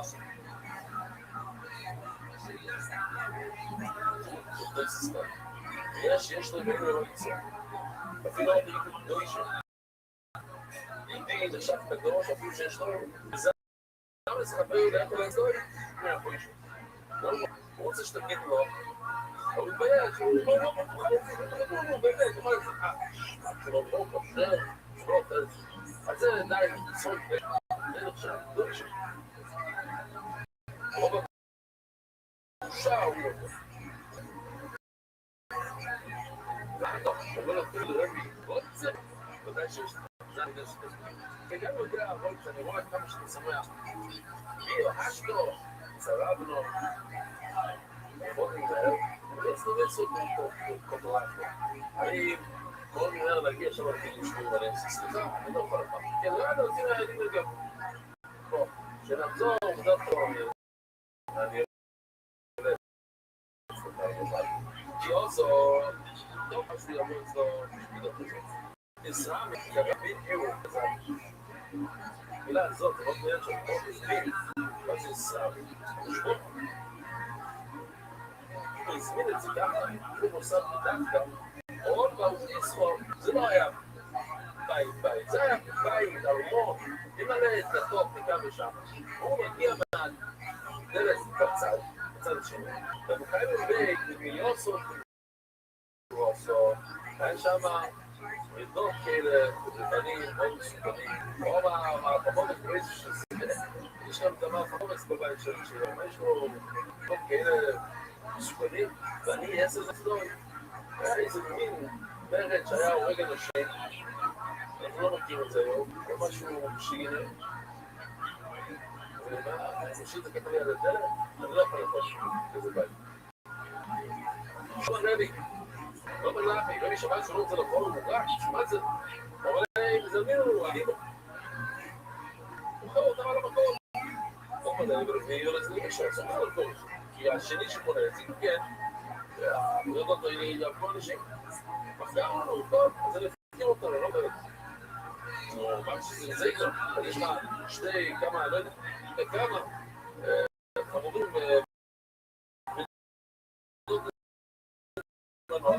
מסתובבים, הורגים אנשים, לא רואים את הרגלת שלו.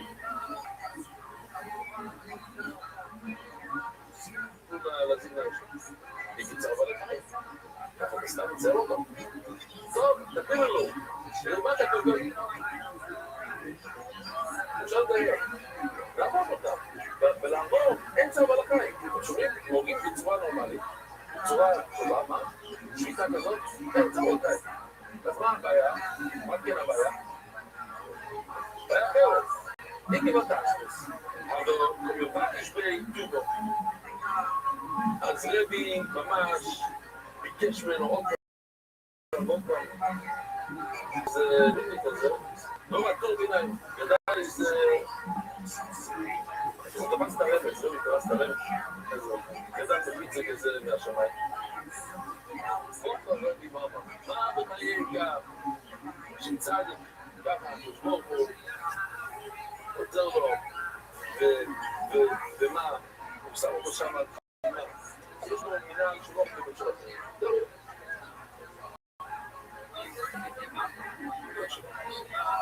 והוא אומר שהוא חד כאן, אבל הפשוט זאת אומרת שיש שם כבדות, עזר לו. גם נמצא זו להצטר אותה. אז אחרי שהוא נפטר, ודאי שתשמור לו לעזור לו. לא, פרטנים, לא יגיד צדיקים במסוע סוד, לא יסוד לך בחייהם. זה בעצם סוף הסיפור. אז אפשר כן לעמוד על זה. בוא נראה את הסיפור הזה.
בתוך הגאו כן, אז רואים כתוב לתקוף מערוב, אז שזה פתוח כזה.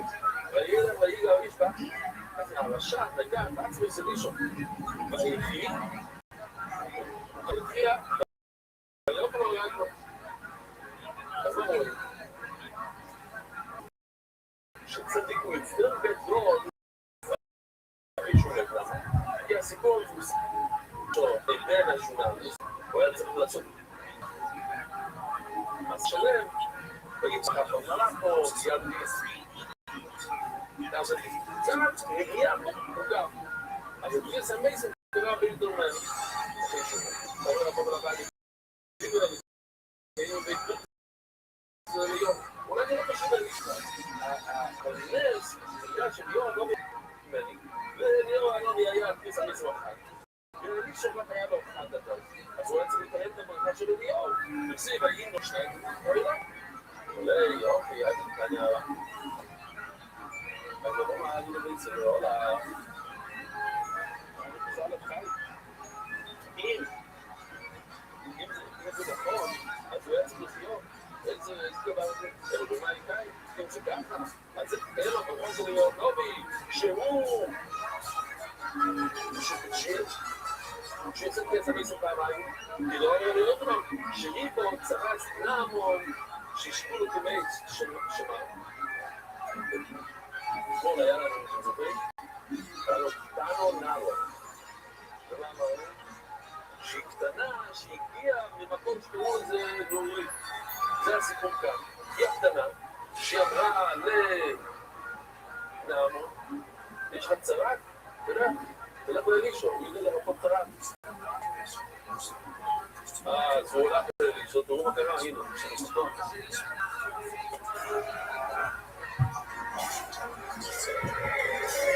זה נעמון, כן, הוא נושא הצרת של הרע.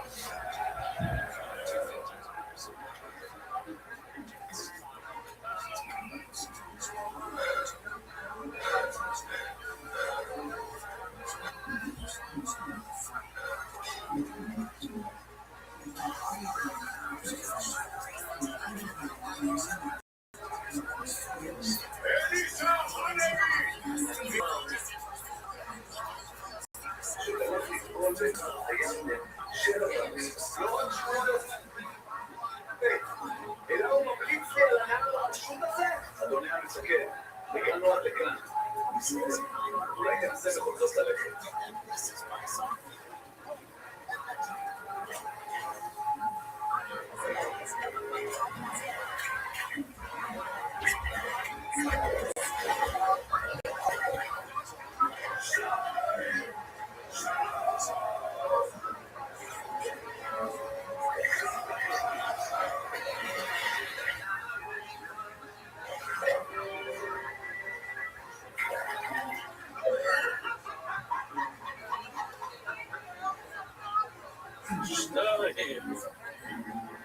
זה הדברים הקטנים האלה, זה הדברים הקטנים שהניואנסים הקטנים חושבים הרבה. אבל אני אומר, שתכף אנחנו יודעים שתתגורד, שנאמר, אנזו סיקמייס. כן, שהצרת עכשיו תאמר, בבויסאי, שתאמר את חורו.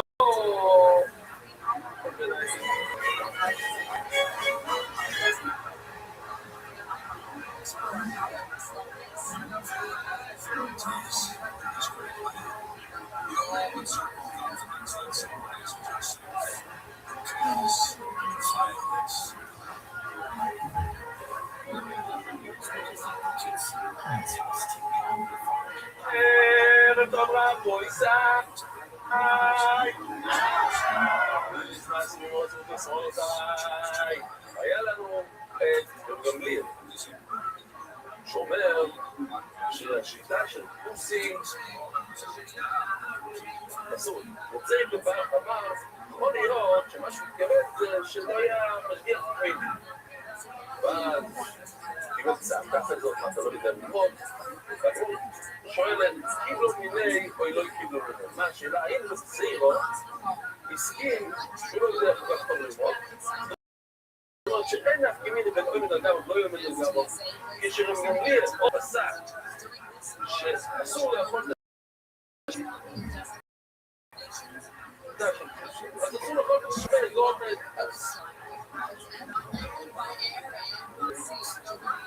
וכמו מגיע הסיפור, שוגיות לו אכל את ההשגחה שלו. הגמור אומר פעם, מה קרה שם? אפשר לתת כאילו מהסוף שם. ואם זאת כדאי, אתה יכול לשמיע לו. אם רביע רוב מלמטה, רביע משמיע לו, אני רוצה לו. בואו נגיד, מה קרה? בשתי אפשרויות. או שרביע לא ידע שלמילי הפסק שעשו לו כל כוסיס, או שהוא לא שמע. רגע. אם הוא לא שמע, וכל כלל ישראל קיבלו את הפסק הזה, אין יכולים לסתיים אצל רגע לסור. הם שייך. שיהודי כמו רבי יוחנן יוכל לסור. אז בעצם שצדיקים, כן, אבל זכור, הוא מביא את הכל היום. אם החמור של רבי תצביעוי לא אכל פירות צורים שלא מוסרים, אז הם תביאו אותו על סמיכה. ואיך אתם פה תתן לו לכל של דבר? הם לא רואים צדיקים עד לכל, עכשיו אנחנו עושים. מה יסלוי לו? כמו בחור נסעתי לאירופה, לחתונה של חבר, יש לי הרבה סיפורים שם גם החלפות שפניתי בבוס, אבל יש עוד אחד, זה המכריע, לבוא את זה המכריע.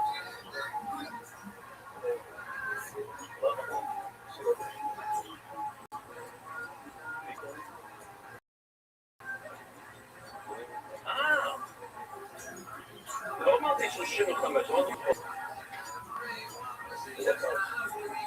שתראה לי מצלוי מאוד, תודה את כולם. לא, אבל לפי זה דבר. אוקיי, כל פוני. אני מגיע לאירופה, בעניין, ונמצא אצל דודו וחבר, עם החבר שלי, ואנחנו שם בשבת, אנשים דתיים, ואז הדוד מציע, שילך שם לרוצה, יש לו שם איזה וילה, מי שהיה גרום ליודע, יש שם חנויות של צ'וקולדה, רק צ'וקולדה.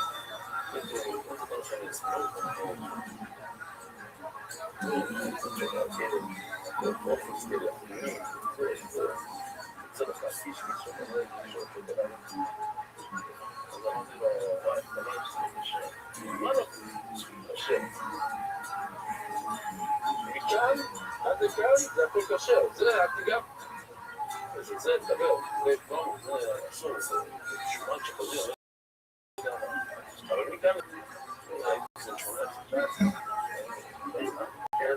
לא, זה חמש, יש גדר, רוצים לכל זה שמע, נותנים, ואז אני שואל אותו, לא, זה מעניין, איך יש עכשיו כאן באוסטריה, באלפים, זה נותן דרך שם. מה זה לא נותן דרך שם? החומר נותן דרך שם. אין לך כאן כתבי. לא, וגם וגם, סמור. זה חבר של כתבי. הכל אומר. זה לא מביא.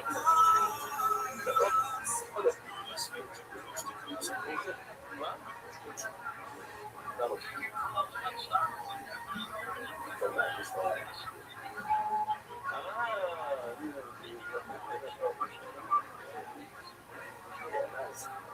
זה באותו זמן שהאנשים יוצא שדורם שאני חוסר אוקיי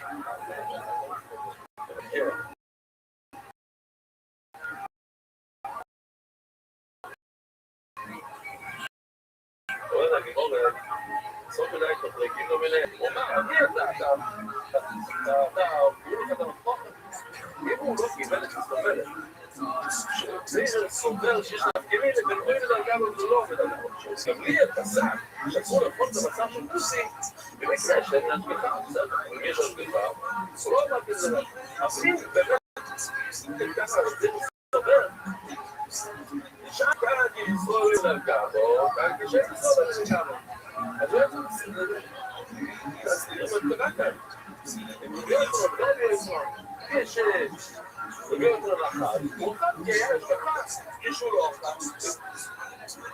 לא, כשאין השגחה, אז אני אשמע ממנו זה לא אמר בקיבוץ הזה, אין נפקא מינה בין עומד על גביו ולא עומד על גביו.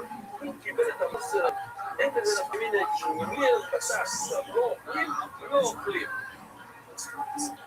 אבל למה פסקו? הוא הייתה מגודל גבוה. כי עוד ראשון מלאות ששאלתי להצליח חרו בכיסוי. ומיר שלח את אנשים בלוטו, לקנות קצת יין מהאשכי האוסר. אז כאן אני מזכיר את הטויסוס, זה מהפעמים שטויסוס באמת קוראים את זה ממש מפורש. יש בכל מקום שהוא מזכיר האוצר בו, הוא ליום. ויש שלא יודעים בפרק בבוא, זה כאילו לרבשים בעיר, אז אשכי האוצר בו, יש בכל לא, זה סתם שלא יהיה פה, סביב פה בחיים שלה, והלב שלה פה, אם זה נח אשר, זה נח טוב, תשתה את היד שלה, אבל שמלא זה סיבות בואו לפני רבים מהיר. אומר שמה, שדריו, לא ניקח לדבר, שכל זה לא לעיר. כלומר, באמת אסור לשתות את היד שלה, והייתה אינו אומרה לך מצוות. יום לא נוצו להם, ברוי שחד גיזין, פעם נצוי זיונה, והר גיזין זה שם המקום הדבר הזה, שהם ירים שם שומעים. שואל בנו לסוף, למקום לסוף, תמי, וחי יש לי יוטו, מכל השעץ, אנחנו יודעים, ותגיד לכל אחד שעושה את הדף, מי על זה שלמים, יהודה מיד, זה לומד, לומד כל השעץ, הוא הולך עם המיעוט, איפה אומרים את זה? איפה זה המקום של העיר? איפה המחלוקת הראשונה של מאיר שאומר את זה? באיזה הלוכה? נו, ובוי זי? עיגול! לא טוב, הוא לא שמאל, יבב, למה? אולי הוא סופץ, אבל כמה סירוסים יש. גם טל לא יכולה. אולי יין נצא, זה מיעוט. אולי יש לו שזה מיעוט, שם הוא מקליט את זה שלי.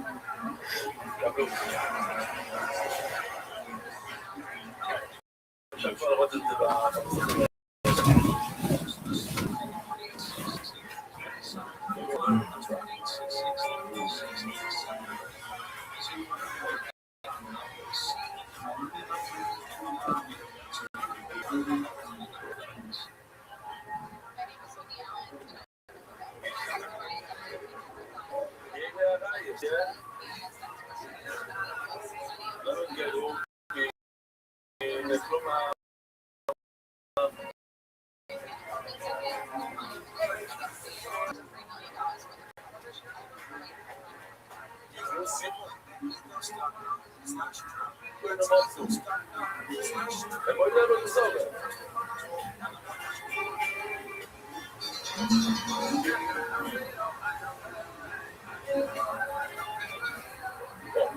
אז בגלל שהיו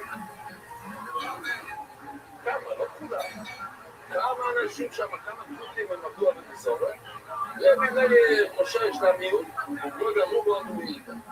לכן הוא יותר על כל השכנים, בגלל המיעוט. וממיל בית דינמיקה ובאסביר להגיד, וממיל שפסק, שלא שומדים את הזהו, עכשיו לסמוך על השליטה של האנשים, יום שהוא גם סומך.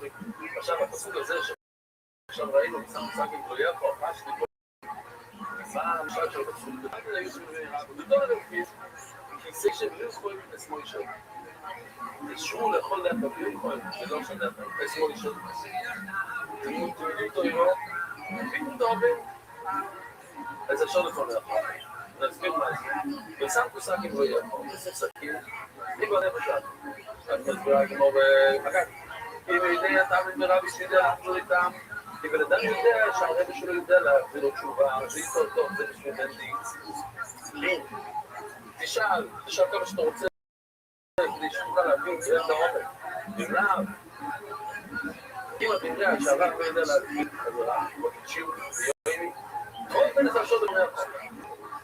אומר רש"י, תבין מעצמך אומר רש"י, והתשאל, הנה, אני אראה לכם את הלושש, לביישוי, שאלות, לביישוי, ידעו מה הלושש שמה.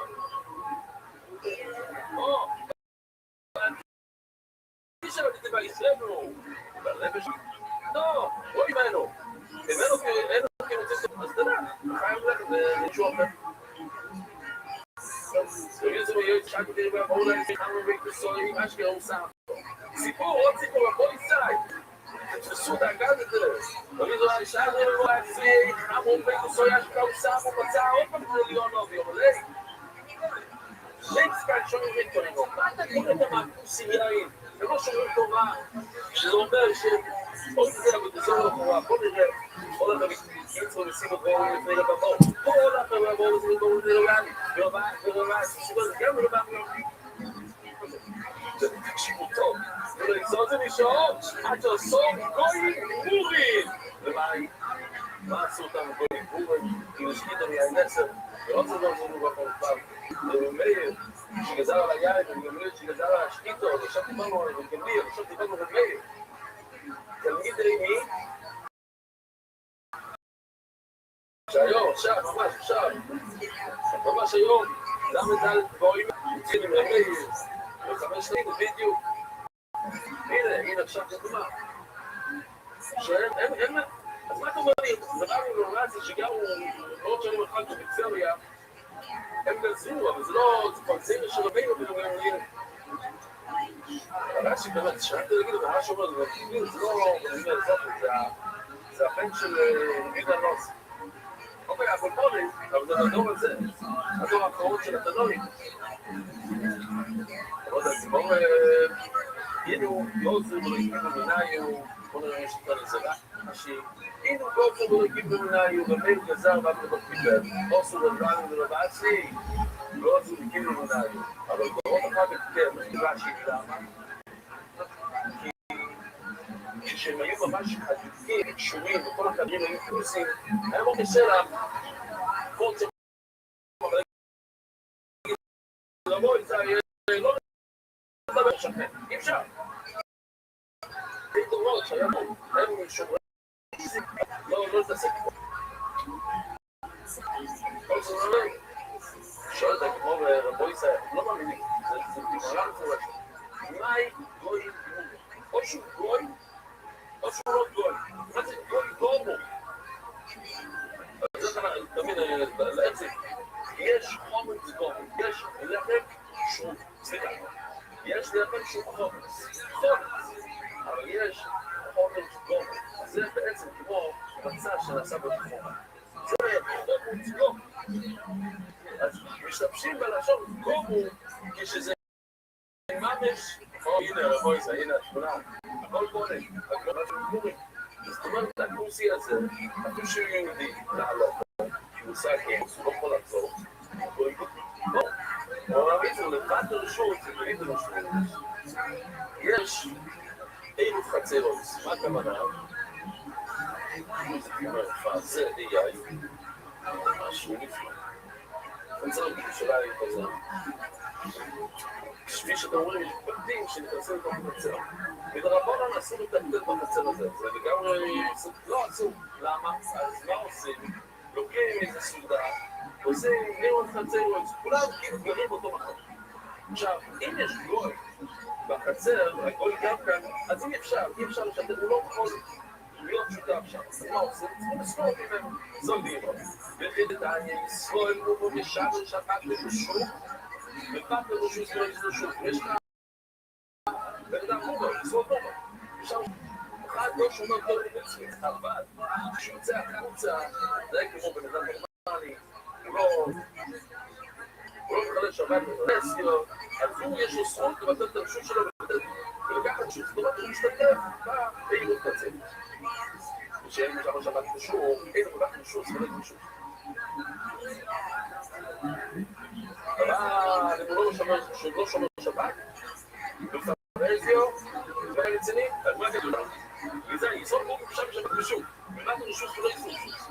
ושאין משם שבת קשור, אין הוא מבטל רשות ולא יסוד רשות. מי שלא שומר שבת מחלל שבת פרזיה, הוא אין לו זכות להשתתף בני שעות, ישרוד לא יזרום שוב, זה לא באת לשוב. ובגוי עד שיזכור, אם הוא גוי צריכים לזכור ממנו, הוא צריך לזכור. כיצד? אז איך יהודי מביא את הרשות שלו, איך הוא נותן את רשות סידורי לו, רשות שמבוטלת לו, קונו, וצריך יש לצים הסופים, ספר את הגימור הסיפור נמצאי לו, ולעצי נקרוא לפונדקו, ניות, לפונדק, מי לפונדק, אני הייתי בנזה, שם יש לי אותה בחופש, בדרך כלל, מה? נצר, כן, נצר. בדרך כלל, זה אנשים פשוטים, המלאצים, אז הם נמצאים בפונדק. הייתי לו דרגאי, ביצים, סובוקיס ביין. זה ביצים שבישלו אותם, בתוך יין. ומה יכול להיות הבעיה? תחשבו שנייה. לא ממש אין, זה רק המלאץ, אין יין לצדי המלאץ. מה יכול להיות בעיה? הוא מסומי סיס. מים. שזה מאוד, שטראומה, אבל בעצם זה אומר דבר אחד. גם זה יהיה לו יום קל, ברבצי יום. רוצה להתקד שלא היה כאן תרומות ומעצמות. מה? בגלל שיש לנו 6,000 חדשים, היום יש אולי 3, מה זה תרוס המעצמוס? קודם כל, נראה את זה שנייה, החדשים כאן אותם. כשיש פרץ. אוקיי. אז בוא, רגע. בוא נראה רגע את זה, אני רוצה לראות אותם. זה חדש גם. 2% נותנים תרומות גדולות לכהן, מה שנשאר 10% נותנים ללוי, וממה שהלוי מקבל, אתה צריך לדעת הוא לוקח 10% ונותן לכהן. זאת אומרת, הוא קיבל 10 תפוחים, אם היה 100 תפוחים, הוא קיבל 10 תפוחים, כי זה 10%, אז הוא צריך לתת תפוח אחת, שזה 10% מה שהוא קיבל לכהן. עכשיו, בשנים 1, 2, 4, 5 של השמיטו, לוקחים מהעשר שנים, נותנים את זה לעצמך, אתה אוכל את זה בירושלים. ובשנים 3 ו-6 נותנים לעוני. אז הנה, זה הסרטון רק לחדשים. אם אתה היית כאן, לפני, לא נסתכל בבקשה. על המצב החדש. כן, תודה.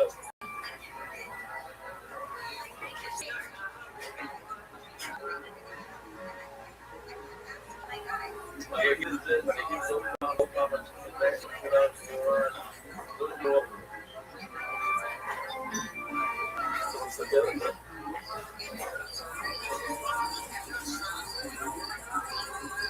אני רוצה להזכיר לכם שהיה פעם רוב האנשים גם בחדר שלא ידעת לפי פעם עוד דבר. אז לא נתעצבן כל כך. יש הרבה אנשים שם שלא יודעים. את זה כל דבר.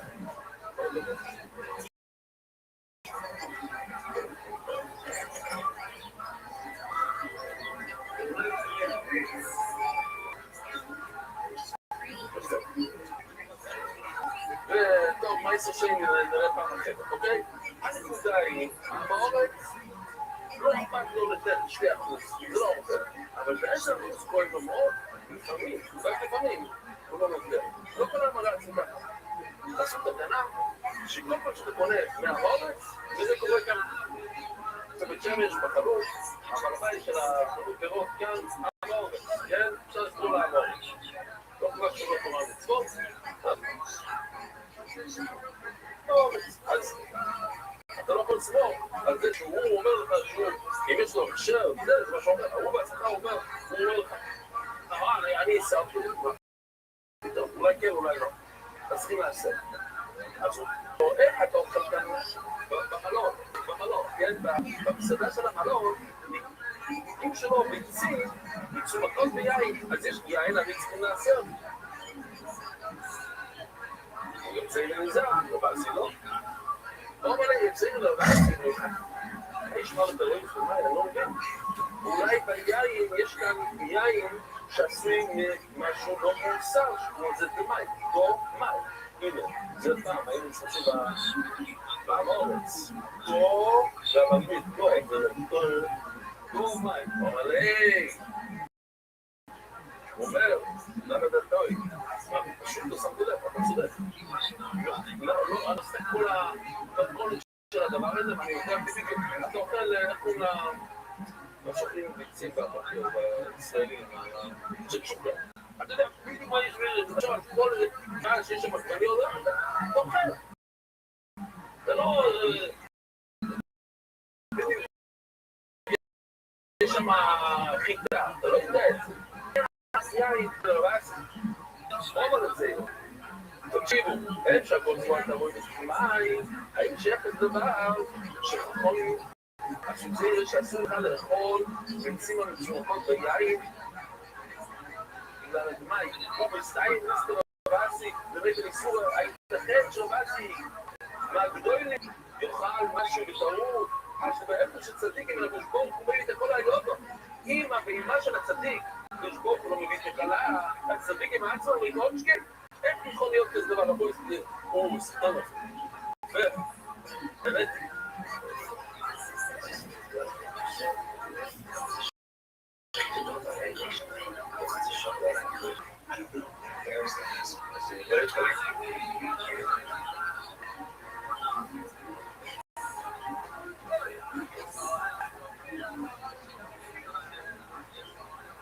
גם הפלטים שלו זר נמצא בצד, וואו. השני זה מתקרר.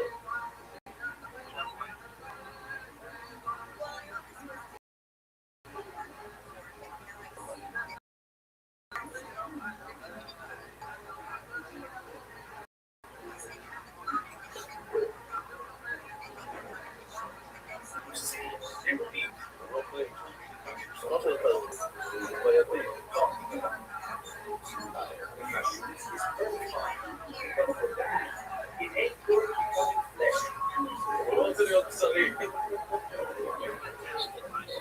לא פעם כבזה לדוק באשתה. הוא הולך לחפש, שעשה קצת, להסתכל בו יותר רחוק או בחוכמה שלו, להבין, אולי ירסי, אולי אין גם בעיה.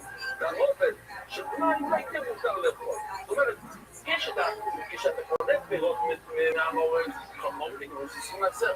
אבל יש משהו שקשוקה כבר מוכנה, אולי כן אפשר לאכול את זה. אולי הוא לא עבר על היסוד.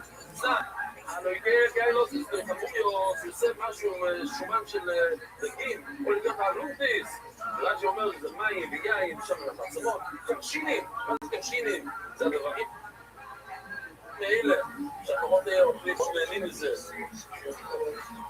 ממש, צריכים מאוד לכל את זה, כן? זה מחד בעצם. בקיצור, לצלטינים, הדשים, בסיסים, חיות, חייבים לסר את זה בשום דברים, אתה קורא את זה מהמעורבות, חייבים לעשות. ואין צורך לא עם משהו בעדה. וזה יש לך תורים, שהמעורבות לא ישראל, זאת אומרת שאתה חייב לעשר את זה, אפילו שזה מחבים, אפילו שזה.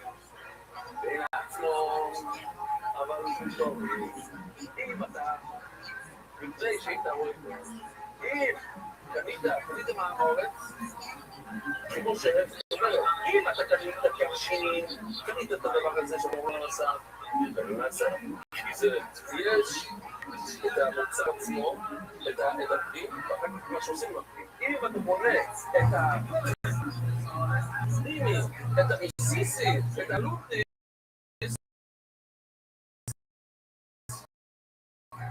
את המוריוס, זה לא צריכים לעשר. אני לא אתה אומר לי שבאסי, עוד מיין שזה מקרה. לגמור ולגרות מה אתה רואה שפיים, הפרוש, עדיין יוערי זה שפט בישראל, לא זה שפט לבד. אתה נותן שהשאלה שלך שהיא אשתו של המעורב. ואתה אומר לה, הנה, קטים, תנסי לטובה, ואז לא היה לכל אחד כמוהו, תנסי את זה למשל. אלא כל שזה זוהי וגם שוטה. הוא נותן לה הכל, כוחה, רק תכניס את התינוק. לא צריכים לחשוב שתגנוב אותו, דתו ורב וכולי. כי אתה לא רוצה לומר למולה, הוא לא בנאו, הוא לא יודע, הוא לא כל כך מקפיד על הרופס לפעמים, הוא יודע שצריכים לעשות, זה הוא יודע, אבל לא בא לו. זה סרטוס, אבל לא, כל אמריקאי נורמלי, כל דברים שלא זה אחד, יש נושאים ידולים שלא עושים. זה עוד עדיין שלו, לא יש לו שביעי זה מצוות עכשיו שלו, שביעי זה מייסר, לא אומר לו, הסיגים שלי, ואם הוא אומר לה, אבל אל תשתמשי פילינגס. המקבילים של האף, הרכיבים של האף. אז זה בעיה. יכול שתסוי אותם, שבו משהו שביט, משהו מייסר, אי אפשר לסמוך עליה. ייתכן שם שביטות, זה כל מיני דברים. אפילו אם זה ברורה, שמה נמצא ששלם, נמצא שקשוקה, יעשו לך לאכול את זה. למה? עכשיו אמרת ששקשוקה, אתה יכול לשקשוקה מהמסדר של מודע. למה? שזה ערבוב של תנאי מודע. פתאום דן לדבר שהשכינה לא צורות הדבר שלי רוצים. שאני רוצה להכיר לקרוא לו לסיכויים שלפיים, הוא אומר למה לדעות, שאם הדעות בידיים לו, זה הסד שלי עכשיו. הוא אומר לה, מיצי את הרכיבים שלך, לצורך נפסים. נסו, זה ודאי זה. רכיבים אמר שסיים, אם כל הרכיבים, תעשר. זה רק בגלל שזה לאחר בית, זה כבר תגורה. אבל אם אתה אומר עליו, אתה לא יכול להתחיל עליו, להגיד עליו, ובאור, תגורה. אנחנו אמר, הניסון, זה מכיוון שזה נותן טעם לחד, אז בינתיים לא פחות, אי אפשר לתת את הטעם הזה. עכשיו, לגמור כל חנות לתשכין, אתה לא חושש שהאישה שלנו היא תקרים אותה, כתוב במשנה, לא יצא לך, לא יצוי, מה יצא? איזשהו לא יצא לו, ואיזשהו לא יצא ממנו, שאתה נותן בשוויגר, לא יצא לך בו יצא. מה יצא לשום, לא יצא לו, ואיזשהו לא יצא ממנו, איזשהו פשוט לא, מה זה נזכרתם? אתה נותן לשוויגר חלה ואפור, היא יכולה להחליף לך את זה. נו, אז רואים שהם גולבים, הם חושבים דברים. אבל הגמור לא עושה די, כל. צודק. אבל הם ידעו, לא יצאים את הכל הספיטו, הוא פה איש המחד. סובה. נשמע, נשתנו הדבורים. נשתנו הדבורים. הוא לא יצאים את הכל הספיטו, הוא רוצה שיהיה טוב לבת שלה. והיא מתביישת מהחתן שלה. ולמייס, מה קרה כאן? הלחם, היא שפה את הגן, היא כסת את לחנות. היא שכחה, קוראת פתאום נצרף החלל, מה היא תעשה? את של החתן, היא לוקחת את הזורקת, והיא עושה חתן, והחתן זה הבעיה. זה לא בגלל שהיא רעה, בגלל שהיא טובה, היא רוצה לעשות טוב. ההורים שלו, מה זה מגזירים? תשאלי, אין, שיידי סבבה. כן, הכל צריך להיות בדס. ועכשיו אני לא כמו על איזה ספינה של הגופים. כל הילדים. רגע, תקים בדס. לפק עוד הגופים.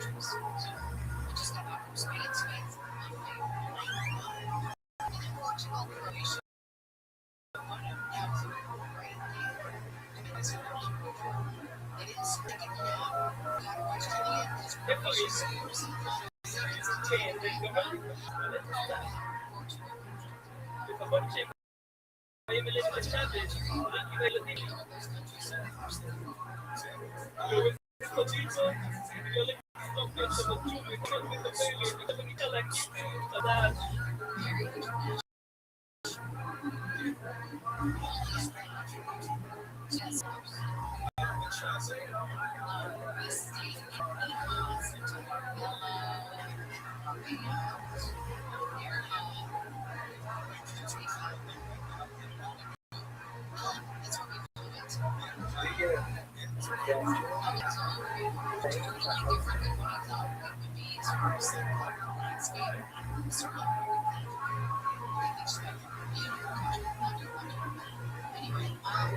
Vámonos, Pachino, pues nada. רגע, אתה אומר לי רק אצל החתן, היא מתביישת, היא עושה טוב, ובכל העולם, וכולם היא לא עושה טוב, וזה בעיה, אוזנן, יש גם בחור ישיבה, כמו אומרת, ישיבו פה, ישיבו פה, אני לא יושב לספור בכסוי, כמה ישנים שם במלון הזה, באכסניה, מה עשם שהוא לא יצא לו, ושהוא לא יצא לבנו, לקחת מה יצא כי, אבל אומרת, שחשבו לו מחלבת, הנה גם, בעצם, הישיבו פה, רואים שהיא חשודה, שיכולה להחליט, יכולה לגנוב. לא יודע, אני אומר, סנאמי, אומרים לו, יוצא בוואטס, הנדר, לעשות טוב. אפשר להשתמש בלשון הזה, זה לשון מושג. בואו נראה את זה, לעשות ניסיון. בואו נראה את זה, זה דבר טוב. זה לא נראה, האישילו בו, חייבים בו, מעניין, אני חושבים בו, מה? הוא יוכל. ואני רוצה, הוא יוכל, יהיה לו רשמה חומה. ואני אקח את הזבל, את האדם. זה נגמור, אנחנו עשינו חשושים, שהאיש סמור, דיינו, איש סמור, כנס, מי ששם באורץ, בזמן שהתמר.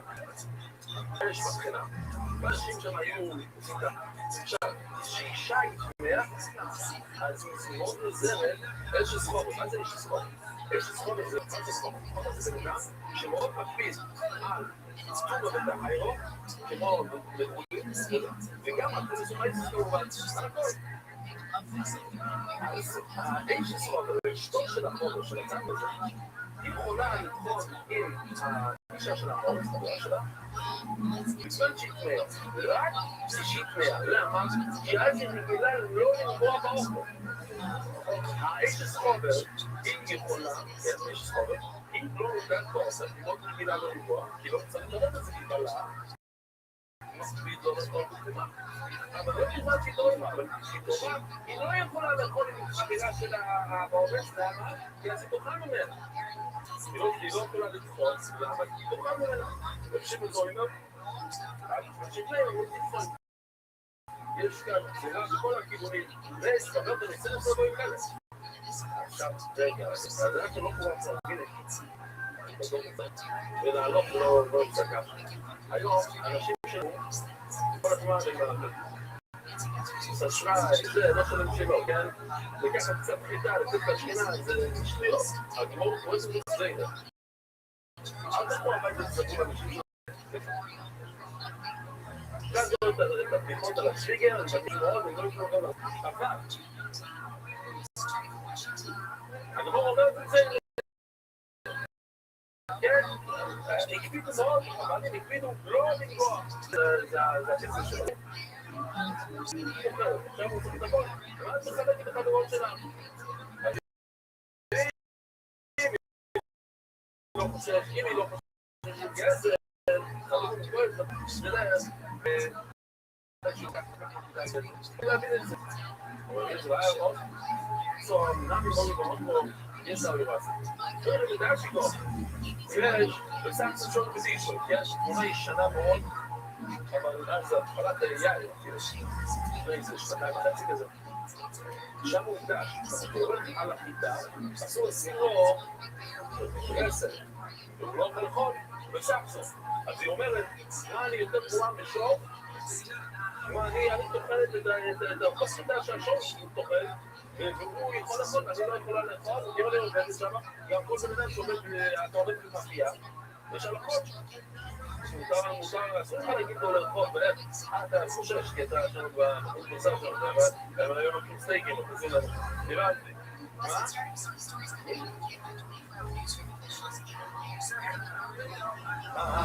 הלכות, אתה עובד בוואי. הבנתי. אז מה, אז נעשור לעשות גם. רבוצה! או, בנאים.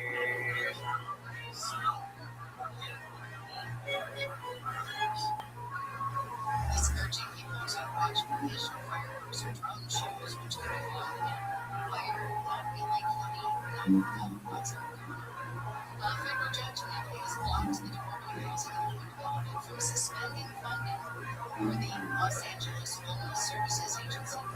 The hearing has been set for August. That's the same month that lost the rights to support the allocation of underground regional homelessness. The Trump administration decided to suspend the funding process for allegations of fraud, rights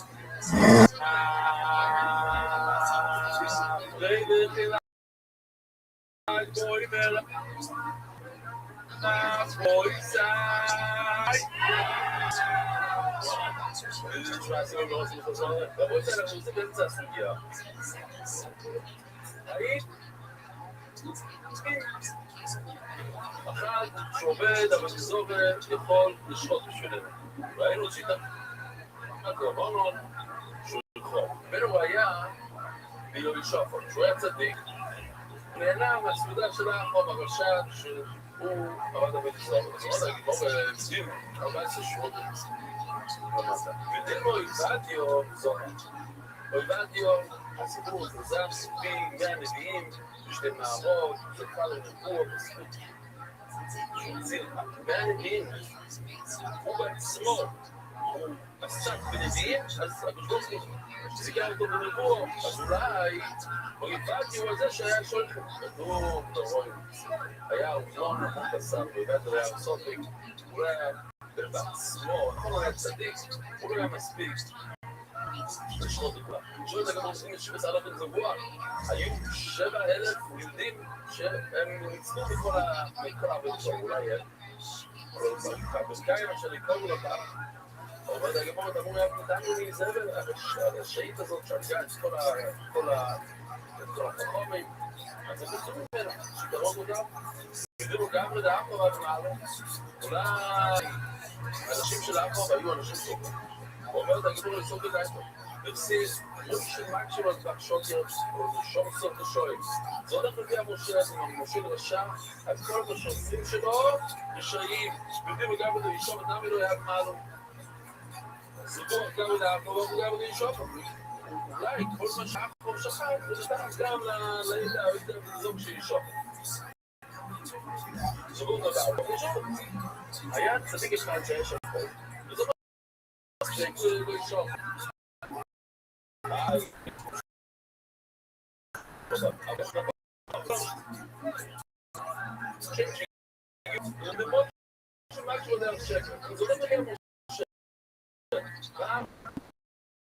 בן אדם לא טוב, כל שוי, אז בואו נסע רמז, אז גם כשזכו, כשהמשה צדיק, אם הוא ישוב עוד, ישוב עוד צדיקים.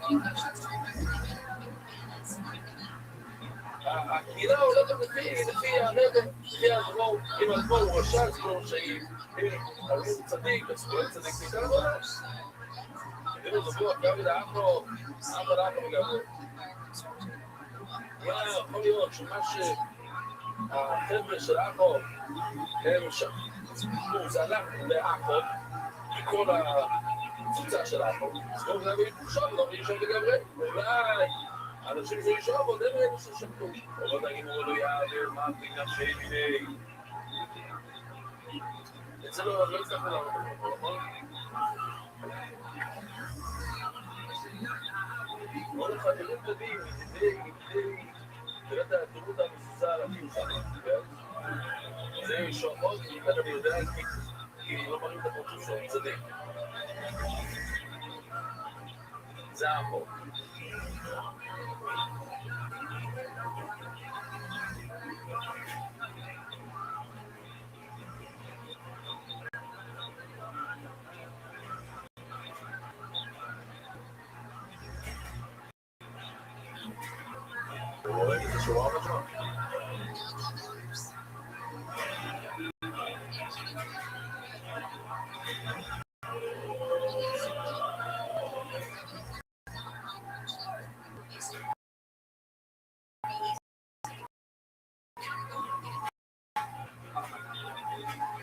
תקשיב הנה, אנחנו מאוד מאוד טובים. עכשיו יצאו למלחמה.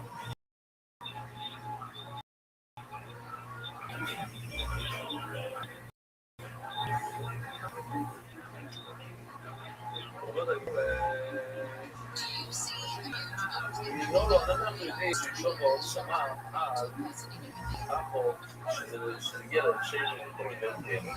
גילינו את זה, חמודי פה גם יקרה, בסוג שיש שם איזה 6 חף, אחד אחרי השני, באותם שווים, ויש פה עוד אחד אחרי השני, זה אחד במקומות, יש עוד בסוג שזה יותר, גם בסוג. חמודי גם יקרה, בסוסה כסוסה. חמודי פה גם יקרה. אנחנו יודעים כאילו, אני סומך עליך. בעיניים עצומות, מה שאתה נותן לי, הייתי במקום. Nato, che su sai che su servo penali, ma sono la sessione del cielo, ma che su sai che su servo. Le su vede, però ma su sai che su servo. Però ma da servo per su sai. Attacchi. Ma ci chiede tanto ci fai, chiede tanto ci nei, ma ci chiede su ci fai, chiede attacchi che mi ha detto. Penali, ma da allora, lo vediamo. ועליי, כדובר ימי, אז גם, לא יודע לגמור, זה הנקודה בוא נקבור את זה. עכשיו למלחמה, אנחנו משתתפים כאן, אנחנו שותפים אחד לאחד, מה שיהיה, באיזה עכשיו לא ידעות, אבל אנחנו ביחד. אז זה למה, אנחנו שמח עליו, שני ניסים בעשר, אומר לישראל וישוב יותר דיוק, לא ישוב אישם כיסו ובראש ובראש ובראש הם ישוב שם פסח שם איתן גורמה זה לא אומר את התבואה, עשינו את התבואה, זה קצת קרובים שם, זה תבואה, ותשאיר את זה אם זה גורם את התושב שם, גורם אבל זה לא היה מקום של גורם אלו כיס גורם את זה, דבר על הסנדר סנדר לא צפק חצי, זה לא נגוד סולו היו יושבים ככה, למה? כדי שכל אחד יראה את השני כן, אז למה לא ישבו בגבול אמיתי? זה יותר אחד השני אפשר להיכנס בוא נגיד שמישהו ירצה לדבר בסנדר תביא להיכנס את הפעיגון ככה זה בטוח, אפשר להיכנס אבל כדי שימדוד את זה מצוין עוד דגה די מצייר בואו נביא ראייה ברמנו מה רמנו אומר? רמנו אומר שבן אדם זה חידוש עצום וברוך השם שמתי לב בסוף סוגיה באמת אנחנו לא מצליחים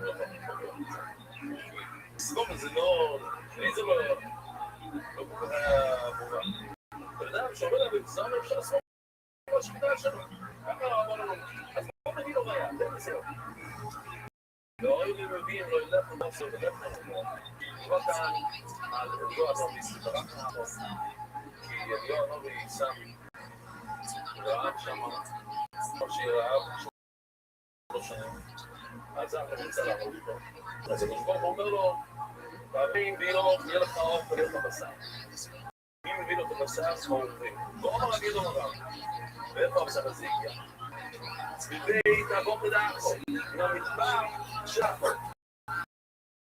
ואף פעם הבאי עובד הבית הזה איך אני לא אמר לי אוכל את הבשר שלו אז רואים שבן אדם שעובד הבית הזה עובד אפשר לכל את השחיטה שלו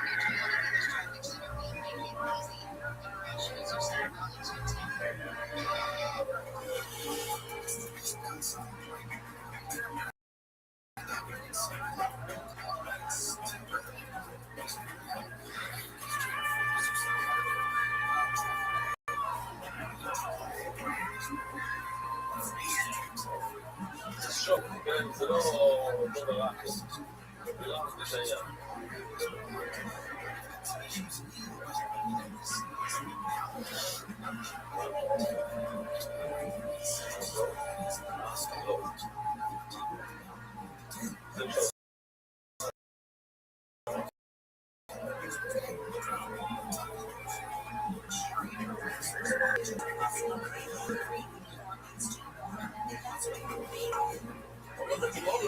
אני יגידו שאני מה השאלה? בוא נספר תאכל מה העושים אז תאכל ולא שואל שאלות הוא יכול להביא לך מצב קשר הוא יכול להגיד לך שזה קשר זה לא אפשר להביא ראייה מכאן שבן אדם אחר יכול ללכת ולאכול וזה הציב שם לשבור אז כל שחקן שואלים ואם לא ידע אולי צריך להגיבו שלא הגעת לזה ודאי שאתה חייב שלה של פה לא ברע, כל סורת נסע למנהל לא עושה יש גם בעיה שאולי תקרא את זה ברור שאתה פייטיבו יש בעיה אחרת איך אתה יכול לאכול את הבשר לא עורף זה לא מה שוב רצילה אז בשום סיבה, לא, משתלם על זה, אני יודע שיצור מטפל טיפוצה משתלם לקנות, זהו, יכול להיות בטוח, מה זה, למה אתה צריך לעשות על המדינה? אולי זה יהיה מהבית. אבל כאן זה בטוח, כי אם זה שומע אומרים, ודאי שלא יגיע לגוי, שבו הטיפו, לאט אני איזה שקיד הסתמוך מדעת. יואל לא מדעת. אם המקום שלו, אבל להגיד שזה יגיע מהאחרון, זה לא מדעת. לא יודע, מה יום? מה הכוונה? מה התאי שלא אומרים? זה לא מבין, אבל זה מה? אורד. אולי זה נגע בדעת שמה יום. אולי הכוונה לאנשים. שני אנשים שקראו להם אורד. מי לא כסיבי ארמוס, אולי לא קיצור, אולי יש כזה בדעת. אולי לסער מאיזה דורמי שמה יום. בדיוק היה שני אנשים שהיה להם כזה שם מוזר. ושני לביאו יודעים מה השם יותר. אולי המקום קראו לזה לא. מי לא כסיב, סערה מאוד ציבורי איש מומר. זה סרון נערות סער. עכשיו, יש כאן בעיה בצד. כתוב נערה. כל מי שלמד איתה בציושים, כל המצבים שלנו, שמה זה נערה, איזה גיל? 12. עד 12 וחצי. ומה זה תנועות? עד 12. עד זה נערה קטנה. זה לא יכול להיות. מה שלא? קוראים לו ניילו וקוראים לו טאנו, הנה, להזכיר לכם. ואתם זוכרים? טאנו, זה מאקסטרה. ניילו, שזה תרומה עם סימונים. ובגיע בעצם 12 וחצי. עד 120. אז אפשר לקרוא לה גם נער וגם טאנו. זה פשוט. בוא נראה, טאנו, זה לא אלו. היא קטנה. אבל היא הגיעה מהמקום, קוראים לזה, לא אלו. בגלל, אתם מציינו אולי, עובד, שם של החוק, וכאן עובדים מפועלת. לא עובד, עובדים. עובד הגמור בין שצייר, אז יש לנו באמת, כמו לבטח, הדבר הזה שם יש שורות של ריבי. הכל שולטים, ואפילו מוצאים, כל אחד יכול לשמור, אפילו עורק, אפילו מי שלא מסכים, ואפילו ישמאל מוכן, הוא לא שומר דברים. היה עוד אלי פדורי, אז מה מדובר? אני רואה בשביל איזו אורחה מסכים לו, אם הוא לא עובד, הוא לא, אז זה ממש, אלא שהוא לא חוף, אחרי זה הוא לא חוף, כי כבר תסכימו שעשו לו, לעשות תצמיד אליו. שתי אחים שלומדנו את זה, הישמון האוויר, זה ישמון לכל דבר, בוודאי, ששאר, עכשיו השאלה שלנו. אלא שזה הוא אומר להאוויר, הוא מבעד, כמו שראיתי מה שאתה עובד, זה מצווה של תצמיד לו. אז גם אני מסייב, אבל אני מסוים הוא בנקודוני, לא בלכון, אם הוא אמר לסחת התורה, לא זה לפעמים, זה משהו אחר. אז כמו הרי, אז מה אנחנו יודעים בנדע, הוא מזלזל בסוף, הוא מזלזל בלא שום עולה. הוא מזלזל בנבית, אין לו עוד בנדע.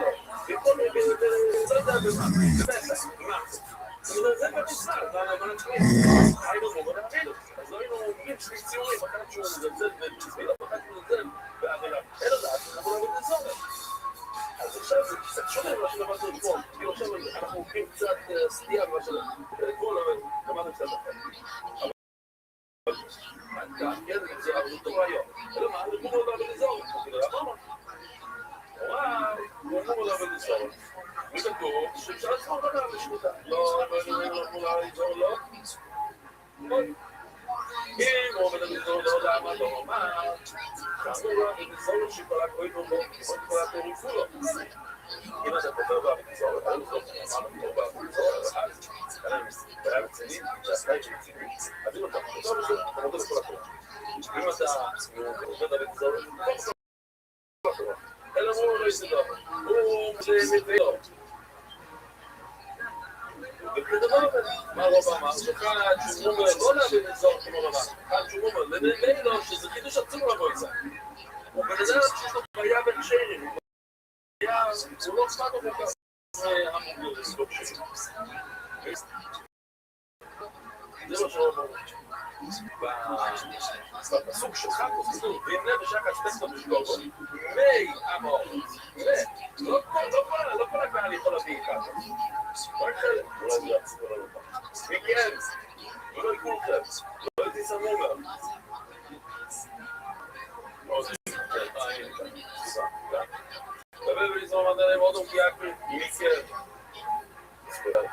מכם, בוחם חילק, ולא יבואו מויץ.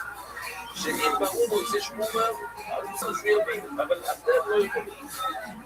לכם יש מומר. מן הבאים, או... לא, בבני אודום, שהוא גוי ממובעים. מה זה בן אדם שהוא דומה לבאים? בן אדם שלא יקבל במצוות. מן הבאים, בני אודום, יש לך בימה, שאתה אומר לאדם דומה לבימה. וגם לא אמרו, כדי שיחזו בין מקבלים ארבונות אלה של כל שישראל, לא כל שישראל, אחד שעושה שני כדי שיחזו בין מה הסבנה שאם אתה תדחה אותה בידיים אתה אומר להם לא, לא מבינים שזה לא יוצא אז הם לא יחזרו, איך אתה מחזיר בגלל? שומר איתו את הקשר שומר את הקשר, אתה לא טוב, כן, אולי יום אחד יוצא תשובה חוץ ונעבור ומנצח את היין ונוכל לשפוץ ומתפרס מכאן אמרו גם לגמרי את אותו איש ישראל כדי שיחזור בתשובו ואי אפשר לקרוא ידיים חוץ ונעבור בו זה אחד ומנצח את היין ונצח גם את הסוהר ונוכל לשפוץ ומתפרס אז מכן, לא יקחוכם, לא יזמו בה. אתה אומר, שמומר לא יכול. יש חוק, עוד יותר, וגם לגבות, פה יש גיסו. אבל אתה אומר שאפשר. עוד רגע. רישו, מומר לכל הפרק. לא?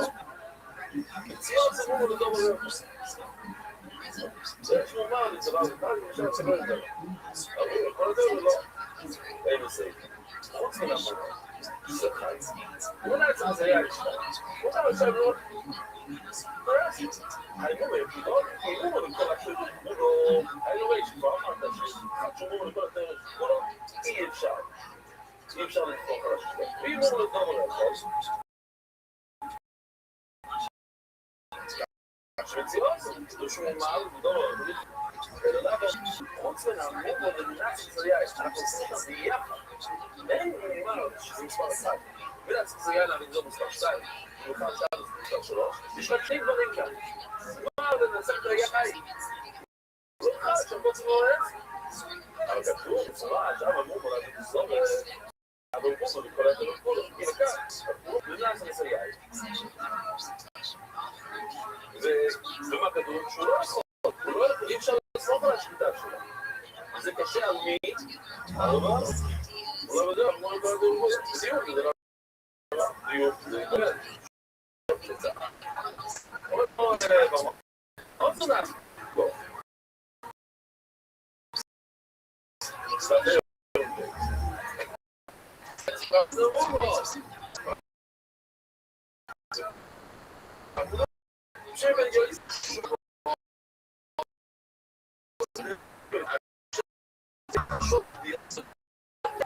אז maybe go over months.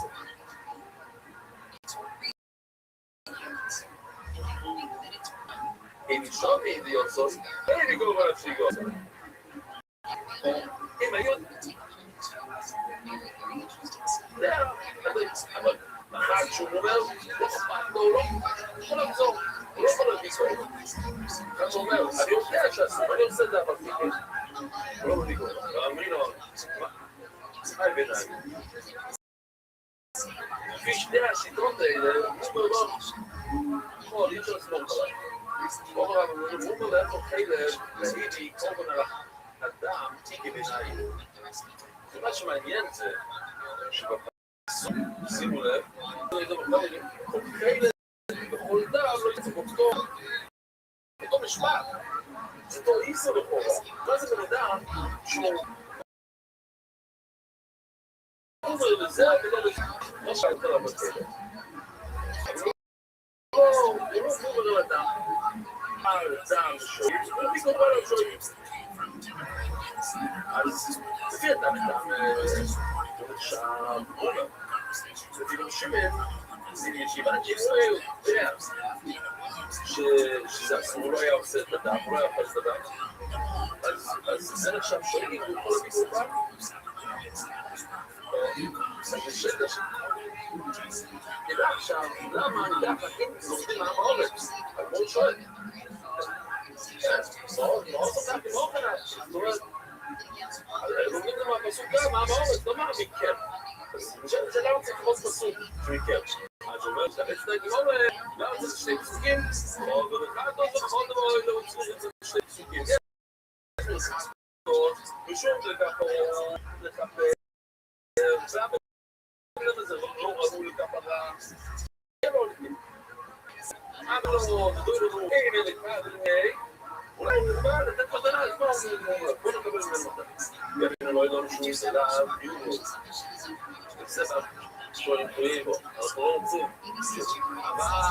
אבל אחד יוגו, כתב למיני, מה אומר מנדי? חולג'ניסקה, שני חולג'ניסקה. אחד יוגו, זה חיוב, אז מה אתה אומר שהוא מור, לא צריך לשלם עכשיו. $500 על הדרך. שלוש חולג'ניסקה, רגע כתב למיני, סליחה, עוד אני לא חולג'ניסקה לסירה ילד ג'ניסי. בגלל שכתבו באימו, אמרנו, בן אדם שמדייק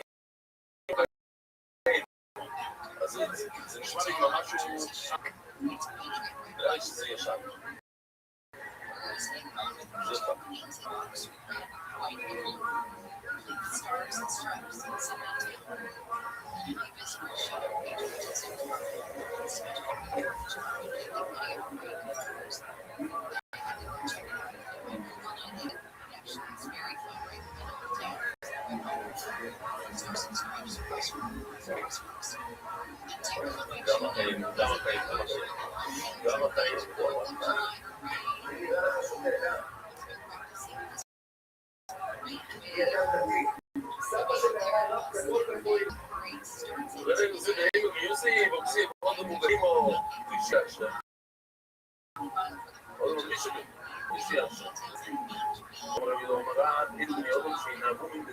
זה מאוד חכמים, עושים מה זה מבאים, אפילו שמובח ברגשים גדולים.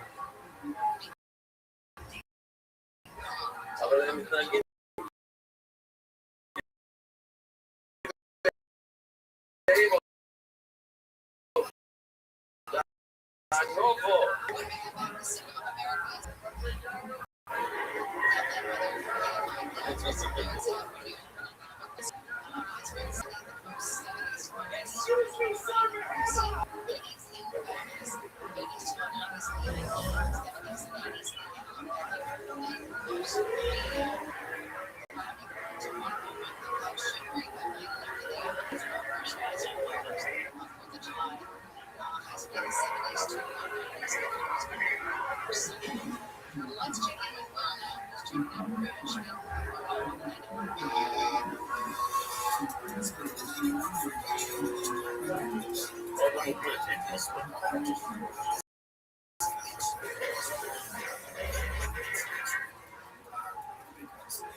שהם ביחד, זה מה ידע ועושים, זה רק ניסוי, זרע, אודו, זרע בהימו, אז תורגש, זרע בהימו, בינו, זה כל עוד ראשון וראשונים, יש חמוד בחומד, כל עוד אומרים, זה רק ניסוי, זרע, אודו, זרע בהימו, כלומר, התחום והפור, כולו, זה לא איזה צהרוי, זה לא אוכל, כולל, סיבו אודו ובהימו, היוסי, בוקשים, זה רק ניסוי, זה אנשים כבונים, מרקצים, כלומר בחומד, אז אנשים לא טובים, זה רק ניסוי, זה לא אודו, זרע בהימו, so man hat die Klasse durch, sehr aber nur gut, ist aber beim gut, schau. Du machst es. Und dann wir das sehr oder? Ist sehr aber. Also sehr komplett. Da mal gut. Und du musst es nicht schon so sehr aber. Selbst da mal bei. Vielen Dank. Sim Nikla, aber von noch mal Jakob war Idi. War Idi um zu schauen, da ihm schon mal davor. נמנו על סביבה סבורו. נמנו בגורו, נמנו על שחידה ספוסי, הם עשו בבחירות, והגיעו למסקנה שהשחיטה של הפוטי אסור, ואסור בו. או למדינה למדינה בבריטי, שוב ושוב אחרים שאין ישרול ומדגע בו. אולי בגלל דווקא במקרה שאין שם משגיח מידי, אבל לא מעט הרבונות, וזה מידי ששמע את זה שאין ישרול ומדגע בו, ומנו בואי. מה? פשוט, למה? כי הפוטי לא אוחז מהאיסור של לפני עיבר לסיבל מרשוי. זה מרשוי, לא מרשוי, זה סתם עבר, זה לא מרשוי. ובוודאי זה שם המשגיח מידי, אז הוא יעבור על העצם. כאילו לא יקבלו נגעים, מסכים לזה סופמה לא עוד אנחנו, אבל איתכו, אני אומרים על צעדים בסיסים בעצם שאוכל משקיד לספוסים. תשמעו מה קורה כאן, בדיוק כמו. בדיוק שאוכל משקיד לספוסים. פעם בבעשי אוכל משקיד לספוסים. וכל זה לא. וזה שעה, הוא לא יהיה בטוח. שמנו, ירשמנו עבודה ממנו, אבל השמיע לא הולך כפילו. האם רבינו שמע את זה, הוא לא היה אכפת לו שם.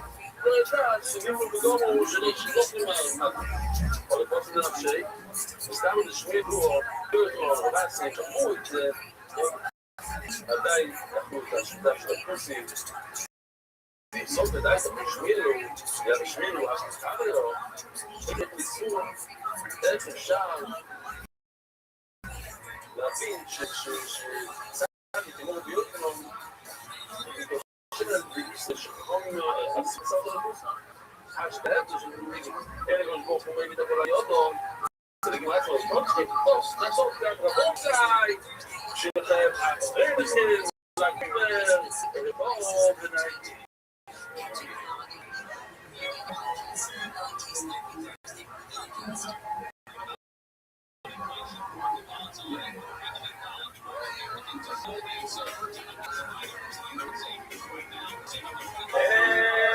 ערב טוב רבוי זי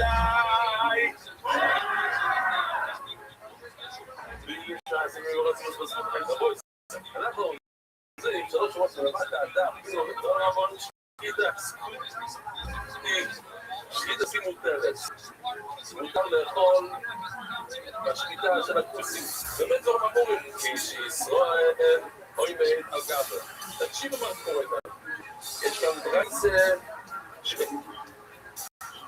דברים אני שואל אתכם מה חצי כמה דרייס תדור גם ככה ישראל אוי בדרגה זה בסדר גמור אבל בואו רצון ששוכם אם הוא בא רואה שהכוסים כבר שוחק חסר כאן ציור שלישי מה חסר גם זה משהו אמצעי כתוב שתי הקצוות כתוב אוי בדרגה בו הוא יושב שם עם דידופיס סוגר כל שנייה מה קורה דיבור שהוא בא קלטה להבין כבר היה שקיטה והוא בא שחור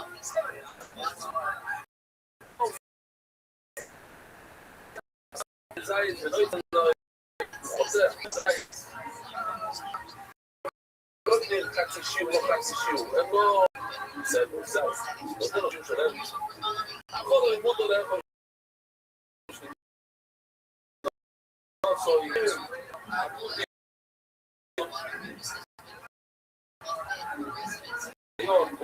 הוא לא עובד הוא שומר לצפות הוא שומר לרייצות ברוך הוא לא ביקוצו כמו שמרות איכותי הוא מקפיד מאוד על גוי רייצות הוא מקפיד מאוד על שקיטה הוא לא מקפיד על דרבונו הוא לא מקפיד על לפני עיבר ויציא דמית שלו למה הוא לא מקפיד? זה די רייצות כי זה רק בדרך כפשוטו לפני עיבר ויציא דמית שלו אם יש בן אדם עיוור זה לא פרחות אבל זה לא מכשול. אם הבן אדם לא עיוור, זה לא מכשול, זה לתת לו לכל דבר, זה לא לפני עיוור להתמודד שם, זה לא עיוור וזה לא מכשול. אם הוא לא רוצה לאכול מהשקיטה של עצמו, עוד צודק ומשלו זה לך צודק. אז בוא נראה. אז בעצם, תמיד שכתוב, סודר וגם גבו, חסר את הכל, מה שחסר, זה לא להסביר את זה. אז אתה יכול, זה הולך לשתי כיוונים, אז אתה יכול לבוא להסביר את זה מהרשת, ואתה יכול לבוא להסביר את זה במקום מוצאות. אז בוא נראה מה שכל הכאוס, זה בעצם המחלוקת שהיינו פה בין אביי לרוטשילד. כי הרי רובן סובר שנימלס ויצחק חזק מאוד, זה בדיוק כמו ישראל אבן אלגבו. לא יודע אם קיבלו את זה, ואין כל אחד קיבלו את השיטה שלו. יועצת פה היא ממש דומה, חוצה מיודוי, קוריו של ציפוי. רוצה את הכודי, הולך, או מוכר, כזה כמו סל של ציפורים, או כזה מחרוזת או מרעשים, משהו עגול כזה, מלא ציפורים, דברים שיראים, אחד מהם, ולא יסנוי, הוא נותן לו לחלום. אחר אלוהי, הוא נותן לו להשקיד ראשו. הוא הולך הביתה, הוא פישר את זה, לא יודע בדיוק מה שקרה כאן. המחרוזת של הציפורים הוא לא מבושרות, כן? הוא תופס ראש, מכניס לחבר'ה, תוכל, אוקיי? תופס. אם הוא אוכל, הוא נותן לנו לשלוש, ובלי לא נותן לנו לשלוש. אין לי די אינפליישן, לא בשי וזה. עכשיו, חשוב את הסיפור האמצעי. כתוב שתי הקצוות. אז הכי טוב שהישראל יושב שם משגיח תמידי כמו שאנחנו אומרים. יש, לא היה משגיח לו כלום, הוא עושה איזה משהו, עכשיו צריכים לדעת מה קרה. יש את האמצעי, יש משגיח, אבל לא תמידי. הבית הראשון, חיים עוד ישראל לא נקמו, זה דווקא בגלל שהישראל עובד שם, יש משגיח תמידי לכן קשר, אבל יוצא בכלל, אבל הסיפור האמצעי, זה לא טוב בכלל, לא עובד האמצעי ולראות את זה מדרג הפוך. האם לדבור בצורה רגע, קבע אחת. אבל לא יוצא לך, הוא משגיע. הוא יוצא, הוא לא מסתכל גדול, הוא משגיע, הוא יוצא נחמן, שזה מצרים. שפיר בו, נשאר גדול. אז הוא אומר שיוצא לך, בסדר, הוא יוצא לך. הוא הבא בסדר, אז עכשיו יהיה לה כל אחד שמשגיע, הרי אתה יכול לדייק מהבית, אתה יכול לדייק מהסייב, זה לא יותר דייק מהסייב, זה לא מהבית, זה לא לדייק מהבית, זה לא מהסייב, מה קורה שם? What am I got? See, all of you do this. Nami go take over. What's it about what's up? You have to do this. זאת הסיפור, זה בדיוק מה שקרה. זה לא בגלל לא מזהה כאלה, אבל לא, נמי, כל אחד אומר, זה מה שרובין סבב אתמול, שמי יוצא בנכנס אותו על לא אחר, רואים את זה בג'ינוק, שאם אתה יוצא ונכנס, כמו שאתה אומר שם לכן היום, הרבה מקומות, אין משגיח, מאוד יקר משגיח, זה משגיח, זה נכנס. בדיוק, זה לפעמים, כן, בוא נגיד, הנה הוא עושה מה שהוא עושה, הוא לומד, מעריך, הוא לומד, זה סוף. עכשיו, נגד הסיפור, זה הסביר על כל הסוגיה המשתנה.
בגלל שחל אחד, שכל ה10 שקלים האלה.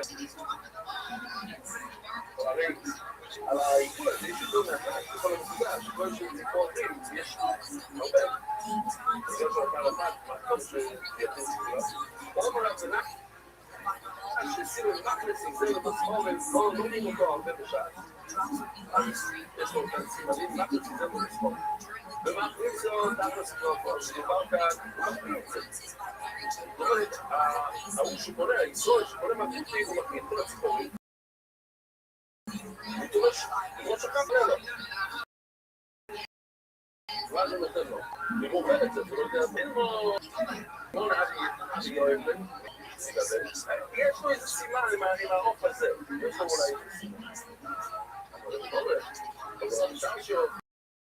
אם אני מסתכל לספר הוא ככה הוא קרוש בסביב. הוא טיבט שרציני. מה? כדי לגזע פיקודי אין שקידי רואי. אני לא מבין, אבל אולי... הרי בתוי לא עבדת תשובתו. בואו נראה את הכל. שקידה. כתוב, גיל המלחמה אמרו לי שאיפה שם לגדול עושה שלושה. וזורבחתו, לכל כתוב צמיחה. שקידה, רק בקר לצום. לא כתוב בתורה שקידה עם שמו חוף. אולי קוטי, הוא לא מבין את כל השקידה שלו. אין שקידה לא יבין אותו. הוא לדבר שיהיו, מה זה שיהיו? הוא לדבר שיהיו, מה זה שיהיו? רוצים את הזקים שלו. שיר זה שהוא עושה ככה, רק זה ישאר לפני כמה זמן נראה בהגמורת, ואחר כך הוא עושה ככה. הוא עושה סימן אחד, הפסקת סיגריה, חוזר, זה שיר. רוסו, אמר, הוא לוקח, עושה ככה. בכוח. אמר טוב. נכנס בפנים, כן, שתי הסימנים, עכשיו זה מרפא, ואז הוא חוזר. הגרומו זה מעניין, לא ראינו את זה, הגרומו זה הוא נכנס על הצד, לשחוט ככה ישר.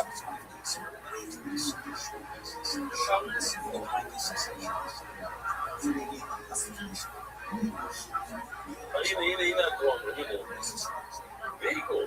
ואיקוס זה, אם יש פגימה בסכין, אז זה עוקר את הסימן. אז למה הם מקפידים על זה? ציון, זה כתוב בתורה? אלוקים את זה, הציגו. אז רואים כאן מיסוד, מה בגמר בשעה.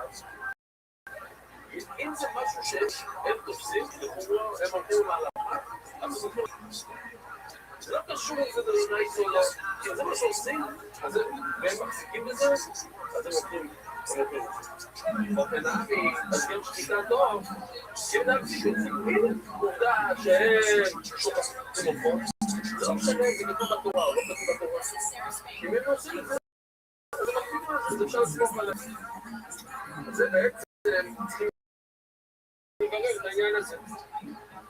האם משהו שכתוב מפורש, והם לא מקפידים על זה, האם אפשר לסמוך עליהם, זה כתוב בתורה? והאם משהו שלא כתוב בתורה, והם מאוד מקפידים על זה, האם אפשר לסמוך עליהם? כי הרי זה לא כתוב בתורה, אבל מקפידים. כאילו, מה היסוד? אם זה משהו שכתוב בתורה ומקפידים, זה אנחנו יודעים. אבל יש לזה רק חלק אחד, שהם מקפידים על זה וזה לא בתורה, או שהם לא מקפידים וזה כן בתורה, ועכשיו הוא אומר שאני מקפיד על זה, אבל אתה יודע שכל השכונה שאני לא מקפידה, ואם זה לחזור עליו. ואחר זה לא יעזור, לא הקסיבו, זה לא כתוב בתורה, אבל עדיין תופסים את ההלכה הזאת, בעצם אנחנו יקסבה. בקצת, מה זה הסיפוסים יותר? יכול לדעת, אני חושב, זה לכל עובד היום. היום יש חוטים, האם מישהו היה אוכל את המצב שלו, את האופן שלו? ואיך שהקורסים, שישראל לא יודע כמה, האם מישהו היה אוכל את זה?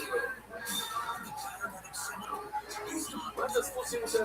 אם הספוסי אדם מצא, ועוד להתרבוסים, ובעצם לא רק זה, אתה יכול לעשות תקומת, משהו בפסח, בסייט, ובליל הסייט.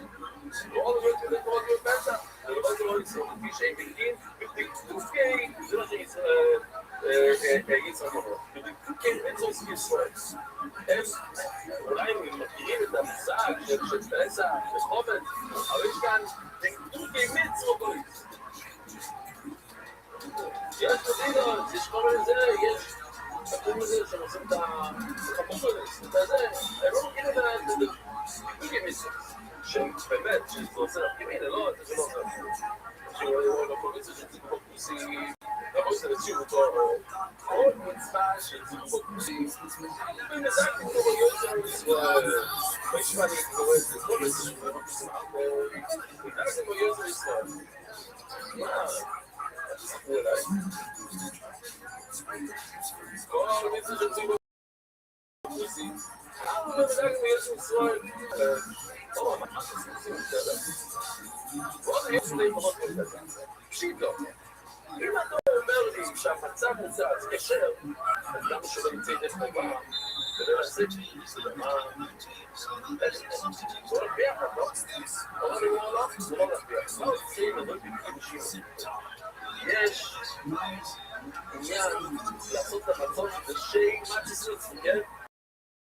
הנה, בוא נדבר על מוסקאי שנייה. זה, אני מכיר, זה כן, אני צריך להשכל את זה, זה לא עובד ככה.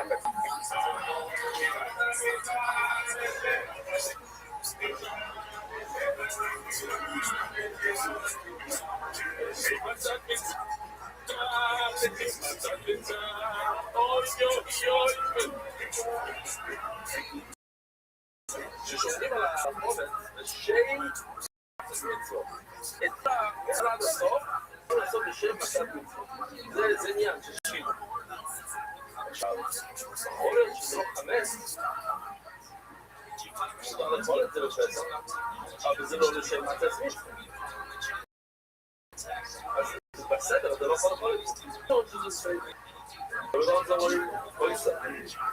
פיש, שיים, ביקים ותוקים מצוות. ואז הוא אומר לו, הם לא מגיעים את כל ההלכות. בסוף לא מגיעים בשימו. עכשיו שימו כאן, זה מה ששימו רבו ישראל, לא טוב. שמענו קודם, שימו כאן זה בחום. הם לא יכולים לשמוע את החום. לא חשוב על לשמוע. בקודם דיברנו על לשמוע, לשם מה זה מצויות בראש, זה עניין בראש. לא, כאן אנחנו מדברים פשוט שימו. לא יודעים להכניס את הפלסטיק, נופל כל מיני כחול, לא יודע מה. צריכים להביא את הרגבת. הם שימו יולי לא עם הכל, זה שציג בו פרוסי. לא באמת, דקתי גם יוצאים לשמוע. היינו דעת גם, טוב. מה הוא עושה? זה בדיוק מה שדעת גם, אבל אני לא ראיתי עליי, סיבו, ולא היה סיבו. זה עוד נקודה. יש מושג שסתתו בתורה, ולא, כמו חודש. סתתו בתורה, לא מקפידים את זה. כאן גם בסובה, סיבו, רומן, סתתו בתורה, מקפידים לה,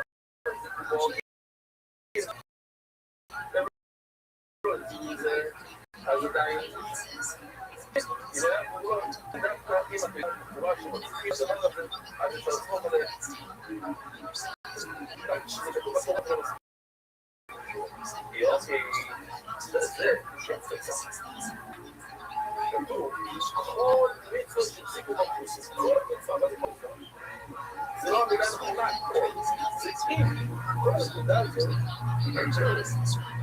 כל זה ריבוי, זה ככל, כל המצוות, איזה מצוות כתוב בתורה, ואפשר לחשוב עליהם. זה לא, הרי, עכשיו אתה אמרת, זה לא הכל, זה רק אם יחזיקו מכל אלה. זה צריך להיות כתוב את המילה אם ולא כל. זה רגלאיות, לא יחזיקו כל. זה לא כתוב בתורה, אבל הם מקציבים על זה. בסוף מתאים לו לסביב אבנגר ותקציבו בונה, לא, זה בונה פה. ואני אלא אני מקציב על ציבור. כאן גם בסוף מתאים לו לציבור, בתורה, אבל אני רוצה לשלם, ואני תומדים, הם תפסו כמו הלכה לא. אבל גם להפעיל. בוא נבין לו, זה לא, אי אפשר לסמוך עליהם. זה סובה, זה לא אומר. מה המחלוקת במקרה שהם תפסו משהו שלא בתורה? האם אפשר לספר להם או לא? זה לא יכול להיות, זה לא מודיע. תכלס הם תפסו את זה, והם תפסו את זה. אולי זה לספור, או לא, זה לא ממש. יכול להיות שמישהו לא מקפיד על זה. אי אפשר לספור. אמרו בישראל מאוד ובאיזה סביבה. מה עושים? הבן אדם, יש לו בעיה, יש לו ניצור רציני. הוא אוהב אוכל, הוא אוהב אוכל לבנים ולפעמים כמו סתם זה מה קושר שם, מאוד קשה להשיג אוכל קושר. היום קצת פחות אולי, אבל אני הייתי באירופה ופה זה 5 שנים. אם אתה לא יכול לאכול פירות, לא, אין, גם היום יש כבר ספרים שכתוב לך, והייתי אומר, שיגיד לך, את הסופסטה הזה מותר לעשות, כל החנויות באיטליה, אבל זה באיטליה, אין שם, הוא יצור כלום, מה אתה אוכל? אפילו הקטשופ שזה מים, זה, כל דבר הוא, מה אתה אוכל? אז לאט לאט הוא נשבר. הוא לא עובר הרבה צחקים. כשמגיע לא אוכל, אז הוא לא מאוד מקבל ספיות. אם היה לו בחנות, היה שם דברים שקשה, בעצם עכשיו אנחנו נגיד, הוא היה אוכל, הוא היה הולך למקום קשה. הוא לא עסוק לזה. עוד מעט לא, וישראל במועד אולי זה טוב, אז מה עושים פה? סכין לא יצאו תקנים את הסכין, ונותנים לו. איך מוצאים סכין, אני לא יכול ללז. נראה, סיבות אחר כך. דבר שאני לא אוהב לעשות, אני אתן לו לעשות את זה, אבל אני חושב את זה, שאני לא עושים ככה. על כל הזה, ואם יש איזו פגיעה קטנה, זה מרגישים את זה בתוך ה... בכל זה, תניהו, אל תגיד את זה לא.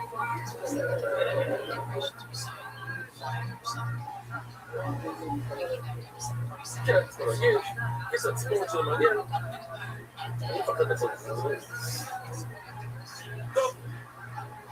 אתה בודק את הסכין טוב טוב, וגם נותן לו. הוא אותו לא יכול משהו טוב, אפילו שהוא מומר לדבר הזה, למדלות. אבל אם אתה נותן לו סכין טוב, מותר לבוא, מתי לא, יש את שניהם לפניו, ולשאול בגיטר באותו מסורת. אם יש את שניהם, הוא יצא את ההפך. מה שמוכר. יופי, כרגות הפעם, הוא עזר עצמו טוב. הוא לא ישתמש בסכין התפגעות. התרחתי אותו, הוא כבר כזה טיפוש, הוא כבר אז הבאנו את הסכין. אם אתה שמה, הוא לא יוצא. וגם לא יוצא מהזה שלו. הוא לא יוצא. אם אתה נותן לו סכין, אז הוא ישחק טוב. אני מצייר, יש לי ראייה, יש לנו ראייה שלך, שמה עוד פעם, מה רוביס? זה מה רוב אומר, שאם רוביס, בן אדם שהוא מקפיד על התפילות, אסור, הוא לא מקפיד על זה, הוא שופט, מותר לך לכל הזה, או הוא עולה לרמון לרמון, זה אומר שאחד, שאחד, למה הם לא כשרים? הוא חזיב, מותר לך לכל את השמיטה שלו. שמיטת הבדק, זה היה, שואל בדבר זה, מה יקר שמוכר חזיב? היית מחוק את זה עליו? היית ספור את זה. חרייתי שלא ידע, ואין לא אחר בזה.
לא, חמד התחלתי לה באימו, לא דומייה. מישהו שחמוד שעובד על הכנסה, מותר לחוב בחיים שלו. למה? בגלל שהיא מחליפת. הציבורטר הולך ומחליף את החמץ. תסתכלו על המילים, בגלל שהיא מחליפת. זאת אומרת שזה ודאי, או שזה ספק. אוקיי, סגרו עוד, חוכמה מלביודי. עכשיו, אולי זה הולך להיות דונה, דונה קבעת, איזה רייס, הוא אומר שאסור לכל חמץ שעבר על המספר, כמו איזה רייס. הוא טועני, בגלל שהיא מחליפת. ארבו, ושום כתבנו ארבו וניסו.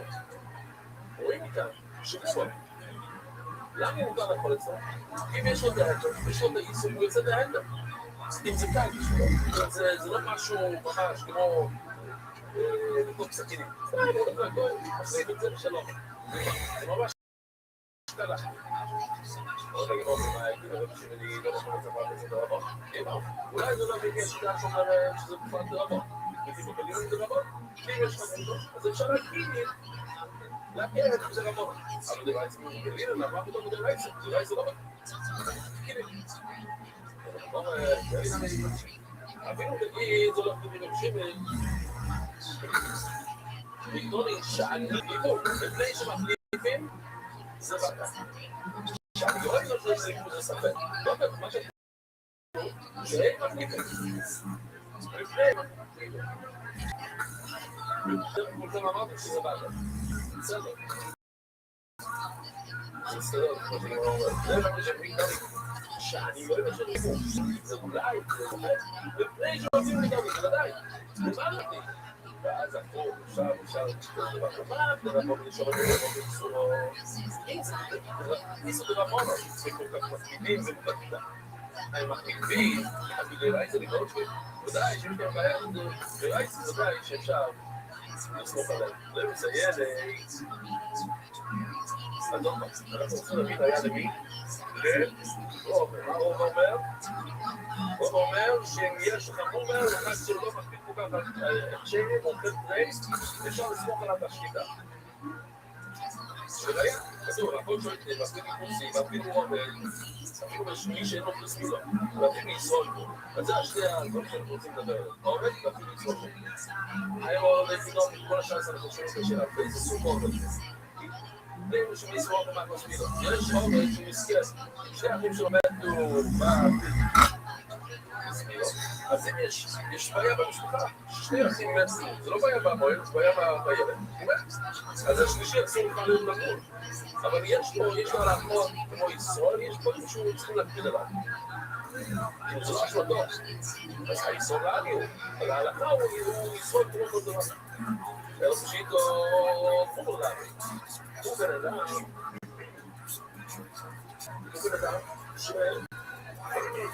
הוא לא בא לעצמו. מה שאומר הוא בית זה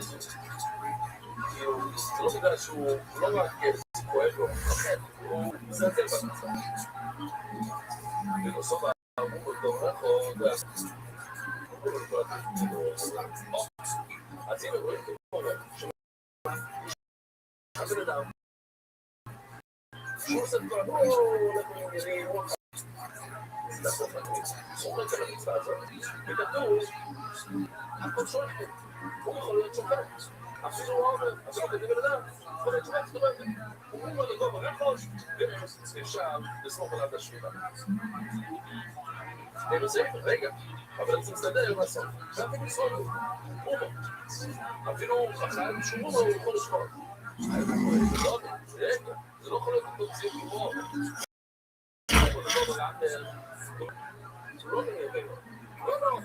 זה משהו אחר, הוא לא נשאר. היום הוא לא יאמץ, אז אין שום אפילו אחד, זה לא קשור לאחר. הוא לא מקביל, אל תסמי לו. הוא לא חסר תודה. אבל יש לי סיפורים.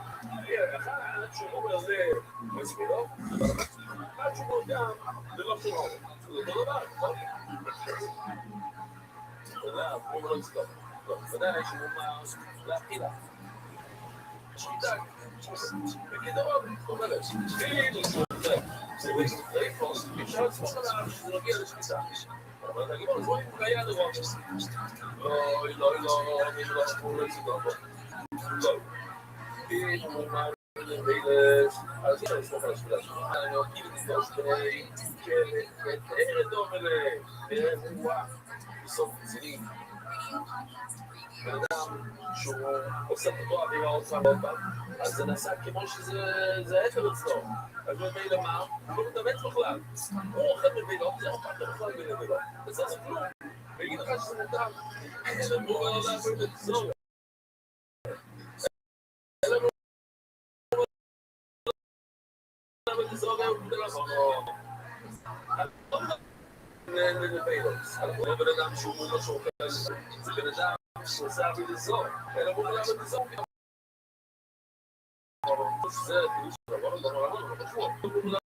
זה היה להם פסקה ובצלר, הוא שומע את הכל, הוא גדול, הוא עושה קצת וזהו, בלילה, אז הוא לא מאוד, בשחיתו עשוי, אז הוא מודע, ולכל, בשחיתה שלו,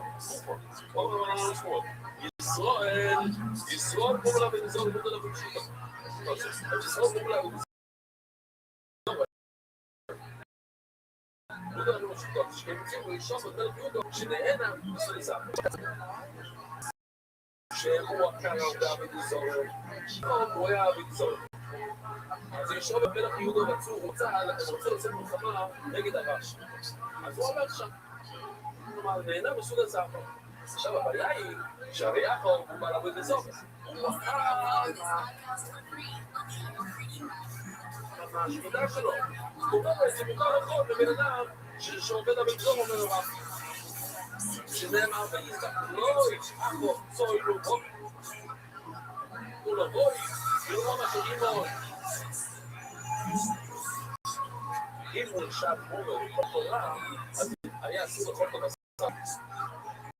לא, הוא אמר, אבל זה עושה נשאר לכל כל הסר. והצידי הוא בעיה של רבות סגילות. כדי האופן, הוא השפיע עליו ולכת על רבות סגילות. ולכן נראה. יודעים לו מספר סורח, וכל היום, אולי באמת כתוב שהוא עשה לו הרבה אופן, זה מה שהוא אמר. כתוב את זה. אז הוא נקרא אותו. אולי הוא שוקר אותו, אבל לא רגע, אין לעשות כלפונים. אז איך משתנים בין הרגע אוכל? זה לא מדבר, אין לעשות לדבר. ולא יוצאים כיסיס רוח, נכון? הכי נבוא בשביל. עכשיו, כיסיס רוח, שיחו, והוא עולה בו, והוא מוריד חמתם, זה מרגיש.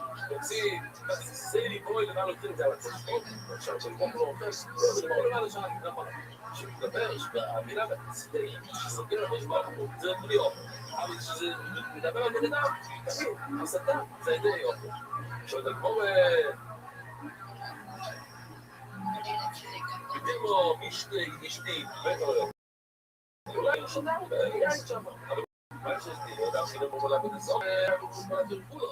ולמה היא מומולה בנסור, הוא היה מומולה ברכולו. מה אנחנו בין אכילה לשתייה? הוא אומר, אני מורה פעם, שתי רצתה, לשתות, יין, ואחד שעובדה בנסור, ובגלל היא נסע, סתם ילד שלו. שאז לא אז הוא לא פעולה בכל הצורך, אבל כשמגיע לשמיטה, אולי, כמעט שהוא עובד בנסור, אז הוא לא מקווה שזה גם כן, אבל לפני אם אפשר לשתות. בכל זה לעבור כדמה כמו שתולים אותו, ושוק אותו היה יצא שוטר, בלי לאכול. בואי זה, זה סדר, גבי סיטוי, קצת כאן, ובואי סטייל, שלום לסור, ונקי.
Different directions.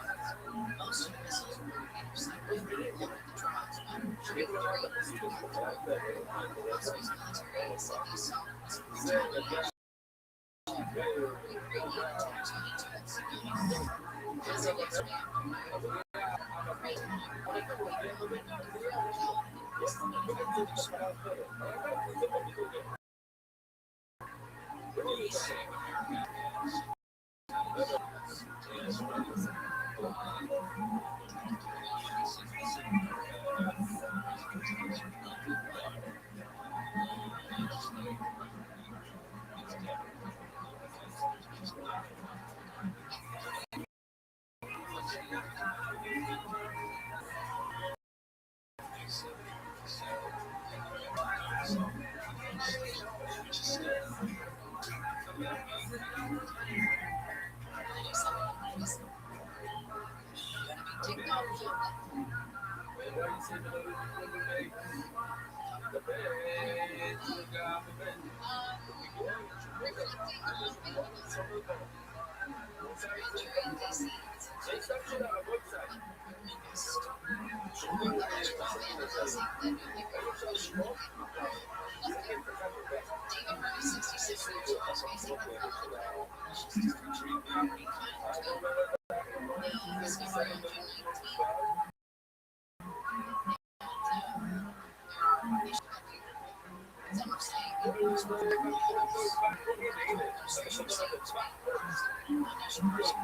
said they saw retaliation.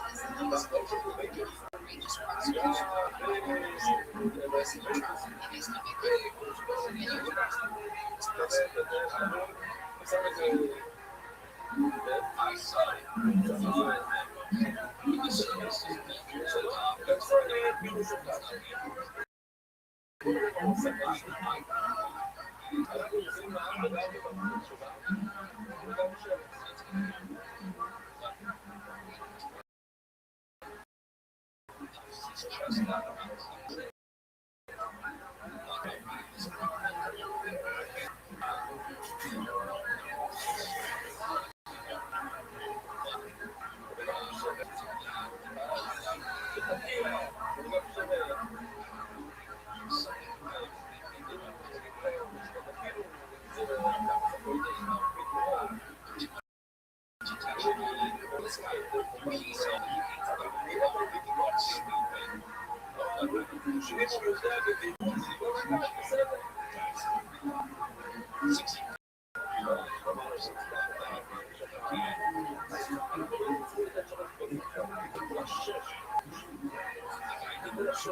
prosecution.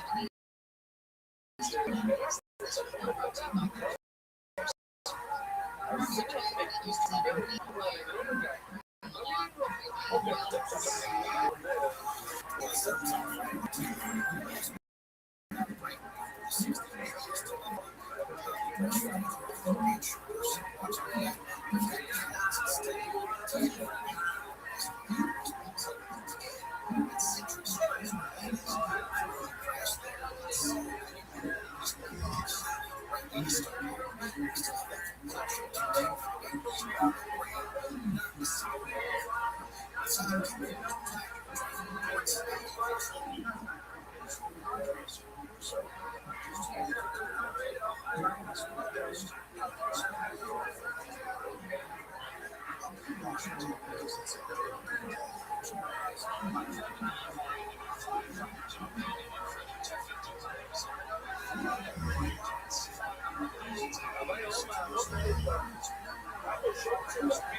make it easy to install it or market it.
Did you see my notice that I didn't see there? I was like, yeah.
President Trump's latest financial disclosure shows his investment accounts make $327 just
series.